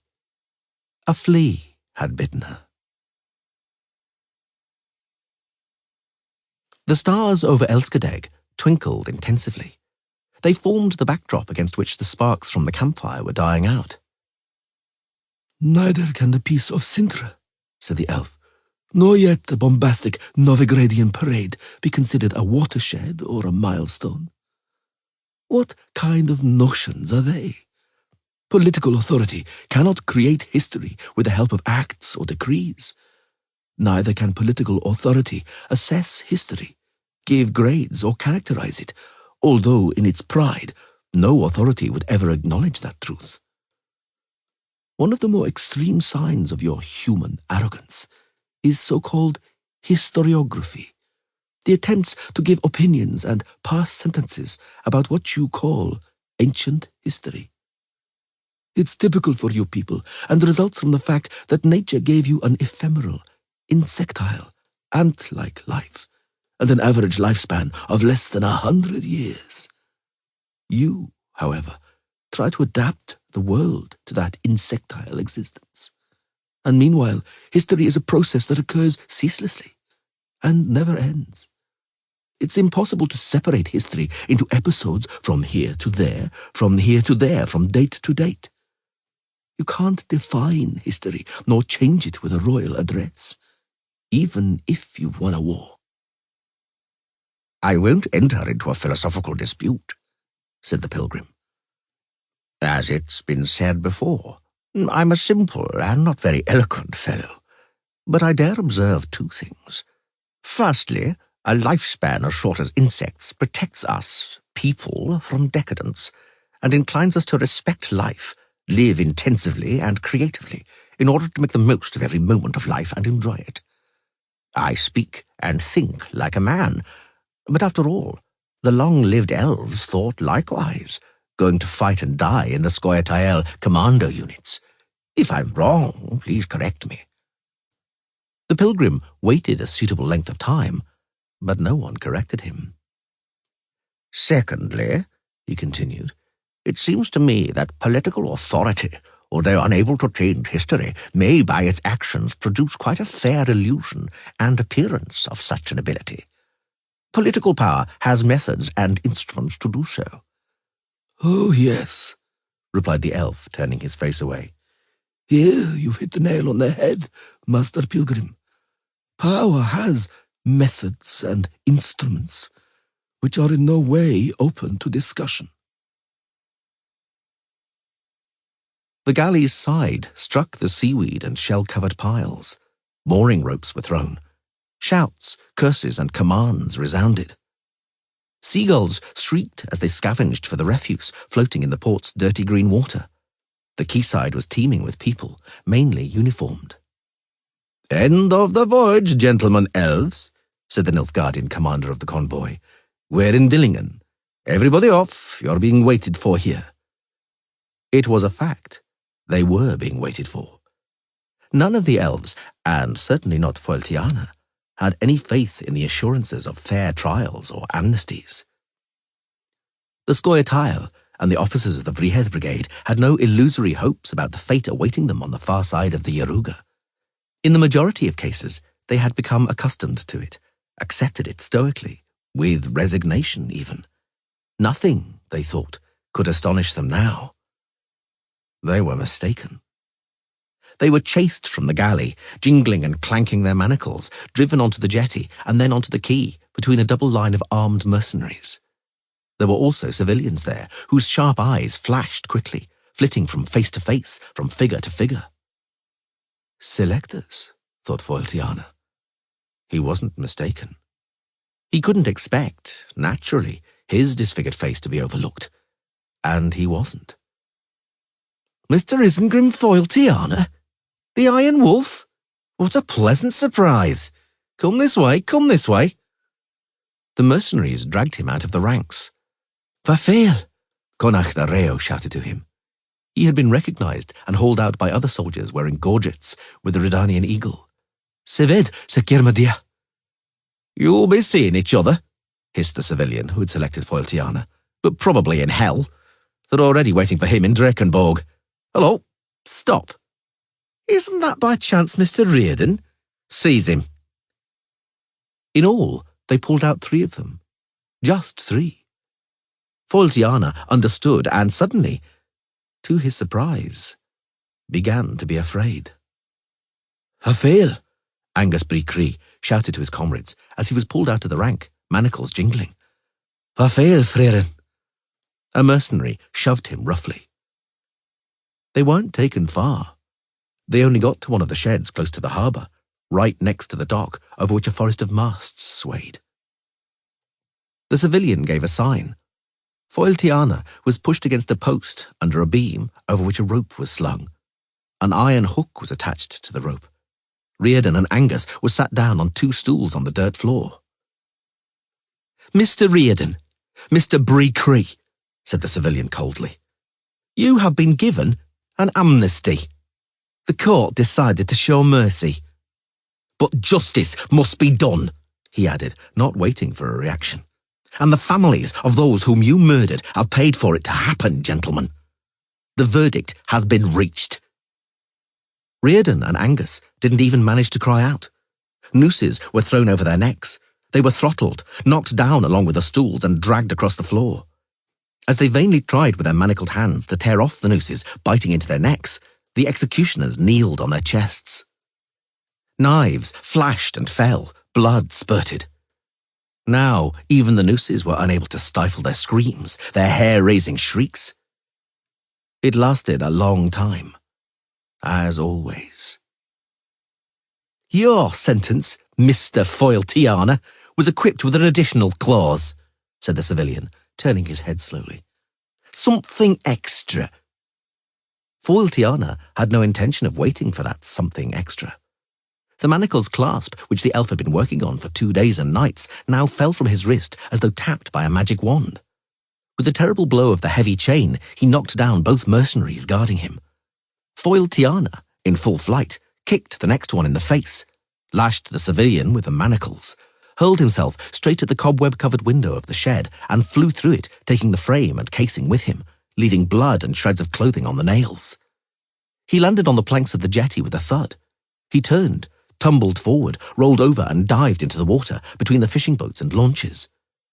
The heavy chain, still attached to his right wrist, was dragging him down to the bottom. Foil Tiana fought. He fought with all his strength for his life, which not so long before he hadn't thought he cared about. "Catch him!" yelled the mercenaries, rushing from the shed. "Catch him! Kill him!" "Over there!" yelled others, running up along the jetty. "There! He came up there! To the bolts!" "Shoot!" roared the civilian, trying with both hands to stop the blood gushing from his eye socket. "Kill him!" The strings of crossbows twanged. Seagulls flew up shrieking. The dirty green water between the launches seethed with crossbow bolts. "Vivant!" The parade stretched out, and the crowd of Novigradians were now displaying signs of fatigue and hoarseness. "Vivant! Long live the army! Hurrah! Glory to the kings! Glory!" Philippa Eilhart looked around to see that no one was listening, then leaned over towards Dijkstra. "What do you want to talk to me about?" The spy also looked around. "About the assassination of King Visimir, carried out last July." "I beg your pardon." "The half-elf who committed that murder," Dijkstra lowered his voice even more, "was by no means a madman, Phil, and wasn't acting alone." "What are you saying?" "Hush!" Dijkstra smiled. "Hush, Phil. Don't call me Phil." "Do you have any proof?" "What kind? Where did you get it?" "You'd be surprised, Phil, if I told you where." "When can I expect an audience, honourable lady?" Philippa Eilhart's eyes were like two black, bottomless lakes. "Soon, Dijkstra." The bells tolled. The crowd cheered hoarsely. The army paraded. Petals covered the Novigradian cobbles like snow.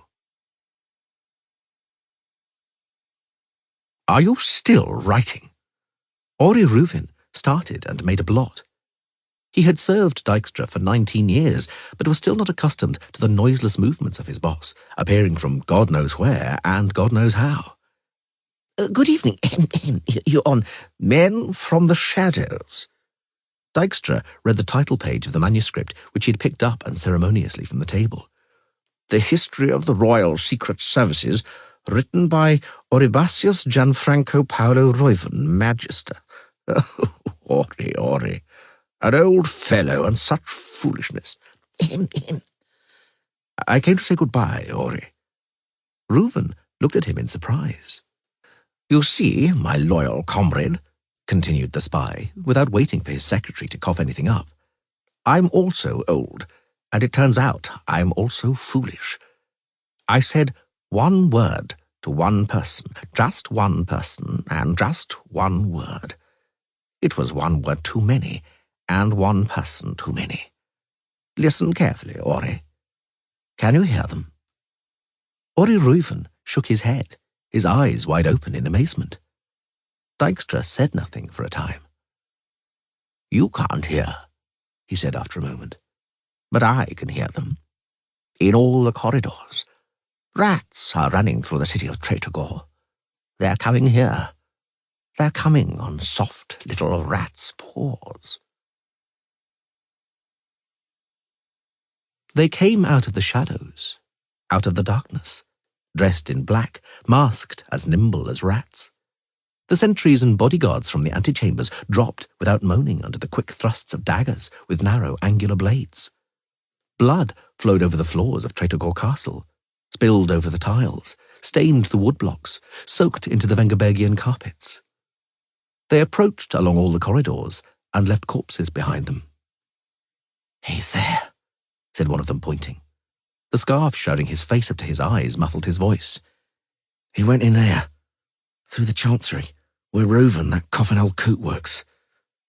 There's no way out of there." The eyes of the other one, the commander, shone in the slits of his black velvet mask.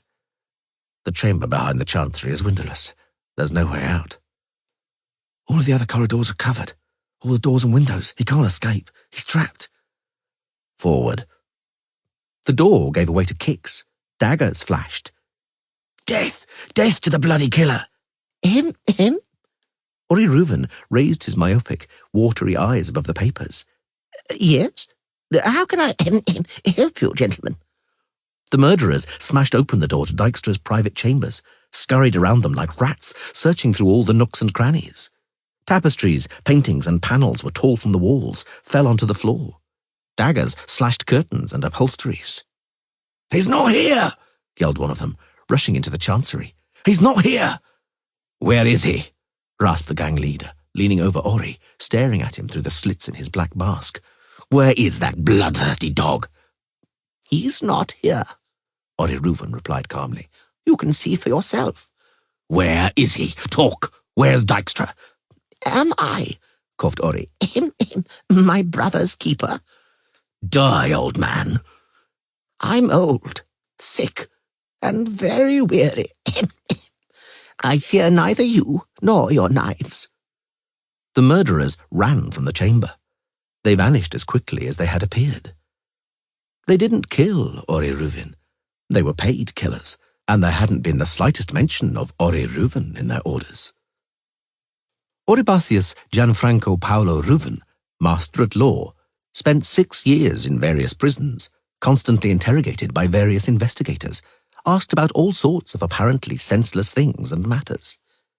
He was released after 6 years. He was very ill by then. Scurvy had taken away all his teeth, anemia his hair, glaucoma his eyesight, and asthma his breath. The fingers of both hands had been broken during the interrogations.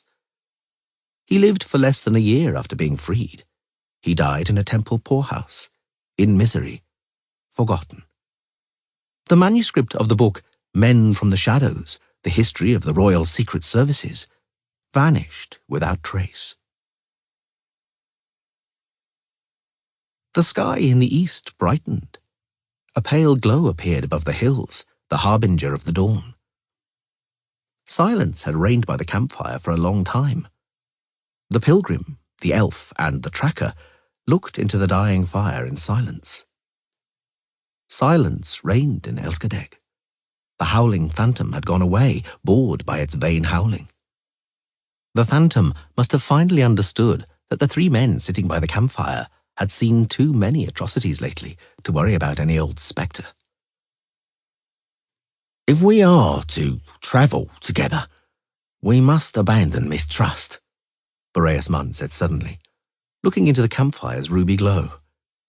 "Let's leave behind us what was. The world has changed. There's a new life in front of us. Something has ended. Something is beginning. Ahead of us." He broke off and coughed. He was not accustomed to speeches like that, was afraid of looking ridiculous. But his accidental companions weren't laughing. Why, Boreas positively sensed friendliness emanating from them. "The pass of Elskadeg is ahead of us," he ended in a more confident voice. "And beyond the pass, Serikania and Hackland. There's a long and dangerous road ahead of us. If we are to travel together, let's abandon mistrust. I am Boreas Munn." The pilgrim in the wide-brimmed hat stood up, straightening his great frame, and shook the hand being held out towards him. The elf also stood up, his horrifyingly disfigured face contorted strangely. After shaking the tracker's hand, the pilgrim and the elf held out their right hands towards each other. "The world has changed," said the pilgrim. "Something has ended. I am Sigi Reuven." "Something is beginning." The elf twisted his ravaged face into something that, according to all evidence, was a smile. "I am Wolf Isengrim." They shook hands, quickly, firmly, downright violently. For a moment, it looked more like the preliminaries to a fight than a gesture of reconciliation, but only for a moment. The log in the campfire shot out sparks, celebrating the event with a joyful firework. God strike me down, Boreas Munn smiled broadly, if this isn't the start of a beautiful friendship. Along with the other martyr sisters, St. Philippa was also calumniated for betraying the kingdom, for fomenting tumults and sedition, for inciting the people and plotting an insurrection. Vilmerius, a heretic and cultist and self-appointed high priest, ordered the saint to be seized, thrown into a dark and foul prison beset with cold and stench, calling on her to confess her sins and declare those that she had committed. And Vilmerius showed St. Philippa divers instruments of torture and menaced her greatly. But the saint merely spat in his countenance and accused him of sodomy. The heretic ordered her stripped of her raiment and thrashed mercilessly with leather straps and for splinters to be driven under her fingernails. And then he asked and called on her to disavow her faith and the goddess. But the saint merely laughed and advised him to distance himself. Then he ordered her dragged to the torture chamber, and her whole body to be harrowed with iron gaffs and hooks, and her sides scorched with candles. And although thus tormented, the saint in her mortal corpse showed immortal forbearance, until the torturers were enfeebled and withdrew in great horror. But Vilmerius fiercely admonished them and ordered them further to torture her and soundly belabour her. They then began to scorch St. Philippa with red-hot irons, dislocate her members from the joints, and rend the woman's breast with pincers. And in this suffering, she, having confessed nothing, expired. And the godless, shameless Vilmerius, about whom you may read in the works of the Holy Fathers, met such a punishment that lice and worms spread over him and overcame him until he was decayed all over and expired. And he reeked like a cur such that he needs must be cast into a river without burial. For which praise and a martyr's crown are due to St. Philippa, and glory forever to the great Mother Goddess, and to us a lesson and a warning. Amen. The life of St. Philippa the Martyr of Mons Calvus, copied from the Martyr Scribes in the Rhetorian Breviary, summarized, drawn from many Holy Fathers who praise her in their writings.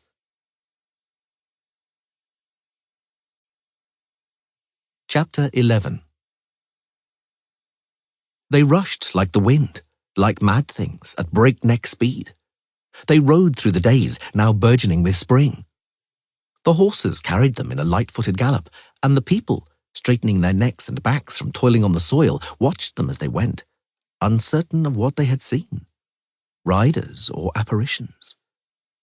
They rode through the nights, dark and wet from the warm rain, and the people, woken and sitting up on their pallets, looked around terrified, fighting the choking pain that rose in their throats and chests. People sprang up, listening to the thud of shutters, to the crying of those rested from sleep, to the howling of dogs. They pressed their faces to the parchment in their windows, uncertain of what they had seen, riders or apparitions. After ebbing, tales of the three demons began to circulate. The three riders appeared from God knows where and God knows how, completely astonishing Pegleg and giving him no chance to flee. Neither was there any help to call for. A good 500 paces separated the cripple from the outermost buildings of the small town, and even if it had been closer, there was a slender chance that any of Jealousy's inhabitants would bother about someone calling for help. It was siesta time, which, in Jealousy, usually lasted from late morning until early evening. Aristoteles Bobek, nicknamed Pegleg, the local beggar and philosopher, knew only too well that Jealousy residents didn't react to anything during siesta time. There were 3 riders, 2 women and a man. The man had white hair and wore a sword slung across his back.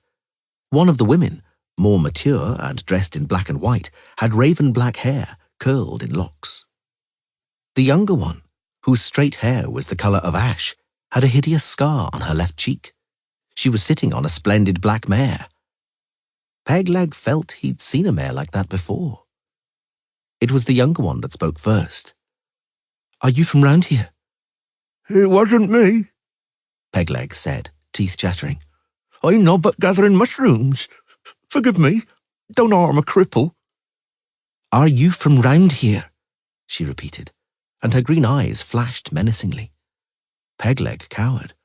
Aye, noble lady, he mumbled. I'm a local, right enough. I was born here in Birka, I mean in jealousy, and I shall no doubt die here. Last year, in the summer and autumn, were you here?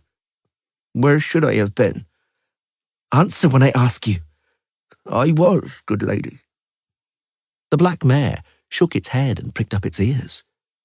Pegleg felt the eyes of the other two, the black-haired woman and the white-haired man, pricking him like hedgehog spines. The white-haired man scared him the most.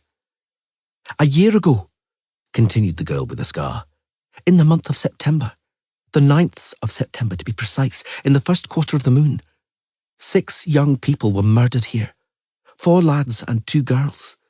Do you recall? Pegleg swallowed. For some time he had suspected, and now he knew, now he was certain. The girl had changed, and it wasn't just that scar on her face.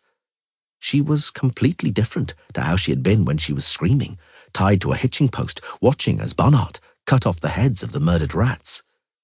Quite different to how she had been in the Chimera's head when Bonhart undressed and beat her. Only the eyes. The eyes hadn't changed.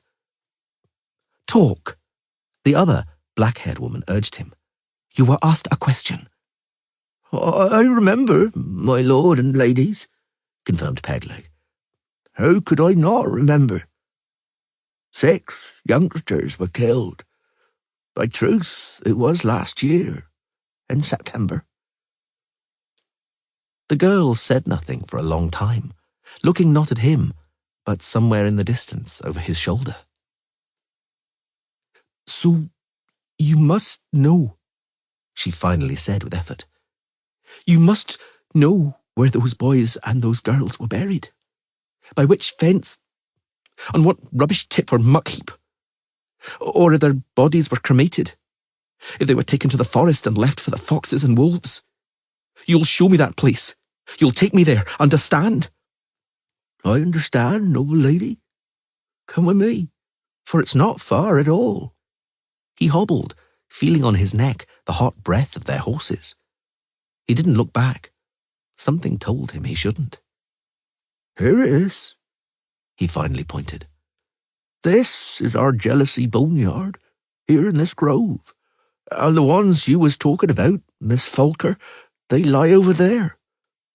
The girl gasped audibly. Pegleg glanced furtively and saw her face changing. The white-haired man and the black-haired woman were silent, and their faces inscrutable. The girl looked long at the small barrow.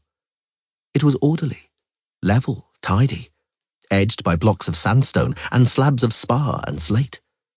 The fir branches that the burial mound had been decorated with had turned brown. The flowers that had once been laid there were dry and yellowed. The girl dismounted. Who? She asked dully, still looking, not turning her head away. Well, many jealousy people helped. Pegleg cleared his throat. But chiefly the widow Gulu and young Nicklar. The widow was always a good and sincere dame, and Nicklar, his dreams tormented him terribly. He wouldn't give him rest until he'd given the murdered ones a decent burial. Where shall I find them? The widow and Nicklar? Pegleg said nothing for a long time. The widow is buried there, beyond that crooked little birch, he said at last, looking without fear into the girl's green eyes. She died of pneumonia in the winter of the year, and Nicklar joined the army somewhere in foreign parts. Folks say he fell in the war.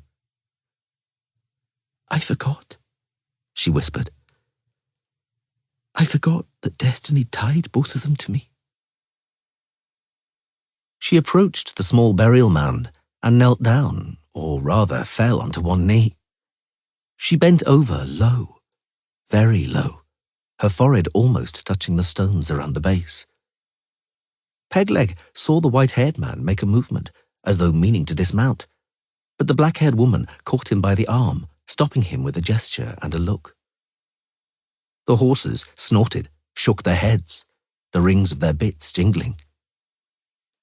The girl knelt for a long, long time at the foot of the burial mound, bent over, and her mouth moved in some silent litany. She staggered as she stood up. Pegleg held her up instinctively. She flinched hard, jerked her elbow away, and looked at him malevolently through her tears. But she didn't say a word. She even thanked him with a nod when he held her stirrup for her. "Yes, noble Miss Falker," he dared to say. "Fate ran a strange course. You were in grievous strife then, and bitter times. Few of us here in jealousy thought you'd get out of it alive. And finally, you're healthy today, my lady, and Gulu and Nickler are in the beyond. There's not even anyone to thank, eh? To repay for the burial mound." "My name's not Falker," she said harshly. "My name's Ciri, and as far as thanks are concerned, feel honoured by her." The black-haired woman interjected coldly, and there was something in her voice that made Pegleg tremble. "Grace, gratitude and reward have befallen you, you and your entire settlement. You know not even how great," said the black-haired woman, slowly enunciating her words. "For the burial mound, for your humanity, and for your human dignity and decency." On the 9th of April, soon after midnight, the first residents of Clermont were awoken by a flickering brightness, a red blaze that struck and flooded into the windows of their homesteads. The rest of the town's residents were roused from their beds by screams, commotion, and the insistent sounds of the bell tolling the alarm. Only one building was burning. It was huge and wooden, formerly a temple, once consecrated to a deity whose name even the oldest grandmothers couldn't remember.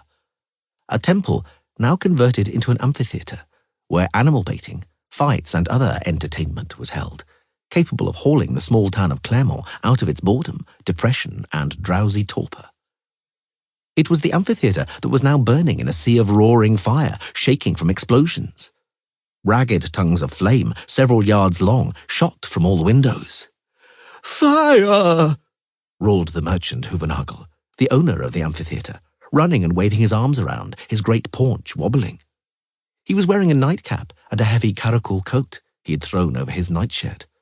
He was kneading the dung and mud of the street with his bare feet. "Fire! Help! Water!" "It's a divine punishment," pronounced one of the oldest grandmothers authoritatively, "for those rumpuses they held in the house of worship." "Yes, yes, madam, no doubt about it." A glow emanated from the roaring theatre.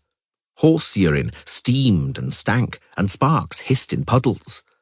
A wind had got up from God knows where. "Put out the fire!"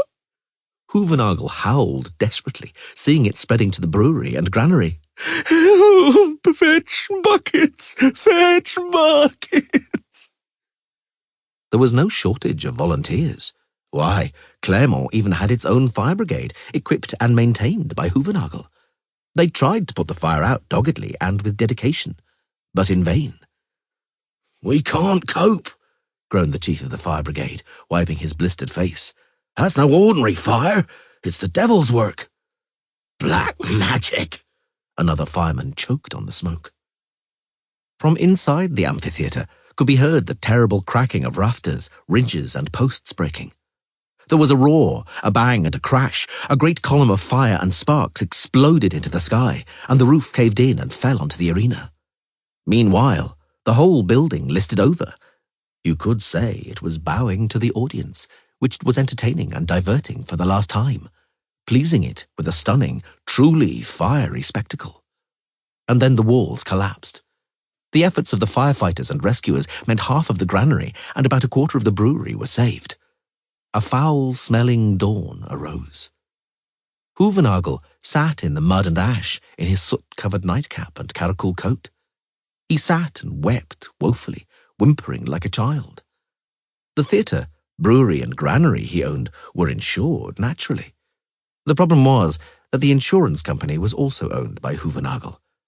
Nothing, not even a tax swindle, could have made good even a fraction of the losses. "Where to now?" asked Geralt, looking at the column of smoke, a smudged streak discolouring the sky, glowing pink in the dawn. "Who do you still have to pay back, Ciri?" She glanced at him, and he immediately regretted his question.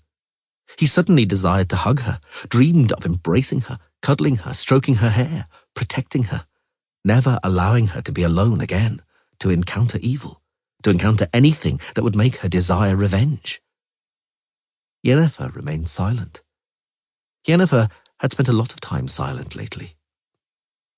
"Now," Ciri said calmly, "we're going to ride to a settlement called Unicorn. The name comes from a straw unicorn, the poor, ridiculous, miserable effigy that looks after the village. I want the residents to have, as a souvenir of what happened, well, if not a more valuable, then at least a more tasteful totem. I'm counting on your help, Yennefer, for without magic, I know, Ciri. And after that, the swamps of Periplut. I hope I can find my way to a cottage amidst the swamps. We'll find the remains of a man in a cottage. I want those remains to be buried in a decent grave." Geralt still said nothing, and didn't lower his gaze. "After that," Ciri continued, holding his stare without the slightest difficulty, "we'll stop by the settlement of Dundara. The inn there was probably burnt down, and the innkeeper may have been murdered. Because of me. Hatred and vengeance blinded me. I shall try somehow to make it up to his family." "There's no way of doing that," he said, still looking. "I know," she replied at once, hard, almost angrily. "But I shall stand before them in humility. I shall remember the expression in their eyes. I hope the memory of those eyes will stop me making a similar mistake. Do you understand that, Geralt?" "He understands, Ciri," said Yennefer. "Both of us, believe us, understand you very well, daughter. Let's go." The horses bore them like the wind, like a magical gale. Alarmed by the three riders flashing by, a traveller on the road raised his head. A merchant on a cart with his wares, a villain fleeing from the law, and a wandering settler driven by politicians from the land he had settled, having believed other politicians, all raised their heads. A vagabond, a deserter, and a pilgrim with a staff raised their heads. They raised their heads, amazed, alarmed, uncertain of what they had seen. Tales began to circulate around Ebbing and Jesu, about the wild hunt, about the three spectral riders. Stories were made up and spun in the evenings in rooms smelling of melting lard and fried onions, village halls, smoky taverns, roadhouses, crofts, tar kilns, forest homesteads and border watchtowers. Tales were spun and told about war, about heroism and chivalry, about friendship and hatred, about wickedness and betrayal, about faithful and genuine love, about the love that always triumphs, about the crimes and punishments that always befall criminals, about justice that is always just, about truth which always rises to the surface like oil. Tales were told. People rejoiced in them, enjoyed the fairy tale fictions, because, indeed, all around, in real life, things happened entirely back to front. The legend grew. The listeners, in a veritable trance, drank in the carefully measured words of the storyteller, telling of the Witcher and the sorceress, of the Tower of the Swallow, of Ciri, the Witcher girl with the scar on her face, of Kelpie, the enchanted black mare, of the Lady of the Lake. That came later, years later, many, many years later. But right now, like a seed swollen after warm rain, the legend was sprouting and growing inside people. May came suddenly, first at night, which flared up and sparkled with the distant fires of Viltana. When Ciri, strangely excited, leapt onto Kelpie and galloped towards the campfires. Geralt and Yennefer took advantage of the opportunity for a moment of intimacy. Undressing only as much as was absolutely necessary, they made love on a sheepskin coat flung onto the ground. They made love hurriedly and with abandon, in silence, without a word. They made love quickly and haphazardly, just to have more of it. And when they had both calmed down, trembling and kissing away each other's tears, they were greatly surprised how much happiness such hurried lovemaking had brought them. Geralt? Yes, Yen? When we weren't together, did you go with any other women? No. Not once? Not once. Your voice didn't even waver, so I don't know why I don't believe you.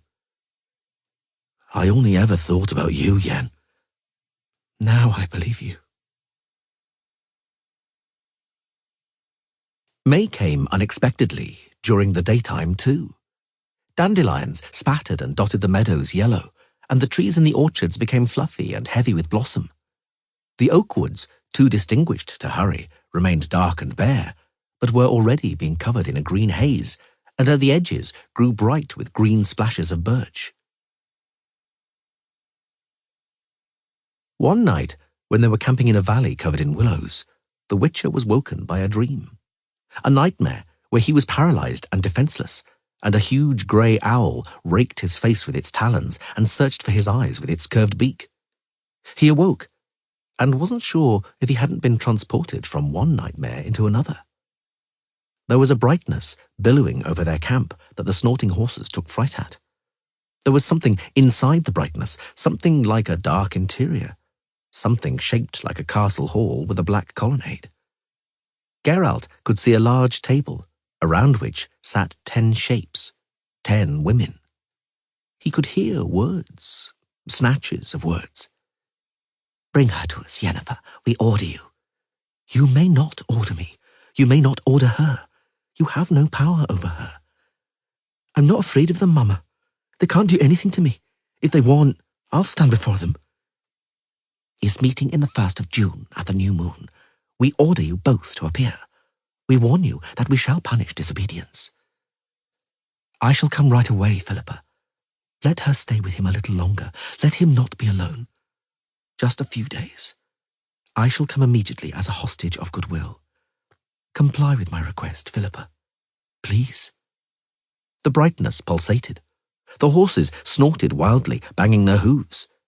The Witcher awoke. This time for real. The following day, Yennefer confirmed his fears after a long conversation conducted with Ciri in private. I'm going away, she said dryly, without any preliminaries. I must. Ciri's staying with you, for some time at least. Then I'll summon her, and she'll also go away, and then we'll all meet again. He nodded, reluctantly. He'd had enough of silent assent, of agreeing to everything she communicated to him, with everything she decided. But he nodded. He loved her, when all was said and done. It's an imperative that cannot be opposed, she said more gently. Neither can it be postponed. It simply has to be taken care of. I'm doing it for you in any case, for your good, and especially for Ciri's good. He nodded. When we meet again, she said even more gently, I'll make up for everything, Geralt. The silence, too. There's been too much silence. Too much silence between us. And now, instead of nodding, hug me and kiss me. He did as he was asked. He loved her, when all was said and done. Where to now? Ciri asked dryly, a short while after Yennefer had vanished in the flash of the oval teleporter. The river. Geralt cleared his throat, fighting the pain behind his breastbone that was taking his breath away. The river we're riding up is the Sans Retour. It leads to a country I must show you, for it's a fairy tale country. Ciri turned gloomy. He saw her clench her fists. Every fairy tale ends badly, she drawled, and there aren't any fairy tale lands. Yes, there are. You'll see. It was the day after the full moon when they saw Toussaint bathed in greenery and sunshine, when they saw the hills, the slopes and the vineyards, the roofs of the castle's towers glistening after a morning shower. The view didn't disappoint. It was stunning. It always was. How beautiful it is, said Ciri enraptured. Oh my! Those castles are like children's toys, like icing decorations on a birthday cake. It makes me want to lick them. Architecture by Pharamond himself, Geralt informed her knowledgeably. Wait till you see the palace and grounds of Beauclair close up. Palace? We're going to a palace? Do you know the king here? Duchess. Does the Duchess, she asked sourly, observing him intently under her fringe, have green eyes, perhaps, and short black hair? No. He cut her off, looking away. She looked completely different. I don't know where you got that from. Leave it, Geralt, will you? What is it about this Duchess, then? As I said, I know her. A little. Not too well, and not too close, if you want to know. But I do know the Duchess's consort, or rather a candidate for the Duchess's consort. You do too, Ciri. Ciri jabbed Kelpie with a spur, making her dance around the highway. Don't torment me any longer. Dandelion. Dandelion? And the Duchess? How come? It's a long story. We left him here at the side of his beloved. We promised to visit him returning after. He fell silent and turned gloomy. You can't do anything about it, Ciri said softly. Don't torment yourself, Geralt. It's not your fault. Yes, it is, he thought. It's mine. Dandelion's going to ask, and I'll have to answer. Milva, Cair, Regis, Angoulême. A sword is a double-edged weapon. Oh, by the gods, I've had enough of this. Enough. Time I was done with this. Let's go, Ciri. In these clothes? She croaked. To a palace. I don't see anything wrong with our clothes. He cut her off. We aren't going there to present our credentials, or to a ball. We can even meet Dandelion in the stables. Anyhow, he added, seeing her looking sulky, I'm going to the bank in the town first. I'll take a little cash out, and there are countless tailors and milliners in the cloth holes in the town square. You can buy what you want and dress as you wish. Have you got so much cash? She tilted her head mischievously. You can buy what you want, he repeated. Even ermine, and basilisk leather slippers. I know a shoemaker who ought to have some of it left in stock. How did you make so much money? By killing. Let's ride, Ciri, and not waste time. Geralt made a transfer and prepared a letter of credit, received a cheque and some cash in the branch of the Cianfinelli's bank. He wrote some letters that were to be taken by the express courier service heading over the Yaruga. He politely excused himself from the luncheon the attentive and hospitable banker wanted to entertain him with. Ciri was waiting in the street, watching the horses. The street, empty a moment earlier, now teemed with people. We must have happened on some feast or other. Ciri gestured with her head towards a crowd heading for the town square. A fair, perhaps? Geralt looked keenly ahead. It's not a fair. Ah. She also looked, standing up in the stirrups. It's not another execution, he confirmed. The most popular amusement since the war. What have we seen so far, Ciri?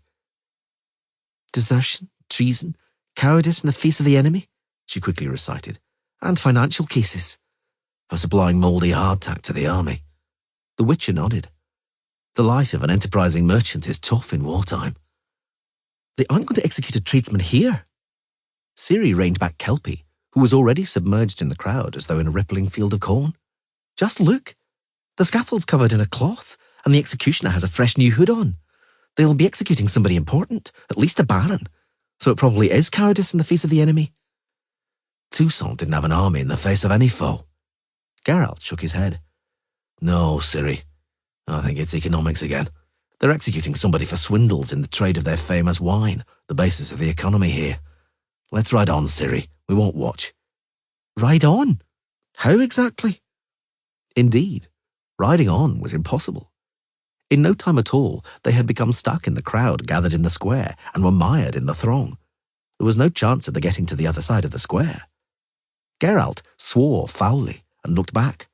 Unfortunately, retreat was also impossible, for the wave of people pouring into the square totally clogged up the street behind them.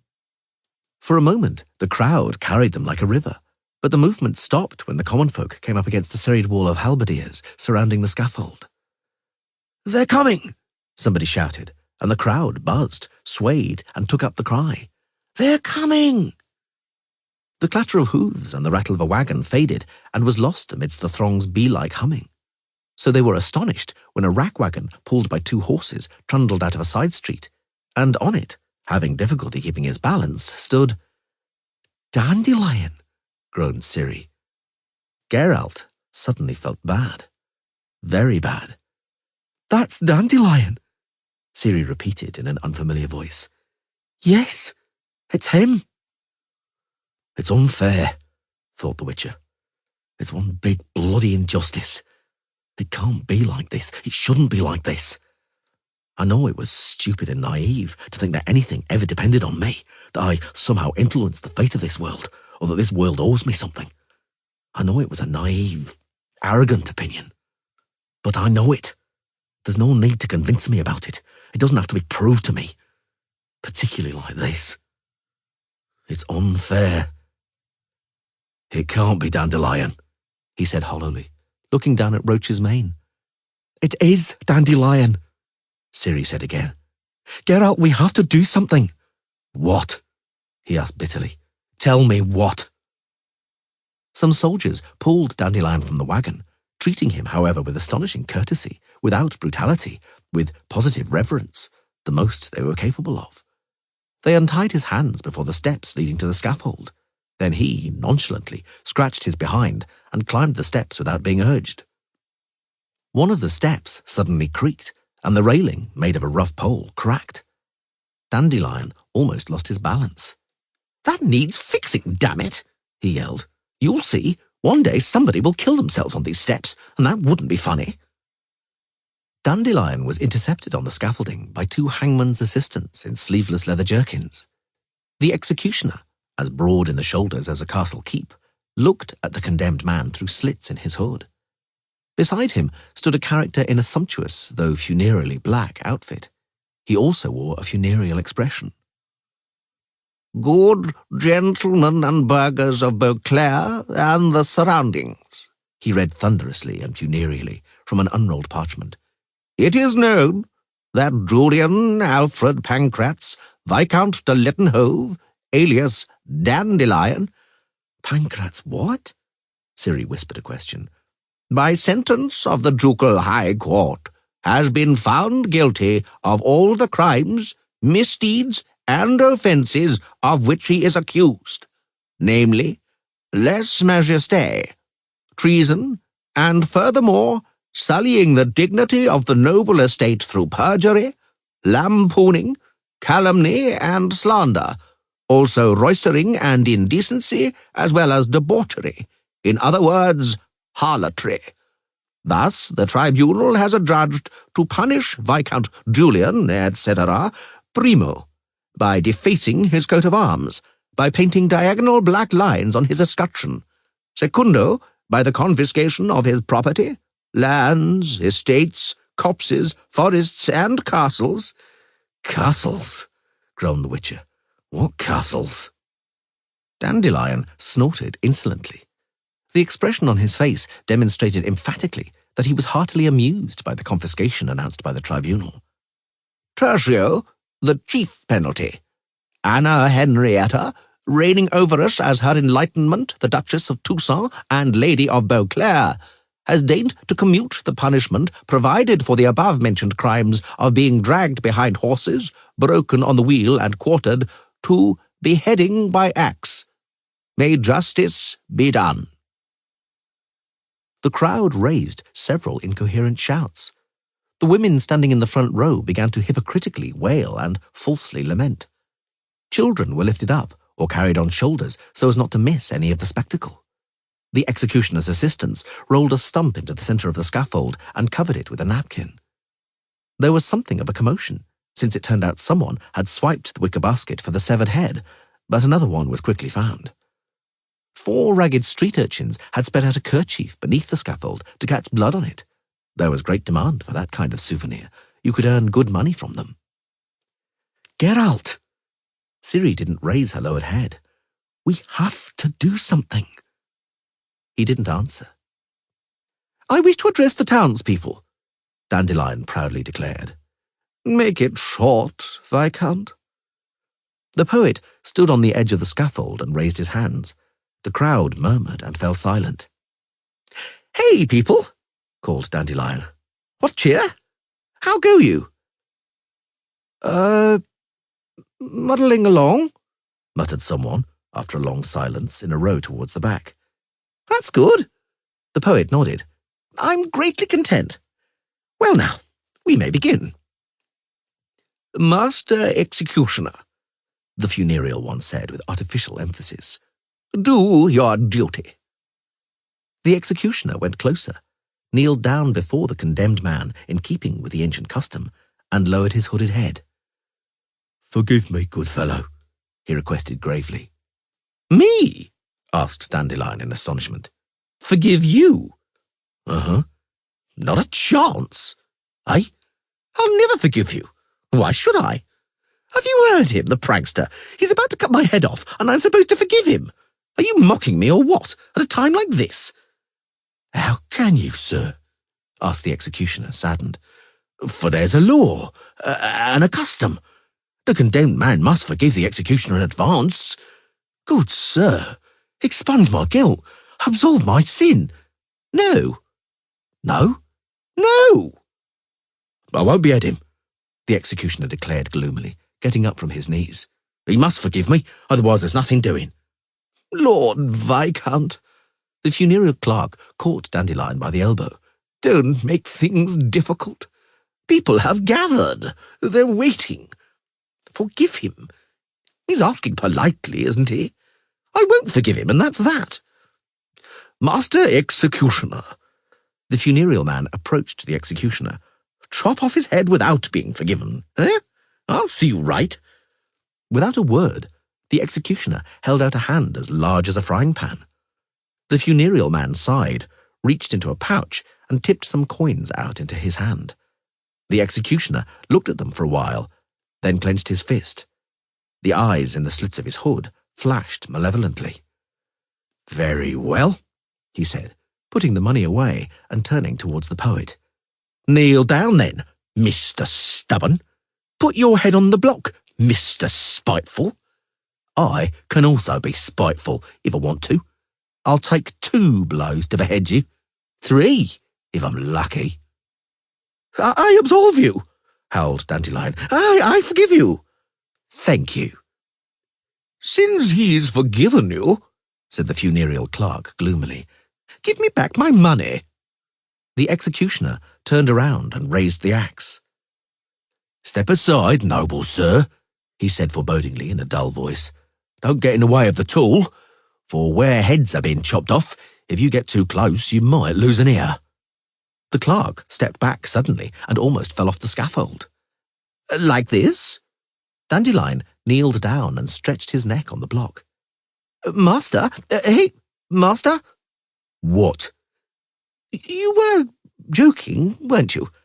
You'll behead me with 1 blow, with 1 swing? Well? The executioner's eyes flashed. Let it be a surprise, he snapped portentously. The crowd suddenly swayed, yielding before a rider bursting into the square on a foaming horse. Stop! Yelled the rider, waving a large roll of parchment hung with red seals. Stop the execution! By ducal order! Out of my way! Stop the execution! I bear a pardon for the condemned man! Not again, the executioner snarled, lowering the already raised axe. Another reprieve. It started to get boring. Mercy! Mercy! Bellowed the crowd. The matrons in the front row began to lament even louder. A lot of people, mainly youngsters, whistled and moaned in disapproval. Quieten down, good gentlemen and burghers, yelled the funereal man, unrolling the parchment. This is the will of Her Grace Anna Henrietta. In her boundless goodness, in celebration of the peace treaty which, as rumour has it, was signed in the city of Sintra, Her Grace pardons Viscount Julian Alfred Pancratz de Lettenhove, alias Dandelion, and his misdeeds, and waives his execution. Darling little weasel, said Dandelion, smiling broadly, ordering at the same time that the above-mentioned Viscount Julian Pancratz, etc., without delay doth leave the capital and borders of the Duchy of Toussaint, and never return, since he offends Her Grace, and Her Grace can no longer countenance him. You are free to go, Viscount. And my property? Yelled Dandelion. Eh? You can keep my chattels, copses, forests and castles, but give me back, sod the lot of you, my loot, my horse Pegasus, 140 tailors and 80 halers, my raccoon-lined cloak, my ring. Shut up!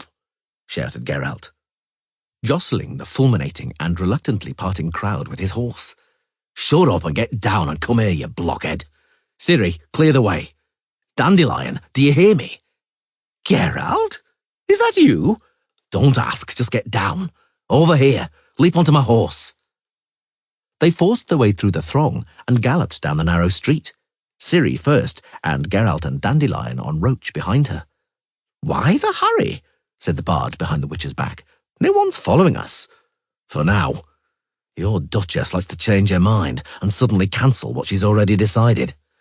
Come clean. Did you know about the pardon? No, I didn't, murmured Dandelion. But I confess, I was counting on it. Little Weasel is a darling and has a very kind heart.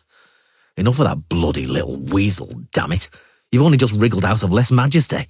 Do you want to fall back into recidivism? The troubadour fell silent. Ciri reined back Kelpie and waited for them. When they caught up, she looked at Dandelion and wiped away a tear. Oh, you, she said.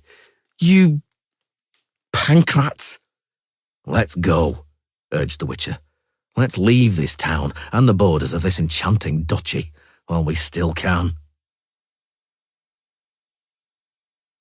A ducal messenger caught up with them almost at the very border of Toussaint, from where one could already see Gorgon Mountain. He was pulling behind him a saddled Pegasus and was carrying Dandelion's loot, cloak and ring. He ignored the question about the 140 talars and 80 halers. He listened, stony-faced, to the bard's request to give the Duchess a kiss. They rode up the Sans Retour, which was now a tiny, fast-flowing stream. They bypassed Belhaven and camped in the Newy Valley, in a place the Witcher and the bard remembered. Dandelion held out for a very long time. He didn't ask any questions, but he finally had to be told everything, and be accompanied in his silence, in the dreadful, pregnant silence that fell after the telling and festered like a sore.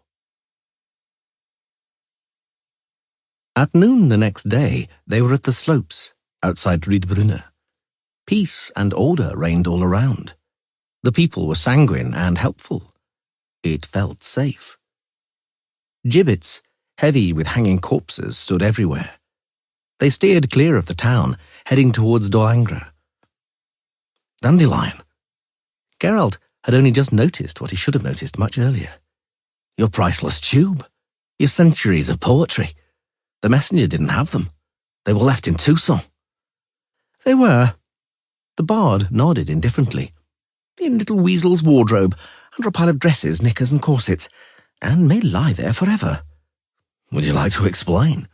What's there to explain? I had enough time in Toussaint to read closely what I'd written. And I'm going to write it again, anew. I understand. Geralt nodded. In short, you turned out to be as poor a writer as you were a favourite. Or, to put it more bluntly, you'll make a fucking mess of whatever you touch. Well, but even if you have the chance to improve and rewrite your half a century, you haven't got a fucking prayer with Duchess Henrietta. Ugh, the lover driven away in disgrace. Yes. No point making faces. You weren't meant to be ducal consort in Tucson, Dandelion. We shall see about that. Don't count on me. I don't mean to be there to see it, and no one's asking you to. I tell you, though, little Weasel has a good and understanding little heart. In truth, she got somewhat carried away when she caught me with young Nike, the Baron's daughter, but now she's sure to have cooled off, understood that a man isn't created for monogamy. She's forgiven me and is no doubt waiting. You're hopelessly stupid, stated Geralt, and Ciri confirmed she thought the same with an energetic nod of her head. I'm not going to discuss it with you, Dandelion sulked, particularly since it's an intimate matter. I tell you one more time, little Weasel will forgive me. I'll write a suitable ballad or sonnet, send it to her, and she'll have mercy, Dandelion. Oh, there's really no point talking to you. Let's ride on. Gallop, Pegasus. Gallop, you white-legged flyer. They rode on. It was May. Because of you, the Witcher said reproachfully. Because of you, oh my banished lover, I also had to flee from Tucson like some outlaw or exile. I didn't even manage to meet up with Fringilla Vigo. You wouldn't have seen her. She left soon after you set off in January. She simply vanished. I wasn't thinking about her. Geralt cleared his throat, seeing Ciri prick up her ears in interest. I wanted to meet Reynard and introduce him to Ciri. Dandelion fixed his gaze on Pegasus's mane. Reynard de Boisfren, he mumbled, fell in a skirmish with marauders on the Cervantes Pass sometime at the end of February, in the vicinity of the Vedette Watchtower. Anarietta honoured him with a posthumous medal. Shut up, Dandelion. Dandelion shut up, admirably obedient. May marched on and matured. The vivid yellow of dandelions disappeared from the meadows, replaced by the downy, grubby, fleeting white of their parachutes. It was green and very warm. The air, if it wasn't freshened by brief storms, was thick, hot, and as sticky as mead. They crossed the Yaruga on the 26th of May, over a very new, very white bridge smelling of resin. The remains of the old bridge, black, scorched, charred timbers, could be seen in the water and on the bank. Ciri became anxious. Geralt knew. He knew her intentions, knew about her plans, about the agreement with Yennefer. He was ready, but in spite of that, the thought of parting stung him painfully, as though a nasty little scorpion had been sleeping in his chest, within him, behind his ribcage, and had now suddenly come awake. A spreading oak tree stood, as it had for at least 100 years, actually, at the crossroads outside the village of Koprozhvanitsa, beyond the ruins of the burnt-down inn. Now, in the spring, it was laden with tiny buds of blossom. People from the whole region, even the remote Spala, were accustomed to using the huge and quite low boughs of the oak to hang up slats and boards bearing all sorts of information. For that reason, the oak tree that served for communication between people was called the Tree of Tidings of Good and Evil. Ciri, start on that side, ordered Geralt, dismounting. Dandelion, have a look on this side. The planks on the boughs swayed in the wind, clattering against each other. Searches for missing and separated families usually dominated after a war. There were plenty of declarations of the following kind. Come back, I forgive you. Plenty of offers of erotic massage and similar services in the neighbouring towns and villages, and plenty of announcements and advertisements. There were love letters. There were denunciations signed by well-meaning people, and poison pen letters. There were also boards expressing the philosophical views of their authors, the vast majority of them moronically nonsensical or repulsively obscene. Ha! called Dandelion. A witcher is urgently sought in Rustburg Castle. They write that good pay, luxurious accommodation, and extraordinarily tasty board are guaranteed. Will you avail yourself of it, Geralt? Absolutely not. Ciri found the information they were looking for, and then announced to the Witcher what he had been expecting for a long time. I'm going to Vengerberg, Geralt, she repeated. Don't make faces like that. You know I have to, don't you? Yennefer summoned me. She's waiting for me there. I know. You're going to Rivia, to that rendezvous you're still keeping a secret. A surprise, he interrupted. It's a surprise, not a secret. Very well, a surprise. I, meanwhile, will sort out what I need to in Vengerberg, pick up Yennefer, and we'll both be in Rivia in 6 days. Don't make faces, please. And let's not part like it was forever. It's just 6 days. Goodbye. Goodbye, Ciri. Rivia, in 6 days, she repeated once more, raining Kelpie around. She galloped away at once. She was out of sight very quickly, and Geralt felt as though a cold, awful clawed hand was squeezing his stomach. 6 days, Dandelion repeated pensively. From here to Vengerberg and back to Rivia. Altogether it'll be close to 250 miles. It's impossible, Geralt. Indeed, on that devilish mare on which the girl can travel at the speed of a courier 3 times quicker than us, theoretically, very theoretically, she could cover such a distance in 6 days, but even the devilish mare has to rest. And that mysterious matter that Ciri has to take care of will also take some time, and thus it's impossible. Nothing is impossible. The Witcher pursed his lips. For Ciri. Can it be? She's not the girl you knew. Geralt interrupted him harshly. Not any longer. Dandelion was silent for a long time. I have a strange feeling. Be quiet. Don't say anything, I beg you. May was over. The new moon was coming. The old moon was waning. It was very thin. They rode towards the mountains, barely visible on the horizon. It was a typical landscape after a war. All of a sudden, graves and burial mounds had sprung up among the fields. Skulls and skeletons lay white amidst the lush spring grass. Corpses hung on roadside trees, and wolves sat beside the roads, waiting for the miserable travellers to weaken. Grass no longer grew on the black patches of land where fires had passed through. The villages and settlements, of which only charred chimneys remained, resounded with the banging of hammers and the rasping of saws. Near the ruins, peasant women dug holes in the scorched earth with hoes. Some of them, stumbling, were pulling harrows and ploughs, and the webbing harnesses bit into their gaunt shoulders. Children hunted for grubs and worms in the newly ploughed furrows. I have a vague feeling that something's not as it should be here, said Dandelion. Something's missing. Do you have that impression, Geralt? Eh? Something's not normal here. Nothing's normal here, Dandelion. Nothing.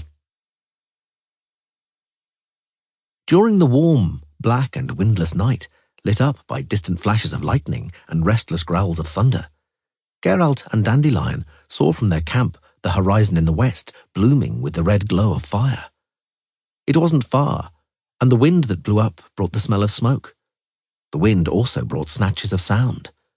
They heard, like it or not, the howling of people being murdered, the wailing of women, and the brash and triumphant yelling of bandits. Dandelion said nothing, glancing fearfully at the Witcher every now and then. But the Witcher didn't even twitch, didn't even turn his head around, and his face seemed to be cast in bronze. They continued on their journey the next morning. They didn't even look at the thin trail of smoke rising above some trees. And later, they chanced upon a column of settlers.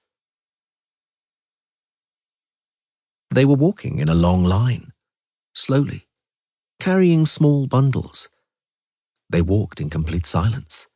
Men, boys, women and children.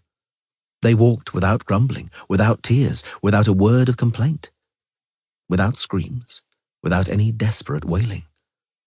But there were screams and despair in their eyes, in the empty eyes of people who had been damaged, robbed, beaten, driven away.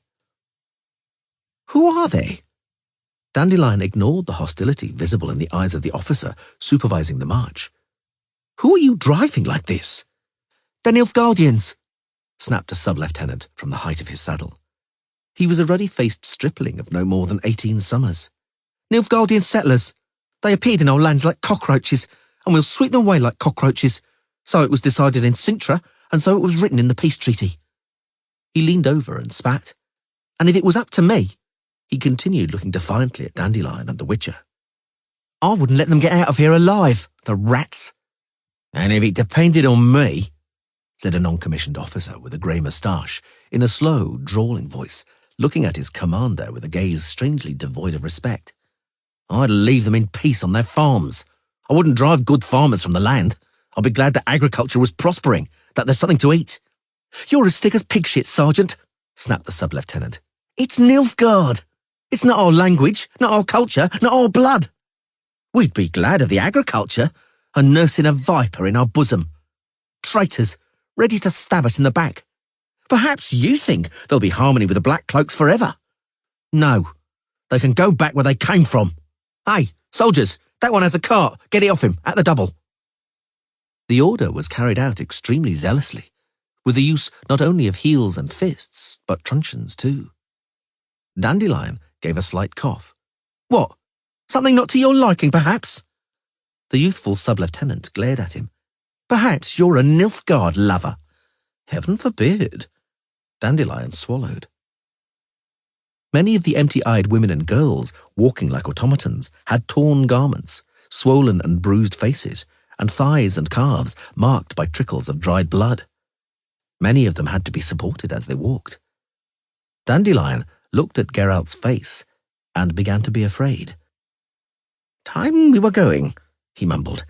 "Farewell, gentlemen." The sub-lieutenant didn't even turn his head around, preoccupied with checking that none of the settlers were carrying luggage larger than the peace of Sintra had determined. The column of settlers walked on. They heard the high-pitched, desperate screams of a woman in great pain. "Geralt, no," groaned Dandelion. "Don't do anything. I beg you. Don't get involved." The Witcher turned his face towards him, and Dandelion didn't recognize it. "Get involved," he repeated. "Intervene.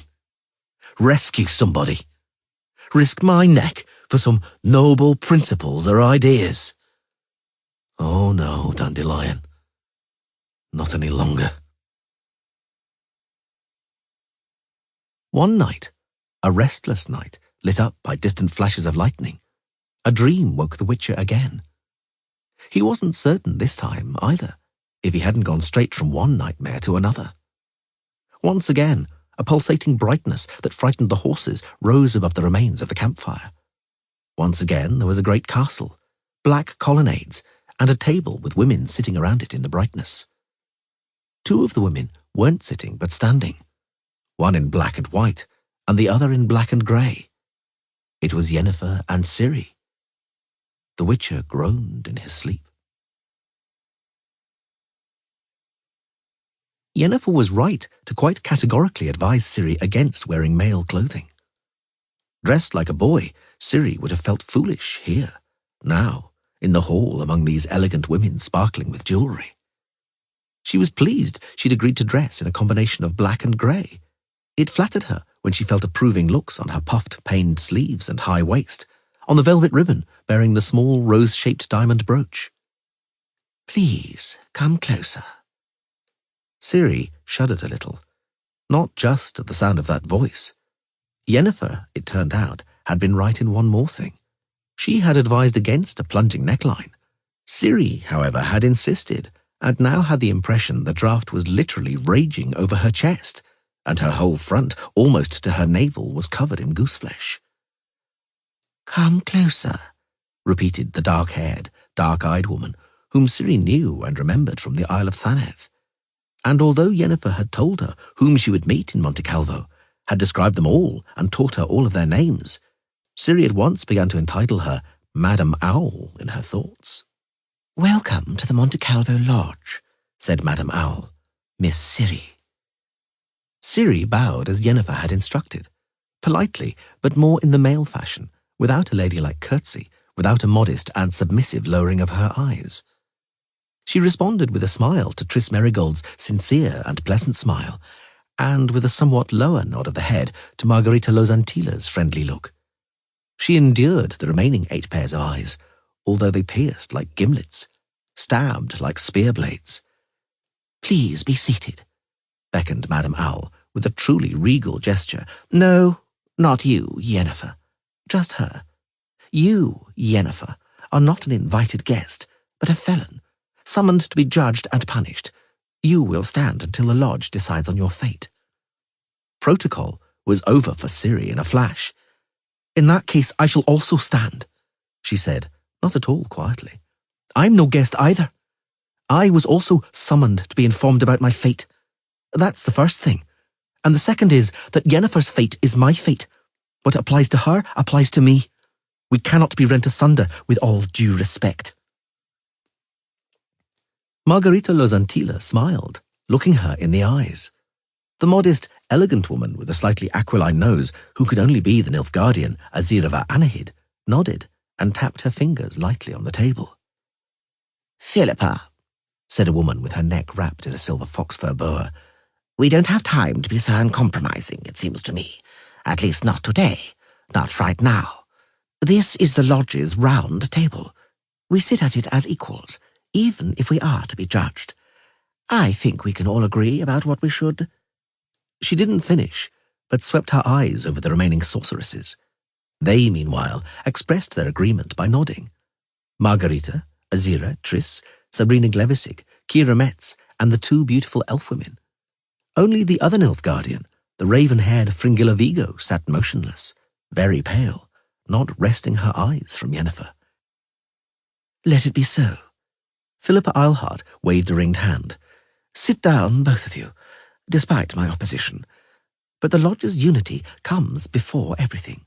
The lodge's interests before everything, and above everything. The lodge is everything, the rest nothing. I hope you understand, Ciri." "Very well." Ciri had no intention of lowering her gaze, "Particularly since I am that nothing." Francesca Finderbear, the stunning elf woman, gave a peal of resonant laughter. "Congratulations, Yennefer," she said in her hypnotically melodic voice. "I recognize an outstanding hallmark, the purity of the gold. I recognize the school." "It isn't difficult to recognize." Yennefer swept a passionate look around her. "For it's the school of Tessaya de Vries." "Tessaya de Vries is dead," Madame Owl said calmly. "She's not present at this table. Tessaya de Vries died, and the matter has been grieved and mourned. It was simultaneously a landmark and a turning point. For a new time has dawned, a new era has come, and great changes are coming. And fate has assigned you an important role in these transformations, Ciri. You, who once were Cyrilla of Cintra. You probably already know what role." "I know," she snapped, not reacting to Yennefer's restraining hiss. "Velgefort's explained it to me, while preparing to stick a glass syringe between my legs. If that's supposed to be my destiny, then I, respectfully, decline." Philippa's dark eyes flashed with a cold anger, but it was Sheila de Tankerville who spoke. "You still have much to learn, child," she said, wrapping the silver fox-fur boa around her neck. "You will have to unlearn many things I see and hear, by your own efforts or with someone's help. You have lately come into possession, it can be gathered, of much evil knowledge. You have also certainly endured evil, experienced evil. Now, in your childish rage, you refuse to notice the good. You deny the good and good intentions. You bristle like a hedgehog, unable to recognize precisely those who are concerned with your good. You snort and bare your claws like a wild kitten without leaving us a choice. You need to be grabbed by the scruff of the neck, and we shall do that, child, without a second thought. For we are older than you. We are wiser. We know everything about what has been and what is, and we know much about what will be. We shall take you by the scruff of the neck, Kitty, so you may one day soon sit here among us at this table as an experienced and wise she-cat, as one of us. No, not a word. Don't you dare open your mouth when Sheila de Tankerville is speaking." The voice of the Caviran sorceress, sharp and piercing like a knife scraping against iron, suddenly hung in mid-air over the table. Not only Ciri cowered. The other witches of the lodge shuddered slightly and drew their heads into their shoulders. Well, perhaps with the exception of Philippa, Francesca, and Azira, and Yennefer. You were right, continued Sheila, wrapping the boa around her neck, in thinking that you were summoned to Monte Calvo to be informed about your fate. You weren't right to think you are nothing, for you are everything.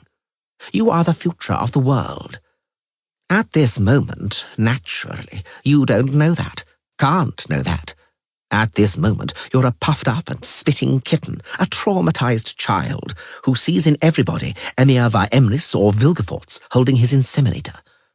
And there's no point now, at this moment, explaining to you that you are mistaken, that it concerns your good and the good of the world. The time will come for such explanations, one day.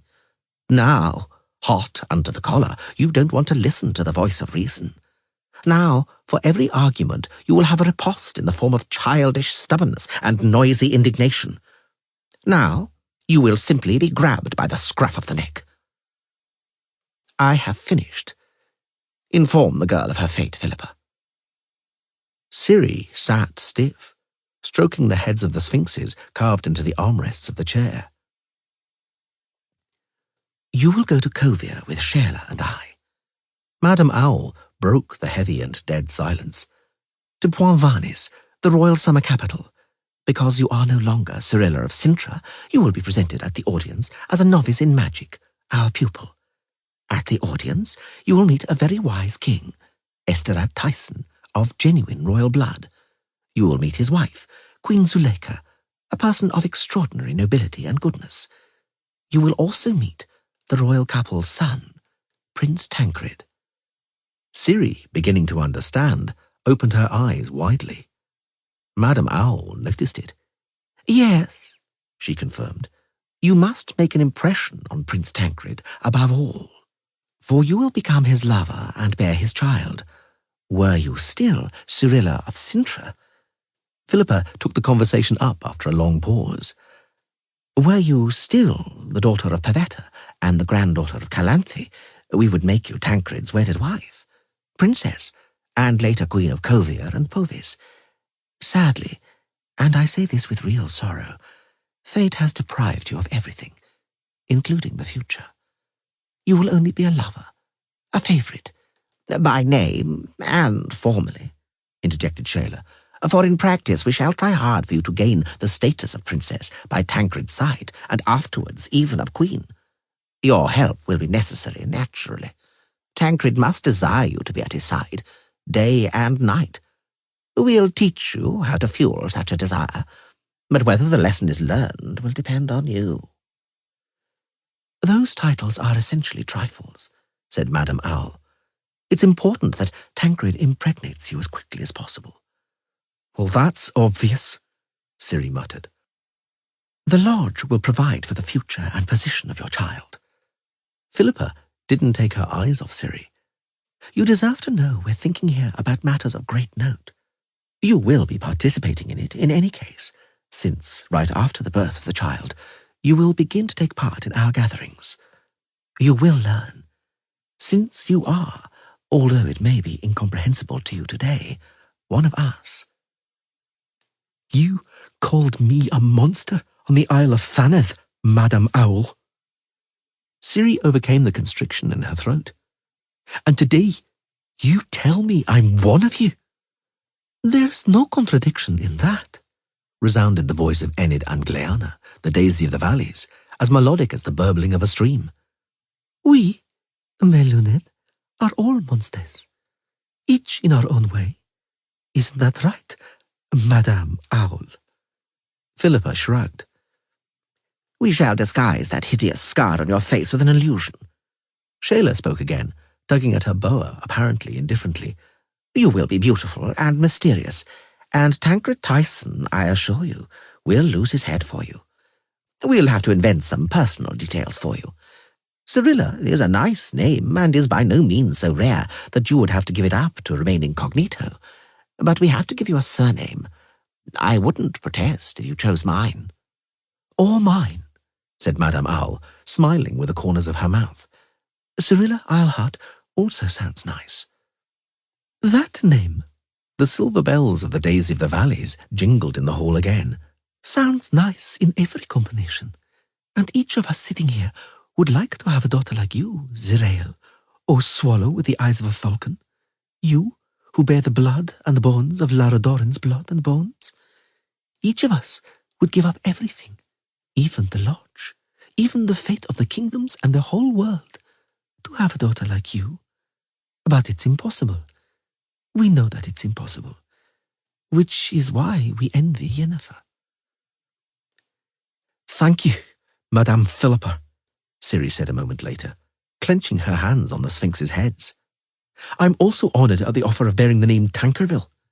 However, because a surname is the only thing in this whole matter that depends on me and my choice, the only thing that isn't being imposed on me, I have to gratefully decline and choose for myself. I want to be called Ciri of Vengerberg, daughter of Yennefer. Ha! A black-haired sorceress, whom Ciri guessed was Sabrina Glevisig of Kaidwin, flashed her teeth. Tancred Tyson will prove to be an ass if he doesn't wed her morganatically.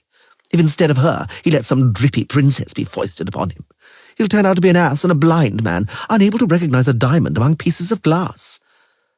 Congratulations, Yenna. I envy you, and you know how sincerely I can envy. Yennefer thanked her with a nod of her head, without even the ghost of a smile. And thus, said Philippa, everything is settled. No, said Ciri. Francesca Finderbear snorted softly. Sheila de Tankerville raised her head, and her facial features hardened unpleasantly. I have to think the matter over, Ciri declared. Ponder it. Sort everything out in my mind, calmly. Once I've done that, I'll return here to Monte Calvo. I'll appear before you, ladies. I'll tell you what I've decided.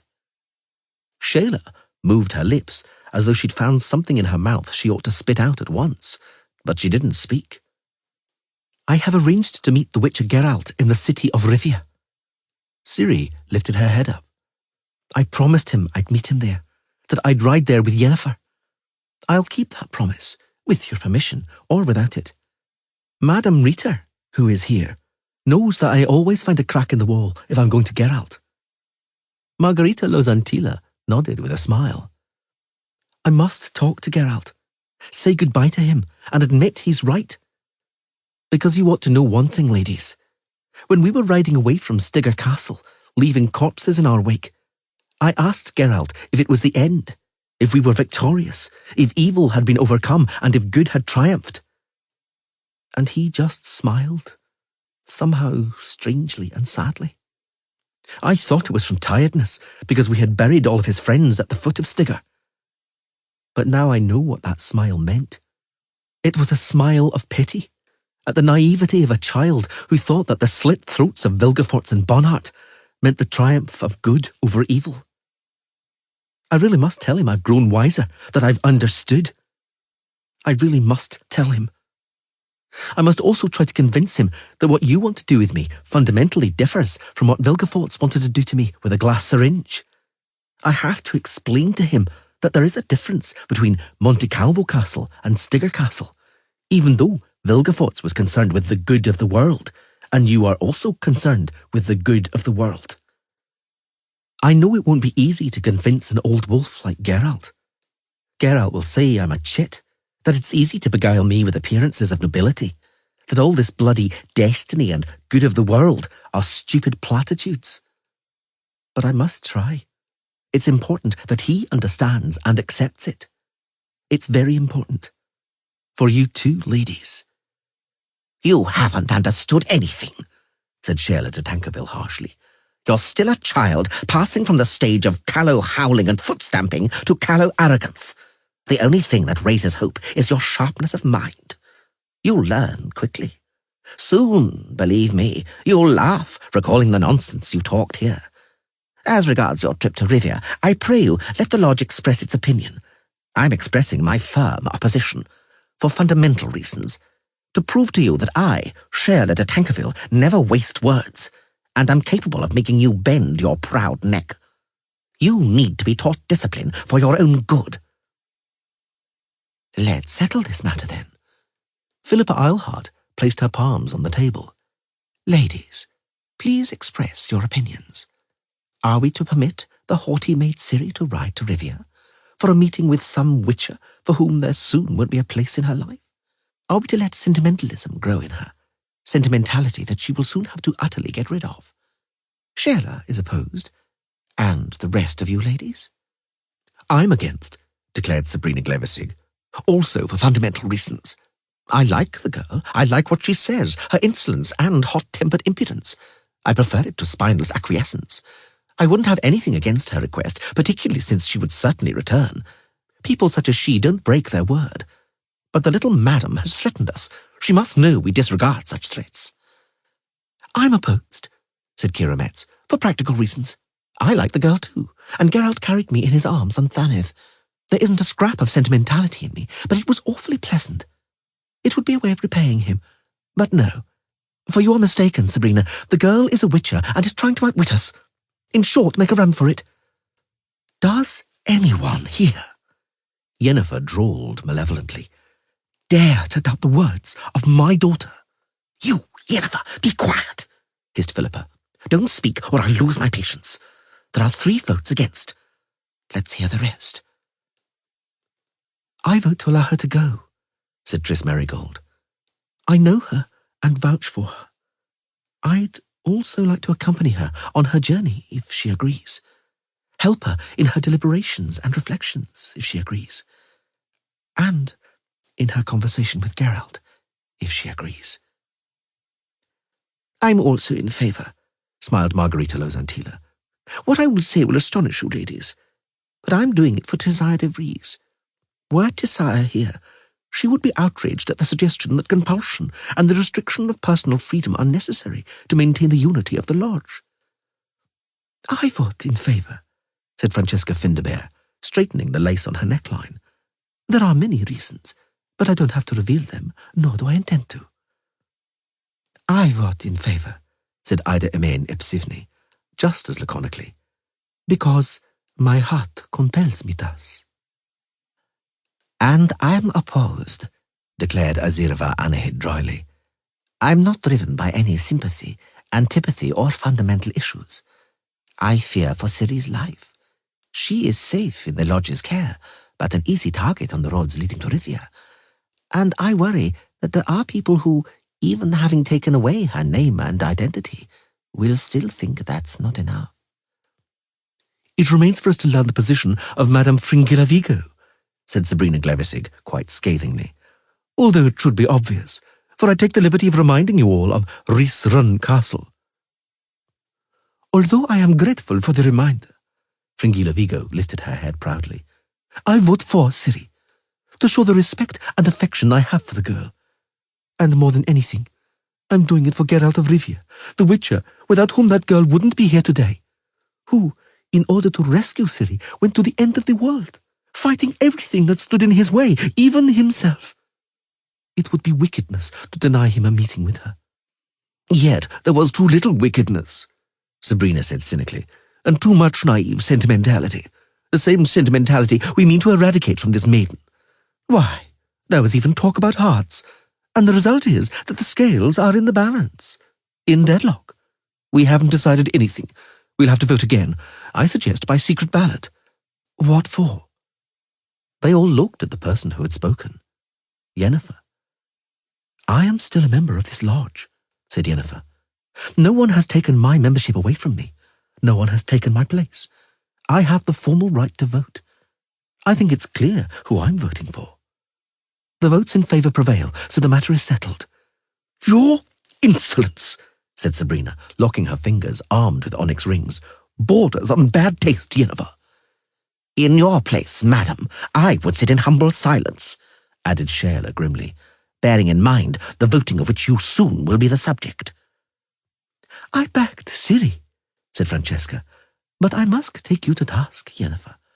You left the lodge, fleeing from it and refusing to cooperate. You don't have any rights. You do, though, have obligations, debts to pay, a sentence to hear. Were it not for that, you wouldn't have been allowed to cross Monte Calvo's threshold. Yennefer restrained Ciri, who was itching to stand up and shout. Without resisting, and in silence, Ciri sank into the chair with the armrests carved into sphinxes, watching Madame Owl, Philippa Eilhart, getting up from her chair and suddenly towering over the table. "Yennefer doesn't have the right to vote, that is clear," she announced in a ringing tone. "But I do. I've listened to the votes of all the women present here, so I can finally vote myself, I believe." "What do you mean by that, Philippa?" Sabrina frowned. Philippa Eilhart looked across the table. She met Ciri's eyes and looked into them. The bottom of the pool is made of a many-coloured mosaic, the tiles shimmering and seeming to move. The entire surface trembles, glimmering with light and shade. Carp and orf flash by under lily leaves as large as plates amidst green pondweed. The young girl's large dark eyes reflect in the water. Her long hair reaches down to the surface, floating on it. The girl, forgetting about the whole world, runs her little hands among the stems of water lilies and hangs over the edge of the pool surrounding the fountain. She would love to touch one of the small golden red fishes. The fish swim up to the girl's hands. They circle around her curiously, but they don't let themselves be seized. They're as elusive as apparitions, like the water itself. The dark-eyed girl's fingers close on nothingness. "Philippa!" It's her most favourite voice. In spite of that, the little girl doesn't react right away. She continues to look at the water, at the little fish, at the water lilies, and at her own reflection. "Philippa!" "Philippa!" Sheila de Tankerville's harsh voice shook her out of her reverie. "We're waiting." A cold spring wind blew in through the open window. Philippa Eilhart shuddered. "Death," she thought. "Death passed beside me." "This lodge," she finally said confidently, loudly and emphatically, "will decide the fates of the world, because this lodge is like the world, is its mirror. Good sense, which doesn't always mean cold wickedness and calculation, is balancing out sentimentality, which is not always naive. Responsibility, iron discipline, even if imposed by force, and aversion to violence, gentleness and trust, the matter-of-fact coolness of omnipotence, and heart. I, casting my vote last, take one more thing into consideration," she continued into the silence that had descended on the colonnaded hall in Monte Calvo. "One that, though it doesn't balance out anything, counterbalances everything." Following her gaze, all the women looked at the wall, at the mosaic constructed from tiny coloured tiles depicting the snake Ouroboros grasping its tail in its teeth. "That thing is destiny," she continued, fixing her dark eyes on Ciri, "which I, Philippa Eilhart, have only recently begun to believe in. Which I, Philippa Eilhart, have only recently begun to understand. Destiny isn't the judgments of providence, isn't scrolls written by the hand of a demiurge, isn't fatalism. Destiny is hope. Being full of hope, believing that what is meant to happen will happen. I cast my vote. I vote for Ciri, the child of destiny, the child of hope." The silence in the colonnaded hall of Monte Calvo Castle, plunged in subtle chiaroscuro, lasted a long time. The cry of an osprey circling over the lake reached them from outside the window. "Madame Yennefer," Ciri whispered. "Does that mean—" "Let's go, daughter," answered Yennefer in a soft voice. "Geralt's waiting for us, and there's a long road ahead." Geralt awoke and leapt to his feet with a cry of a night bird in his ears. Then the sorceress and the witcher were married and held a grand wedding party. I too was there, I drank mead and wine, and then they lived happily ever after, but for a very short time. He died, ordinarily, of a heart attack. She died soon after him, but of what the tale does not say.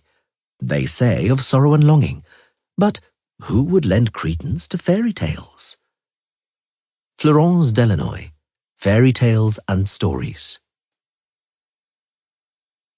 Chapter 12. It was the 6th day after the June new moon when they arrived in Rivia. They rode out of the forests onto the hillsides, and then, beneath them, down below, suddenly and without warning, twinkled and glittered the surface of Loch Escalot, which filled the valley in the shape of the rune from which it took its name. The hillsides of Craig Ross, the protruding end of the Mahakam Massif, covered in fir and larch, gazed at their own reflections in the lake's surface, as did the red tiles of the towers of the stout Rivia Castle, the winter seat of the kings of Lyria, standing on a headland extending into the lake. And by a bay at the southern end of Loch Escalot lay the town of Rivia, with the bright thatch of the cottages around the castle and dark houses growing by the lakeshore like mushrooms. "Well, we seem to have arrived," Dandelion stated, shielding his eyes with his hand. "Now we've come full circle. We're in Rivia." "Strange, how strange are the twists of fate.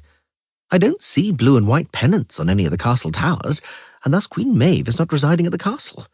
I don't suppose in any case that she still remembers our desertion." "Believe me, Dandelion," Geralt interrupted, steering his horse down the hillside. "I don't give a damn who remembers what."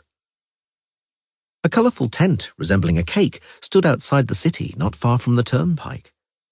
A white shield with a red chevron hung on a pole in front of it. A knight in full armour and a white surcoat decorated with the same arms as the shield was standing under the raised flap of the tent. The knight was scrutinising women in headscarves, tar and pitch makers with kegs containing their wares, herdsmen, peddlers and beggars.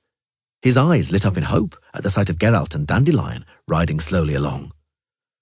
"The lady of your heart," Geralt dispelled the knight's hope in an icy voice. "Whoever she is the most beautiful and most virtuous virgin from the Yaruga to the Boina." "By my troth," the knight snapped back, "you speak the truth, sir." A fair-haired girl in a densely studded leather jacket vomited in the middle of the street, bent in two, holding onto the stirrup of a flea-bitten grey mare. The girl's two male companions, identically attired, carrying swords on their backs and wearing bands on their foreheads, cursed the passers-by filthily in somewhat incoherent voices. Both were more than tipsy, unsteady on their feet, bumping into horses' sides and the bar of the hitching post situated outside the inn. "Must we really go in there?" asked Dandelion. "There may be more nice lads like that inside." "I'm meeting someone here. Have you forgotten? This is the rooster and mother hen mentioned in a notice on the oak tree." The fair-haired girl bent over again, puked spasmodically and extremely profusely. The mare snorted loudly and jerked, knocking the girl over and dragging her through the vomit. "What are you gawking at, you fool?" mumbled one of the youngsters. "You grey-haired old bum." "Geralt," muttered Dandelion, dismounting, "don't do anything foolish, please." "Fear not, I won't." They tied their horses to the hitching post on the other side of the steps. The young men stopped paying attention to them and began insulting and spitting at a townswoman crossing the street with a child. Dandelion glanced at the witch's face. He didn't like what he saw. The first thing that stuck out after entering the inn was a sign. Wanted. Cook. The next was a large picture on a signboard made of planks of wood, portraying a bearded monster holding a battle-axe dripping blood. The caption announced, "The dwarf, a wretched, treacherous runt." Dandelion was right to be worried. In practice, the only guests in the inn, apart from a few seriously drunk drunks and two skinny prostitutes with dark circles around their eyes, were more lads, dressed up in leather, sparkling with studs, with swords on their backs. There were 8 of them, of both sexes, but they were making enough of a commotion for 18, shouting over each other and swearing. "I recognise you and know who you are, gentlemen." The innkeeper surprised them as soon as he saw them. "And I have news for you. You're to go to a tavern called Versings in Elm." "Oh, Dandelion cheered up. That's good. I wouldn't know about that. The innkeeper went back to drying a mug on his apron. If you just stay in my establishment, that's your choice. But I'll tell you that Elm's a dwarven district where non-humans reside. And what of it? Geralt squinted his eyes. Aye, I'm sure it doesn't bother you. The innkeeper shrugged. Why, the one who left the news was a dwarf. Since you associate with such as he, that's your affair. It's your affair whose company if I'm more agreeable. We aren't particularly fussy as regards company, announced Dandelion, nodding towards the youths in black jackets with bands around their pimply foreheads, yelling and wrestling at a table. But I swear we aren't fond of that kind. The innkeeper put down the dry mug and glared at them unpleasantly. You should be more understanding, he instructed with emphasis. Youngsters have to let off steam. There's a certain saying youngsters have to let off steam. The war damaged them. Their fathers perished. And their mothers screwed around, finished Geralt, with a voice as icy as a mountain lake. I understand, and I'm full of understanding. At least I'm trying hard to be. Let's go, Dandelion. Be off with you, with respect, said the innkeeper, without respect. But don't be complaining about what I warned you of. These days it's easy to get a sore head in the dwarven district, if anything were to happen. If what were to happen? How would I know? Is it any business of mine? Let's go, Geralt, urged Dandelion, seeing out of the corner of one eye that the war-damaged youngsters, those who were still reasonably conscious, were observing them with eyes shining with fish-tech.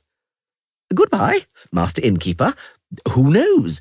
Perhaps we'll visit your establishment one day, in a while, once those signs have gone from the entrance. And which one don't you gentlemen like? The innkeeper frowned and stood with legs aggressively apart. Eh? The one about the dwarf, perhaps? No, the one about the cook. 3 youngsters got up from the table, slightly unsteady on their feet, clearly intending to bar their way. A girl and 2 boys in black jackets, with swords on their backs. Geralt didn't slow his stride. He walked on, and his face and eyes were cold and totally indifferent. Almost at the last moment, the striplings parted, stepping back. Dandelion smelled the beer on their breath, and sweat, and fear. You have to get used to it, said the Witcher when they were outside. You have to adapt. It's hard sometimes. That's no argument. That's no argument, Dandelion. The air was hot, dense and sticky, like soup. Outside, in front of the inn, the 2 boys in black jackets were helping the fair-haired girl wash in a horse trough. The girl snorted incoherently, indicating that she was feeling better, and announced that she needed a drink. And of course she'd go to the bazaar to overturn some stalls for a lark, but first she needed a drink. The girl's name was Nadia Esposito. That name became etched into the annals. It passed into history. But Geralt and Dandelion couldn't have known that then. Neither could the girl. The narrow streets of the city of Rivia bustled with life, and what seemed to wholly occupy the residents and visitors was trade. It seemed as though everybody was trading in everything there, and trying to exchange anything for something more. A cacophony of shouts resounded from all sides. Goods were being advertised. People were bargaining heatedly, insulting each other, thunderously accusing each other of cheating, thievery and swindles, as well as other peccadilloes absolutely unconnected to commerce. Before Geralt and Dandelion had reached Elm, they were presented with a great deal of attractive offers. They were offered, among other things, an astrolabe, a brass trumpet, a set of cutlery decorated with the coat of arms of the Frangipani family, stocks in a copper mine, a large jar of leeches, a tattered book entitled An Alleged Miracle or the Medusa's Head, a pair of ferrets, an elixir to increase potency, and, as part of a package deal, a none too young, none too slim, and none too fresh woman. A black-bearded dwarf tried to convince them extremely aggressively to buy a shoddy little mirror in a pinchbeck frame, attempting to prove it was the magical looking-glass of Cambuscan, when soon after somebody threw a stone and knocked the ware out of his hand. "Lousy kobold!" bellowed a barefoot and dirty street urchin. "Unhuman, bearded old goat!" "And may your guts rot, you human shithead!" roared the dwarf. May they rot and leak out of your ass." People looked on in gloomy silence. The district of Elm lay right beside the lake, in a bay among alders, weeping willows, and, naturally, elms. It was much more quiet and peaceful. No one bought anything or wanted to sell anything here. A light breeze was blowing from the lake, especially pleasant after getting out of the stuffy, fly-blown stink of the city. They didn't have to search long to find Versing's tavern. The first passer-by they encountered pointed it out to them without hesitation. Two bearded dwarves, sipping beer from mugs hugged against their bellies, were sitting beneath a roof covered in bright green moss and swallows' nests on the steps of a porch enveloped in climbing peas and wild roses. "Geralt and Dandelion," said one of the dwarves and belched daintily. "what took you so long, you rogues?" Geralt dismounted. "Greetings, Yap and Sigrin. Glad to see you, Zoltan Chive." They were the only guests of the tavern, which smelled strongly of roast meat, garlic, herbs, and something else, something elusive but very pleasant. They sat at a heavy table with a view of the lake, which looked mysterious, charming and romantic through tinted panes in lead frames. "Where's Ciri?" Yap and Sigrin asked bluntly. "She can't be." "No," Geralt quickly interrupted. "She's coming here. She'll be here any moment. Well, beardies, tell us how things are going." "Didn't I say?" Yapin said with a sneer. "Didn't I say, Zoltan? Comes back from the end of the world, where if rumours can be believed he waded in blood, killed dragons, and overthrew empires, and he asks us how things are going. That's the Witcher all over." "What smells so appetizing here?" Dandelion interjected. "Dinner," said Yapin Sigrin. "Meat. Dandelion, ask me where we got the meat." "I won't, because I know that joke." "Don't be a swine. Where did you get the meat?" "Crawled here itself." "And now, more seriously." Yapin wiped away tears, although the joke, to tell the truth, was pretty hoary. "The situation with victuals is quite critical, as usual after a war. You won't find meat, not even poultry. It's also hard to get fish. Things are bad with flour and spuds, peas and beans. Farms have been burned down, stores plundered, fish ponds emptied, and fields lie fallow." "There's no turnover," added Zoltan. "There's no transport. Only usury and barter are functioning. Did you see the bazaar? Profiteers are making fortunes beside beggars selling and exchanging the remains of their possessions.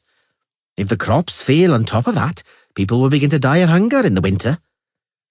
"Is it really that bad?" "Riding from the south, you must have passed villages and settlements. Think back to how often you heard dogs barking." "Bloody hell!" Dandelion slapped himself on the forehead. "I knew it!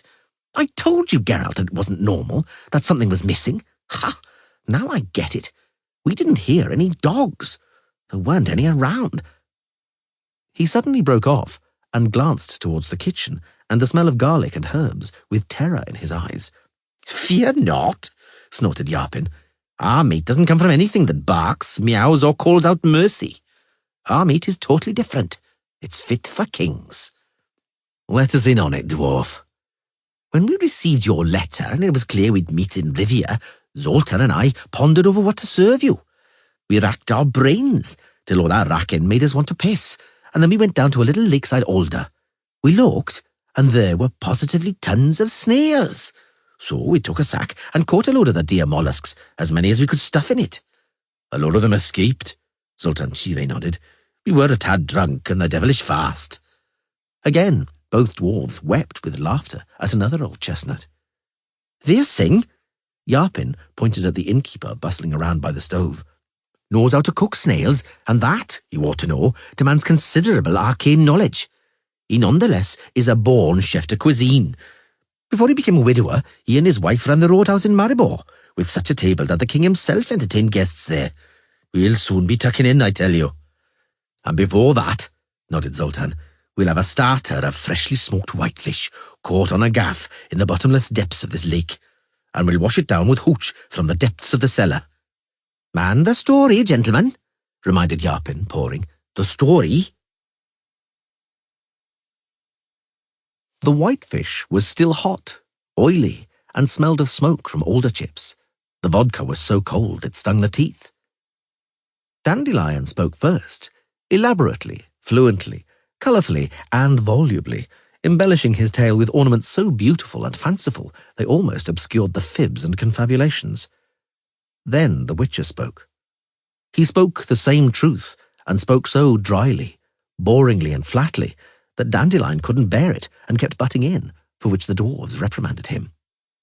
And then the story was over, and a lengthy silence fell. To the archer Milver.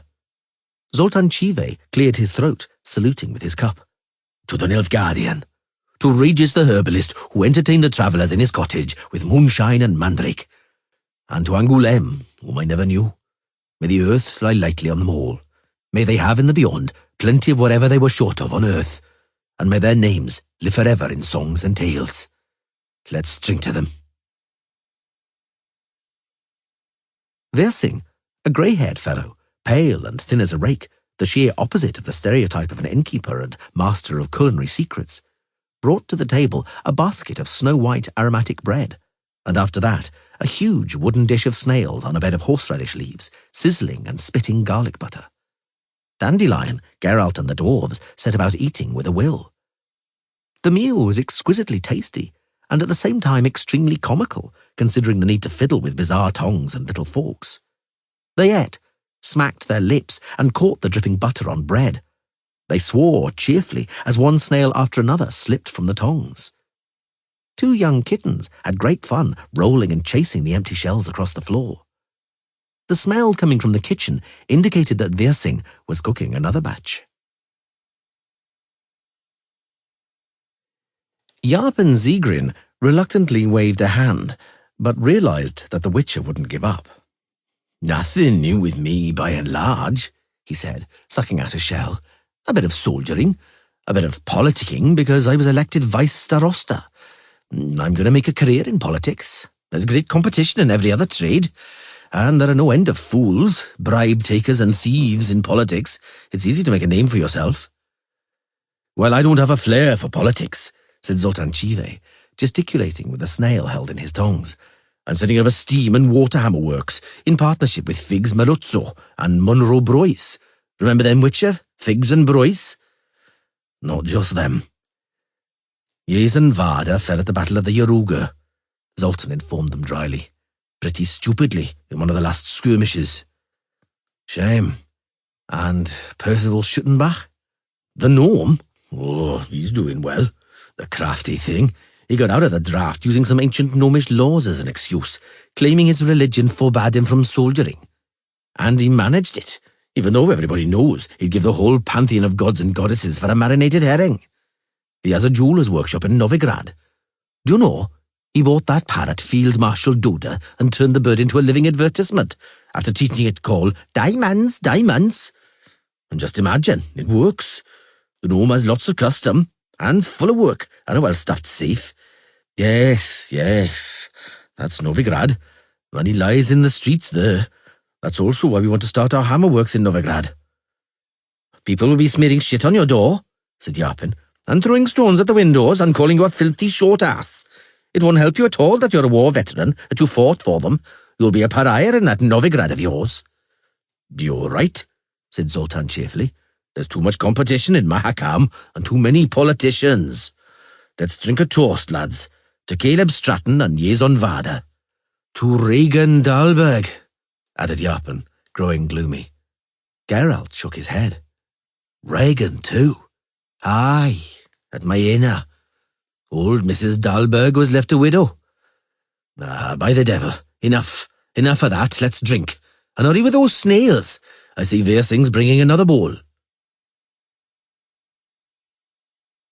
The dwarves, belts loosened, listened to Geralt's story about how Dandelion's ducal romance finished up on the scaffold. The poet pretended to be piqued and didn't comment. Jarpen and Zoltan roared with laughter. Yes, said Jarpen Zegrin at the end, grinning. As the old song goes, though man can bend rods of steel, women will always bring him to heel. Several wonderful examples of the aptness of that adage are gathered around one table today. Zoltan Chive springs to mind.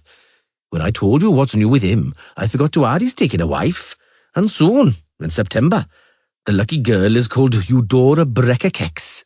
Breckenrigs, Zoltan corrected emphatically, frowning. I'm beginning to have enough of correcting your pronunciation, Zigrin. Take heed, for I'm liable to start cracking heads when I've had enough of something. Where's the wedding? And when exactly? Dandelion interrupted in mid-sentence placatingly. I'm asking because we might look in, if you invite us, naturally.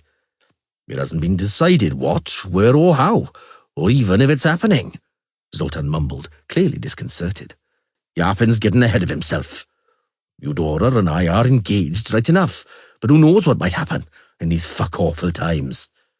The second example of women's omnipotence, continued Yapin Zigrin, is Geralt of Rivia, the Witcher.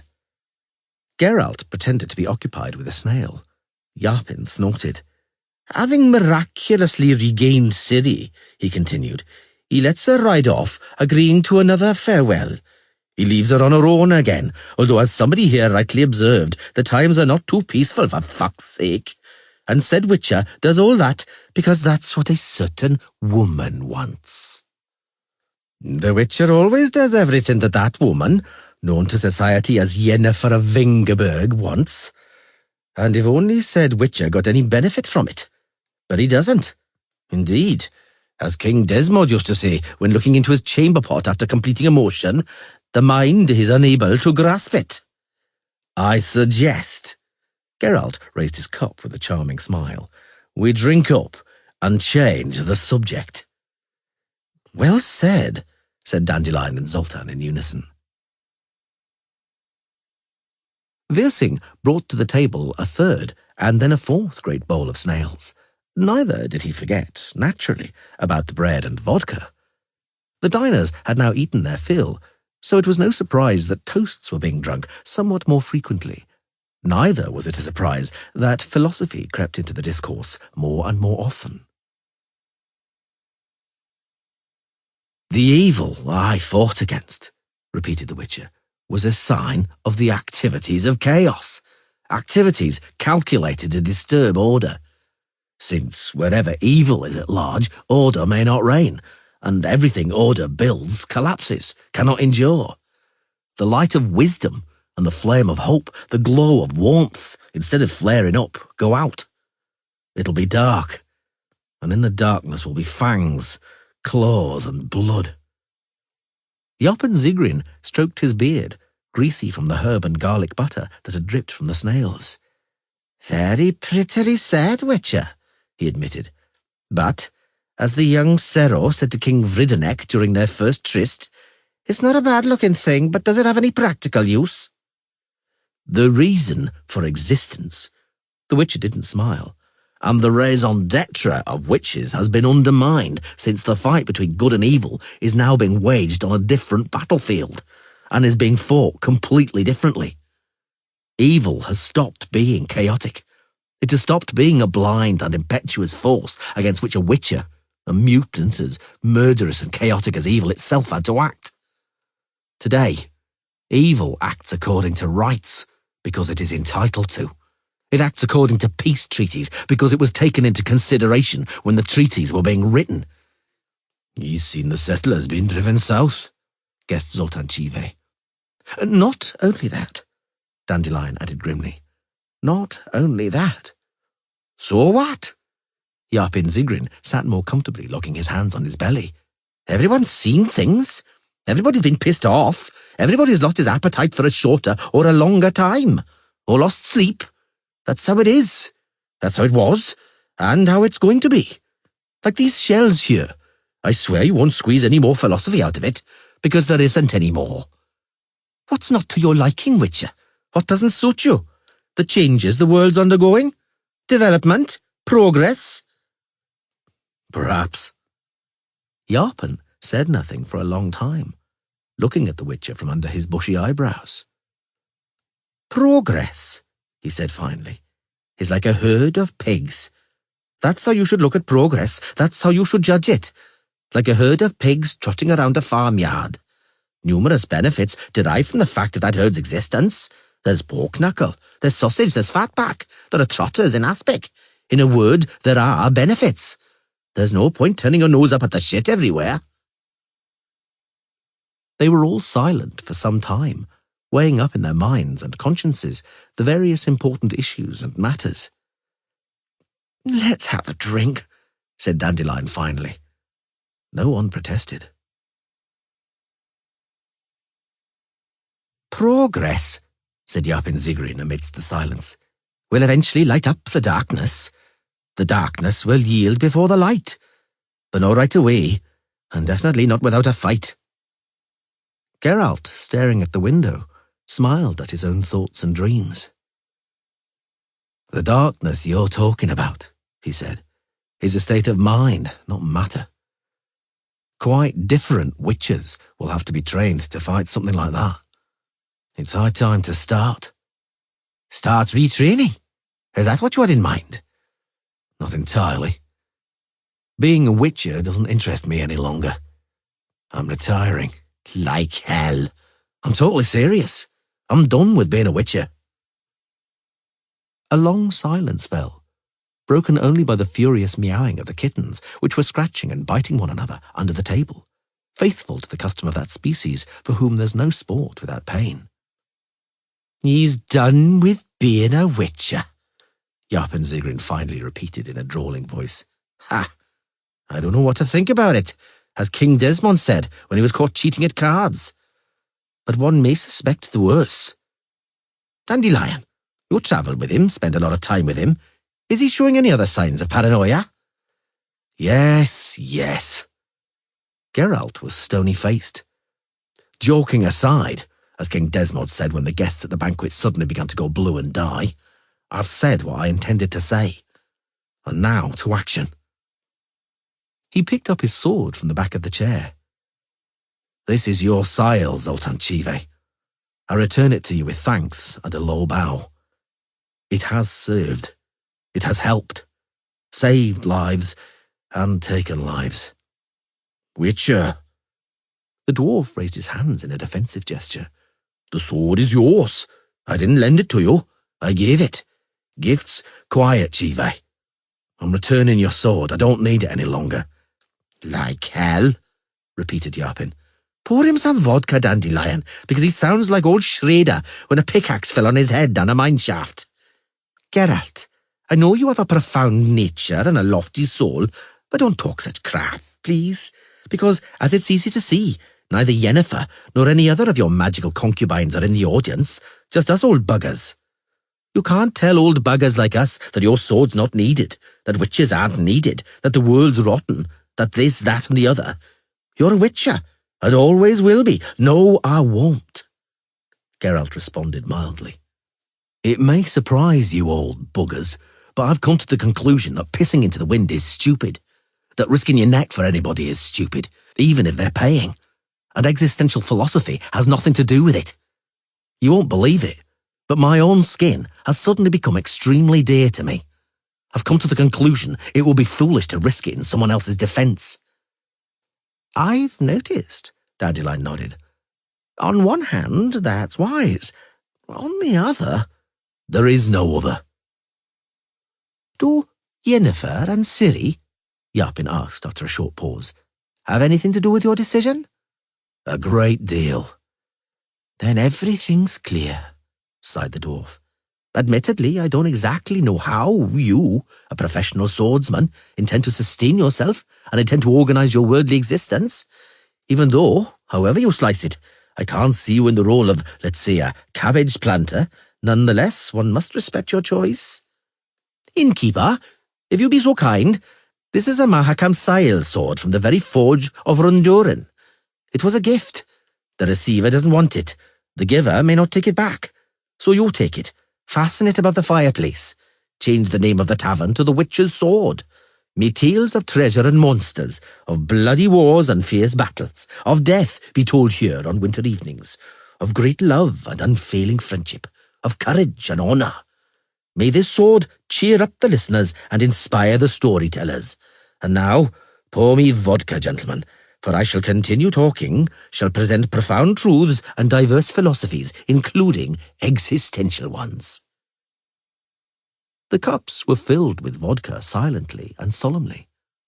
They looked into each other's eyes and drank, no less solemnly. Yarpen Zigrin cleared his throat, swept his eyes over his audience, and made certain they were sufficiently rapt and solemn. Progress, he said with reverence, will lighten up the gloom, for that is what progress is, for as, if you will pardon me, the asshole is for shitting. It will be brighter and brighter, and we shall fear less and less the darkness and the evil hidden in it. And a day will come, perhaps, when we shall stop believing at all that something is lurking in the darkness. We shall laugh at such fears, call them childish, be ashamed of them. But darkness will always exist, and there will always be evil in the darkness, always be fangs and claws, death and blood in the darkness, and witches will always be needed. They sat in reflection and silence, so deeply plunged in their thoughts that the suddenly increasing murmur and noise of the town, angry, baleful, intensifying like the buzzing of annoyed wasps, escaped their attention. They barely noticed as a first, a second, and a third shape stole along the silent and empty lakeside boulevard. Just as a roar exploded over the town, the door to Versing's inn slammed wide open, and a small dwarf rushed in, red from effort and panting heavily. "What is it?" Yarpen Zigrin lifted his head. The dwarf, still unable to catch his breath, pointed towards the town centre. His eyes were frantic. "Take a deep breath," advised Zoltan Chive, "and tell us what's going on." It was said later that the tragic events in Rivia were an absolutely chance occurrence, that it was a spontaneous reaction, a sudden and unpredictable explosion of justified anger, springing from the mutual hostility and dislike between humans, dwarves, and elves. It was said that it wasn't the humans but the dwarves who attacked first, that the aggression came from them, that a dwarven market trader had insulted a young noblewoman, Nadia Esposito, a war orphan, that he had used violence against her. When then her friends came to her defence, the dwarf mustered his fellows. A scuffle broke out, and then a fight, which took over the whole bazaar in an instant. The fight turned into a massacre, into a massed attack by humans on the part of the suburbs occupied by non-humans and the district of Elm. In less than an hour from the time of the incident at the bazaar to the intervention by sorcerers, 184 individuals had been killed, and almost half of the victims were women and children. Professor Emmerich Gottschalk of Oxenfurt gives the same version of events in his dissertation. But there were also those who said something different. How could it have been spontaneous? How could it have been a sudden and unforeseeable explosion, they asked, if in the course of a few minutes from the altercation at the bazaar, wagons had appeared in the streets from which people began to hand out weapons? How could it have been sudden and justified anger if the ringleaders of the mob, who were the most visible and active during the massacre, were people no one knew, and who had arrived in Rivia several days before the riots from God knows where, and afterwards vanished without trace? Why did the army intervene so late, and so tentatively at first? Still other scholars tried to identify Nilfgaardian provocation in the Rivian riots, and there were those who claimed it was all concocted by the dwarves and elves together, that they had killed each other to blacken the name of the humans.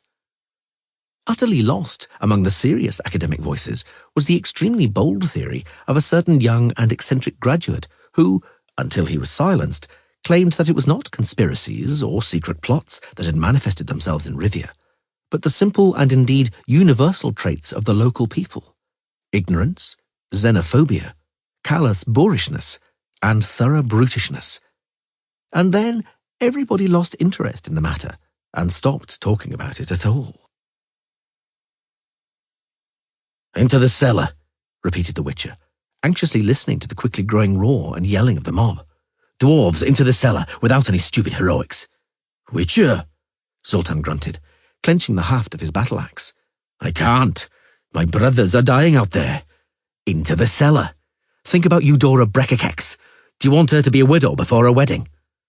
The argument worked. The dwarves went down into the cellar. Geralt and Dandelion covered the entrance with straw mats. Wirsing, who was usually pale, was now white as cottage cheese. "I saw a pogrom in Maribor," he stammered out, looking at the entrance to the cellar. "If they find them there, go to the kitchen." Dandelion was also pale. Geralt wasn't especially surprised. Individual accents were sounding in the hitherto indistinct and monotonous roar that reached their ears, notes that made their hair stand up on their heads. "Geralt," groaned the poet, "I'm somewhat similar to an elf." "Don't be stupid." Clouds of smoke billowed above the rooftops, and fugitives dashed out of a narrow street. Dwarves of both sexes. 2 dwarves dived into the lake without thinking and began to swim, churning up the water, straight ahead towards the middle. The others dispersed. Some of them turned towards the tavern. The mob rushed out of the narrow street. They were quicker than the dwarves. Lust for slaughter was winning out in this race. The screaming of people being killed pierced the ears and made the coloured glass in the tavern's windows jingle. Geralt felt his hands begin to shake. One dwarf was literally torn apart, rent into pieces. Another, thrown onto the ground, was turned into a shapeless, bloody mass in a few moments. A woman was stabbed with pitchforks and pikes, and the child she had defended until the end was trampled, crushed under the blows of boot heels. 3 of them, a dwarf and 2 dwarf women, fled straight towards the tavern. The crowd raced after them, yelling. Geralt took a deep breath. He stood up, feeling on him the terrified eyes of Dandelion and Wirsing. He took the scythe, the sword wrought in Mahakam, in the very forge of Rundurin, down from the shelf over the fireplace. "Geralt," the poet groaned pathetically. "Very well," said the Witcher, walking towards the exit. "But this is the last time. Damn it, it really is the last time." He went out onto the porch and jumped straight down from it, filleting, with a rapid slash, a roughneck in bricklayer's overalls who was aiming a blow with a trowel at a woman. He cut off the hand of the next one, who was grasping the hair of another woman. He hacked down 2 men kicking a dwarf on the ground with 2 swift, diagonal slashes. And he entered the crowd quickly, spinning around in half-turns. He cut with wide blows, apparently chaotically, knowing that such strokes are bloodier and more spectacular. He didn't mean to kill them. He just wanted to wound them. "He's an elf! He's an elf!" yelled someone in the mob savagely. "Kill the elf!" "That's going too far," he thought. "Dandelion, perhaps, but I don't resemble an elf in any way." He spotted the one who had shouted, probably a soldier, because he was wearing a brigantine and high boots. The Witcher wormed his way into the crowd like an eel. The soldier shielded himself with a javelin held in both hands. Geralt cut along the shaft, chopping off the soldier's fingers. The Witcher whirled, bringing forth shrieks of pain and fountains of blood with the next broad stroke. "Mercy!" An unkempt young man with crazy eyes fell on his knees in front of him. "Spare me!" Geralt spared him, stopped the movement of his armoured sword, using the momentum intended for the blow to spin away. Out of the corner of his eye, he saw the unkempt youth spring to his feet and saw what he was holding. Geralt interrupted the turn to spin back the other way, but he was stuck in the crowd. He was stuck in the crowd for a split second. All he could do was watch as the 3-fanged fork flew towards him. The fire in the grate of the huge hearth went out, and it grew dark in the hall. The strong wind, gusting from the mountains, whistled in the cracks in the walls, wailed, blowing in through the draughty shutters of Kaer Morhen, the seat of the witches. "Damn it!" Eskel blurted out, stood up and opened the sideboard. "Seagull or vodka?" "Vodka," said Cohen and Geralt as one. "Of course," said Vesemir, hidden in the shadows. "Of course, naturally. Drown your stupidity in booze, sodding fools." "It was an accident," muttered Lambert. "She was managing well on the comb." "Shut your trap, you ass! I don't want to hear your voice. I tell you, if anything's the matter with the girl—" "She's good now," Cohen interrupted gently. "She's sleeping peacefully, deeply and soundly. She'll wake up a bit sore, and that's all. She won't remember at all about the trance or what happened. As long as you remember, panted Vesemir. Blockheads! Pour me one too, Eskel. They were silent for a long time, engrossed in the howling of the wind. We'll have to summon someone, said Eskel finally. We'll have to get some witch to come. It's not normal what's happening to that girl. That's the third trance already, but it's the first time she's used articulated speech. Tell me again what she said, ordered Vesemir, emptying the goblet in one draught. Word for word. I can't tell you word for word, said Geralt, staring into the embers. And the meaning, if there's any point looking for meaning in it, was me and Coin are going to die. Teeth will be our undoing. We'll both be killed by teeth. In his case 2, in mine 3. It's quite likely we'll be bitten to death, snorted Lambert. Teeth could be the downfall of any of us at any moment. Although if that prediction is a real prophecy, you two will be finished off by some extremely gap-toothed monsters. Or by purulent gangrene from rotten teeth, Eskel nodded, apparently serious. Except our teeth aren't rotting. I wouldn't make fun of the matter, said Vesemir. The witches said nothing. The wind howled and whistled in the walls of Kaer Morhen. The unkempt young man, as though horrified by what he'd done, dropped the shaft.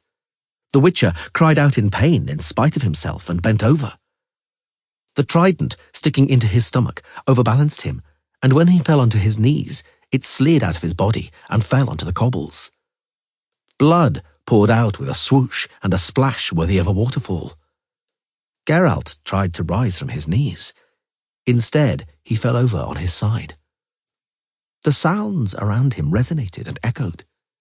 He heard them as though his head was underwater.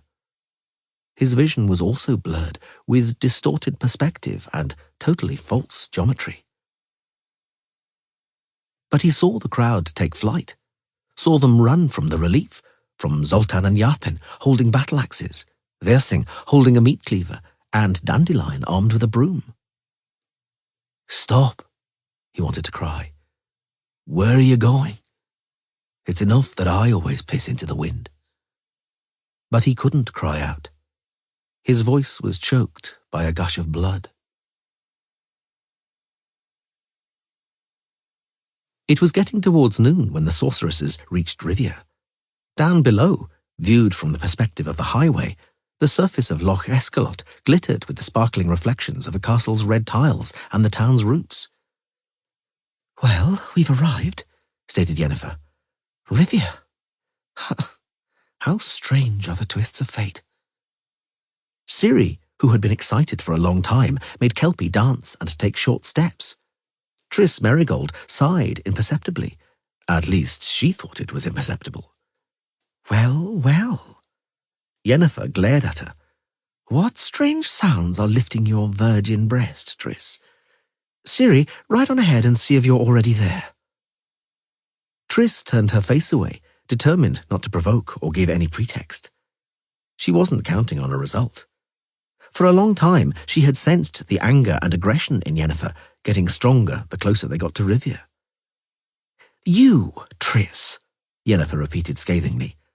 Don't blush, don't sigh, don't slaver, and don't wiggle your bum in the saddle. Do you think that's why I yielded to your request, agreed to you coming with us? For a languorously blissful meeting with your erstwhile sweetheart? Ciri, I asked you to ride on ahead a little. Let us have a talk. It's a monologue, not a talk, said Ciri impertinently. But she yielded at once, under the menacing violet glare, whistled at Kelpie, and galloped down the highway. You aren't riding to a rendezvous with your lover, Triss, Yennefer continued. I'm neither so noble nor so stupid as to give you the chance and him the temptation. Just this once, today, and then I'll make sure that neither of you has any temptations or opportunities. But today, I won't deny myself that sweet and perverted pleasure. He knows about the role you played, and will thank you for it with his eyes, and I shall look at your trembling lips and shaking hands, listen to your lame apologies and excuses. And you know what, Triss? I'll be swooning with delight. I knew you wouldn't forget what I did, that you would take your revenge, muttered Triss. I accept that, because I was indeed to blame. But I have to tell you one thing, Yennefer. Don't count too much on my swooning. He knows how to forgive. For what was done to him, indeed. Yennefer squinted her eyes. But he'll never forgive you for what was done to Ciri, and to me. Maybe. Triss swallowed. Maybe he won't. Particularly if you do your utmost to stop him. But he definitely won't bully me. He won't stoop to that. Yennefer swiped her horse with her whip. The horse whinnied, jumped, and cavorted so suddenly that the sorceress swayed in the saddle. That's enough of this discussion, she snapped. A little more humility, you arrogant slut. He's my man, mine and only mine. Do you understand? You're to stop talking about him. You're to stop thinking about him. You're to stop delighting in his noble character. Right away, at once.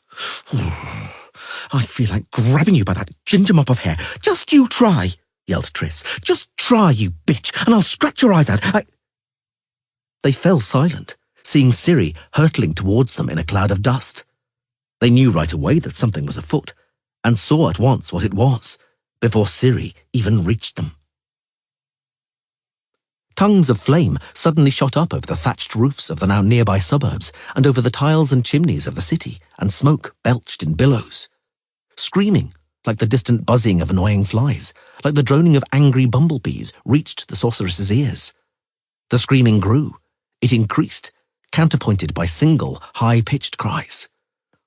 What the bloody hell is going on there? Yennefer stood up in the stirrups. A raid? A fire? Geralt! Ciri suddenly groaned, becoming as white as vellum. Geralt! Ciri? What's the matter with you? Ciri raised her hand, and the sorceresses saw blood dribbling over it, along the lifeline. The circle has closed, said the girl, closing her eyes.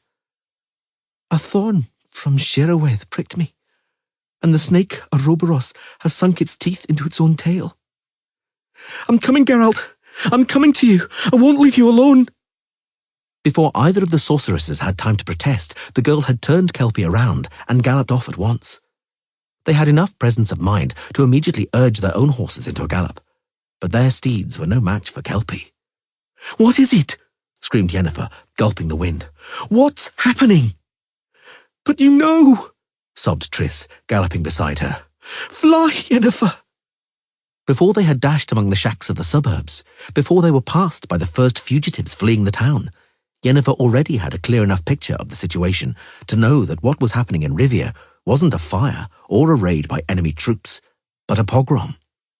She also knew what Ciri had felt, where and to whom she was rushing so quickly. She also knew she couldn't catch up with her. There was no chance. Kelpie had simply jumped over the panicked people, crushed together into a crowd, knocking off several hats and caps with her hooves. She and Triss had had to rein in their steeds so abruptly they almost tumbled over their horses' heads. Ciri, stop! They suddenly found themselves amidst narrow streets full of the running and wailing mob. As she passed, Yennefer noticed bodies lying in the gutters, saw corpses hanging by their legs from posts and beams. She saw a dwarf lying on the ground being kicked and beaten with sticks, saw another being battered with the necks of broken bottles. She heard the shouts of the assailants, the screaming and howling of the beaten. She saw a throng clustering around a woman who had been thrown from a window and the glint of metal bars rising and falling. The crowd closed in, the roar intensified. It seemed to the sorceresses that the distance between them and Ciri had shortened. The next obstacle in Kelpie's way was a small group of disorientated halberdiers, whom the black mare treated like a fence and jumped over, knocking a flat kettle hat off one of them. The others simply squatted down in fear. They burst into a square at full gallop. It was black with people and smoke. Yennefer realized that Ciri, unerringly, led by her prophetic vision, was heading for the very heart, the very center of events, to the very core of the conflagrations where murder was rampaging. For a battle was raging in the street she had turned towards. Dwarves and elves were fiercely defending a makeshift barricade, defending a lost position, falling and dying under the pressure of the howling rabble attacking them. Ciri screamed and pressed herself to her horse's neck. Kelpie took off and flew over the barricade, not like a horse, but like a huge black bird. Yennefer rode into the crowd and reined her horse in sharply, knocking a few people over. She was dragged from the saddle before she managed to yell. She was hit on the shoulders, on the back, and on the back of her head. She fell onto her knees and saw an unshaven character in a shoemaker's apron preparing to kick her. Yennefer had had enough of people kicking her. From her spread fingers shot pale blue hissing fire, cutting like a horsewhip the faces, torsos, and arms of the people surrounding her. There was a stench of burning flesh, and for a moment howling and squealing rose above the general commotion and hullabaloo. Witch! Elven witch! Enchantress! The next character leapt at her with a raised axe. Yennefer shot fire straight in his face. His eyeballs burst, seethed, and spilled out onto his cheeks with a hiss. The crowd thinned out. Someone grabbed her by the arm, and she recoiled, ready to fire, but it was Triss. Let's flee from here, Yenna. Flee from here. I've heard her talking in a voice like that before, flashed a thought through Yennefer's head. With lips like wood that not even a droplet of saliva can moisten. Lips that fear paralyzes, that panic makes tremble. I heard her talking in a voice like that, on Sodden Hill, when she was dying of fear. Now she's dying of fear too. She's going to die of fear her whole life, for whoever doesn't overcome the cowardice inside themselves will die of fear to the end of their days. The fingers that Triss dug into her arm seemed to be made of steel, and Yennefer only freed herself from their grasp with the greatest of effort. Flee if you want to, she cried. Hide behind the skirts of your lodge. I have something to defend. I shan't leave Ciri alone, or Geralt. Get away, you rabble. Out of the way if you value your lives. The crowd, separating her from her horse, retreated before the lightning bolts shooting from the sorceress's eyes and hands. Yennefer tossed her head, ruffling up her black locks. She looked like fury incarnate, like an angel of destruction, a punishing angel of destruction with a flaming sword. Begone! Get you home, you swine! She yelled, lashing the rabble with a flaming whip. Begone, or I'll brand you with fire like cattle. It's only one witch, people, a resonant and metallic voice sounded from the crowd. A single bloody elven spellcaster. She's alone. The other bolted. Hey, children, take up stones. Death to the non-humans. Woe betide the witch. To her confusion. The first stone whistled past her ear. The second thudded into her arm, making her stagger. The third hit her directly in the face. First, the pain exploded intensely in her eyes, then wrapped everything in black velvet. She came to, groaning in pain. Pain shot through both her forearms and wrists. She groped involuntarily, felt the thick layers of bandage. She groaned again, dully, despairingly, sorry that it wasn't a dream, and sorry that she'd failed. You didn't succeed, said Tissaia de Vries, sitting beside the bed. Yennefer was thirsty. She wanted somebody to at least moisten her lips, which were covered in a sticky coating. But she didn't ask. Her pride wouldn't let her. You didn't succeed, repeated Tissaia de Vries, but not because you didn't try hard. You cut well and deep. That's why I am here with you. Had it only been silly games, had it been a foolish, irresponsible demonstration, I would have nothing but contempt for you. But you cut deeply, purposefully. Yennefer looked at the ceiling vacantly. I shall take care of you, girl, because I believe it's worth it. And it'll require a good deal of work. Oh, but it will. I'll not only have to straighten your spine and shoulder blade, but also heal your hands. When you slit your wrists, you severed the tendons, and a sorceress's hands are important instruments, Yennefer. Moisture on her mouth. Water. You shall live. Tissaia's voice was matter-of-fact, grave, stern even. Your time has not yet come. When it does, you will recall this day. Yennefer greedily sucked the moisture from a stick wrapped in a wet bandage. I shall take care of you, Sire de Vries repeated, gently touching her hair. And now we are alone here, without witnesses. No one will see, and I shan't tell anyone. Weep, girl. Have a good cry. Weep your heart out for the last time. For later you won't be able to. There isn't a more hideous sight than a sorceress weeping. She came to, hawked and coughed up blood. Someone was dragging her across the ground. It was Triss. She recognized her by the scent of her perfume. Not far from them, iron-shod hooves rang on the cobbles and yelling resounded. Yennefer saw a rider in full armour, in a white surcoat with a red chevron, pummeling the crowd with a bullwhip from a high lancer's saddle. The stones being hurled by the mob bounced harmlessly off his armour and visor. The horse neighed, thrashed around and kicked. Yennefer felt she had a great potato instead of her upper lip. At least one front tooth had been broken or knocked out, and was cutting her tongue painfully. "Triss," she gibbered. "Teleport us out of here." "No, Yennefer." Triss's voice was very calm and very cold. "They'll kill us. No, Yennefer. I shan't run away. I shan't hide behind the lodge's skirts. And don't worry. I shan't faint from fear like I did at Sodden. I shall vanquish it inside me. I've already vanquished it." A great pile of compost, dung and waste in a recess of moss-covered walls rose up near the exit of the narrow street. It was a magnificent pile. A hill, one could say. The crowd had finally succeeded in seizing and immobilizing the knight and his horse. He was knocked to the ground with a terrible thud, and the mob crawled over him like lice, covering him in a moving layer.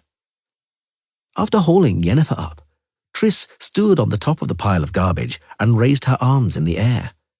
She screamed out a spell, screamed it out with true fury, so piercingly that the crowd fell silent for a split second.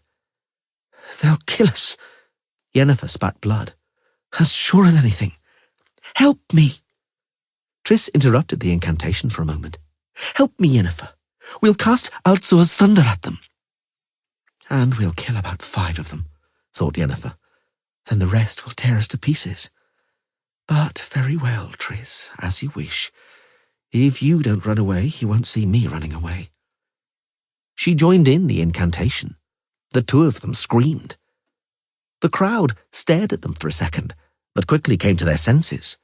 Stones whistled around the sorceresses again. A javelin flew just beside Triss's temple. Triss didn't even flinch. "It isn't working at all," thought Yennefer. "Our spell isn't working at all. We don't have a chance of casting anything as complicated as Alzur's thunder." Alzur, it is claimed, had a voice like a bell and the diction of an orator, and we're squeaking and mumbling, mixing up the words and the intonation pattern.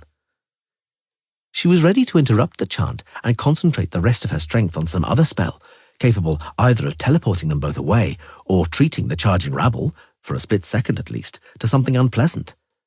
But it turned out there was no need. The sky suddenly darkened, and clouds teemed above the town.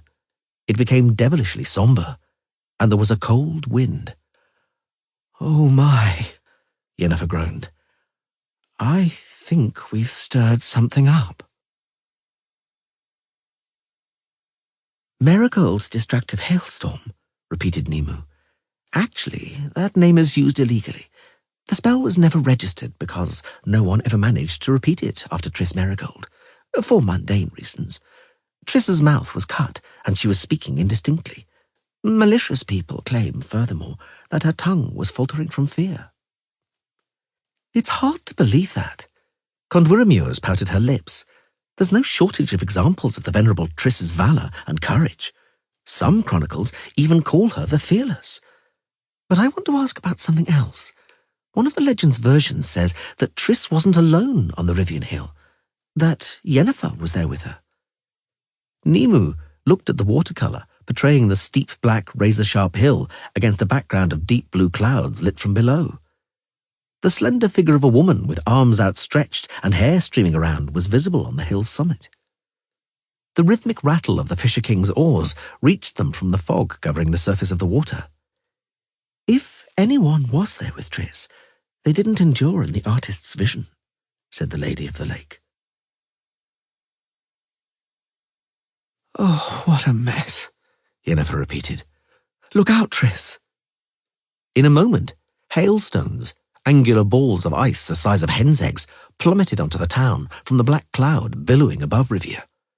They fell so heavily that the entire square was immediately covered in a thick layer. There was a sudden surge in the throng. People fell, covering their heads. They crawled one under the other, ran away, falling over, crowding into doorways and under arcades, and cowering by walls. Not all of them were successful. Some remained, lying like fish on the ice, which was copiously stained with blood. The hailstones pelted down so hard that the magical shield Yennefer had managed to conjure up over their heads almost at the last moment trembled and threatened to break. She didn't even try any other spells. She knew that what they had triggered could not be halted, that they had unleashed by accident an element that had to run riot, that they had freed a force that had to reach a climax, and would soon reach that climax. At least, so she hoped. Lightning flashed. There was a sudden peal of thunder which rumbled on and then gave a crack, making the ground tremble. The hail lashed the roofs and cobblestones. Fragments of shattering hailstones flew all around. The sky brightened up a little. The sun shone.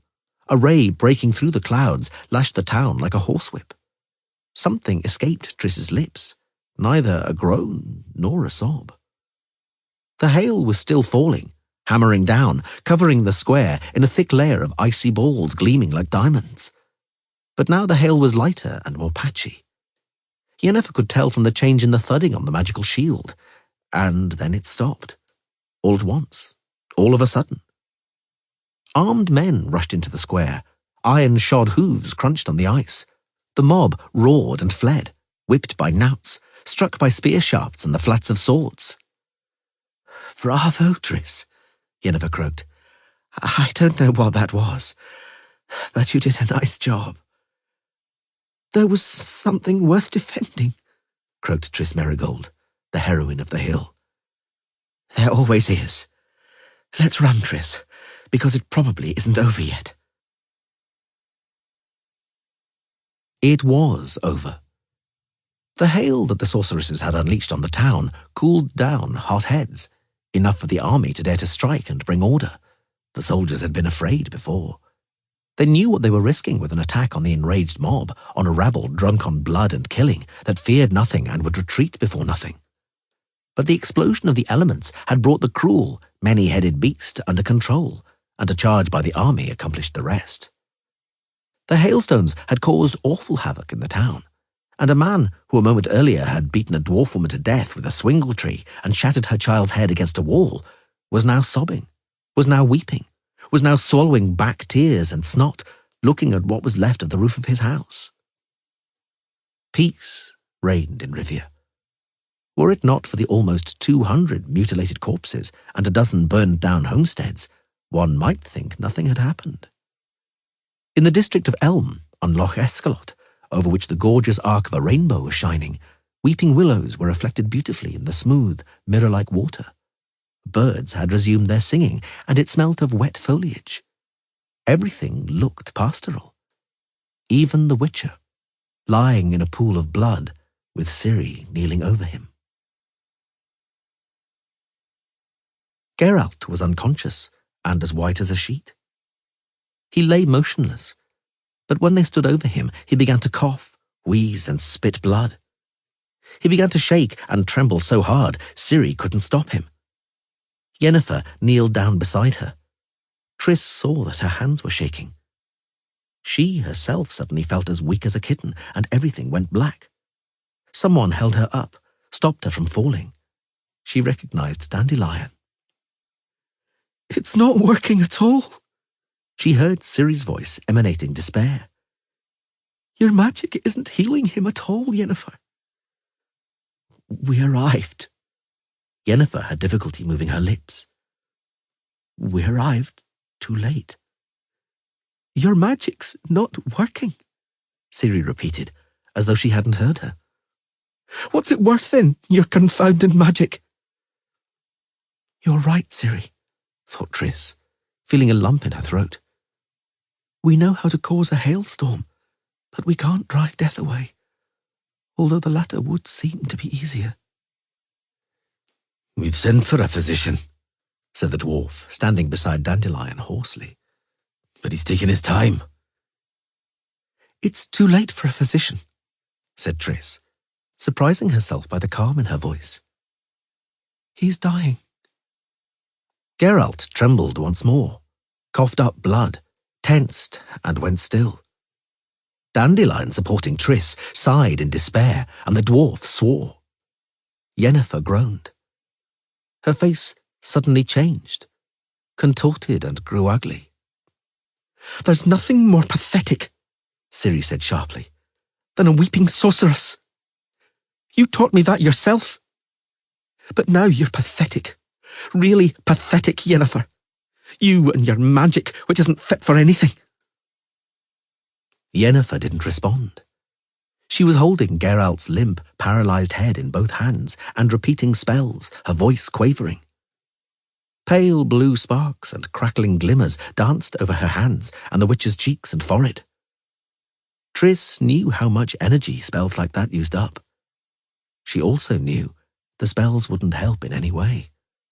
She was more than certain that even the spells of expert healers would have been powerless.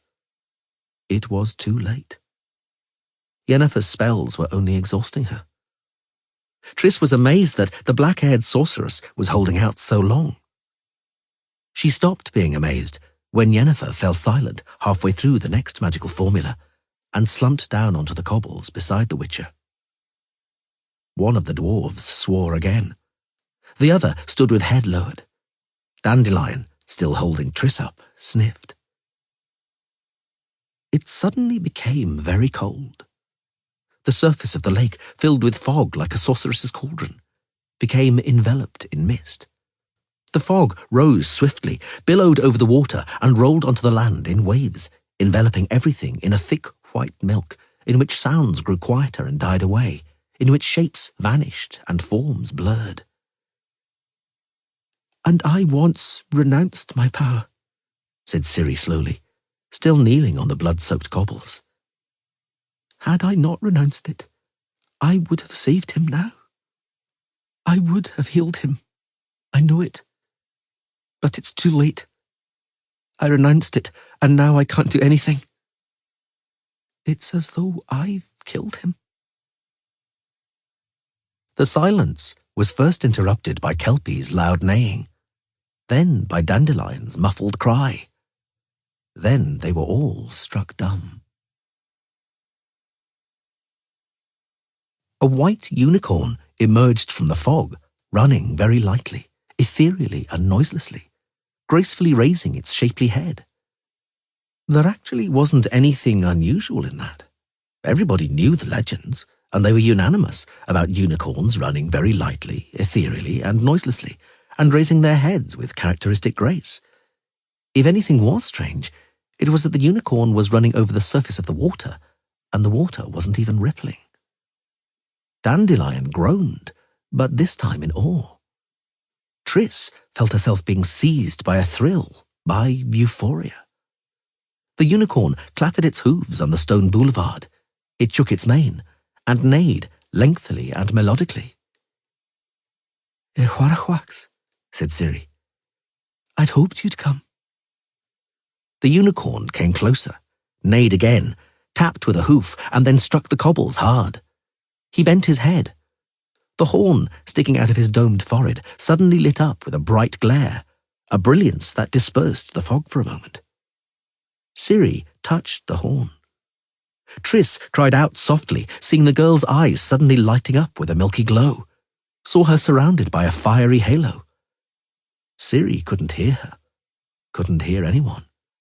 She was still holding the unicorn's horn in one hand and pointed the other towards the motionless witcher. A ribbon of flickering brightness that glowed like lava flowed from her fingers. No one could tell how long it lasted, because it was unreal. like a dream. The unicorn, almost blurring in the thickening fog, neighed, struck its hoof, and shook its head and horn as though pointing at something. Tris looked. She saw a dark shape on the water under the canopy of willow branches hanging over the lake. It was a boat. The unicorn pointed again with its horn and quickly began to vanish into the mist. "Kelpie," said Ciri. "Follow him." Kelpie snorted and tossed her head. She followed the unicorn obediently. Her horseshoes rang on the cobbles for a while, then the sound suddenly broke off, as though the mare had taken wing, disappeared, dematerialized. The boat was beside the very bank, and in the moments when the fog dispersed, Tris could see it clearly. It was a primitively constructed barge, as clumsy and angular as a large pig trough. "Help me," said Ciri. Her voice was confident and determined. No one knew at the beginning what the girl meant, what help she was expecting. Dandelion was the first to understand, perhaps because he knew the legend, had once read one of its poeticized versions. He picked up the still unconscious Yennefer. He was astonished at how dainty and light she was. He could have sworn somebody was helping him carry her.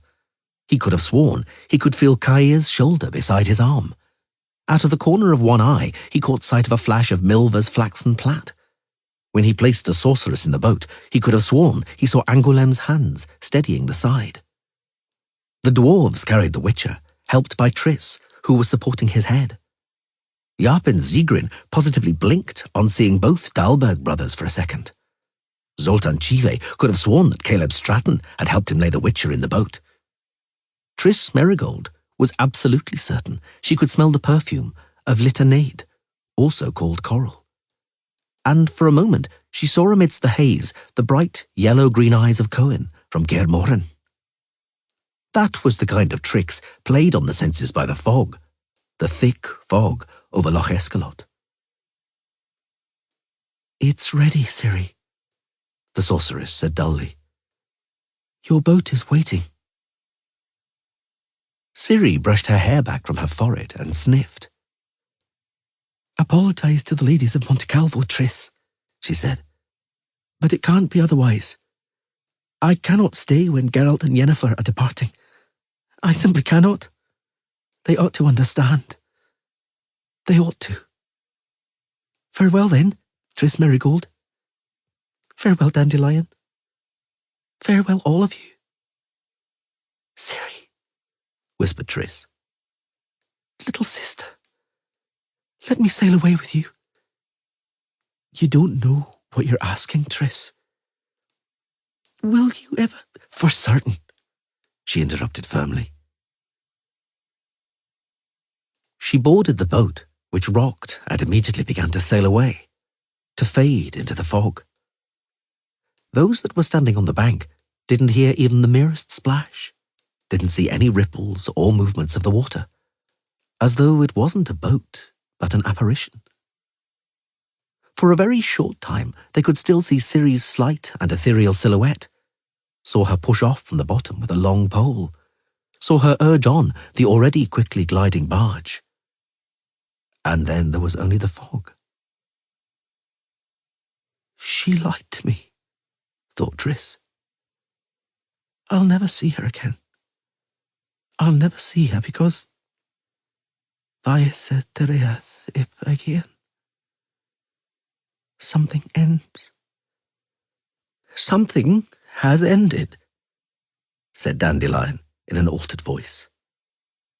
Something is beginning, Jaap and Zigrin chimed in. A rooster crowed loudly somewhere in the direction of the town. The fog quickly began to rise.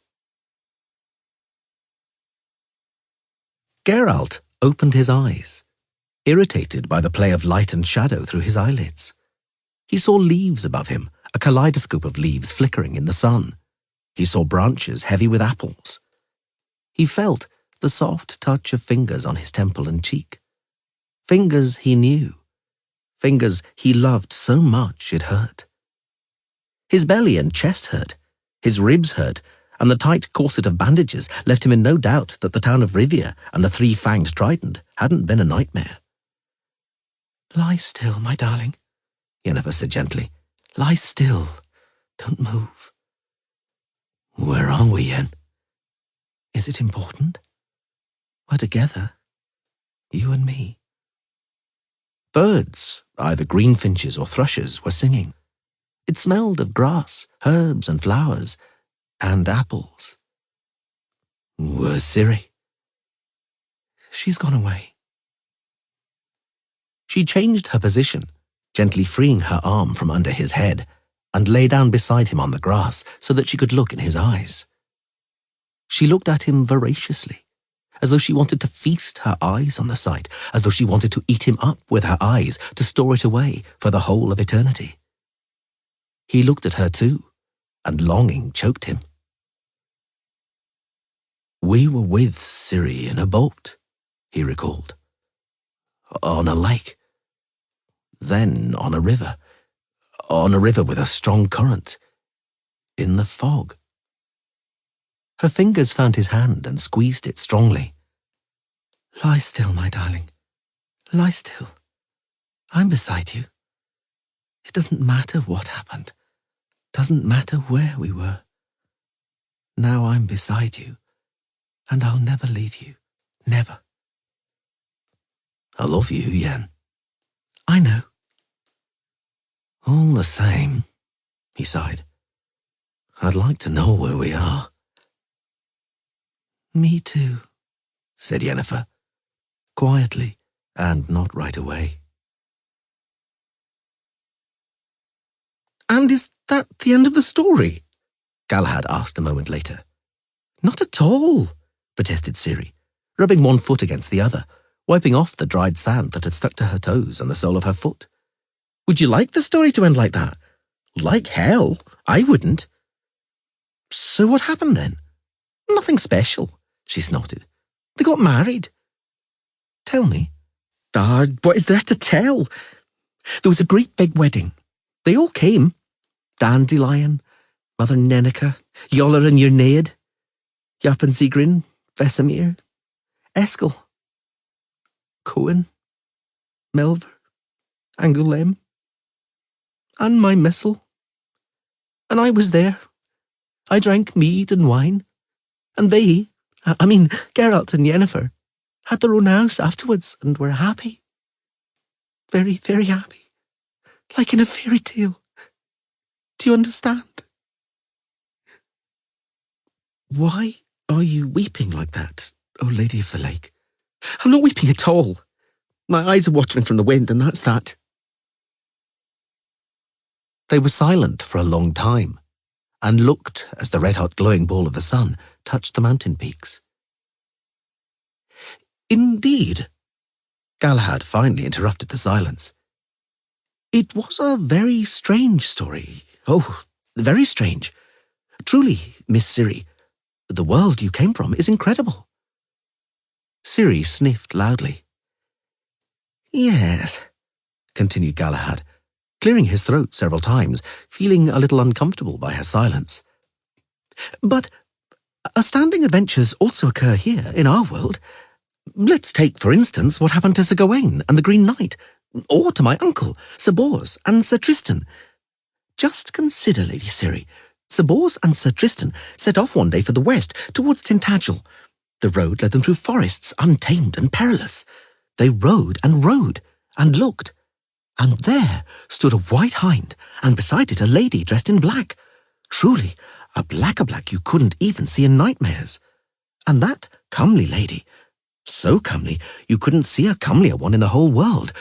Well, apart from Queen Guinevere. That lady, standing by the hind, saw the knights, beckoned, and spake thus to them. Galahad. Yes? Be quiet. He coughed, cleared his throat, and fell silent. They were both silent, looking at the sun. They were silent for a long time. Lady of the Lake, I've asked you not to call me that. Lady Ciri. Yes.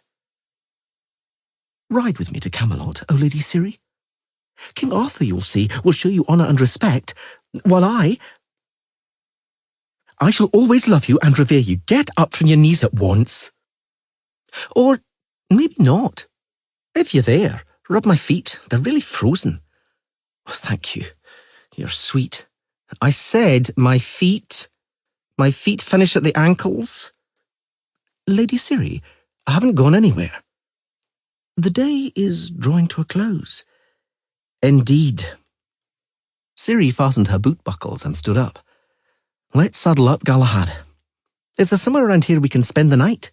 I can see from your expression that you know this place as well as I do. But never mind, let's set off. Even if we have to sleep under an open sky. Let's go a bit further into a forest. There's a breeze coming off the lake. Why are you looking like that? Ah, she guessed, seeing him blush. Are you imagining a night under a filbert bush on a carpet of moss in the arms of a fairy? Listen, young man, I don't have the slightest desire. She broke off, looking at his blushing cheeks and shining eyes, at his actually not bad-looking face. Something squeezed her belly, and it wasn't hunger. What's happening to me? She thought. What's happening to me?